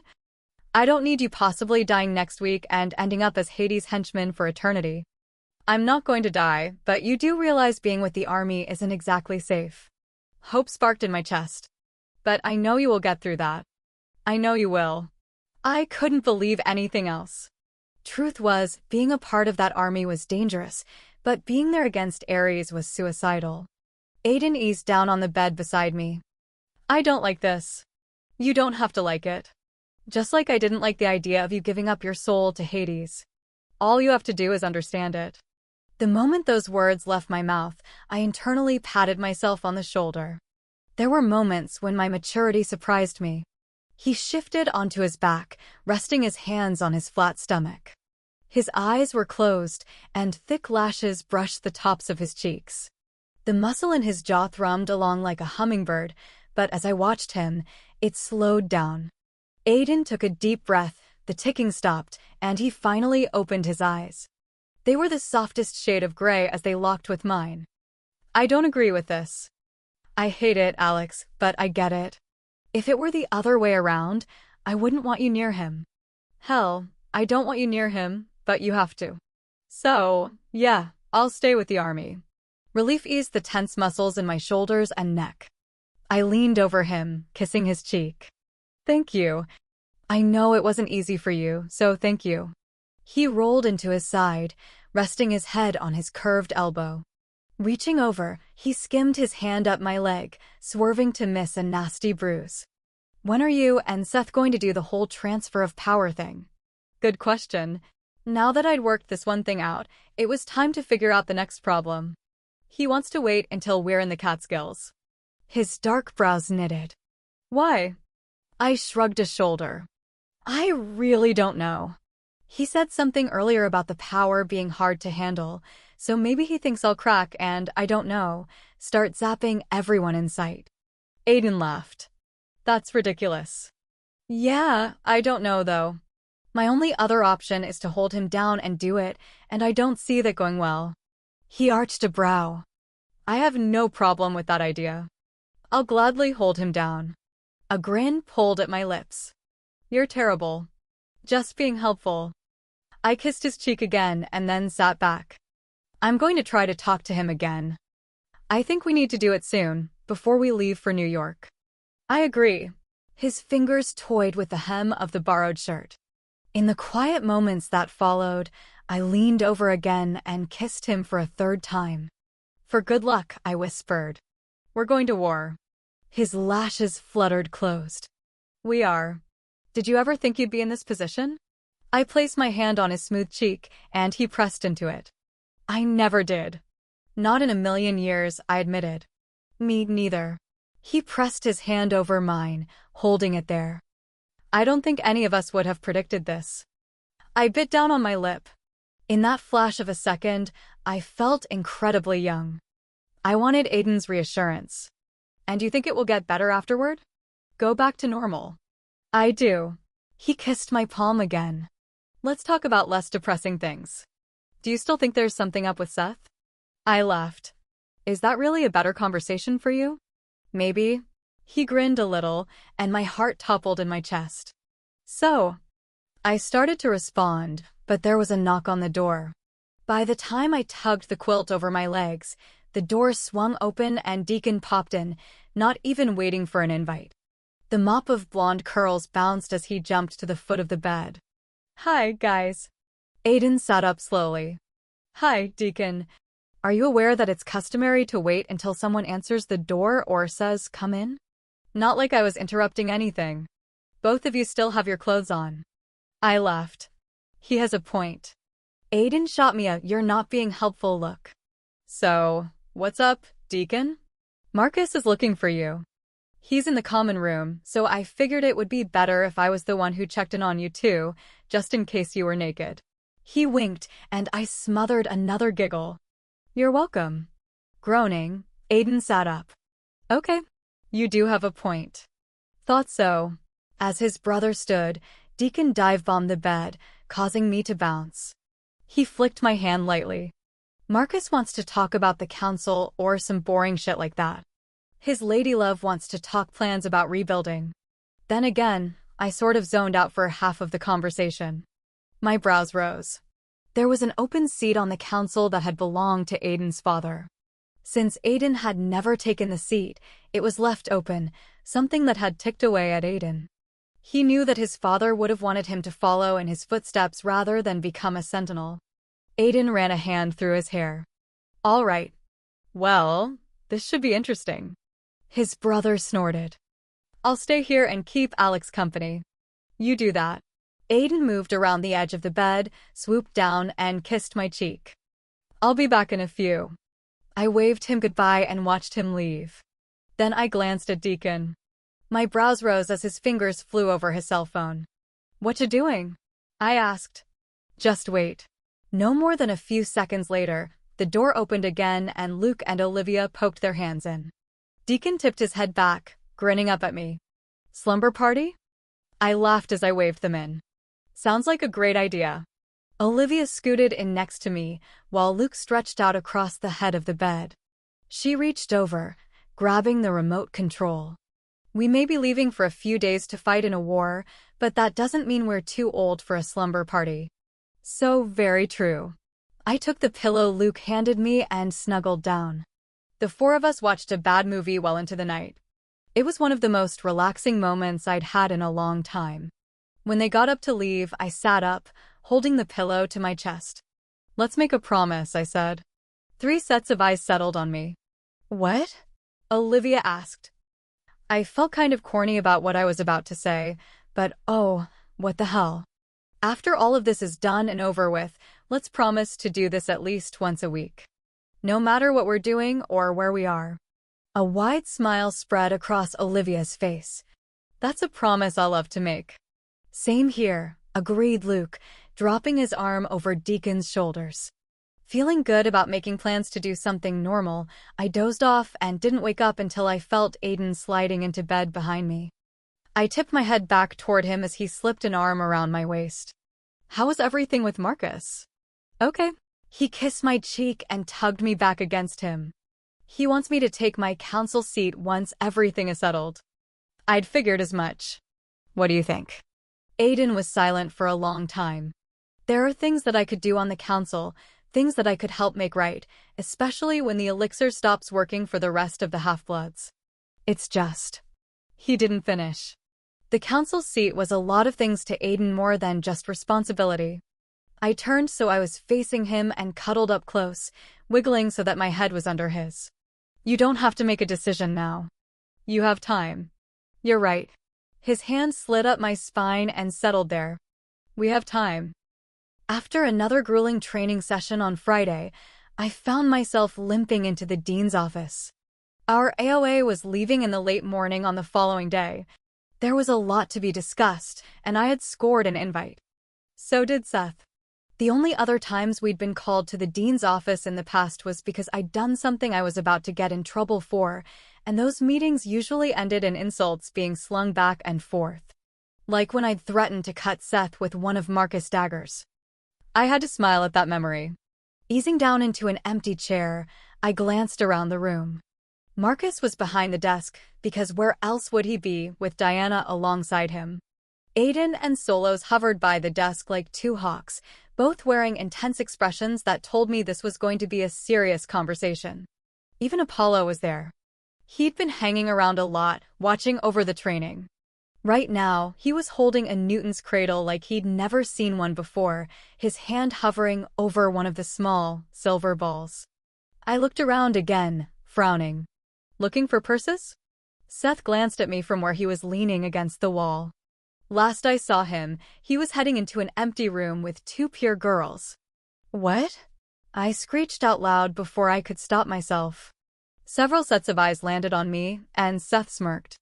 Aiden's gaze narrowed between the two, and I began to suspect that we were about to have a repeat performance of threatening Seth. Apollo let go of the silver ball, and it swung sideways, knocking into the next ball and creating a chain reaction. A wide smile broke out across his face. Did no one ever tell you too that it is not nice to communicate telepathically with one another while others are present? Marcus said, folding his hands on the desk. I pursed my lips. No, actually, no one has said that. He smiled tightly. Well, I am. Busted, Seth said. Gripping the edges of the chair, I stared straight ahead. I hate you. So, what's up? Other than the fact Persis is getting some instead of being here? Apollo picked up a silver ball from the other side and let that one go. Oh my gods. Marcus turned suspicious as his gaze bounced between Seth and me. Solos was talking battle strategy with Persis. We figured, since you two play an intricate role in this, it would be smart to bring you in on these meetings. Seth strolled forward and dropped down in the seat beside me. What's to discuss?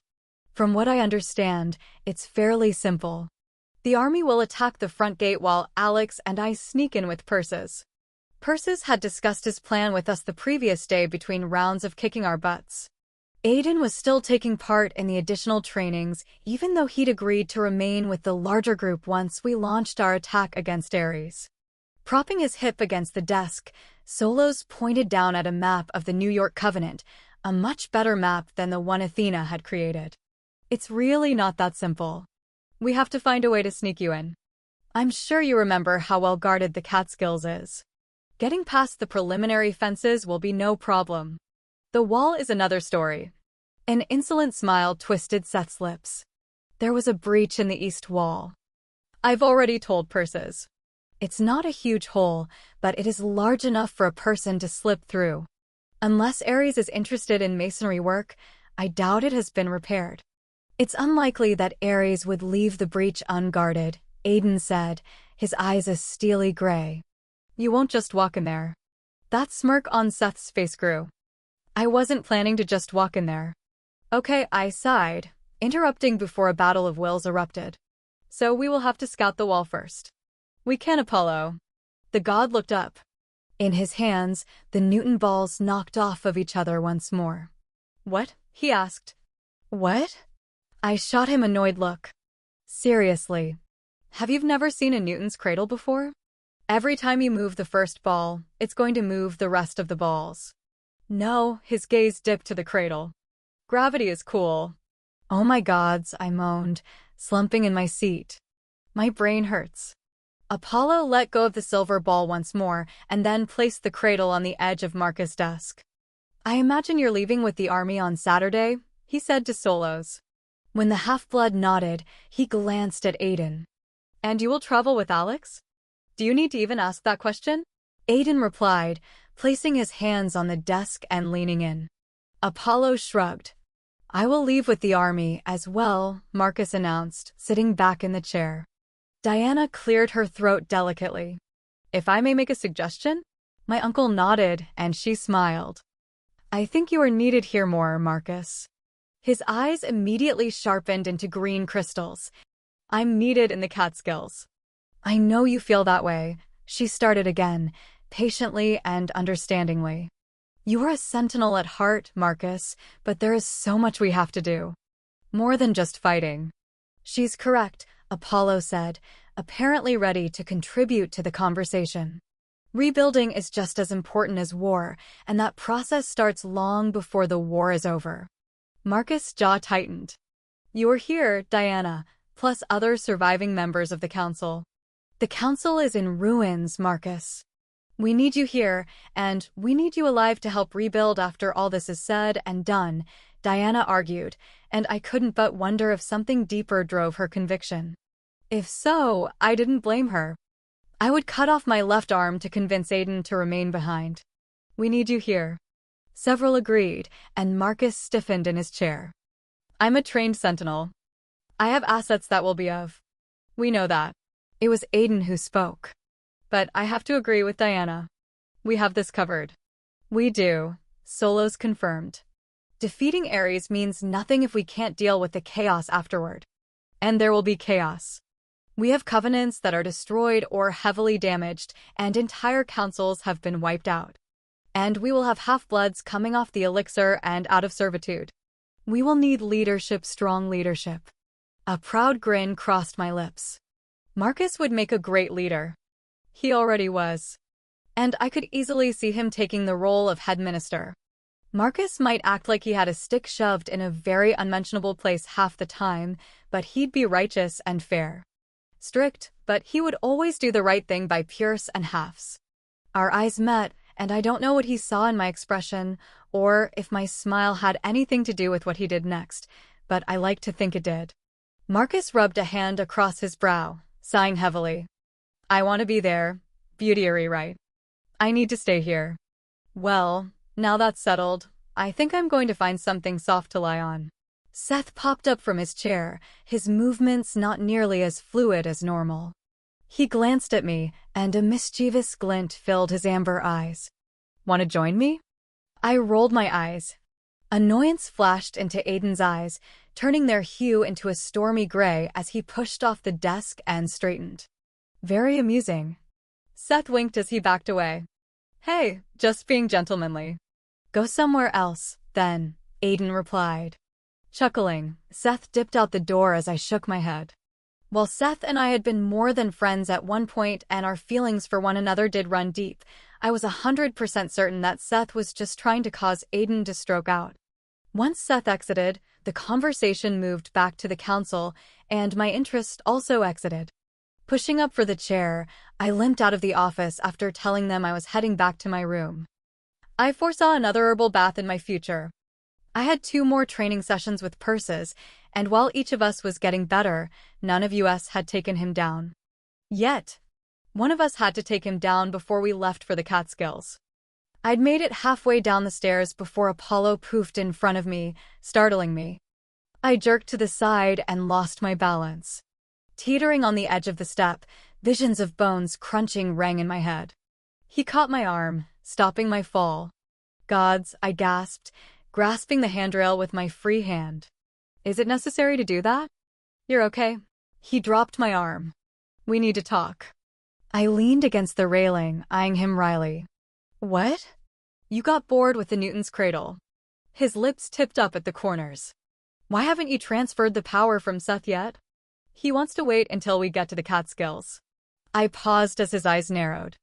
Look, I'm going to try to get him to do it before we leave, but Seth doesn't want to do it, and I bet it's because he's not sure he can let you do it. Apollo cursed, and unease blossomed deep in my belly. This could be a potential problem. The unease gave way to irritation. It pricked at my skin and poked holes in my insides. You know, I love how you just pop in and out whenever you want to and offer little to no answers. Nothing really helpful either, but boy oh boy, there may be a problem. Apollo's expression slipped into a scowl, but I was on a roll. No stopping me now.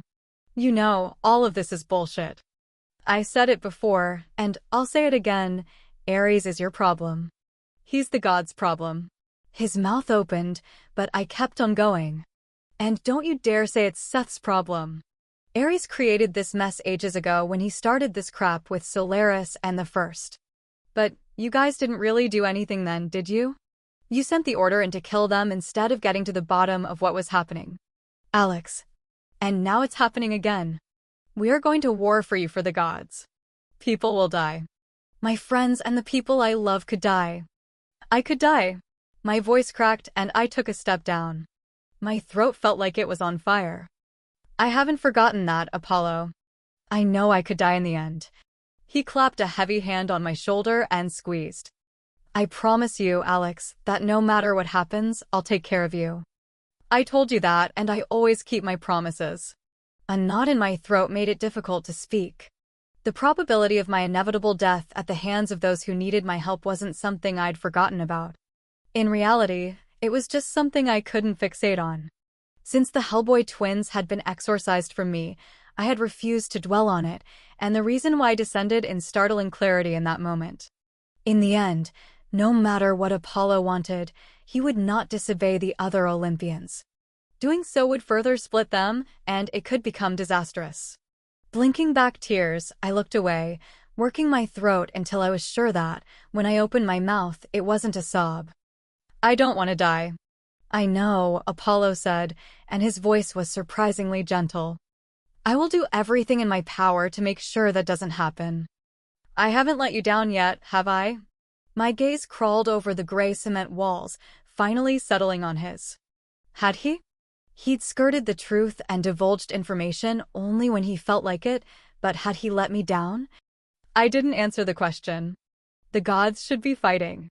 You know that, Apollo. They should be a part of this. Seconds passed. You're right. Wow! I was stunned into silence. Next thing I knew, Aiden and Seth would start to make out and profess their undying love for one another. I'm right. You are. They do need to be involved. They need to fight. It took me a couple of moments to remember how to use my tongue. Hope kindled in my chest like a fledgling, delicate fire. If the gods would fight, then the losses on our side would be less. And you can make this happen? Apollo lowered his chin.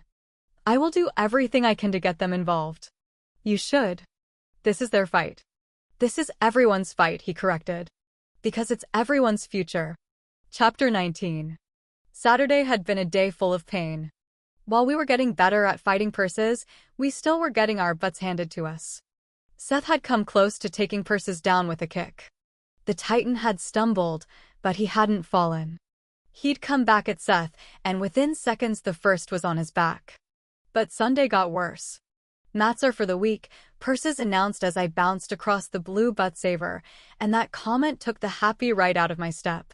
He raised a hand, and the mats flipped up on their own, starting to fold like accordions. Warriors do not need mats. Jumping back, I missed being smashed and folded by less than a second. Under the mats was nothing but cold, hard floor. I sighed, knowing this was going to sting, and as usual, we had a crowd watching. 3 Pierce had mixed among my friends. Solos was already cringing. Persis motioned me forward. Come on, girl. I took a deep, calming breath before I stalked toward him. Attacking in anger seemed like a good idea. The gods knew I was known to do so from time to time, but I made mistakes in the heat of it, and making mistakes with Persis or Ares wouldn't end well for me. He immediately launched at me, swinging a meaty hand at my head. Easy. I dipped down, avoiding the attack. Springing up, I twisted to the left as he kicked out with a booted foot. I blocked him at the knee and then struck out for his throat. Persis countered, sneaking a punch that caught my arm and spun me. I tried to twist out of it into the fall, but as I turned, he threw his arm out, hitting me across the chest. Air exploded out of my lungs. Stumbling back, I was unprepared when he kicked out, sweeping his legs out from underneath me. I hit the hard floor on my back, knocking the oxygen out of my cells this time. Ow, I moaned, bending my knees. I blinked the ceiling back into focus, clearing the white flecks of light from my vision. Aiden's curse rang loudly. Hovering over me, Persis' laugh grated on my nerves. I hope, when you become the god killer, Ares stands still for you. I flipped him off. The Titan tipped his head back and laughed. Charming. Rolling to my feet, I limped over to the side, passing our little audience. Olivia caught my eye and smiled sympathetically. Almost, she mouthed. Almost didn't really count. I joined the guys by the wall. Well, that was a fail. It wasn't. Aiden tucked a stray piece of my hair back behind my ear. You did well. She looked like a pancake when she hit the floor, Seth remarked, earning a pissy look from both of us. He laughed as he jogged off toward Persis. Sitting down, I took the bottle of water Aiden handed me and gulped it down. As Seth squared off against Persis, I readied myself for another round. When Seth ate floor, Aiden took his place. Half of my bones felt brittle, as if they were about to break, and I couldn't fathom why Aiden was subjecting himself to this when he didn't have to. Not that Persis was complaining. The more butts he was kicking, the happier he was. I stretched my legs out, easing the sore muscles. Every time I went up against Persis, I wanted to tap into Akasha and just give a good old, ether-fueled bitch slap in the holy daimon butts, I whispered. Seth glanced down at me, frowning. What? Popping up to my feet, a smile split my lips. I got it. He shook his head as he studied me. Got what? Milk? No, excited, I couldn't wait until Aiden went down. Not that I really wanted that, but I wanted at Persis. I know how to take him down. Seth snorted.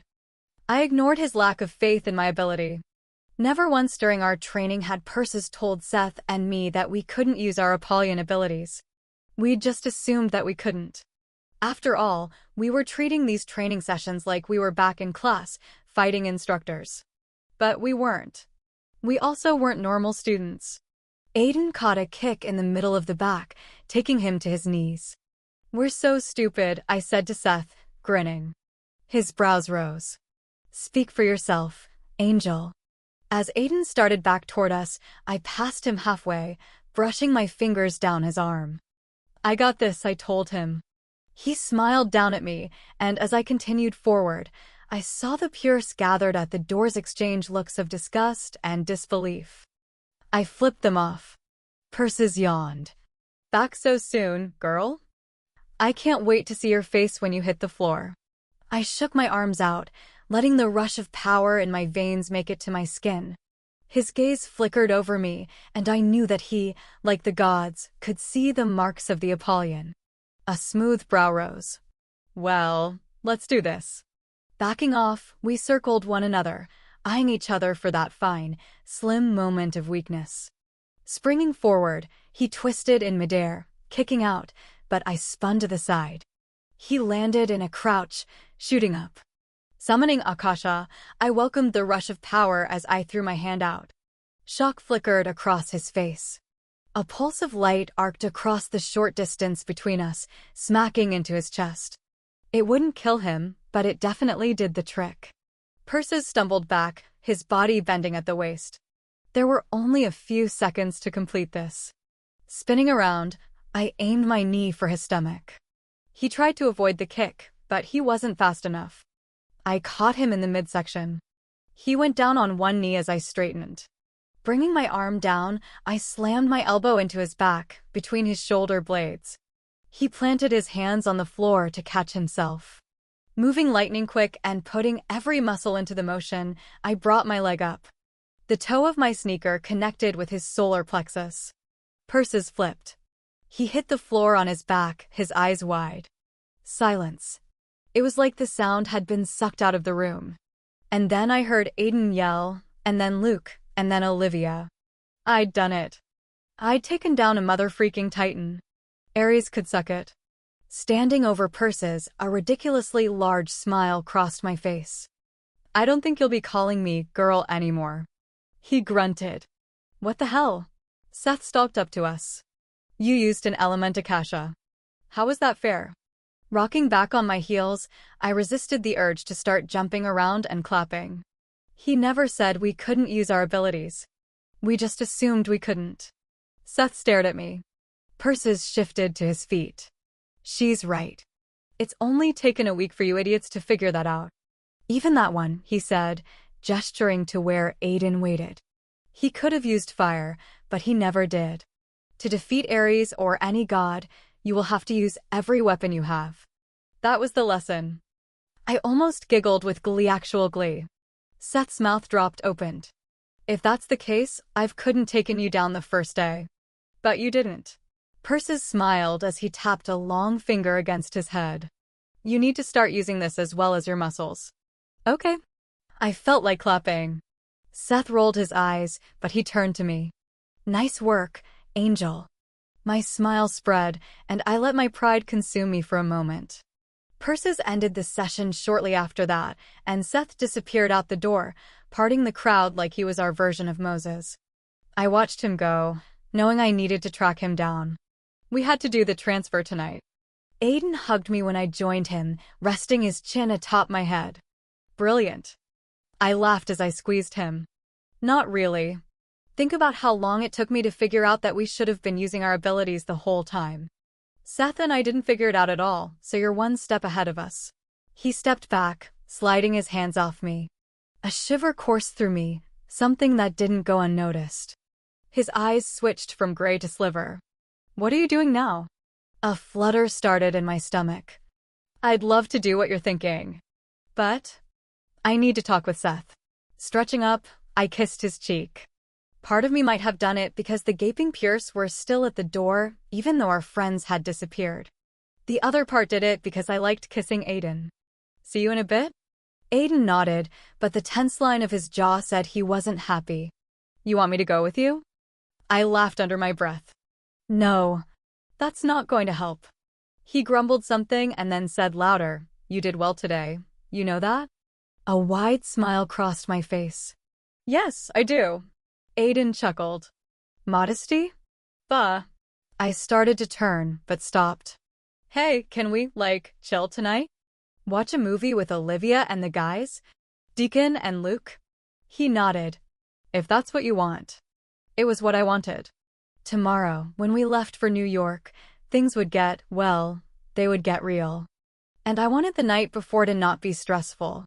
With the exception of trying to convince Seth to transfer power, and hopefully, I wouldn't turn into the Terminator Apollyon afterward. That would ruin our movie plans. Alex? I spun back to Aiden. Yeah? Be careful, he said, swiping up his water bottle. Always.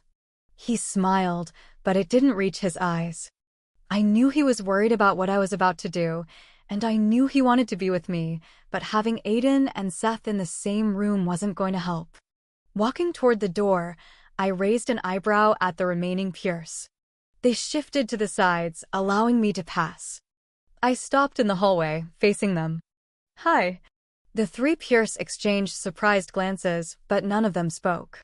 You have nothing to say. I popped my hands on my hips and rocked back on my heels. I know it's shocking to see a pure and a half together. And yes, we're together in the biblical sense. Their eyes widened. I smirked. And seriously? That's not a big deal. So, why don't you three douche canoes go find something else to gawk at? Or, I don't know, get a hobby. Or better yet, there's this huge war that's about to start. You guys could go figure how you could help instead of standing around like a bunch of bigoted asshats. Okay. But bye. Spinning around, I left them staring at me for a much better reason than age-old prejudices. Back in the day, if I were looking for Seth, I'd probably have found him in the girls' dorms or somewhere where a lot of single females were mingling, but now, I wasn't so sure. With the exception of his wild and crazy night in Vegas, I hadn't seen him pay attention to anyone, really. Troubled, I sighed. All of us had changed so much in the last year. Sometimes I didn't recognize myself when I looked in the mirror, and not in the physical sense. It had to be the same for Seth, probably even more so for him. Using the freaky connection between us, I headed down the marble pathway leading beyond the high-rising dorms. The cord began to tighten as I rounded the last dorm and the cemetery came into view. A shudder snaked down my spine. Seth was in the cemetery. Yeah. Picking up my pace, I reached the titanium-encased gates quickly. Among the mausoleums and a statue of Thanatos, the red and purple hyacinths swayed softly in the breeze. They caught my attention for a few moments as I walked to the center of the cemetery. Under the peaceful gaze of the stone Thanatos, I scanned the tombs. There he was. Sitting on a stone bench, Seth's back was to the path. He sat straight, his gaze focused on the olive trees. It was so weird seeing them here in South Dakota, but like the gardens, the cemeteries had a godly green thumb. But what was even weirder was seeing Seth out here. Hanging out in places where tombs were built to remember the dead wasn't his thing. "Are you following me?"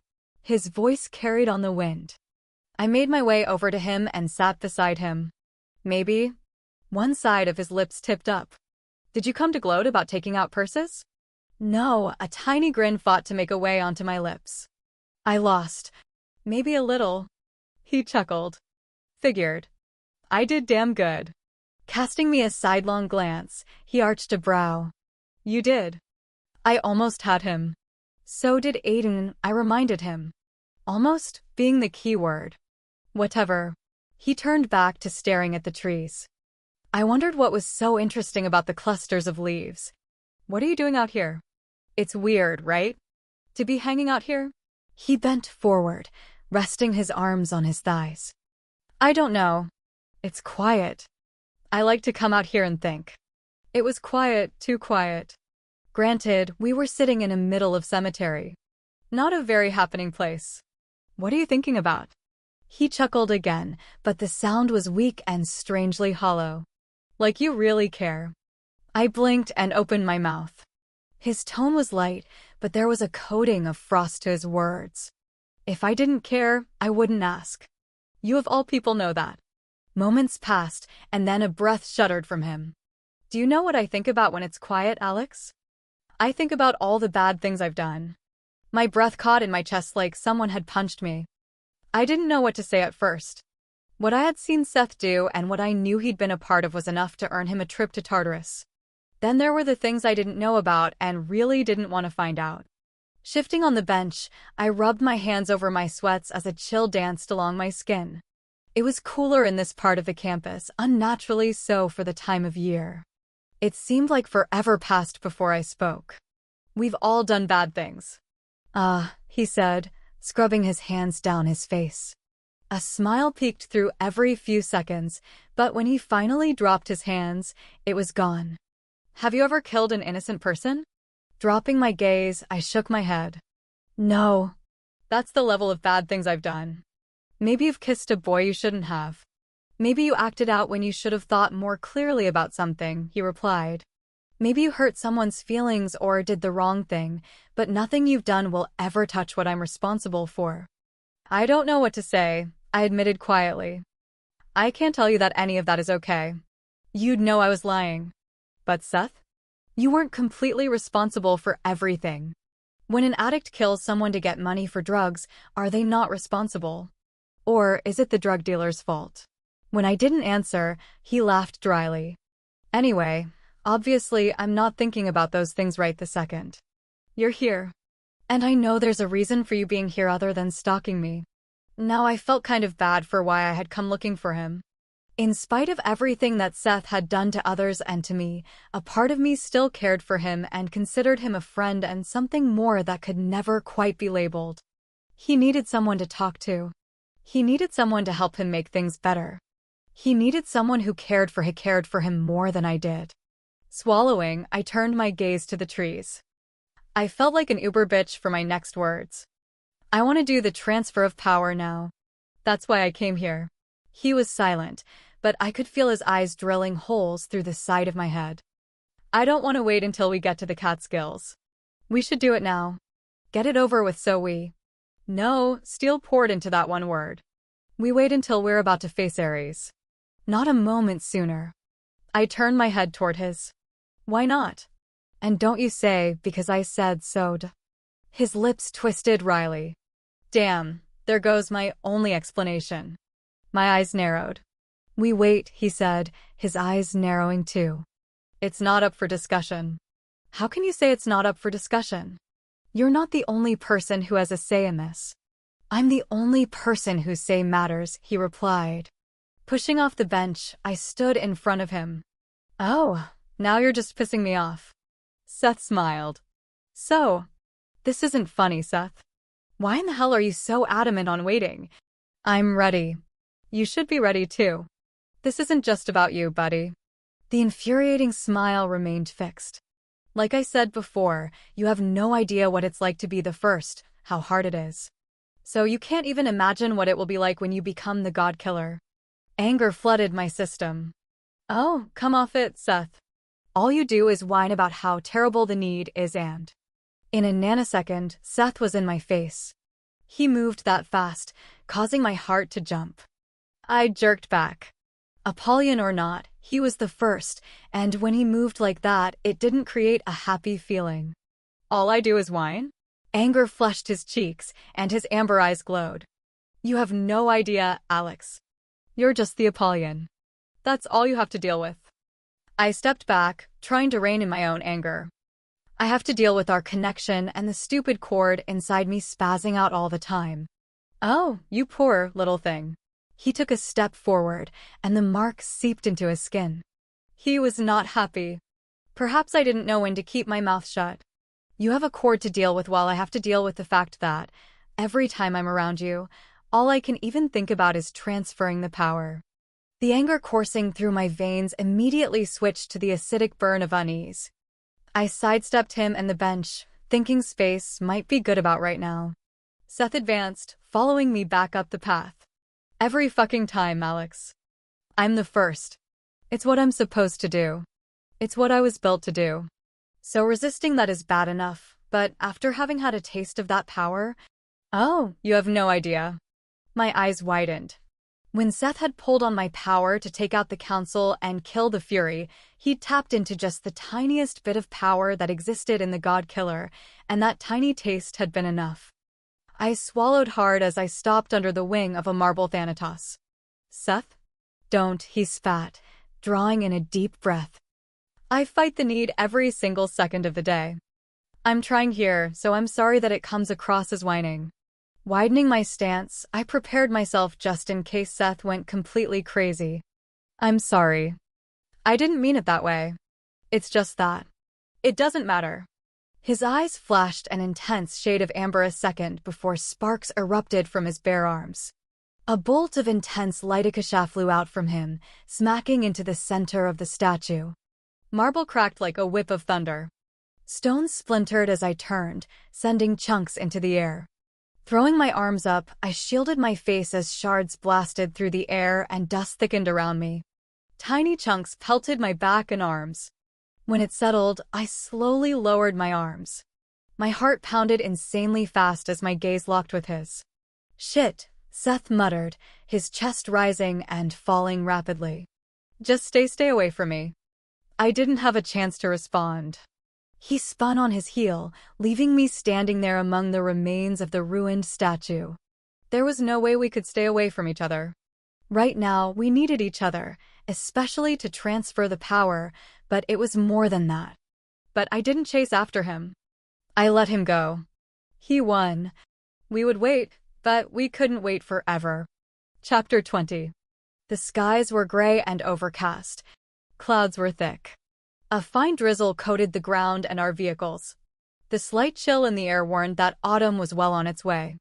Persis had wanted to travel with the rest of the army, but none of us trusted him enough to let that happen.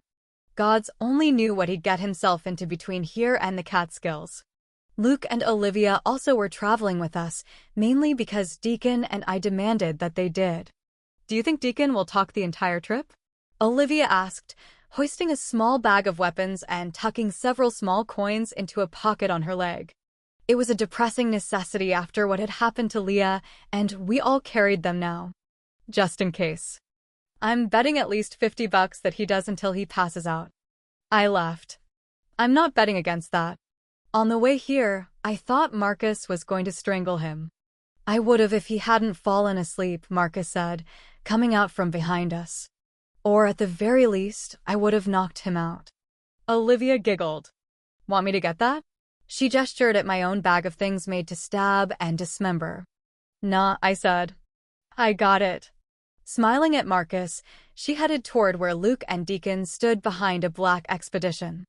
Deacon spun around and pulled Olivia into a dance you'd see in a ballroom while Luke took the bag of weapons from her. A laugh escaped my lips as I watched him dip Olivia over his arm. He's something else, isn't he? Marcus folded his arms. In spite of everything, he trailed off, shaking his head. He's just Deacon. That's what I love about him. Marcus glanced at me, his expression unreadable. Several seconds passed. Are you ready for this, Alexandria? As ready as I'll ever be, I admitted, wiping the fine sheen of rain off my forehead. Seth appeared with purses. They headed toward another vehicle. My stomach tipped over.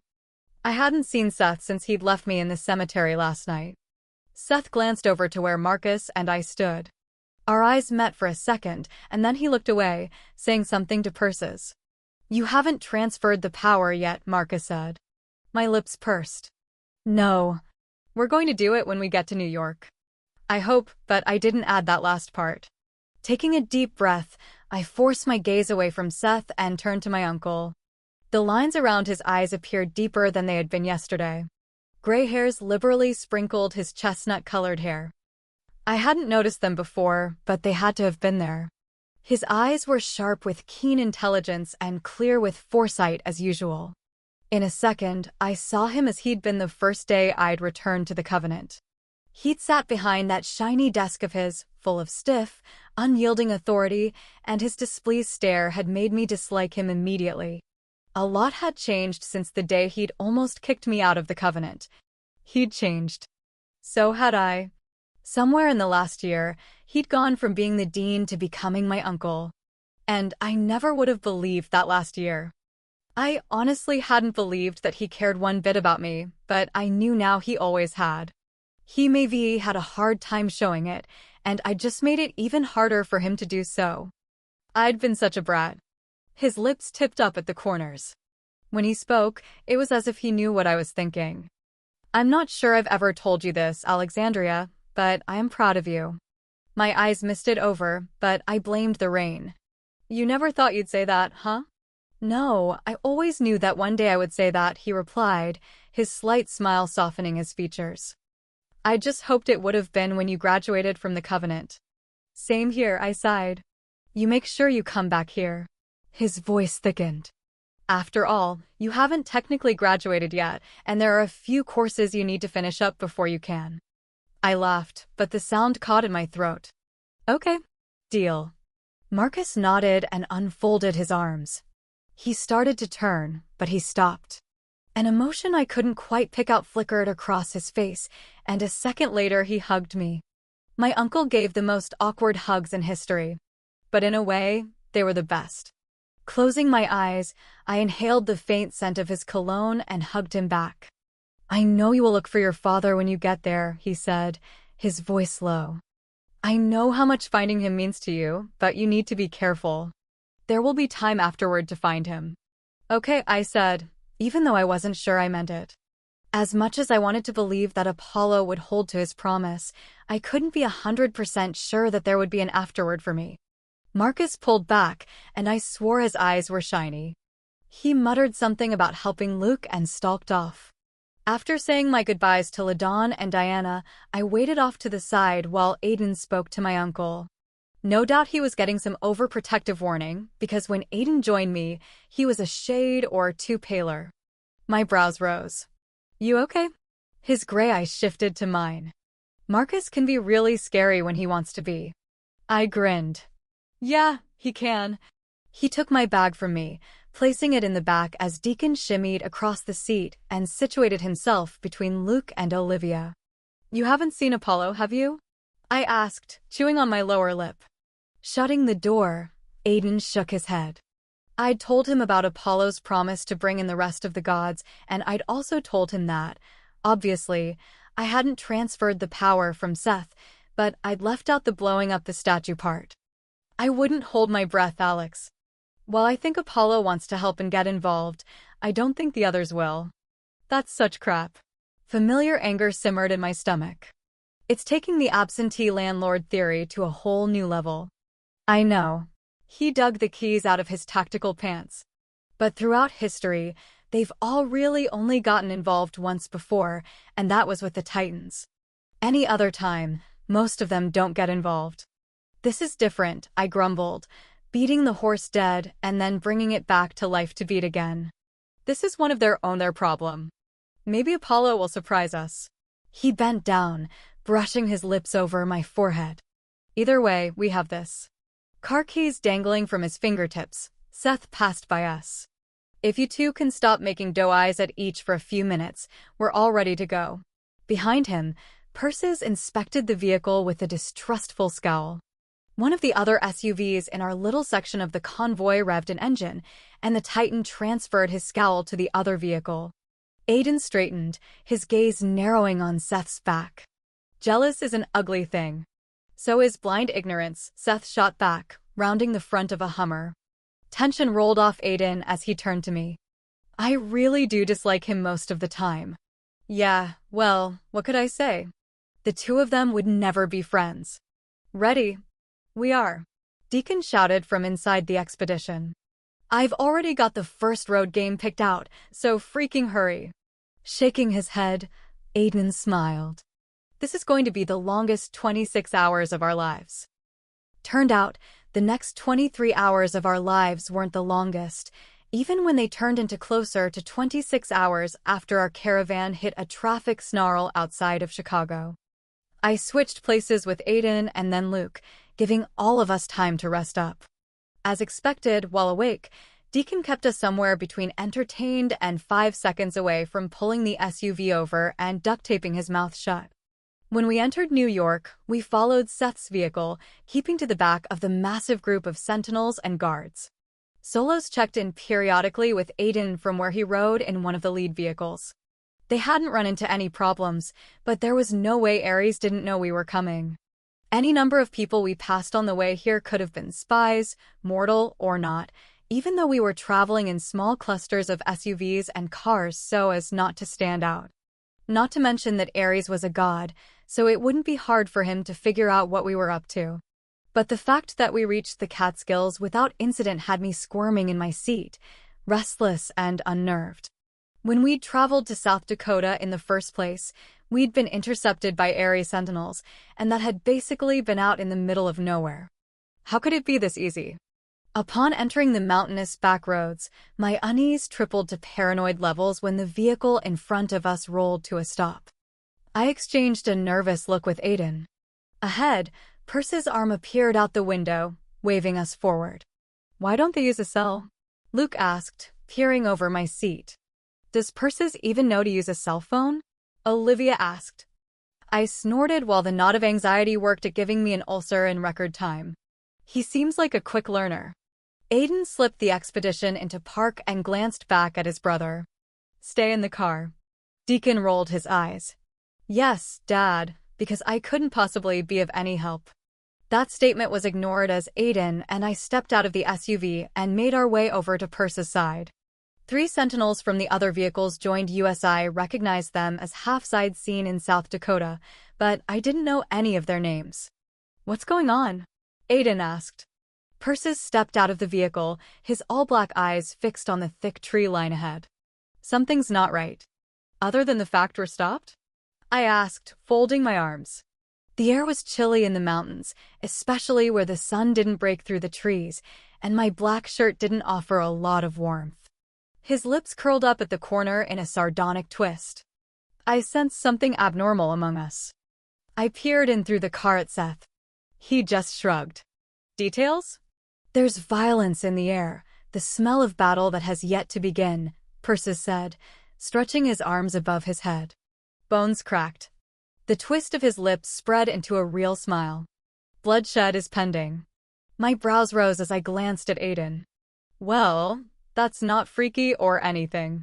Yeah, he said, his gaze darting over the tree line and the empty, narrow south lane. Seth shut the Hummer down and climbed out. I don't feel anything, but then again, I'm not a Titan. Persis chuckled deeply as he walked toward the front of the vehicle. I am never wrong about these things. Doors opened and closed behind us. What's going on? Luke called, joined by Olivia. Both had daggers in their hands. Sentinels from the other cars were close behind them. Are we just taking a potty break or something? Aiden turned toward them, his mouth opening to respond just as the ground beneath our feet trembled. He looked down, brows furrowing. What the? The vibration continued, growing in intensity, shaking the vehicles and rattling the trees that crowded the road. Asphalt cracked like an ear-piercing gunshot. A fissure spread along the side of the road, spreading toward the guardrail. I whipped around, following the progress of the crevice as it widened along the land, splitting open. Loose soil pebbled and rolled as giant elms shook until thick roots poked up from the ground. "Deacon!" Aiden shouted, spinning. His brother was already out of the car, his eyes wide. "Stay near Luke." "Earthquake?" Olivia asked, one hand braced on the hood of the expedition. I shook my head. "I have a really bad feeling about this." "Ditto," Seth said, joining us. The trembling eased off and the earth seemed to settle, along with my stomach. The reprieve lasted seconds. From the wide crack in the ground, rich, dark soil spewed into the air like from a volcano. The earthy scent was overpowering as the dirt arced up and shot back down, landing in 20 or so different piles. "Yeah," Luke drawled the word out. "That crap ain't normal." The piles of dirt swirled along the ground in circles, then rose up, rapidly taking form. Legs appeared, thick and well-muscled, followed by torsos, broad chests and shoulders, and finally heads. I blinked once and then twice. What in the hell? The things resembled human males who could have easily been pro wrestlers in another life. Soil traveled down their arms, taking shaping over the hands. Axes appeared in their hands, blades sharpened into deadly edges. Like axes bigger than what I imagined Vikings used to carry once upon a screwed-up time. These things, they were made of dirt, but the axes were very, very real. "The Spartoi," shouted Persis. "Warriors born of soil, sons of Ares." "Oh, shit," Aiden said, eyes flaring with recognition. I had no idea what the Spartoi were, but seeing that full-grown men made of dirt had just popped out the earth heavily armed, and seeing that we're sons of Ares, I was going to assume this was a very bad situation. Their mouths opened in unison, letting out a heart-stopping battle roar that was matched only by the sound that came out of Persis' mouth. He launched himself forward, over the crack in the road, and met the first dirt man head-to-head. "Yeah, screw this," Seth said, lifting his hand. The marks on his skin brightened and Akasha blasted from his palm, striking one of the manifestations in the chest. Dirtman 2 exploded outward, but all the tiny, million particles froze and then snapped back, reforming. The thing laughed, spewing tiny pebbles from its open mouth. "Oh crap," I said, my mouth dropping open. "The heads," Persis grunted, engaging his sickle blade. "You must remove their heads." I unhooked my sickle blade as Dirtman 2 threw his axe. It whipped through the air, narrowly avoiding Aiden, and smacked into a tree across the road, embedding deep. A second later, a red film covered the majestic elm tree, completely and utterly swallowing it whole. When the red haze disappeared, nothing of the tree remained. "Holy crap," Luke said. Another axe appeared in Dirtman 2's hands. Persis whirled, cleaving the head off of his Dirtman's body. The creature collapsed into itself, the axe disappearing along with it. The Titan's laugh was disturbingly joyful. Dirtman 2 charged forward, and I used the air element to fling him back against the trees. The thing shattered and came back together within seconds. Seth shot forward, avoiding the broad sweep of the axe as he brought the sickle around sharply, catching it under the chin. "Two down," Aiden said, springing to the side as another axe flew by our heads. Luke grunted as he shoved Deacon back toward the rear of the expedition. "Stay back, pretty boy." Deacon responded, but it was lost in the invasion of the Spartoi. One was heading straight toward me, a trail of soil chasing after it. I dipped down, engaging the sickle part of the weapon with a shake of my wrist. I sprung up behind the Dirtman. The thing twisted as it swung the axe down. Heat flew off the weapon, causing me to jump back. Dirtman 3 lurched at me. Darting to the side, I reached up and caught his arm. It fell apart under my hand, crumbling in a sheet of dry dirt. Ignoring the grossness of that, I swung it down and twisted hard, causing the creature to lose its grip on the axe. As it fell to the ground, I brought the sickle blade against the back of its neck. 3 down. I shouted, feeling a familiar adrenaline rushing inside me. Olivia spun gracefully, relieving another of its head. 4. Was it twisted that we were counting? I guess not, because within a few minutes, we were down to 10. Even Persis was calling out numbers, but he seemed to be having a hell of a lot more fun than we were. A wide smile was on his face as he stalked a dirt man, easily avoiding the axes lobbed at him. It was like Christmas morning for the freak. Turning at the waist, I found myself nearly losing my own head when one of them swung an axe. I had two of them, coming from both sides. I started to summon the air element again, but Aiden appeared in front of me. In a graceful move, he spun and lopped off the head of one of the Spartoi. I wanted to take a moment to recognize the beauty of the way he moved, but another was running straight for me. Rushing forward, I met it with the sharp side of the sickle. Drop! Seth's voice shouted in my head. Without thinking twice, I hit the ground half a second before Seth's blade cut through where I'd been standing, taking out a dirt man that had been really close to putting the hurting on me. None of these things could kill Seth or me, or at least that was what I was banking on, but they could put us down long enough for Ares to swoop in. Rising, I nodded at Seth. Thanks. He said nothing as he joined Luke in cornering two more of the creatures. Looking around, I saw that Deacon was safe and Aiden was now a few yards in front of him. Nothing would get past him. I started toward another dirt man when a ball of flames landed about 2 feet from me. Fire licked over the ground. Startled, I spun and my stomach dropped. Cresting the hill above us was one of the worst possible things we could have seen at this moment. Horns, dark matted hair, and long, flat snouts that sloped into mouths full of strong teeth came into view. Their thick thighs and large hoofs made of titanium were next. Automatons. Persis shouted another battle roar, and the rush of adrenaline coiled tight around my heart. I spun and darted out, reaching the dirt man closest to me. The thing dove forward, but I ducked under its arm.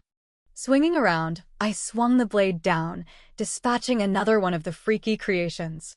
Something inside me clicked off as I ran toward the cars, dodging the axes and fireballs. We had to get rid of the Spartoi first. There were only a few left, so that was completely doable, and Persis was charging toward the bulls to keep them at bay for a while. Hearing pounding footsteps behind me, I whirled and jerked to the side, narrowly avoiding another axe. Springing into the air, I spun and delivered a nasty kick that would have been so damn good if my foot hadn't sunk through the thing's chest. We went down in a burst of dirt and rocks. Dust flew into my mouth and nose. I gagged, trying not to think about the fact that I just swallowed some of the dirt man as I rolled away from him. He swung his axe through the air and brushed my thigh. A slice of pain shot down my leg as a thin slit formed in the pant leg. The dirt man roared to its feet, heaving the axe like a Viking straight from Valhalla. Summoning air, I blew the SB back, slamming it into the Hummer. I popped to my feet and raced after it, taking it out. Through the smoke and clouds of dirt, I saw Aiden engaging an automaton. Like the Spartoi, the heads had to be removed. One of the automatons lit up from the inside, like a blue X-ray, before exploding in a shower of sparks. Or Seth could use Akasha. That would work, too. With the automatons coming closer and closer, our group was scattered. Persis was making short work of the monsters, but the falling flames were making it difficult to pay attention to any one thing. A burst of flames shot from where Aiden and Deacon were, smacking into the nearest automaton. Flames spread across the ground, and I darted around the blaze.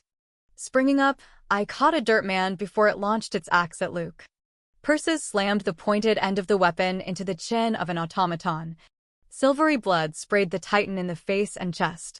He didn't even blink as he yanked the blade to the side. He turned, and his smile was gory with blood. In that moment, I understood the Olympians' distaste of Persis. To enjoy battle and war was one thing. Twisted, yes, but there were a lot of aggressive people out there. Persis didn't just enjoy it, though. The Titan got off on the violence and bloodshed. For a moment, the Titan transfixed me. The way he dispatched the enemy with that level of glee would make serial killers across the nation happy. A little sickened, I joined Seth and tapped into primitive, raw energy. Power rushed through me, and my skin tingled with the appearance of the marks. Using Akasha, intense blue light erupted from me. Arcing through the air, it struck its target, reducing it to nothing but a pile of shimmery dust. Out of the corner of my eye, I saw Olivia dart to the side to avoid an incoming fireball. My heart kicked in my chest as a dirt man let loose his axe. I shouted at her I thought I did as I pushed off the ground, rushing toward her. In my head, I was screaming, but I wasn't sure any sound was making it past my lips. A horrible, terrifying feeling of déjà vu settled in my stomach.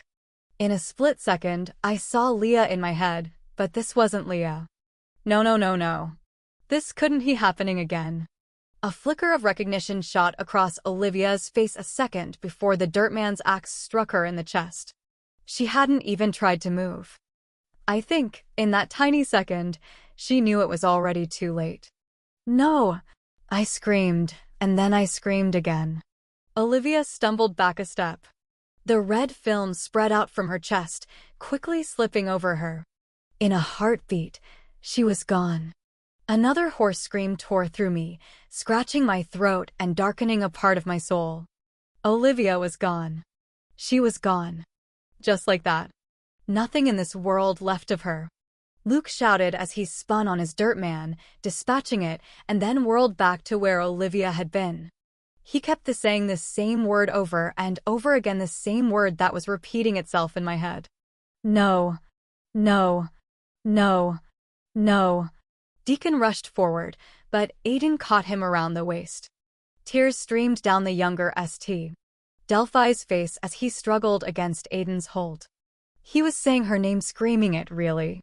My heart split open as my gaze returned to the spot. This wasn't fair. Oh gods, it hurt. How could someone be there 1 second and be gone the next? It didn't matter how many times people had died. I still couldn't fathom the quick and unforgiving end of existence. And there was nothing left of her. Not a speck of flesh or clothing. Not even a weapon remained. No body to bury or mourn. I hit the scorched earth on my knees, slowly shaking my head back and forth. All around us, the fight raged on with Seth and Persis taking on the remaining automatons. Flames burst a few feet from me, but I didn't flinch and I didn't move. Olivia was gone. Chapter 21. Things were a blur after that. Seth and Persis destroyed the automatons, and when they returned, the Titan hadn't given a damn that we'd lost someone. That we had lost Olivia. We don't have time for this. We must move on. I looked at him, searching for a fleck of sorrow or compassion or anything, but there was nothing. He stalked forward, walking right through the spot where Olivia had last stood. Luke started toward the Titan, his hands curling into fists, but Aiden grabbed his arm, shaking his head as he all but dragged the half-blood to the expedition. Get inside, Aiden ordered. His eyes were still trained on Persis, and he wasn't budging. Luke, Aiden warned. It was Deacon who got through to him. Come on. Get in with me. Please? Luke blinked, and anger, hurt, and dozen of other violent emotions still infused his cheeks, but he climbed into the back seat with Deacon. Alex? I didn't respond as Seth passed me. I turned, opening the passenger door. I'm sorry, he said. My breath caught as I hauled myself into the seat. I know.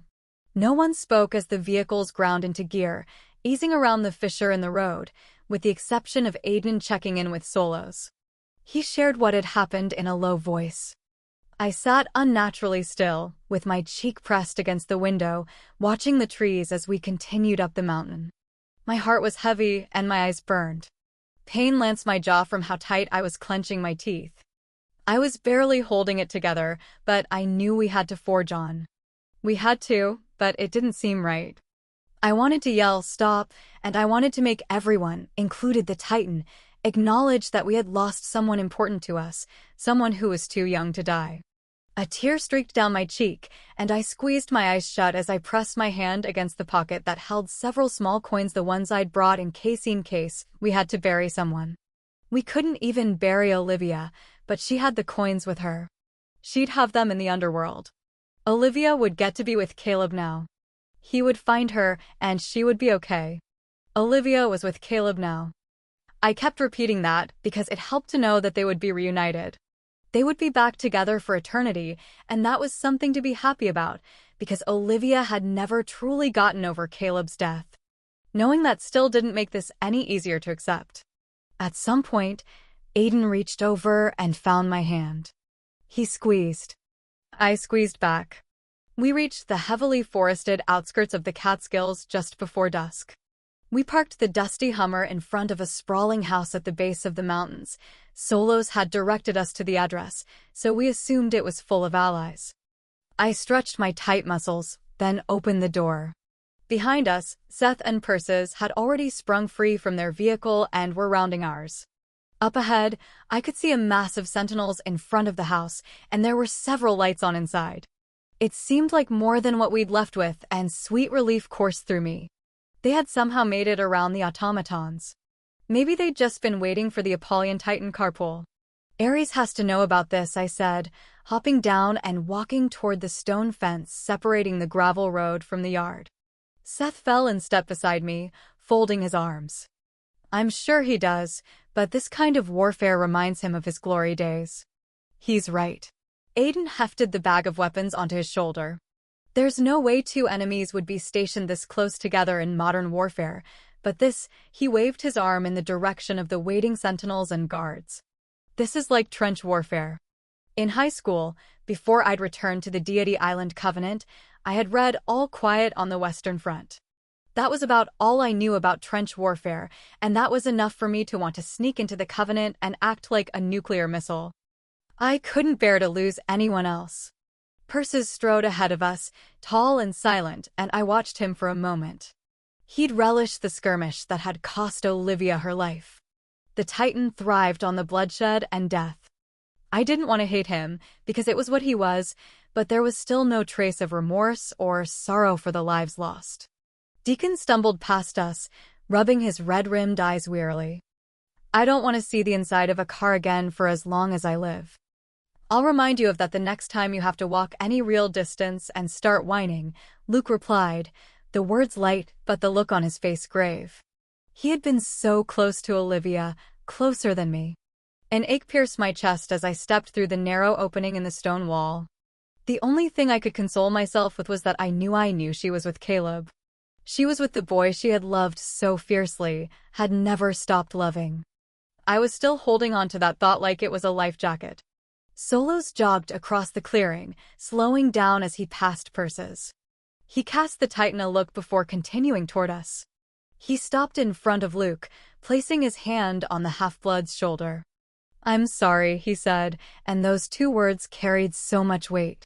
Luke nodded and said something in a low voice before he walked past. Deacon's hand went to his lower back, and a small smile tugged at my lips when Luke moved closer to him as they followed Persis. Aiden clasped Solo's hand as we met him. How are things here? Better than what you had to face, Solos replied. I should've. There's nothing you could have done, I interrupted, shifting my weight. I wanted a pillow stat. It seems like there are more sentinels here than there were with us. There are. His eyes gleamed with excitement. Come on. I'm sure you guys could use something to eat. I'll explain on the way. My stomach rumbled in response, and Aiden sent me a quick grin. I was too tired to be embarrassed. So what's going on? Our advanced scouts met up with a group of about 50 sentinels outside of the city. They're from the New York Covenant and were out scouting beyond the line of the automatons. They showed us a way around. We had a minor run-in with a few automatons, but we didn't lose any numbers. They were lives, not numbers. He knows that. Seth's voice startled me. I hadn't realized I'd projected those thoughts anywhere. But looking at them that way helps keep the mind clear. I guess I responded without much conviction. They brought us back here. There's at least 100 more. They've been here since Ares took over.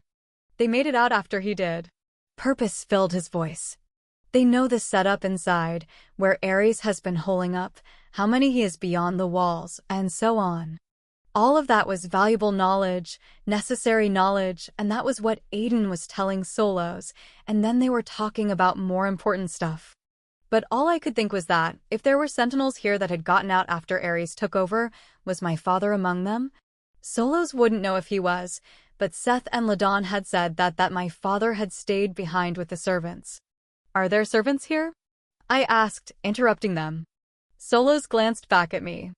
Yes, there are quite a few. Most of them aren't under the effects of the elixir anymore. My heart tripped up in my chest, and my wide eyes met Aiden's. There was a reluctant hope in his gaze. I knew he wanted my father to be somewhere among those up ahead or in the house, but he was wary of that fragile dream and the crushing disappointment that was sure to come if he wasn't. He was behind the walls when I was last here. Seth's words were as heavy as Solo's apology. He could have made it out since then, but Ares knew that my father was there. I sighed. It was stupid to hope, wasn't it? Never, Seth said out loud. Aiden glanced back, brows furrowed, but then he turned back to Solos. Stones sat in my stomach. Man, that disappointment wasn't far behind. I tried to shake it off, because we had such huge things to accomplish.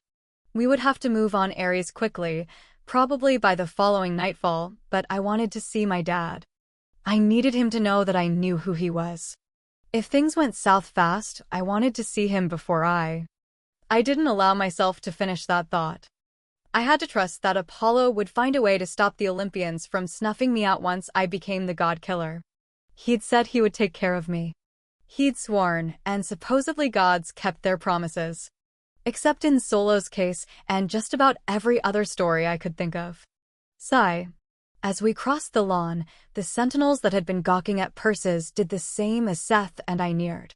Several muttered curses when they laid eyes on the first, their gazes cold and unfriendly. Friends of yours? I asked, watching one of them rest his hand on his gun. Seth gave a lopsided shrug. I'm sure we may have exchanged a few words before. Before you pulled your head out of your ass? A laugh burst from him. Exactly. You should sleep well tonight. He stepped around a bag full of what looked like rifles. I doubt any of us will really be sleeping. I recognized some of the faces from the university, but there were a lot of strangers in the crowd, and many of them were my age. Young. I didn't feel young, not anymore, but I guess technically I still was, and so were they. Solos introduced us to the sentinels who were in charge of the group from inside the Covenant.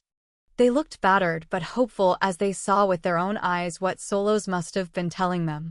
The Apollians were unified, and we'd brought a Titan with us. It sounded kind of badass, but then again, we were going up against Ares. We headed into the house, which was really a mansion. Someone said it had once belonged to a mortal in the government, but they had abandoned it when Ares brought in the mortal troops. Food was given to us, and I tried to eat quietly while Aiden conversed with the different sentinels. I didn't see where Luke and Deacon had roamed off to, but I hoped, wherever they were, Luke was doing okay. I picked at my sandwich, my stomach too full of knots to be hungry.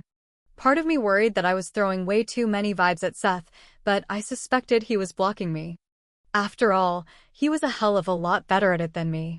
Giving up on the food, I set the plate aside, left the large sitting room, and investigated the house. I lost count of how many rooms were downstairs after I walked through what looked like the third sitting room. Who needed this many rooms? And why were there so many short halls? It was like a maze. Sighing, I pushed the shorter strands of hair that had escaped my ponytail out of my face. I knew I should be back in that room with Aiden and Solos.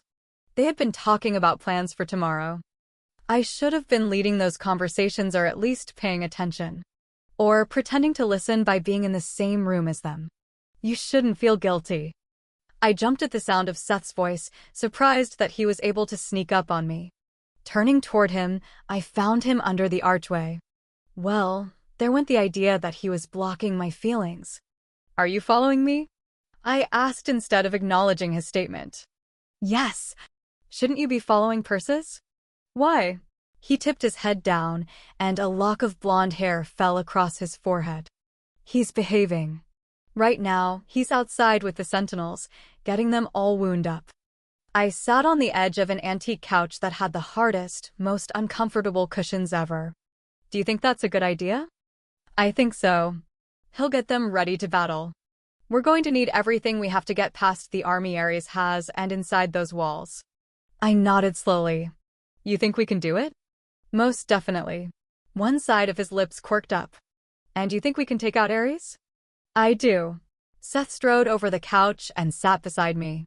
My initial reaction was to get up, especially since he was having so many problems ignoring the allure of the power that rested inside of me, but I stayed put. Persis will make sure we get to him, and then he will weaken Ares, giving us time to make the transfer. You remember how to do it? Yes. I clapped my hands together in my lap and peeked at him. The amber hue of his eyes was deeper. I decided to take a stab at the argument again. Waiting until the very last minute is risky. You doing it now is risky, Alex. You don't know what it's like. I know. I believe you, I said, and I really did. The power had corrupted Seth, and he was only the first. Becoming the God Killer was apparently going to turn me into an ether-crazed Terminator. Besides, yelling at him hadn't worked last time. If I can't handle it after I take out Ares, you've got to get away from me. Quickly. His frown did nothing to lessen his beauty. I don't think I've said this to you, right? My brows rose. His frown deepened. You can handle it. Now I was confused. That's not what you said before. Like I said, I'm saying it wrong. Seth twisted toward me. And I'm not being honest. The knots in my stomach tightened, and I resisted the urge to hit him before he spoke, because I figured whatever he was about to say would deserve a 5-finger hello to the face. Seth. Alex. What in the hell could you possibly not be honest about now? I demanded as a rush of anger rose inside me. That you're waiting until the 30th hour to divulge? Seth looked away, his chin jutting out stubbornly. You could lay off the attitude. I flipped him off. A reluctant-sounding chuckle parted his lips. Okay. Do I think you're going to go a little power crazy? Probably. You're already a little crazy. My eyes narrowed. But you'll handle it. You always handle everything, and he trailed off, shaking his head. We have to wait until the last minute because I'm not sure I won't try to stop you. I'm not sure I won't try to take the power myself. I stared at him, the scowl slipping off my face as his words sank in. Holy babies in a manger, this was a big deal. Apollo had been right. I had wanted to believe Seth that night at the university, but Apollo had been right. 2 pink spots appeared in his cheeks. You're looking at me like I said the worst thing possible. Well, that is pretty, well, it's something. I shook my head. Seth, if you think you're going to stop me and try to do it yourself, how in the hell is waiting to the last minute to do it a good idea? He didn't answer. Instead, he looked away, focusing on a really creepy deer head hanging from the wall. Seth? Lowering his chin, he rubbed the palm of his hand over his cheek. I'll let you do it then. I know I will. How? What if you don't? What if? I will, he snapped, lifting his head. His eyes were glowing. I know I will then. Excuse me if I'm not reassured by that. I started to stand, but he grabbed my arm. The tiny hairs on my body rose. I know I will, because too much will be riding on me to let you do it. Was he saying that he'd perform better under the pressure? That somehow having our heads on the line would ensure he wouldn't suck me dry? What the hell was that? I tried to pull my arm back, but he held on. I think we should do it now. He closed his eyes. I'm serious. We could do it now. My heart was trying to come out of my chest. I'll get Aiden, and then we'll do it. Afterward, he'll make sure we're separated and... I'm not going to fail you or anyone. Not again. We'll do it then, as planned. Seth. The marks of the Apollyon went crazy, spinning and twirling across my skin, reaching his. His face contorted, and I felt the cord jump inside me. My pulse kicked into overdrive as every warning sensor went off. The last time, he'd said. Suddenly, the tip of a Covenant dagger was under Seth's chin, pushing into the delicate skin of his throat. My gaze dropped to where Seth's hand was wrapped around my forearm and then back to the tip of the dagger. Definitely a silent way of saying, let go. Seth released my arm, finger by finger. I looked up, and my gaze locked with eyes the color of warm chocolate. Air halted in my throat, and my voice cracked on one word. Dad? Chapter 22. The huge, potential problem of Seth taking the God-killer power from me at the last and possibly worst moment known to mankind was suddenly insignificant. I was staring at my dad. My father. He looked just like I remembered, a classically handsome face lined by the weather and his life, but his brown eyes were lively with intelligence and awareness. He was thinner, gaunter than before. And he was wearing a Sentinel uniform. Something in my chest came unhinged, like a door had been thrown open too fast and too hard. Tears poured into my eyes. He was in a Sentinel uniform. My father also held a dagger against Seth's throat. "It's okay," I said, my voice hoarse. I glanced at Seth, who looked as surprised as I felt. "Seth." Standing slowly, Seth raised his hands. His amber gaze was locked on my father. "I'm not going to hurt her." My father didn't look convinced. His lips curled in a sneer as he kept the blade against Seth's throat, but he let Seth back away. The first headed for the door, stopping once to look at us, and then he disappeared through the archway. I stared up at my dad, too afraid to look away because I feared he might actually vanish, too scared to stand because I knew my legs wouldn't hold me. My throat clogged with emotion, and his face blurred. This whole time, from the moment I first received Ladon's letter, I had hoped that I would see him again, but I never really thought that I would. And here he was on the night before battle, standing before me. "Dad?" I croaked. It was all I could say. It was like I'd lost my ability to speak incomprehensible sentences. He expertly sheathed the Covenant dagger the way we'd been taught in training. For a whole minute, he didn't move or look away. His gaze crawled over my face, and the lines around his eyes deepened, as did the furrow between his brows. I knew it was the scars, and even though he had never been in my life, they had to affect him deeply.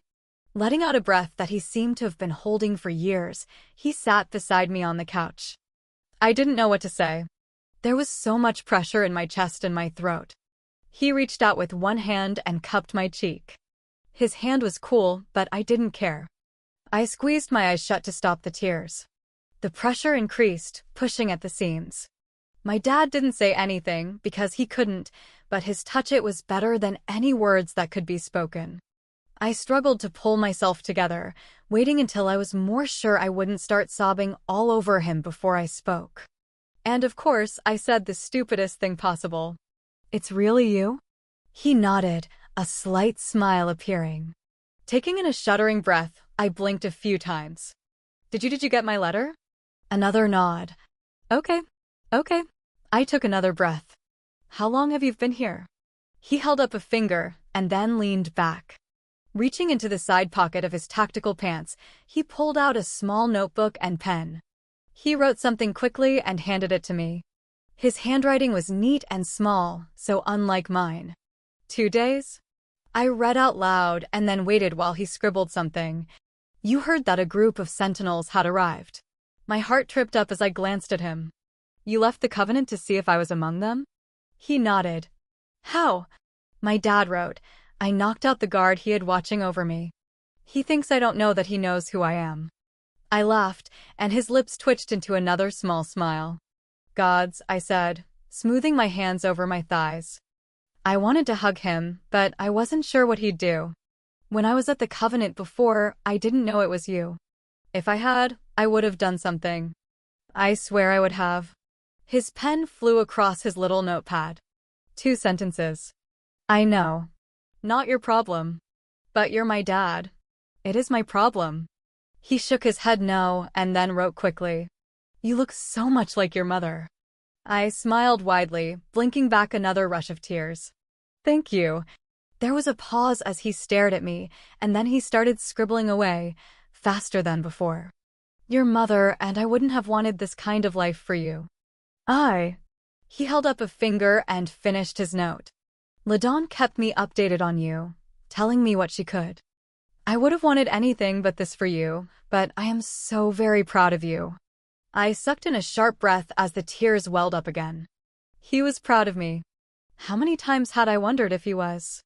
There had been so many stupid things I'd done in my past, things that had gotten me in a world of trouble, and the gods knew I had a lot of stupid left in me, but my father was proud of me, and that was all that mattered after everything was said and done. The pressure expanded until it was too much. Springing forward, I wrapped my arms around him and held on like he might disappear in front of me.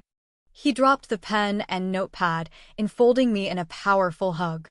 The kind of hug I'd been missing my entire life. A hug that hadn't come too late, but just in time. The tears came. There was no stopping them, but they were happy tears. I stayed with my dad for hours, me talking and asking questions, and him answering with a shake of his head or with his notepad. On and off, I cried. I kept thinking this was a dream, but the longer he remained by my side, the more I began to realize this was real.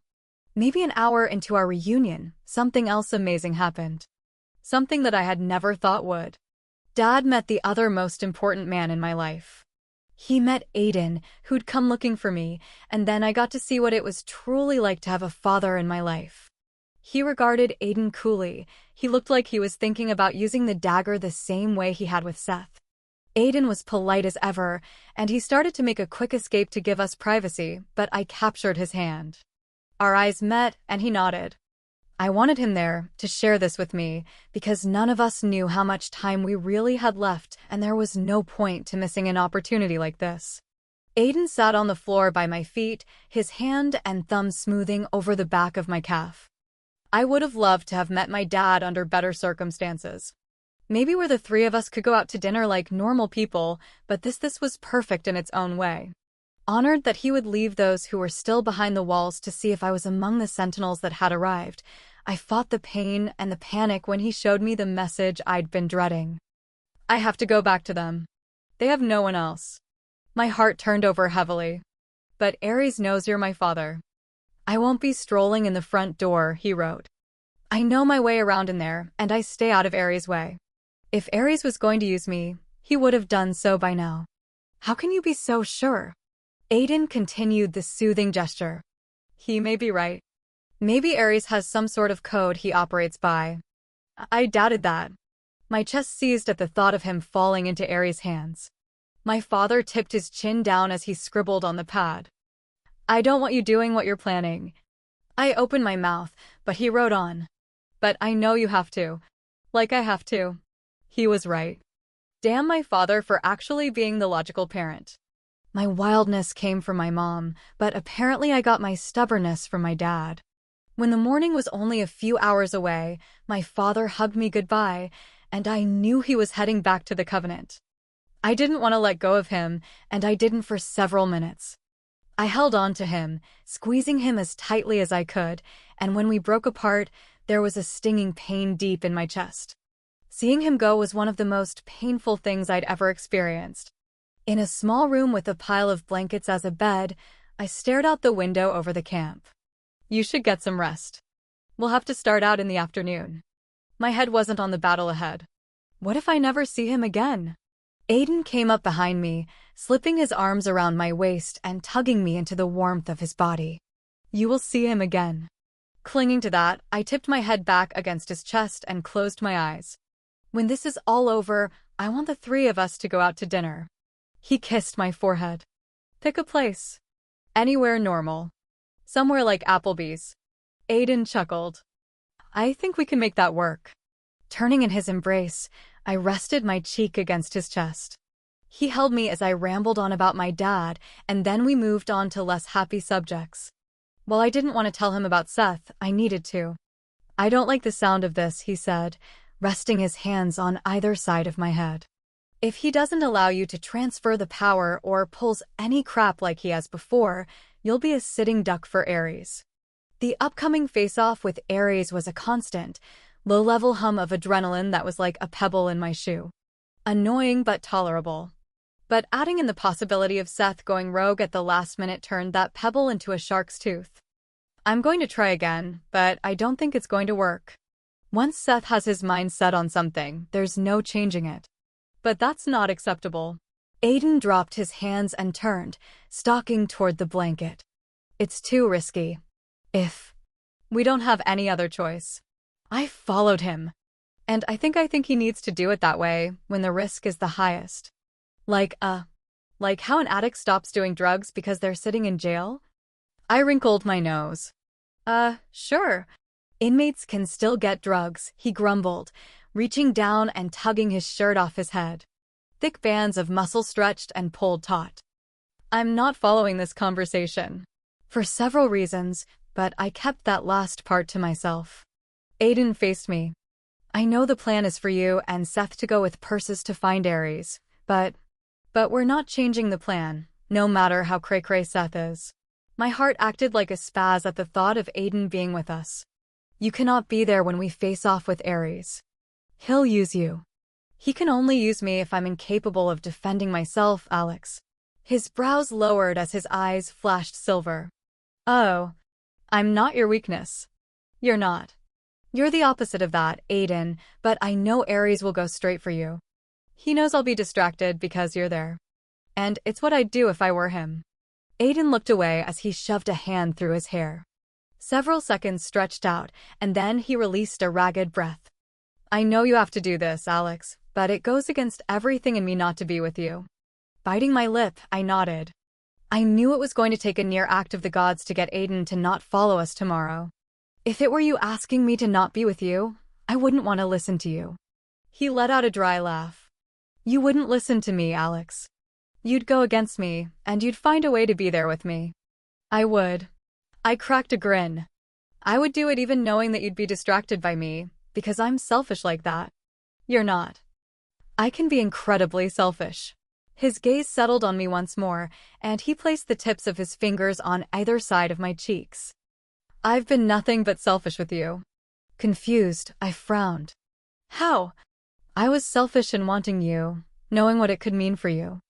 I was selfish the first time I kissed you, touched you.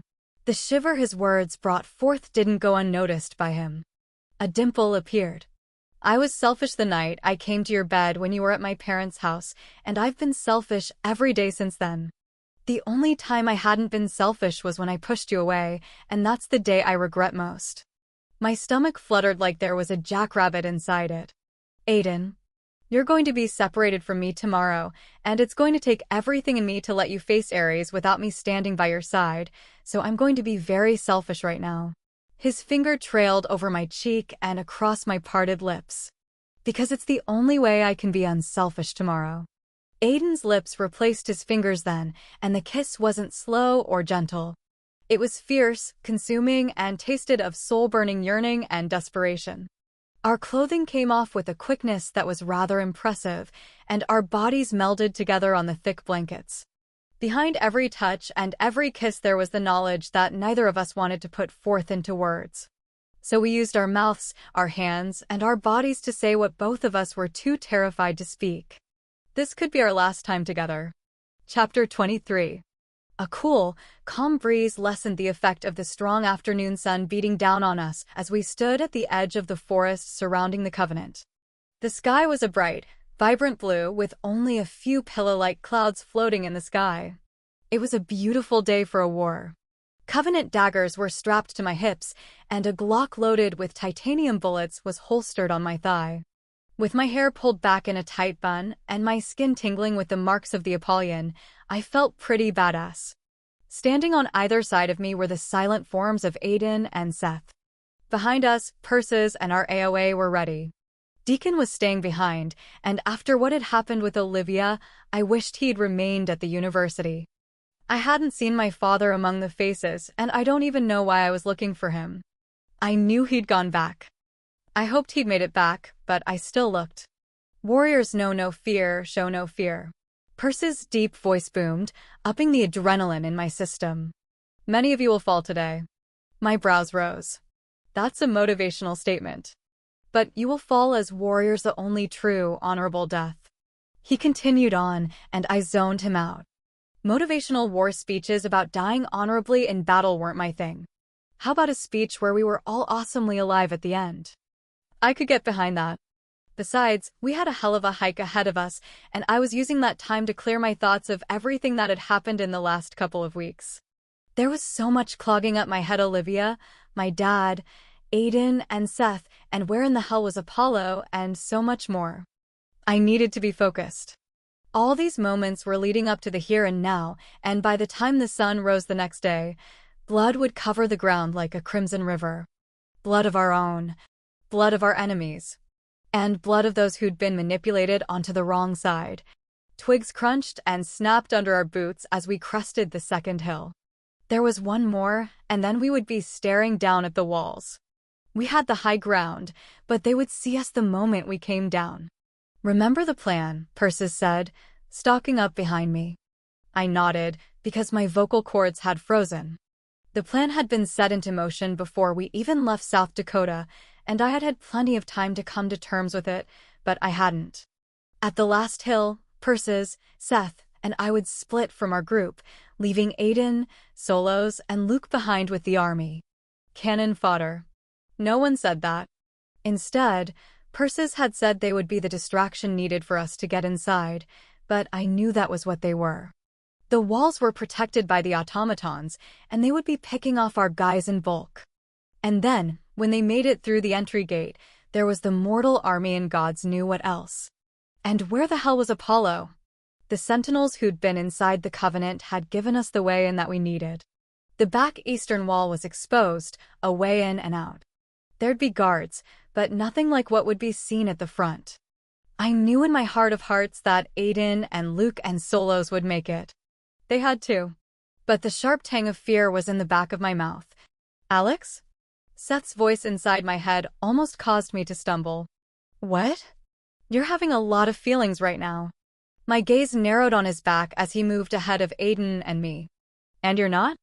"You're afraid," was his simple, two-word response. I contemplated pushing him down the rocky slope, but figured I didn't need him bruised already. There was a pause. "Being afraid isn't the problem, Angel. Stop calling me that." He ignored me. "Use that fear." Glancing over his shoulder at me, he winked. Aiden cursed under his breath, and Seth smirked. "Use anger. Don't let either of them consume you." "Yes, Sensei." Seth snorted. "I hate when you two do that," Aiden muttered. "Sorry." He sent me a long look, but there was no anger in his steely gray eyes. Both of us hadn't been smart about last night. We might have gotten a few hours of sleep, spending those precious hours before and after committing each other to memory and in ways that brought a blush to my cheeks in spite of the cool wind caressing them. Neither of us wanted to admit that we both feared last night would be the final time we were together. I couldn't let myself focus on that, but it was a reality that couldn't be ignored. We passed the nondescript outer fence and then quickly reached the last hill at dusk. I glanced over my shoulder, my gaze roaming over the assembled throng. All of them were ready. It was time to do this, to end this. Everything came down to this battle, and not just for us, but for the unknowing mortals, too. If we failed, the mortal realm would fall to Ares, and then Olympus would be next on his to-conquer list. The sentinels and guards behind us knew this, too. This whole situation was bigger than each and every one of us. "It is time," Persis said. Excitement practically rolled off the Titan. Seth nodded and turned to me. Part of me wanted to delay this moment, but this was one of those times when I had to pull on my big girl pants. What I wanted to do and what I needed to do were two very different things. I swore in that moment this would be the last time I'd ever have to make a choice between want and need. I spun around and hugged Luke and then Solos. "Be safe," I told them both. "Promise me. If not, I'll find you two in the underworld and kick your asses." "I swear." Luke chuckled. "You'd actually do that too." "I promise." "As do I," Solos added, bending his head and pressing his lips to my cheek. "And you do the same." I nodded and turned away before I got all choked up, coming face-to-face with Aiden. Clenching Aiden by the shirt with one hand, I pulled his head down to mine and kissed him. And it was no chaste kiss. Or tender. Our lips bruised together, our bodies melding into the touch. I drank him up in that kiss as he did me. A few low cat whistles brought me back to reality. I let go, rocking back on the heels of my boots, but he still held on. Aiden's eyes were liquid silver. "I love you," I said. "I love you so much." Aiden's lips moved over mine. "Agape Mao, I will be with you in no time." Nodding slowly, I let out a long breath and slipped from his hold. Turning to walk to where Seth and Persis waited, I couldn't look back. Not even when the three of us started our hike to the east, because if I did, I would run back to Aiden, and we couldn't delay this any longer. We traveled about half a mile when Persis raised his hand, motioning us to stop. He tilted his chin up, expression sharp. Then he smiled wolfishly. A second later, a powerful roar whirled through the tall elms and firs, sending birds flying frantically into the air. It was the sound of rage and determination, a sound of war. I twisted toward the west. The dusky sky brightened in hues of orange and red, intensifying every couple of seconds. It has begun. Persis' smile spread as if he'd been presented with a feast of his favorite foods. We must hurry. Heart racing, I dug in deep, latching onto the sense of duty and holding onto it with dear life. Along with Persis and Seth, I ran down the hill even though my heart was back at the gates with my friends and Aiden. Sliding around outcroppings of large boulders and kicking up loose rocks and dirt, we stormed down the rocky slope.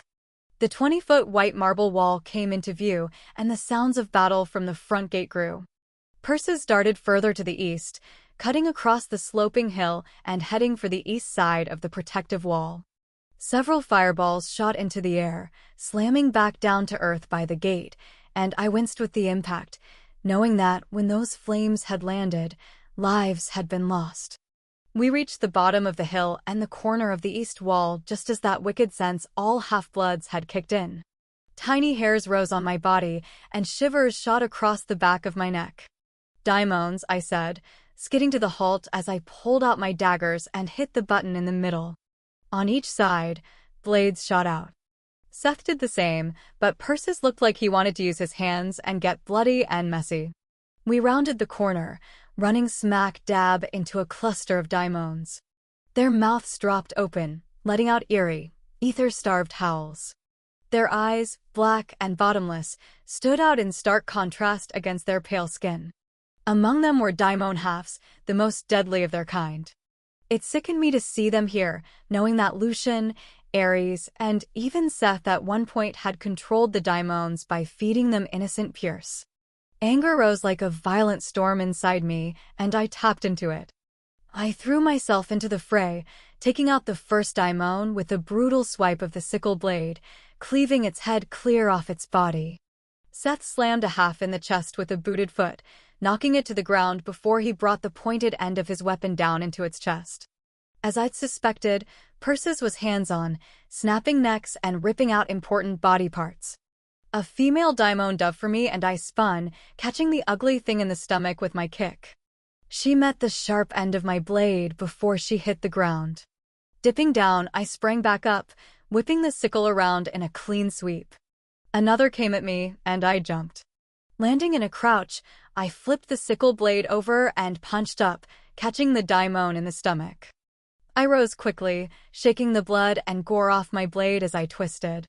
Bodies of half-blood daimons littered the ground, but there were still more daimons, at least a dozen. Moving around them, I slammed the dagger end of my blade into the back of a daimon stalking Seth. Unlike the halves, it exploded into a burst of shimmery dust right in my face. Yuck! Persis kicked a daimon half down and then grabbed it by its legs, lifting it up in the air. The thing screamed its fury, but Persis swung it like a baseball bat against the marble wall. I looked away before I could see that level of splat. There were some things you could never unsee, and that would have definitely been one of them. "Alex!" The sound of Seth's voice in my head spun me around. Gods! Rushing toward me, a daimon half howled hungrily and was joined by another and another. All the ether in the three of us had to be driving them crazy. They were teaming up, making it more difficult to fight as we had been were trained. A fierce wind blew from Seth, sending his trio of nastiness away from him. Yeah, screw this. Hooking the sickled blade to my hip, I threw my hand out, summoning the element of fire. Heat zinged through my veins, warming my skin. Sparks emanated from my palm, followed by an eruption of fire. It hit the center daimon and spread outward to the ones on each side, consuming them. 3 daimons hit the ground, screaming as they rolled and twisted. The smell of burnt clothes and flesh mingled with the metallic scent of blood. When all the daimons were down or dust, we wasted no time. Rushing along the side of the east wall, we found the Breacha burnout, 3-foot-wide section of wall. Wiggling through it for me was easy, but it took Persis and Seth a little finagling to get through the tight fit. A few steps in, and we were met with a set of charging automatons. We so didn't have time for this. Seth shot past me and raised his hand. The marks of the Apollyon whipped across his skin. Energy seeped into the air around us. In a burst of light, Akasha spun from him and smacked into the first automaton, lighting it up. Joining in, I summoned the fifth and most powerful element, hitting my target. The automatons were no more. That does come in handy. Persis stalked back us, blood dripping from his face. Not his. I wanted to ask if he needed a hanky. You two should use that more often. It would make this easier. My eyes narrowed. You have a god bolt. Why don't you use that? I prefer my hands in battle. It means more. That didn't even deserve a response. Shaking my head, I sent Seth a look. This guy is nuts. But he's good. Racing across the now overgrown lawn of the Covenant, we passed destroyed and shattered statues of the gods. The only ones standing were those of Ares. The guy did nothing to hide his arrogance. Suddenly, Seth reached out, grabbing my hand and forcing me to make a sharp turn to the left. I looked down, almost mistaking what I saw for dried-out branches. But the brownish-white sticks weren't sticks at all, nor was the tattered material clinging to it leaves. Oh my gods! The remains of once beautifully crafted statues weren't the only things that lay seemingly forgotten on the ground. Every so many feet, there were bodies in the grass. Some were old and nearly completely decomposed. Others were fresher, their skin a horrible array of purples and browns, their bodies bloated. Be careful of where you step, he said. When Seth let go of my hand, I looked up to see that Persis hadn't even stopped as he plowed through the remains of someone. Bile rose up the back of my throat, and it took everything I had to push it down. Persis was a necessary evil, but sometimes I really hated the bastard. The sounds of battle at the gate raged on as we drew near the main Covenant building. Screams of pain mixed with shouts of victory and the sound of weapons fire. The fight had spilled forward, reaching the destroyed row of the Olympian 12 statues, which was now the Olympian one. I could see many sentinels and soldiers on both sides, clashing together in hand-to-hand combat. It appeared the automatons were down, but we were close enough to the fight that we now were drawing attention. Several soldiers shouted, and a large group broke apart, racing toward us. The servants' entrance. Seth pointed at the side of the building, where the doors and windows were busted out. We don't have time for this out here. We have to get to where he's been and... A soft, tinkling laugh halted the three of us, and my heart jumped in my chest. I knew that sound. The air shimmered in front of us, taking form and forcing even Persis to take a step back. The soft-as wind chimes laugh came again. You've got to be kidding me, I moaned. Seriously? Two Furies floated before us, their translucent wings moving soundlessly through the air. Blonde and delicately pale, they were frighteningly beautiful in a way that was deceiving. These creatures were ugly in their true forms. And vicious. Very vicious. One moved closer, her hair drifting around her slim body. We're not here for you. This time, the other finished. The closest Fury's smile was edged with unimaginable cruelty. The gods have heard Apollo's pleas and have responded. Well, color me surprised and call me shocked. Static crackled through the air, and a low-level hum teased my ears. Turning around, my eyes widened. Shit, Persis exclaimed. I don't believe it. Across the lawn, about halfway between the group of soldiers and us, a mist gathered, blanketing the overgrown grass. Out of the wispy fog, 9 forms took hold. Within seconds, 9 Olympian gods stood there. Artemis yanked the bow off her back and glanced over her shoulder, spotting us. She winked and then turned, letting loose a silver arrow.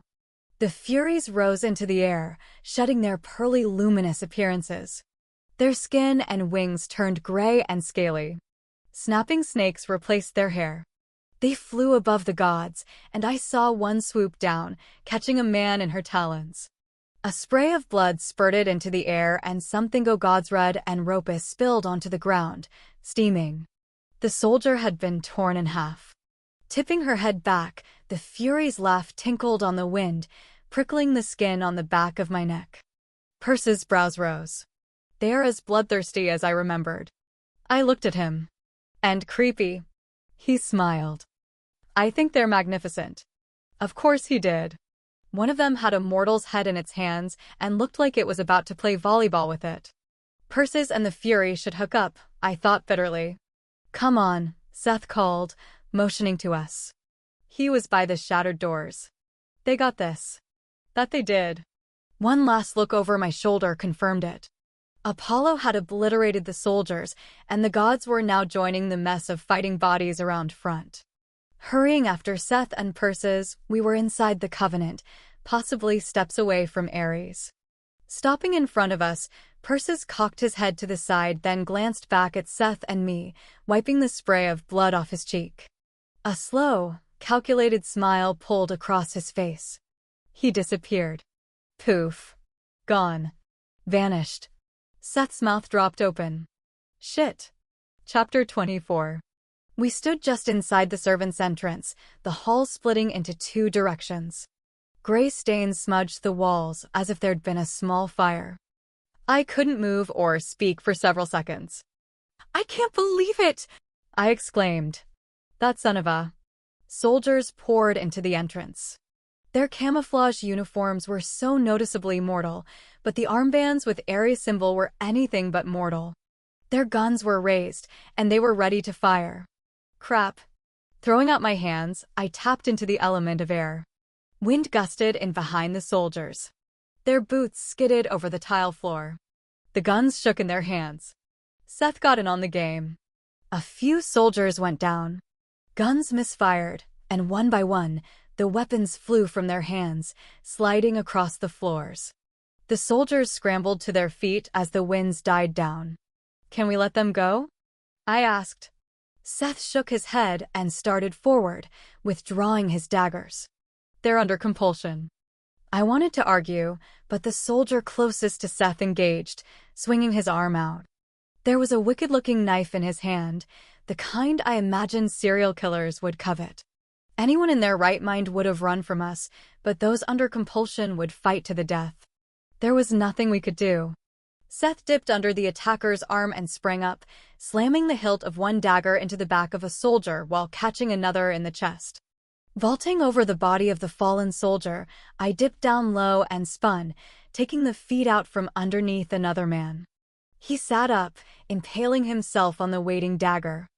I pulled it free, the fleshy suction sound echoing in my head. Wincing, I ignored the stirrings of guilt and threw myself into the fray. These soldiers were highly trained, no doubt strategically kept inside the Covenant to be the last line of defense if anyone made it inside.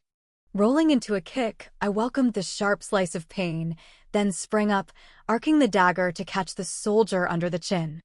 Whipping around, I saw Seth grab one by the head and twist. The crack was lost in the punch thrown at me. I ducked, catching the attacker in the stomach. Without any warning, my legs were taken out from under me with a brutal swipe, and my training kicked in. Allowing myself to fall, I twisted at the last second and rolled, bringing the soldier around so he was under me. I saw his face for the briefest second. He was young, too young. Barely out of high school and with his whole life ahead him. A deeper pain, more intense than any kick or punch, sliced at my heart as I brought the dagger down on his chest, ending his life in seconds. Wet warmth hit my face. Springing up, I breathed heavily as I wiped the back of my hand under my chin once and then twice. I didn't want any of the boys' blood on me. I turned as Seth caught the last soldier by the neck, slamming him into the floor with enough force to crack the tile and the man's spine. His last breath gurgled out a moment later. Seth looked up, his eyes meeting mine. Standing slowly, he hooked his daggers to his thighs and then motioned me forward. Keeping my eyes off the floor, I followed Seth into the hallway on the right. This close, the ether in us acted like a silent guide, pulling us to where Ares was located. We crept down the wide corridor, silent and watchful for any more surprise attacks. It was the same hall that Seth and I had run down once before, except this time it wasn't littered with bodies. It was disturbingly empty, but there were scuff marks on the once pristine floors and walls and patches of rust-colored stains every so many feet. Seth saw me looking at the stains. It was bad here when Ares first occupied the Covenant. A lot of people put up a fight. I raised my gaze, wondering how Seth slept at night. He seemed to read the question from my thoughts because he looked away, a muscle thrumming along his jaw. I don't sleep, Alex. Not very well or very long. Part of me wanted to say something reassuring to him, but what could I say? Who knew how many innocent people Seth had ended? And for what? I had no idea how he could atone for that. Or, if he ever found forgiveness in other people, would he ever find it in himself? Drawing in a shallow breath, I moved in front of him. We'd taken a few steps when words echoed down the hall. Familiar ones. I heard Perse's deep voice taunting Ares, and I almost fell to my knees and started praising every god there was, maybe even a few random celebrities and fictional characters. The relief was that palpable. He didn't abandon us. Seth gave a curt nod. I never thought he did. I rolled my eyes. There was a moment when you did. Admit it. Whatever. Creeping closer, I stuck to the wall. They were in the ballroom, the very same one where I'd faced off against the Furies and killed the pureblood. How fitting, Seth remarked. I shot him a death glare, and he grinned that cocky, insufferably arrogant grin that had been absent for weeks. My lips twitched in response, but I focused. I was happy that Seth had found his mojo or whatever, but I really didn't have time to pat him on the head. 5 doors, all open, lined the hall before the entry to the ballroom. Fingertips tingling, I peeked inside the first room. Nothing. I inched forward, resisting the urge to bum rush down the hall. You can't beat me, Olympian. Perse's voice stopped me for a second. Ares laughed, but it sounded off. Rattled. Need I remind you that it was I who wrapped the chains around your wrists? Only with the help of your brethren, Perses responded. The very ones outside this wall, raging a war on your army. I doubt they will help you this time. He paused. You're a fool, Ares. An arrogant fool. Make war for the pure bliss of it, but never make war in order to take control. What the what? I glanced back at Seth, who shrugged. Why Perses had run off just to lecture Ares was beyond me. Apparently, he wanted to get the last word in or something. With gods, it was anyone's guess. Now 2 doors away from the ballroom, I was a second from checking the room when a sentinel unexpectedly stepped out, startling me. He opened his mouth, about to give away our location. I didn't stop to think. Springing forward, I grabbed the dagger off my leg with one hand and placed my other over his mouth. Our eyes locked for a brief moment. His blue eyes were unfocused, a sign of a compulsion. Remorse pricked at my chest, but I slammed the dagger into his chest, above the heart, to the hilt. Seth caught the body, easing it into the floor as I sheathed the dagger. He quickly surveyed the room and motioned me to continue. I stepped carefully around the body, inhaling deeply. It had to be done, Seth said. I know. He glanced over his shoulder, eyebrow arched as if he didn't believe me, and he was right. Killing a sentinel under compulsion sucked as bad as killing the mortals who were under Ares' control. All right, I'll tear myself apart about it later, but for right now, I'm fine. That's my girl. I frowned. That's twisted. Letting Seth check the next room, I slid around him. My heart pumped fast. The ballroom was next. Somewhere, the imaginary clock stopped ticking. Seth caught my hand, spinning me around and into an empty, dark room. He pressed me back against the wall, his breath warm against my forehead. Raising my free hand, I was about to punch him in the face when his voice in my head stopped me. Do it. Transfer the power now. I'd be lying if I said I hadn't worried about this moment from the time Seth had suggested it. Even before it, when Apollo had said it was the only way, I'd worried. Seeing how Seth struggled with the allure, with the need that existed between us, I was prepared to knock Seth out and then transfer the power, if necessary. He bent his head quickly, kissing my forehead. "Do it, Alex." Full of surprise, I hesitated as I stared into eyes that were identical to mine. "I'm not going to fail you," he had said, and he hadn't been lying. "Now," he said again, closing his eyes as he let go of me. My hand trembled as I reached between us, gripping his right hand. Theta Rho Omicron, courage. A shock rippled across my hand and shot up my arm, followed by a wealth of warmth. Seth jerked, but remained there, his eyes closed. The tingling ended at my shoulder, and I felt it then, the collapse of fear in my chest replaced by fiery determination. This was right. I would not be stopped. I cupped my hand around his right hand, squeezing it. Delta Alpha Meta. Strength. A tremble rocked Seth, and another jolt skittered up my right arm, faster than the one before. The warmth turned to heat, and it spread across my shoulder blades. My body hummed. 1,000 little pulses hit my muscles, tearing them down and rebuilding them. I felt like I imagined Aiden died was the healthiest person I knew, since he lived off of granola, chicken, and working out. I pulled up his shirt and placed his hand over the mark on his flat, hard stomach and whispered, "Alpha Pi Lambda Upsilon Eta Epsilons Omicron Upsilon Sigma Alpha." Absolute power. Seth gasped and his eyes flew open. Their amber hue glowed vibrantly, locked onto mine like laser beams. The rush of pure power almost knocked me back against the wall. Every cell in my body fired up, and the marks on my skin burned. "One more," Seth said in a low, hoarse voice. My entire body trembled as I reached up, cupping the back of his neck. Alpha Tau Omicron. Invincibility. The air expelled from my lungs at the same moment it did from Seth's, and then it happened. Static charged the room as the amber cord appeared around Seth's upper arm. It spiraled down, entwining over his skin, reaching mine. The blue cord crackled, brighter and more intense than his. The two cords spun, overlapping, buzzing and spitting licks of blue and amber into the air. My hand fell from his neck, but otherwise I couldn't move. Neither could he. Inside of me, at the base of the cord, something shifted and pulsed. Behind my eyes, a blinding light burst into an array of vibrant colors, receding quickly. Under my feet, the floor moved. My lungs seized as Seth's head kicked back, the veins in his throat protruding. A fire lit me up from the inside, rushing through my veins at dizzying speeds. It burned sweetly, cool and hot at the same time. Power poured into my chest, causing my heart to sputter and then speed up. Shadows danced over the walls as the cords flared, twisting and becoming one, turning into a brilliant, intense white.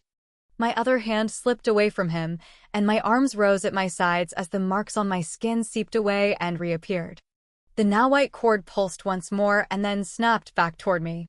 Seth lowered his chin, his amber eyes shiny as he met my gaze, and then his gaze dropped. My feet weren't on the floor. Nope. I was floating again. There was at least 4 feet between my shoes and the floor, and well, I felt damn good. "Wow," I said, grinning. Seth's throat worked. "Wow, indeed." Moving my hands in front of me, I watched the glyph slide over my skin. The color seemed sharper. "You gonna come down from there?" He reached up, catching my hand. Strangely, the cord inside me didn't jump. I willed myself down. "How do you feel?" He cocked his head to the side. "Okay. I don't feel different, really." Which meant he was probably still craving Akasha, but at least he wasn't hurt. For a moment there, it hadn't looked fun for him. "How about you?" It was hard to describe the power. I wanted to run straight into a wall because I was pretty sure I could take it on, but I didn't feel uncontrollable since I wasn't running into that wall. "I feel great." There was no fear in my heart, at least not the paralyzing kind. The strength made my muscles twitchy, and I felt ready in a way I hadn't before. Hours ago, I'd known I had to take on the God Killer power. I'd known I had to face Ares and destroy him, but had I really been ready? No. It had been something I knew I had to DOA duty. Now I was truly ready. I smiled up at Seth, my fingers curling into fists. Let's do this. Chapter 25. Each step I took was filled with purpose and steely determination. My hands itched for a fight, but my blood sang for the release of the Akasha brimming in my veins. Ares was so about to get knocked down a peg or 5. In the back of my mind, I realized this was how Seth must have felt most of the time, the cockiness, the knowledge that nothing in this realm was more powerful than the first. Until now. I stopped in front of the closed ballroom doors and raised my hands, summoning Akasha. Releasing it took nothing.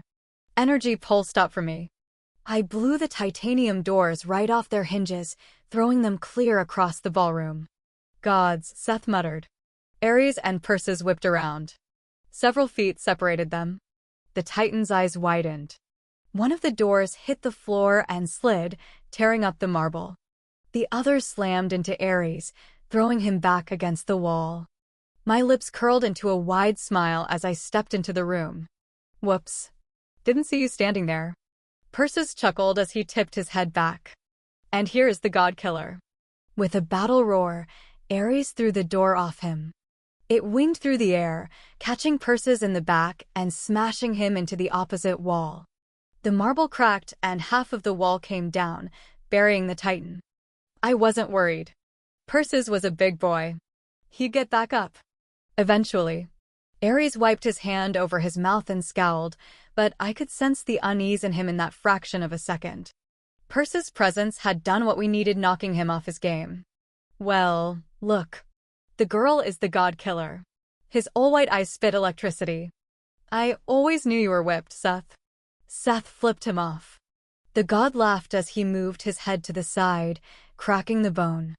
Oh, I'm going to enjoy killing you, pretty boy. The feeling is mutual. Seth stepped forward so that he stood side by side with me. You look lovely, Ares remarked, turning back to me. All juiced up, but, oh, your face and body look like a road map. Sexy. Seth stiffened beside me, but I laughed. Sticks and stones, Ares. I thought you were more mature than that. And more clever. It's kind of disappointing. Disappointing? Ares gave me a wide smile, but it wasn't as confident as it had been that day in the dean's office. Oh, little girl, god killer or not, you can't defeat me. This world will be mine. Really? I took a step forward, skin tingling. Is there anything else you want to say? Because I know how you like to give long, boring, and cliched evil villain speeches. Can we skip it this time and just get to killing you? He snarled and threw out his hand. White light pulsed from his palm, arcing straight for me. I spun, moving quicker than I ever had, avoiding the god bolt. He sent another at Seth, but he too was quick on his feet. So over the smack talk, my muscles tensed and I charged the god. He averted my attack at the last minute, but Seth was on him, too. He deflected Seth's blow, pushing him back as I sprang up behind the god, shoving my foot into the center of his back with all my strength. That kind of kick would have taken out a demigod or a mortal, but with Ares, he merely stumbled forward and turned. The look on his face said, "Bitch, please." He swung out and I dipped, but I was an instant too late. His fist caught my jaw, snapping my head to the side. Fiery pain shot across my face. Damn. He could hit. I hadn't forgotten that, but still. Ouch, I said. Hitting girls isn't nice. But Ares wouldn't know that, would he? Seth spun, catching Ares in the leg with a brutal kick. The god stumbled. After all, I'm pretty sure he's only gotten lucky with Aphrodite, and everyone gets lucky with her. Ares threw his arms out. He didn't touch either of us, but I was suddenly off my feet and flying backwards. I caught sight of Seth's shocked expression a second before I slammed into the wall. I hit the floor on my knees, the air knocked out of my lungs. Before I could recover, Ares' knee collided with my chin, knocking me flat on my back. My head spun as I rolled onto my side. Not so badass now, are you? Why don't? He stopped, intercepting Seth's attack. Lightning erupted from Ares' palm, and my heart spasmed with the first bite of fear since becoming the god killer. Ares could kill Seth, just like Apollo could kill me. A cry froze in my throat as Seth drew up short, recognition flaring in his amber eyes. He darted to the side at the last second, and the bolt hit him in the shoulder, flinging him backward. My relief was short-lived. Ares grabbed hold of the front of my shirt and hauled me off the ground. He snarled in my face, his features contorting inhumanly. I will have Olympus and I will rule this realm. There is. Ares dropped me with a grunt and I hit the floor on my butt, too stunned at first to realize what had happened. Then I saw it. Perseus had recovered and tackled the god like a linebacker. They slid along the floor, tearing up chunks of marble like it was paper. The Titan's fists rained down, catching Ares over and over again. His punches were faster than the eye could track. Rock M, Sock M Titan.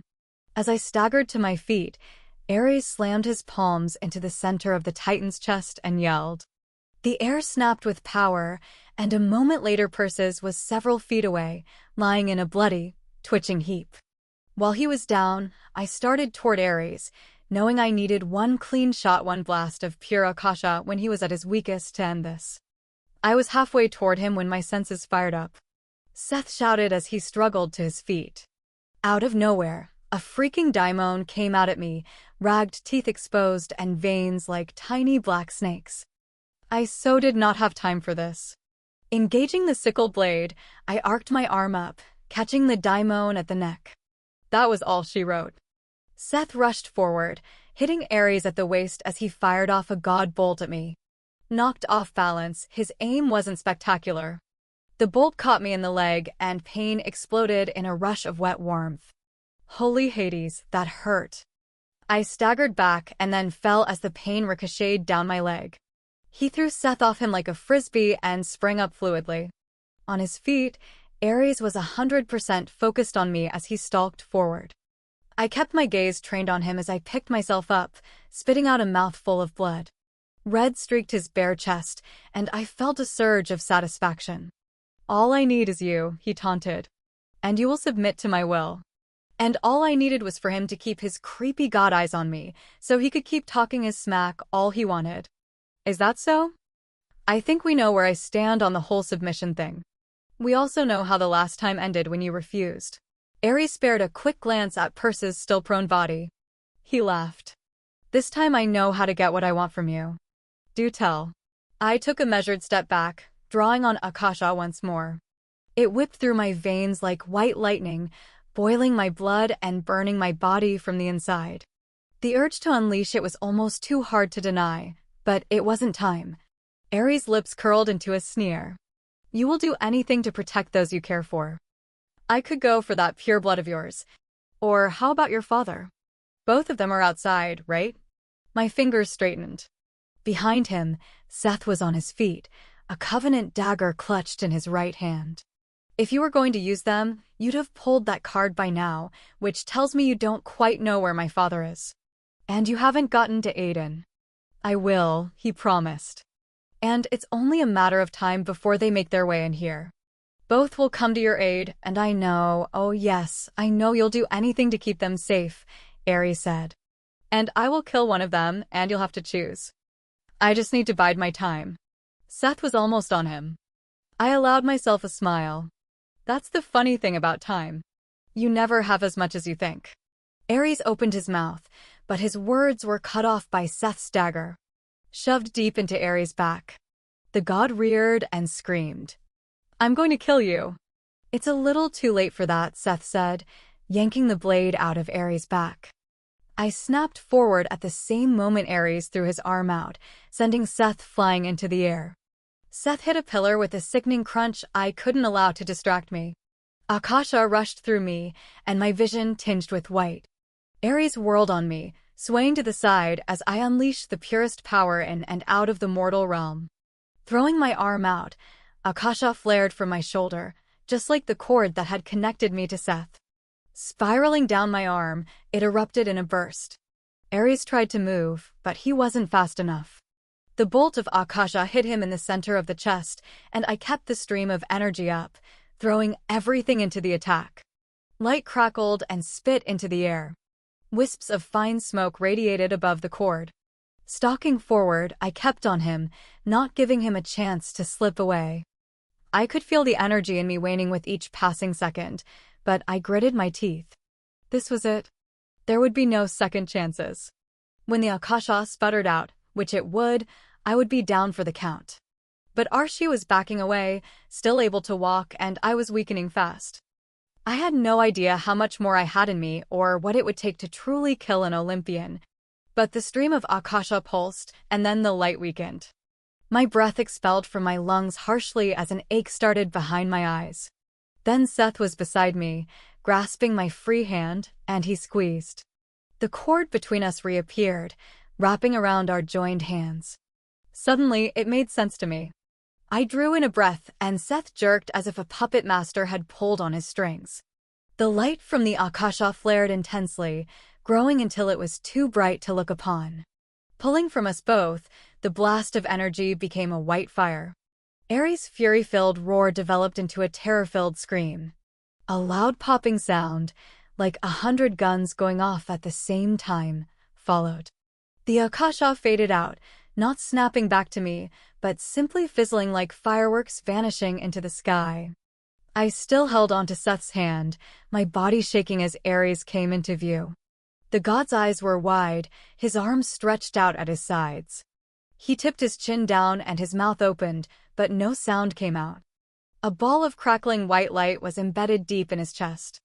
The light spread out, following the intricate network of veins until his chest lit up. I took a breath, but it got stuck. Ares lifted his head as the white lines reached across his shocked face, covering his head within a second. He disappeared under the white light. The sound of deafening thunder cracked through the room. The air distorted and rippled, and I saw it coming a second too late. The sonic wave rolled across the room at frightening speed, slamming into Seth and me. It broke my hold on him, splitting us apart, and we flew backward, hit the floor, and slid. An explosion rocked the room, and fine, white dust poured into the air like snow. Starbursts flooded my vision like 1,000 bombs going off. And then there was silence. Hands and arms shaking, I rolled onto my side and lifted myself halfway up. The wall across from me was gone. A hole had been blown straight through it, exposing beams and crumbling brick and sunlight. I looked over my shoulder and let out a ragged breath. The spot where Ares had stood was empty. On the floor, the blackened tile formed a perfect circle, like a brand. I knew in my bones that Ares was gone. The blast was a release of his essence, returning it to wherever it came from. Shifting onto my butt, I winced at the ache that consumed my body as I scanned the room for Seth. The white dust had settled like a fine blanket of snow. Near the entrance of the ballroom, Seth lay face down. I stared at him for a moment, my brain slowly catching up to my surroundings, and when it did, my heart nearly exploded in my chest. Seth wasn't moving. Oh gods. I staggered to my feet and rushed toward him, ignoring the weakness in my limbs. No. No. No. Dropping down beside him, I grabbed his shoulders and rolled him onto his back. Seth, I whispered, shaking him. Seth, come on. His eyes were shut. Golden lashes fanned cheeks that didn't move. There was a wrenching feeling deep inside me, a splintering and tearing in my chest that felt so very real. He wasn't moving. I grasped his cheeks. The marks of the Apollion's beautiful blue marks flared under my fingers. No. No. No. I tried our bond to reach him. Seth? But there was no answer, nothing but a low hum. Panicked, I shook him again, and when he didn't respond, a broken sob racked its way through my body as I dropped my head onto his chest. Grief tore through meth kind I hadn't known would be possible to feel again, because I had felt this when I'd held Caleb as he died. No matter what Seth had done, the terrible things he'd started, he'd made it right in the end. And even if he hadn't, if it had been my hand in the end that brought him down, the pain would have still been there. Seth was a part of me, the other half.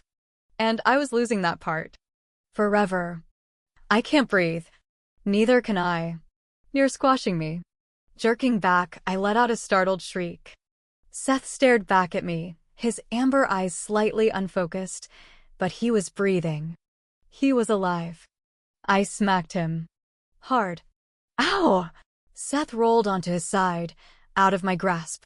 What the hell was that for? Don't ever do that again, you jerk. I smacked him again, hitting him on the hip. I thought you were dead. Seth chuckled hoarsely as he rose onto his knees. I was knocked out, Angel. Please don't do that again. I stared at him, caught between wanting to hit him and hug him. I hate you. I'm going to have to call bullshit on that. Lifting his chin, he squinted as he looked around. You did it, didn't you? Ares is gone. Sitting back, I followed his gaze. Pillars cracked. Walls destroyed. I nodded slowly. We did it. Our gazes locked, and a silly grin appeared on Seth's face as he extended his hand. I took it, and we stood together. Then I remembered a very important, currently MIA Titan. Dropping Seth's hand, I turned around and scanned the room. Nothing. And Persis was kind of hard to miss, which meant he was gone. The gods weren't going to be happy about that. Crap, I muttered. He bounced. There's nothing we can do about that now. Seth pressed a hand against his ribs. A grimace shot across his face. He's their problem. Not true. He's our. The air thickened around us, filling with static. It's not going to be their first problem, I said, letting out a ragged breath as my heart jumped in my chest. In front of the massive hole in the wall, shimmery forms appeared like rays of sunshine, one after another. I counted the glowing figures once, then twice. Oh, crap. Seth wrapped an arm around my waist. I'm going to admit this. My eyes are kind of blurry, but there are 11 shiny things surrounding us, right? I practically plastered myself to him, nodding. There were 11 shiny things forming a wide circle around us. The Olympian 12er 11. Would have been 12 if Ares hadn't been obliterated. My breath caught. 2 floated forward, becoming more solid. Lifting my arm, I shielded my eyes. Their light was so bright, so beautiful. For a moment, all I could do was be awestruck by what I was seeing. You should have waited before you hit me. I think you broke me, whispered Seth. You'll be okay, I said, and Seth's muscles tensed around me. So, you think they're here to congratulate us? I lowered my arm, watching as the lights took on human forms. A male and female stood before us, their features not so distinguishable yet, but I knew they weren't Apollo or Artemis. I don't think so, I whispered. Maybe they're mad because you've been sleeping with a pure, Seth joked, but his voice was laced with unease. I looked over my shoulder at him. Really? That's the reason? It couldn't be that you took out an entire council of pures. A wry smile formed on Seth's lips. You're splitting hairs, Alex. Gods, you're so annoying. He stepped forward, blocking me from the 2 closest gods. Rolling my eyes, I moved so that we were shoulder to shoulder. Seth looked down at me. If I tell you to run, you run. No, I grabbed his hand and held on. I didn't have the heart to tell him that they weren't here for him. We faced this together. The shimmery light faded, revealing the gods around us, but I didn't see past the one in front of us. 1,000,000 years could have gone by and I never, ever thought I would lay eyes upon him. Zeus was not as I imagined. I'd always pictured this older guy with a potbelly and bushy, gray beard, but that was not what Zeus looked like. Not in the slightest. Dressed in some kind of white, linen pants, his chest and stomach were bare. And ripped like you could cut your fingers on those abs. The curve of his strong jaw was also bare of hair. He was sublimely handsome, his lips wide and eyes tilted exotically. His features were sharp, breathtakingly angular. I could see a bit of a titan in him. The only thing my imagination had gotten right was his hair. It was shockingly white. You did well, he spoke, his voice as deep and commanding as Persis. There was no anger in his tone. I knew in that moment, before Zeus even spoke again, that Apollo hadn't come through. My knees suddenly felt weak, and if I hadn't been holding Seth's hand, I would have sunk to the floor. You will be rewarded greatly. A shudder rocked through me, but Seth didn't get what Zeus hadn't tacked on at the end. "Well, that's surprising," he murmured. My gaze darted to the gods, finding Apollo standing next to a somber Artemis. Apollo shook his head no, and my heart sank all the way. I took a jerky step back, my skin turning icy. "Don't," Zeus said, his voice level and calm. "This is the only way." Seth's grip on my hand tightened. "What's the only way?" Zeus ignored him. "You know this must be done. We cannot allow a god-killer to exist. The threat is too great, even greater than what Ares posed." In that moment, I briefly considered trying to take out Zeus, but it had drained everything in me and Seth to kill Ares. It wouldn't work. Maybe I would lay some bruises on Zeus, but in the end, I couldn't defeat another Olympian. All I had was Apollo in my corner. He could walk away from this, refuse Zeus' bidding, because he was the only one who could kill me besides a Titan, and our Titan had vanished. But Apollo didn't look like he was going to disobey his father. Oh my gods. Another shiver rocked my body as it really seeped in. This was it. I wanted to run. I wanted to fight, but as I stared back at the gods, I saw that it would all be so very pointless. If I fought, Seth would get hurt in the process. Badly. And who's to say that Zeus wouldn't turn to finding Aiden and my father to make this easier? I couldn't risk them. I couldn't risk anyone else like I'd done with Caleb, Leah, Olivia, and so many more. It was now my turn. Seth's head snapped back as if he'd been slapped. "No. You can't do this. We helped you. She did everything you wanted her to do." He dropped my hand, forming his into fists. "You can't do this to her." Having not seen Seth this upset in a long time, I sucked in a sharp breath. My heart was trying to come out of my chest again. "Seth." "No." He took a step toward Zeus, but I shot forward, grabbing his arm. His wide eyes met mine. "Alex, you can't." "There's nothing either of you can do," Zeus said, taking a step back to stand next to Hera. She inclined her head to the side, and several strands of russet-colored hair slipped from her elegant coif. "It is for the best of everyone." An angry flush flooded Seth's cheeks. "Are you serious?" "Seth." I tugged on his arm. "What?" he snapped, turning on me. He gripped my shoulders. "You can't be okay with this. And you're not giving up." Was I giving up? I glanced back at Apollo and read the sadness in his expression. "I'm not giving up, Seth, but they won't allow the god-killer to live." Seth didn't respond immediately, but when he did, he cursed harshly and blanched. You knew that this would happen." I shook my head and whispered, "Could happen. I knew this could happen." "Could versus would? Are you shitting me?" "You knew this could happen, and you let me allow you to put yourself in this situation." He shook me as more blood drained from his face. "How could you, Alex?" Blinking back tears, I shook my head again. How could I say that he couldn't have handled the power of the god-killer and not make him feel worse? "This is sweet," Hera said, stepping back so she'd join the other Olympians. "He cares for her so deeply, and yet she loves another. Tragic." "Really?" My gaze slid to her, but then Apollo stepped forward, breaking ranks. Each step was slow, purposeful. A lump formed in my throat. There wasn't enough time. I realized that then. The same crack I'd thrown in Ares' face had now turned back on me. Karma was a bitch and a half. And so was fate, because this was fate, wasn't it? Either way, I wanted to see Marcus one more time and share an awkward hug with him. I wanted to see my father once more, maybe have dinner with him. I wanted to watch Deacon and Luke laugh and see Solo smile. And, oh gods, I wanted to kiss Aiden, just once more. But there was no time. This was happening. All those moments, from the second my mother had taken me out of the Covenant, had been leading up to this. She had tried to prevent this even as a daimon. She had tried to prevent this. Grandma Pipri had said I'd kill the ones I love. She had forgotten to tell me that I would also die in the end. Gods, she sucked at the whole foretelling thing. But Solaris had known, hadn't she? She had sounded like she'd been seeing me again soon, and she would be. This was so not fair. Alexandria, Apollo said gently. It is time. I turned to Seth, my heart racing. Please. No, he yelled, still fighting the inevitable. This isn't right. They can't do this.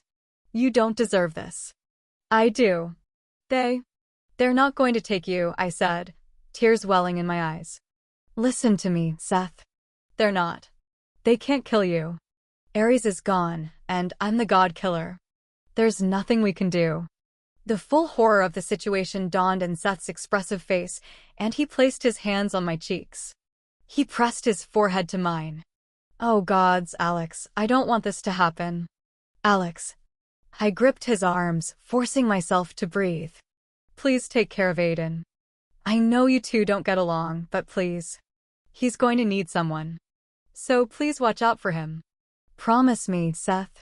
Promise me. There was a long pause, and I thought I felt his tears mix with mine. I promise. Those two words, well, they helped a little, but God killer or not, I was scared and I didn't want to be alone. Don't let go, I whispered, closing my eyes. I won't, he swore, his lips brushing my cheek. I will never let go. I started to shake. I didn't want to be scared. Where was that strength and courage I'd felt earlier? I wanted to be the one who faced fate with her head high, but I was scared. I knew there was no coming back from this. I would never see my father, my friends, or Aiden again. My breath caught again, and each time I took a breath, I feared it would be the last one. Don't leave me. Please? I don't want to be by myself. You're not. Seth slipped his arms around me, holding me close. You're not alone. His tears were mingled with mine. You're not alone. You'll never be alone, Angel. I promise you. You'll never. I took a breath and never heard his next words. There was a harsh expletive from Seth, and then the world ended for me on the heels of a burst of beautiful bright sunlight. Chapter 26. Dying the second time was nothing like the first time. When I opened my eyes, I knew I was in the underworld, and I knew I was dead. Not like when I was stabbed by Leinard. Nope. I was as dead as everyone else around me. I also didn't end up on the banks of Styx waiting for Sharon with all the other dead folks. There would have been a lot of them there after all the fighting. My death was just all kinds of special. When I opened my eyes, I was standing in the middle of Hades' palace. There had been no pain, no feeling of suffocation, a blink of an eye, and my life was over, and I was staring at the translucent, shimmery dress of Persephone. The first things I saw upon dying were Persephone's breasts and nipples. Or at least one nipple, but there was definitely a nipple. Something seemed wrong about that being the first thing I saw in the afterlife. I was too dumbstruck by the whole dying thing to do or say much of anything. Hades was already back, and when Persephone dropped her arm over my shoulders, I was too out of it to be freaked out about her being so close to me. Where's Apollo? I asked, because I wanted to see him, needed to see him. The arrogance that was typically present on Hades' face was gone as he shook his head. He will come when he can. I didn't like that answer. Apollo should be here, not Hades. Apollo had promised to take care of me, but I had ended up dead in Hades' palace, staring at Persephone's nipples. This was not what I'd expected when he'd sworn to make sure I was okay. Hades strolled up to me and clasped my cheeks. I flinched out of habit. You did an amazing thing today.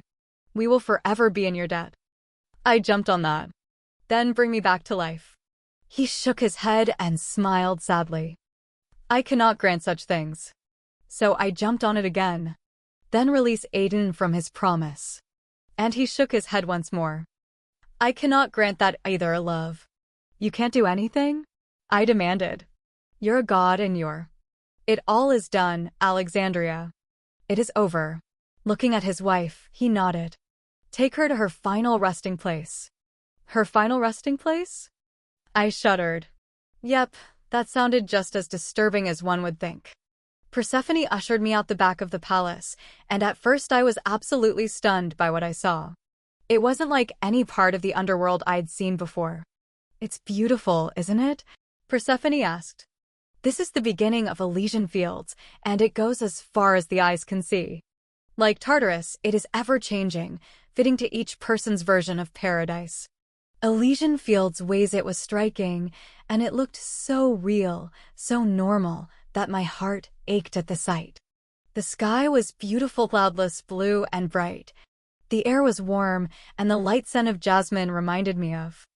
I didn't let myself finish that thought. Your paradise will be what you decide, Alexandria, and you can share it with others, Persephone explained as I stared over the lush rolling hills and, beyond, the rooftops of many homes. In the valley below, the tips of exotic-looking trees swayed, playing peekaboo with crystal-clear waters below them.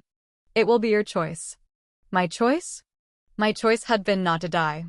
Persephone took my hand, and the ground seemed to swallow us up. A second later, we were standing in an empty field cluttered with white and yellow daisies. This will be your paradise, she said, and vanished. And that was that. She'd left me in an empty field. I stood there for an ungodly amount of time, until the sky overhead started to darken and tiny, brilliant stars appeared to blanket the deep blue of night.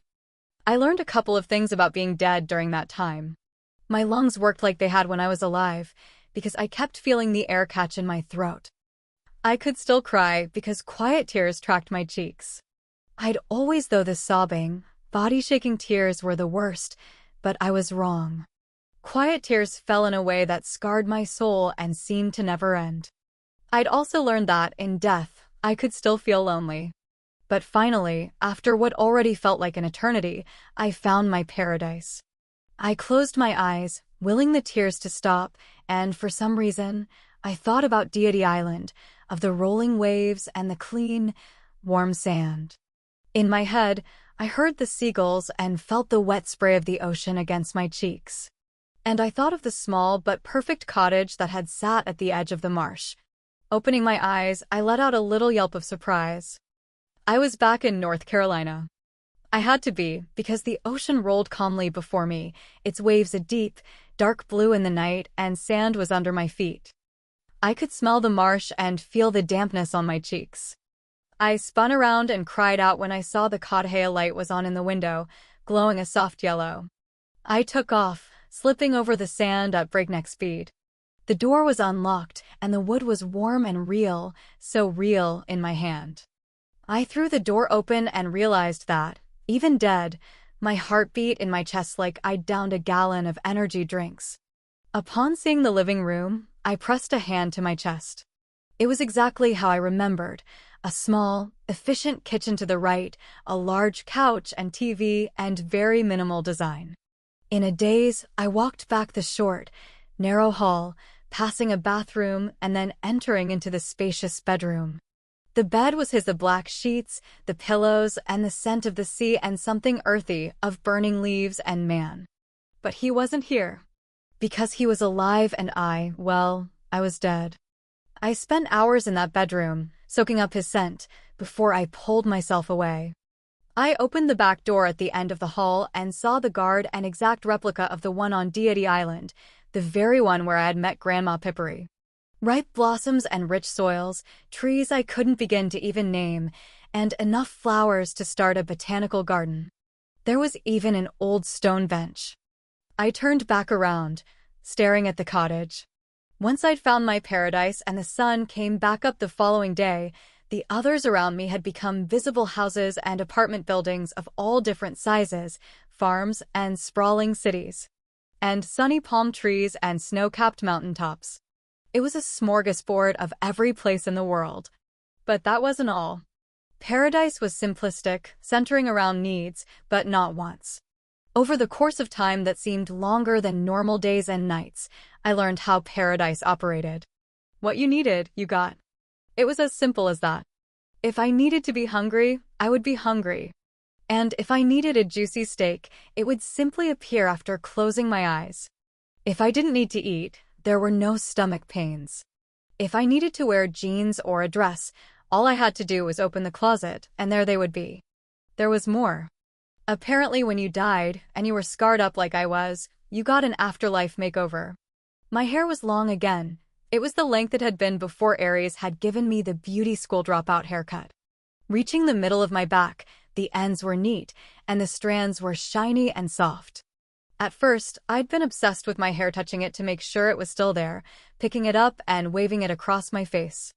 When you're dead, it's not like you have much else to do. Up until that very moment, I was still surprised by what I saw. Leaning in until my eyes almost crossed, I studied my reflection in the mirror. The fine network of faint pink scars was gone. They were also gone from my body. I'd been restored, but the afterlife makeover had gone further than that. The daimon tags I'd received when I was in Gatlinburg, those patches of pale white skin on my neck and arms, were healed completely.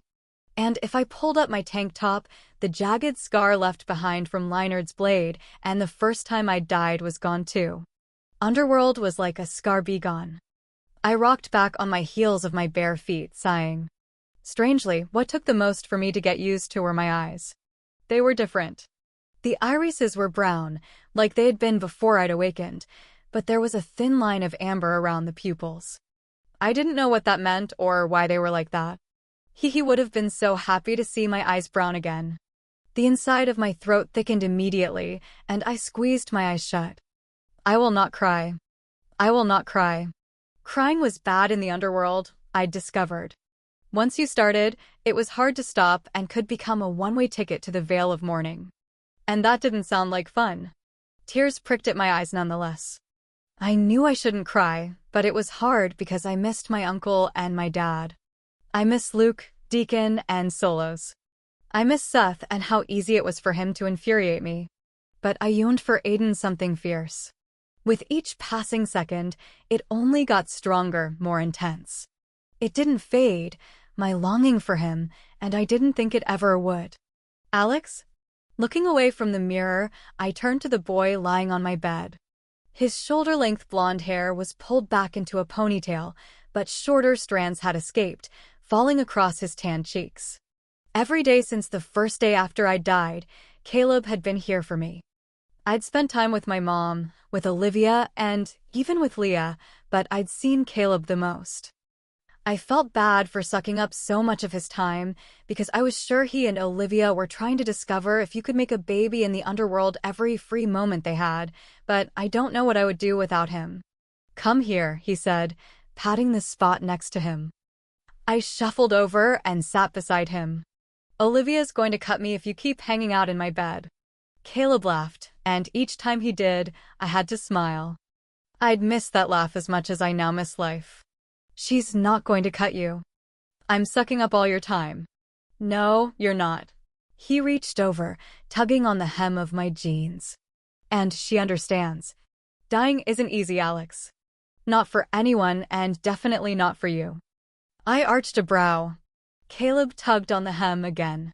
Why don't you come with me tonight? Me. You. Olivia. There's this club I found a few weeks ago, near the Palms.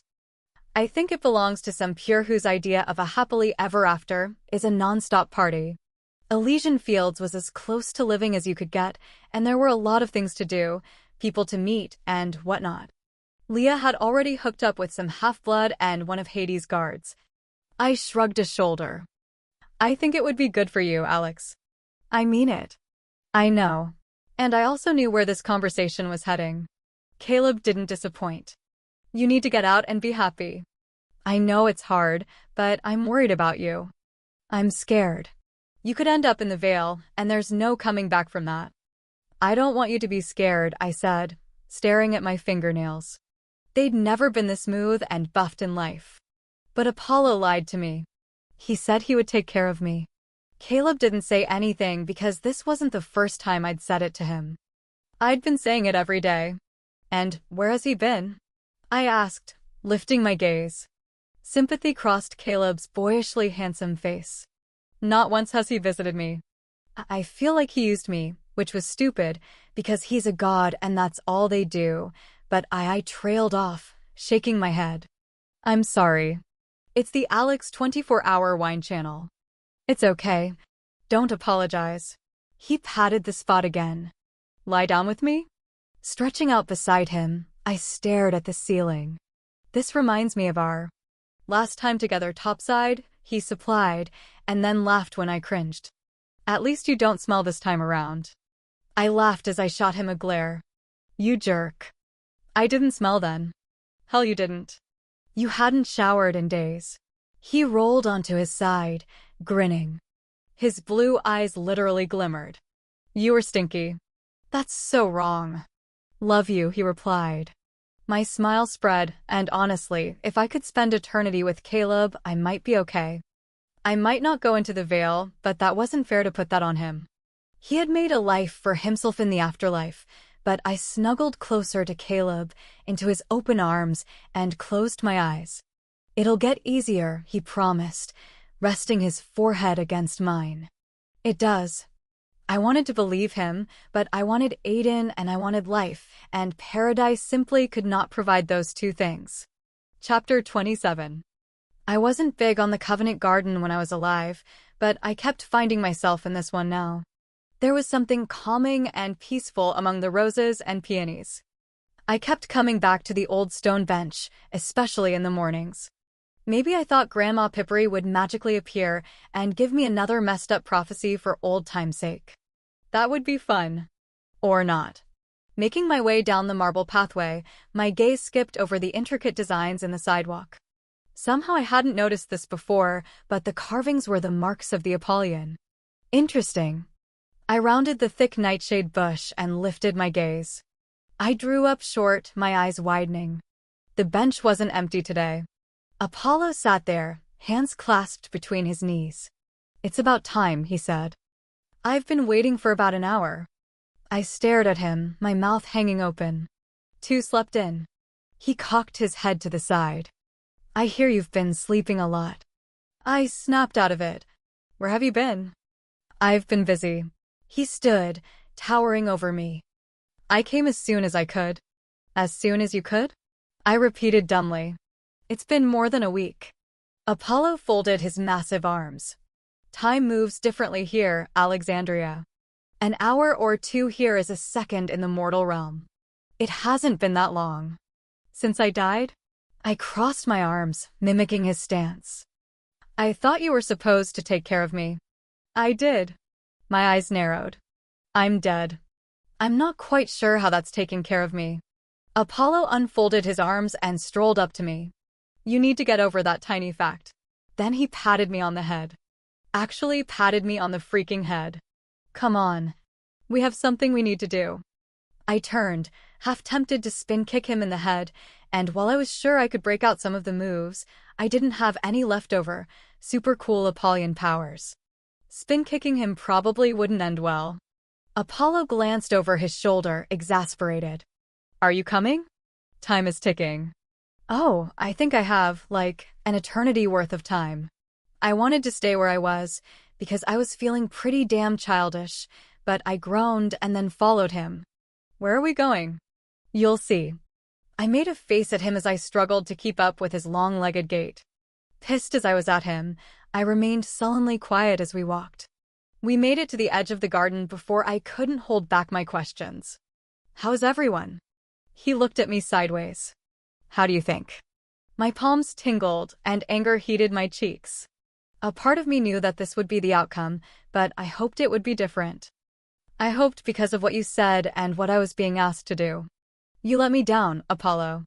So the least you could do is give me a straight answer. His blue eyes deepened, turning the color of the sky before a storm. I knew I'd struck a chord, but I didn't care. What could he do? Kill me? A quiet voice whispered in the back of my head that he could drop my unhappy ass in Tartarus, but I doubted he'd ever do that, no matter how much I ticked him off. Apollo sighed. They're not happy.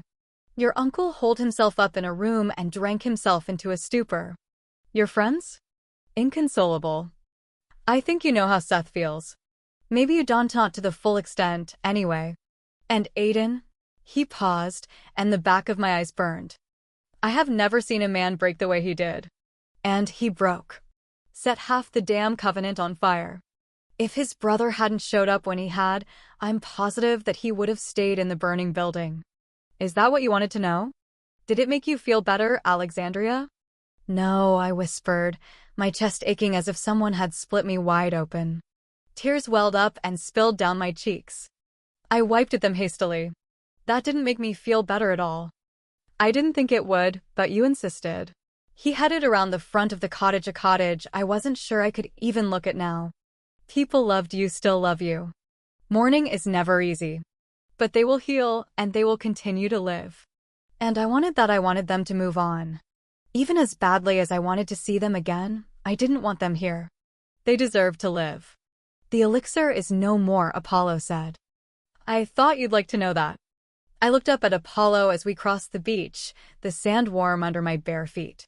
Since I'd died, I'd boycotted shoes. Thank you. Some of the servants will have lasting effects from being on the elixir for so long, but many are functioning well. Many are presented with options they've never had before. He stopped, several feet from the edge of the lapping waves. After Ares' defeat, an emergency council meeting was called. Solos was given a spot on the council. My mouth dropped open. Are you serious? A half-blood on the council? Oh my gods, that's whoa, that's awesome. How did it happen? A small grin appeared on his lips. Only a few days have passed, but a lot has happened. Aiden took his spot on the council as well. I sucked in a shallow breath as pride swelled through me. He did? His parents. He did. With his vote, among others, they officially revoked the breed order and gave those rights I promised you back to the halves. Oh, my gods galore. I felt like I needed to sit down. This was major. He also gave up his seat afterward. He gave his seat to Solos. My eyes widened. He did what? I mean, that's great about Solos, but why would he do that? Then fear poured into my chest like ice. Oh gods, he's going to be okay, right? He's not going to do anything stupid. He's not going to do anything stupid. He will be okay, Apollo responded. Change is coming for our society, Alexandria. It will take some time, but it will happen. Just like you will come to accept your new path. Thrown off by that last statement, I took a step back, away from Apollo. My new path? Yes, it's time that you start to move on. I gaped at him. I just died. And apparently enough time has passed for you to get ticked off about me not coming to visit you immediately. Apollo smiled widely at my death glare. Remember what you did with Caleb to honor your mother and those who died last summer? What? The change of subject left me spinning. You used spirit boats as a way of moving on, didn't you? I frowned.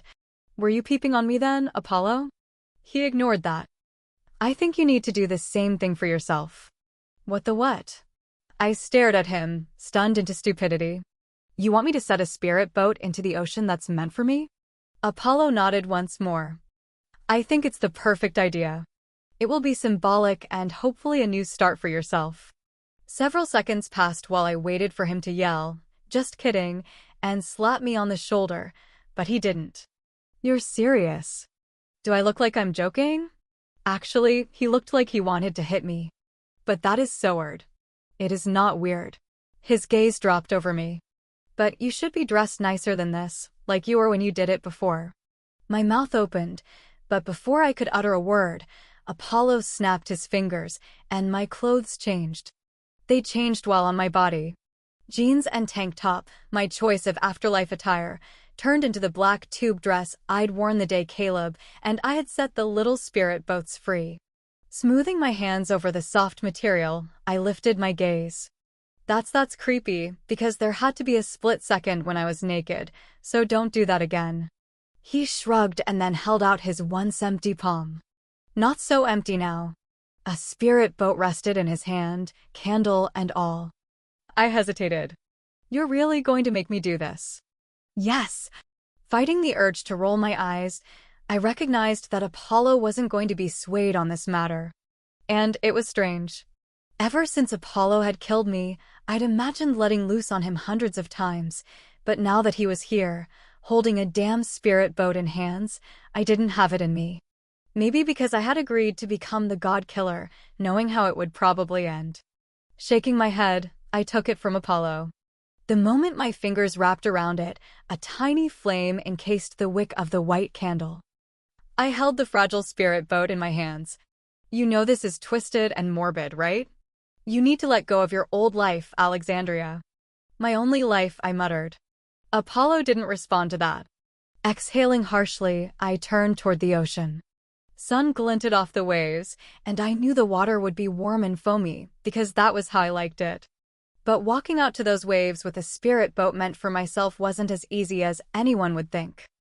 I stood there for several moments, so many thoughts racing through my head as a soft breeze rolled off the ocean and stirred my hair. Could I really do this without laughing or crying? Because I wasn't sure if it was funny or just really sad. And was I ready for this? Contrary to Apollo's annoying opinion, I did just die. Was I ready to move on? Did I want to? That was a tough question. The pain, the longing, and the yearning had become familiar to me. Letting go seemed like I was giving up, but that wasn't right. Even in my darkest moments, I knew that wasn't true. The truth was, I didn't want to be like this forever. I didn't want to be like this for another week. And I sure as hell didn't want to end up in the Vale. I wasn't sure that a spirit boat would be the answer, but it wouldn't hurt to try. And who cared if I felt a little stupid for doing it? I was dead. Not like anyone was going to judge me here. Taking a deep breath, I forced my legs forward. The sand gave way under my feet and water tickled my toes. I kept going until the water foamed just below my knees. I stopped, staring down at my boat. I'd done this before. Hadn't I said that Mom was in a better place? I saw her yesterday. We pulled weeds in the garden together. So wasn't I in a better place now? No more looming threats of death or dismemberment. No more messed up fate or duty. No more loss. There was just the loss I'd already suffered. But maybe that too would fade one day. And I'd see my friends and family again. I knew that. And maybe when it was time for Aiden, Hades would take pity on us. After all, the rotten SB owed us. He most definitely owed me. Letting out a sigh, I bent down and placed the spirit boat in the ocean. My fingers lingered for a second, and I said the only thing I could think of saying. Goodbye. And so I let the boat go. Straightening, I watched the waves carry it off, further and further out until I couldn't see the boat anymore. I wasn't sure I felt any better, but I thought it was a step in the right direction. It was something, which according to my own personal motto was better than nothing. I turned around, about to yell back at Apollo and ask him if he was happy now, but as my gaze flickered over the god, something else caught my attention. My heart stopped. Dead or not, it was possible. Air froze in my lungs. I couldn't blink, because I was terrified that if I did, what I was seeing would vanish, because it couldn't be real. He couldn't be real. Aiden stood at the shoreline, the water curling around his ankles, dampening the hems of the jeans he wore. The breeze caught the edges of his white shirt, lifting them slightly, and played with his locks of dark, wavy hair. Rays of sun kissed his broad cheeks, and from that distance, I could see that his eyes were a breathtaking, fierce silver. He was smiling. He was smiling at me. Hey, he said, and oh my gods, it was his voice. A voice I'd thought I wouldn't hear again for a very long time or maybe never again. I placed my hand against my chest as my throat worked. Is this real? His smile spread, revealing those deep dimples in his cheeks. This is real, Agape Mao. I couldn't move. Alex, he called, laughing softly. How are you here? Oh my gods, my gaze darted to Apollo. Is he dead? You said he would be okay. That he wouldn't do anything. I'm not dead, Aiden interrupted, stepping forward. Waves lapped up his calves. Come out of the water and we'll explain. Come on, Agape Mao. I was held immobile for another second or two, and then it seemed to sink in. Aiden was here. A cry parted my lips as I sprang into action. Holding my hair back from my face, I half stumbled and half ran toward the beach. He came forward, meeting me halfway. Throwing myself at him, I nearly knocked him down, but he regained his footing, wrapping his arms around my waist as he pulled me against his chest. The feel of him, warm and real, against my chest was wonderful and sent a thrill through me. His scent, the mixture of sea and soap, filled me. It also ripped me right open. Tears fell from my eyes as I burrowed against his chest, squeezing him so tightly I was surprised I wasn't hurting him. Though he held me the same way, whispering in my ear words I couldn't understand above my sobs. And I was speaking, but the words didn't make much sense. But finally, his hand slid up to my cheek, leaving a trail of fire in its wake, and he made this deep sound in his chest a second before his lips brushed across mine. Another cry came from the depths of my soul, and the kiss deepened. The kiss reached into me, wrapped its way around my heart, and jump-started it in a way that it never had when I was alive. And I kissed him back, tasting the salt of my tears and of the sea on his lips. Apollo cleared his throat. Slowly, as if we had all the time in the world and didn't have an audience, Aiden slowed the kiss down at his own pace, nipping at my lower lip as he lifted my head. I was breathless as I opened my eyes. He kissed my forehead and then eased me down onto my feet. Keeping an arm around my waist and tucking me close to his body, he turned us toward Apollo and we waded back to the sand. The god was smiling. Not the creepy smile that he usually graced the world with, but a real one. "How?" I asked, clutching the front of Aiden's shirt as if I planned to hold him there. "How is this possible? Is he visiting me? Is he?" Aiden chuckled as he smoothed his free hand under my chin. "I'm not visiting." My heart almost imploded at that, but I didn't understand. Apollo took pity on me. "Remember when I told you that I would take care of you? It was a promise I wasn't going to break, but this is not all me." "It's not." I still held on to Aiden's shirt. "I knew that this could be the outcome long before you agreed to it," he explained. "A lot of things in life aren't fair, and there are lessons to be learned from that, but there was no lesson to be gained in your death. So when I took you to Olympus after your first fight with Ares, I made sure that, no matter what happened, you would be rewarded." "By giving me Aiden?" I asked, and well, while I really appreciated that, it didn't seem fair to Aiden. Elysian Fields was nice and all, but it was the underworld. "No," Apollo said. "I gave your mother a drink to give you. Remember? I told her it would help you heal." I remembered that. It tasted good, but strange. That smile was back, tipping his lips up at the corner. It wasn't a normal drink. It was ambrosia. My lips slowly parted as I stared at him. Ambrosia? The nectar of the gods? Those who were gifted with ambrosia became immortal. "I don't understand. I'm dead." "That couldn't. You had a mortal death, Alexandria, but you are not truly dead, not like those around you. By setting the spirit boat free, you set the next stage of your existence into play. You're immortal. To get technical, you are now a demigod." My jaw was on the sand. There were no words. None at all. "But for every gift, there has to be an exchange," Apollo continued. "You did have a mortal death, and my brethren were not aware of what I'd done.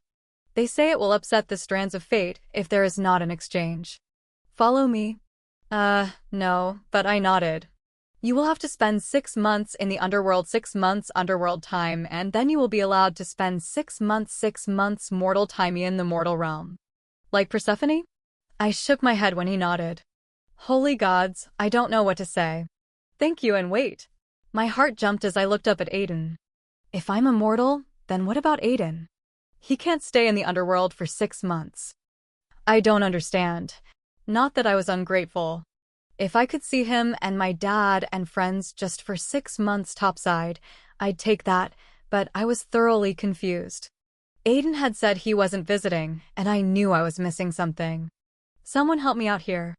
"That's the other half," Aiden said, dropping his chin and kissing the top of my head. "And that had nothing to do with me," Apollo said.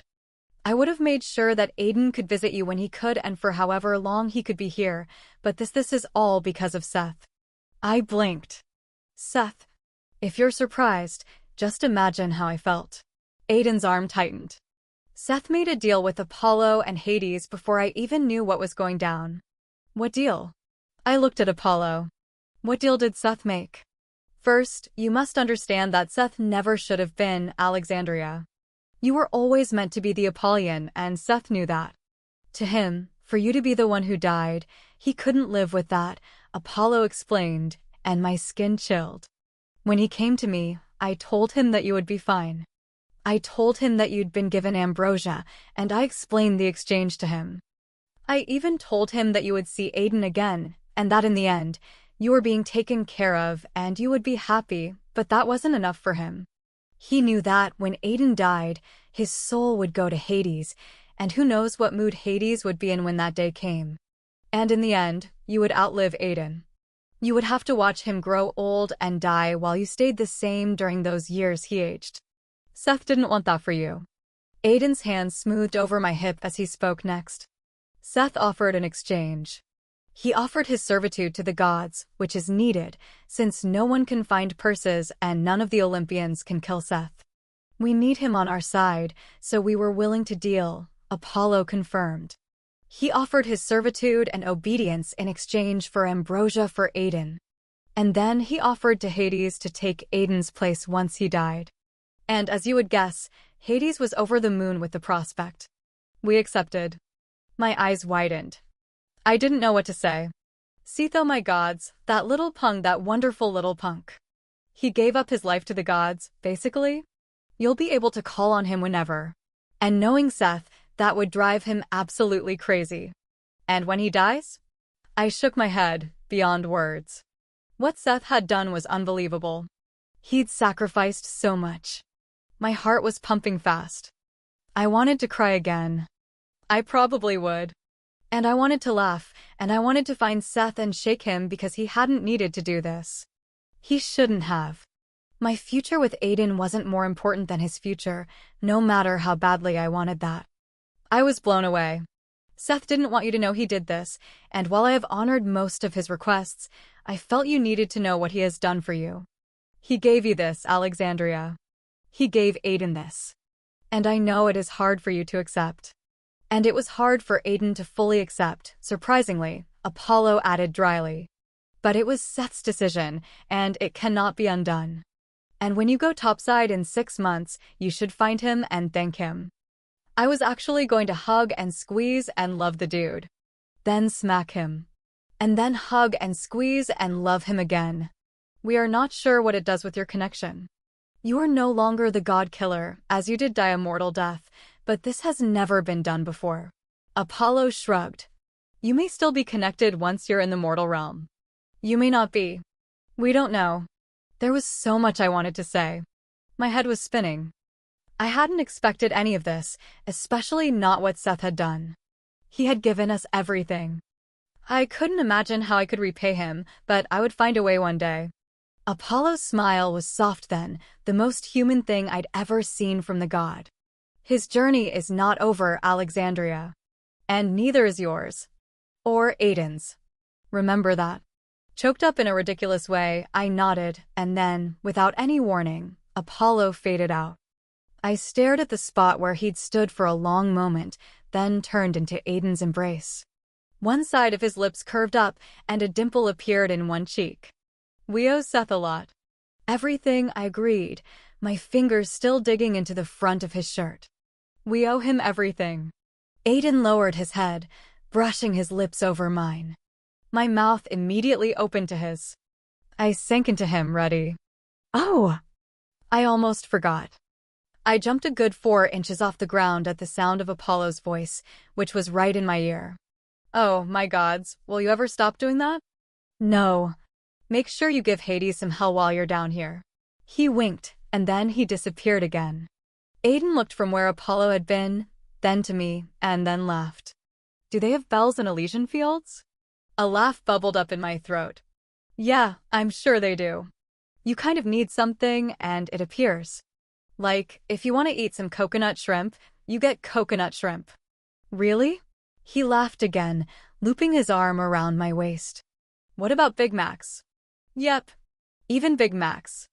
Wow. This must really be paradise for you then. The knot of emotion was back in my throat again. It really isn't. I've missed you terribly. I stopped myself. He pressed his lips together as he smoothed his thumb along his jaw. Then he glanced over his shoulder. Is that what I think it is? I bit down on my lip, hoping this didn't make me come across like a total creeper. It made me happy, and it felt like you, so it turned out to be a part of my paradise. Aiden's hand slipped down my arm, and he threaded his fingers through mine. When he spoke, his voice was rough with emotion. Show me. I led him into the cottage, and as he looked around, Seeing the familiar living room and kitchen, his hand tightened around mine. I felt my cheeks flush. It has a bedroom and a bath, like yours, but there's a garden in the back. I know it's not. It's perfect. You're perfect. His silvery gaze landed on me. I'm sorry I couldn't get here sooner. I know. Don't, I said, placing my fingers over his lips. You have nothing to apologize for. Apollo told me about the council and the breed order. What you were a part of was amazing. Solos on the council, and how the breed order was revoked, and Aiden swooped down, silencing me with a lingering kiss that left me breathless when he lifted his head. Nothing that I did was truly amazing, Alex. It was just what needed to be done. I only wish it hadn't taken so long from your perspective. He told me then that Seth had made his deals before the council meeting, within hours of my death, but that he had taken care of the council seat and spoken with his brother before he'd left with Apollo. Deacon, I gasped. Oh gods, you won't see him for 6 months. And it will be even longer for him with the time moves differently thing. It's okay. I shook my head. But he's your family, and I know he means the world to you. He does mean the world to me, and I'm going to miss him, but he'd try to kick my ass if I didn't come to you. Aiden grinned. He knows how I feel about you. He saw how I was afterwards. He understands, and he's happy. Besides, we'll see him again. Then it struck me. Excited, I almost started bouncing. Oh, Aiden. You'll get to see your parents. I haven't seen them, but they're here. Somewhere. I know, but as terrible as this sounds in God's, it probably is right now, I don't care. Using my hand, he turned me around and hauled me against his chest. That's not what I want right now or what I need. Grandma Pippery's prophetic words came back to me. There is want and there is need to her. Those two things had been very differently entities, but right now, they were one and the same. He placed the tips of his fingers on my cheeks, the hold heartbreakingly tender as his gaze moved on my face. Look at you, he said. Your eyes. I stood still, letting his fingers trail an unseen path across my face. I look a lot better half-dead or whatever, huh? You've always looked beautiful to me, Alex. He trailed his fingers over the line of my jaw and down my neck. His hands trembled as he slid them down my shoulders. Gods, Alex, I'd thought after what happened with Leinard, I'd never face losing you again. Even when you were connected with Seth, you were still alive. And even if you didn't want to be with me, you were living, and in the end, that was all that mattered. Aiden took a deep breath. But when I came into that room and saw Seth and Apollo, but didn't see you, my heart stopped. It broke me, he admitted with quiet honesty. Because all I wanted was a future with you, and it had been taken from me again. I closed my eyes against the rush of tears. But here we are, he murmured. Here we are.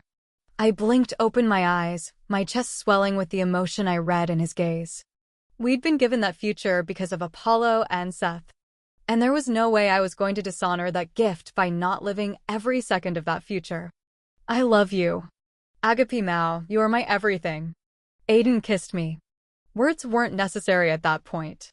He'd experienced every moment of loss that I had, every second of desperation, and it was reflected in every touch, every sweep of the lips, and every soft moan. We were greedy with one another, finding ourselves in the bedroom. In no time, our limbs were tangled together, and when our bodies joined, everything slowed down. Our want for one another was all-consuming, but for the first time since we'd locked eyes in Georgia, we had all the time in the world to enjoy our love. And we did. Long after our breathing returned to normal, Aiden hovered above me, his hand slowing, tracing the line of my jaw. I smiled as something occurred to me. We're demigods now. I laughed as a wealth of emotion built in my chest. We're actually demigods. His lips responded, curving upward and spreading until deep dimples appeared, and my heart melted in the way only he could make it. Yeah, we are, he said. You know what that means? I stared into those silver eyes. I had an infinite number of moments like this ahead of me to share with Aiden. They're going to tell stories about us. Aiden lowered his head, kissing me softly, deeply, and so lovingly that tears pricked my eyes. They already are. The end.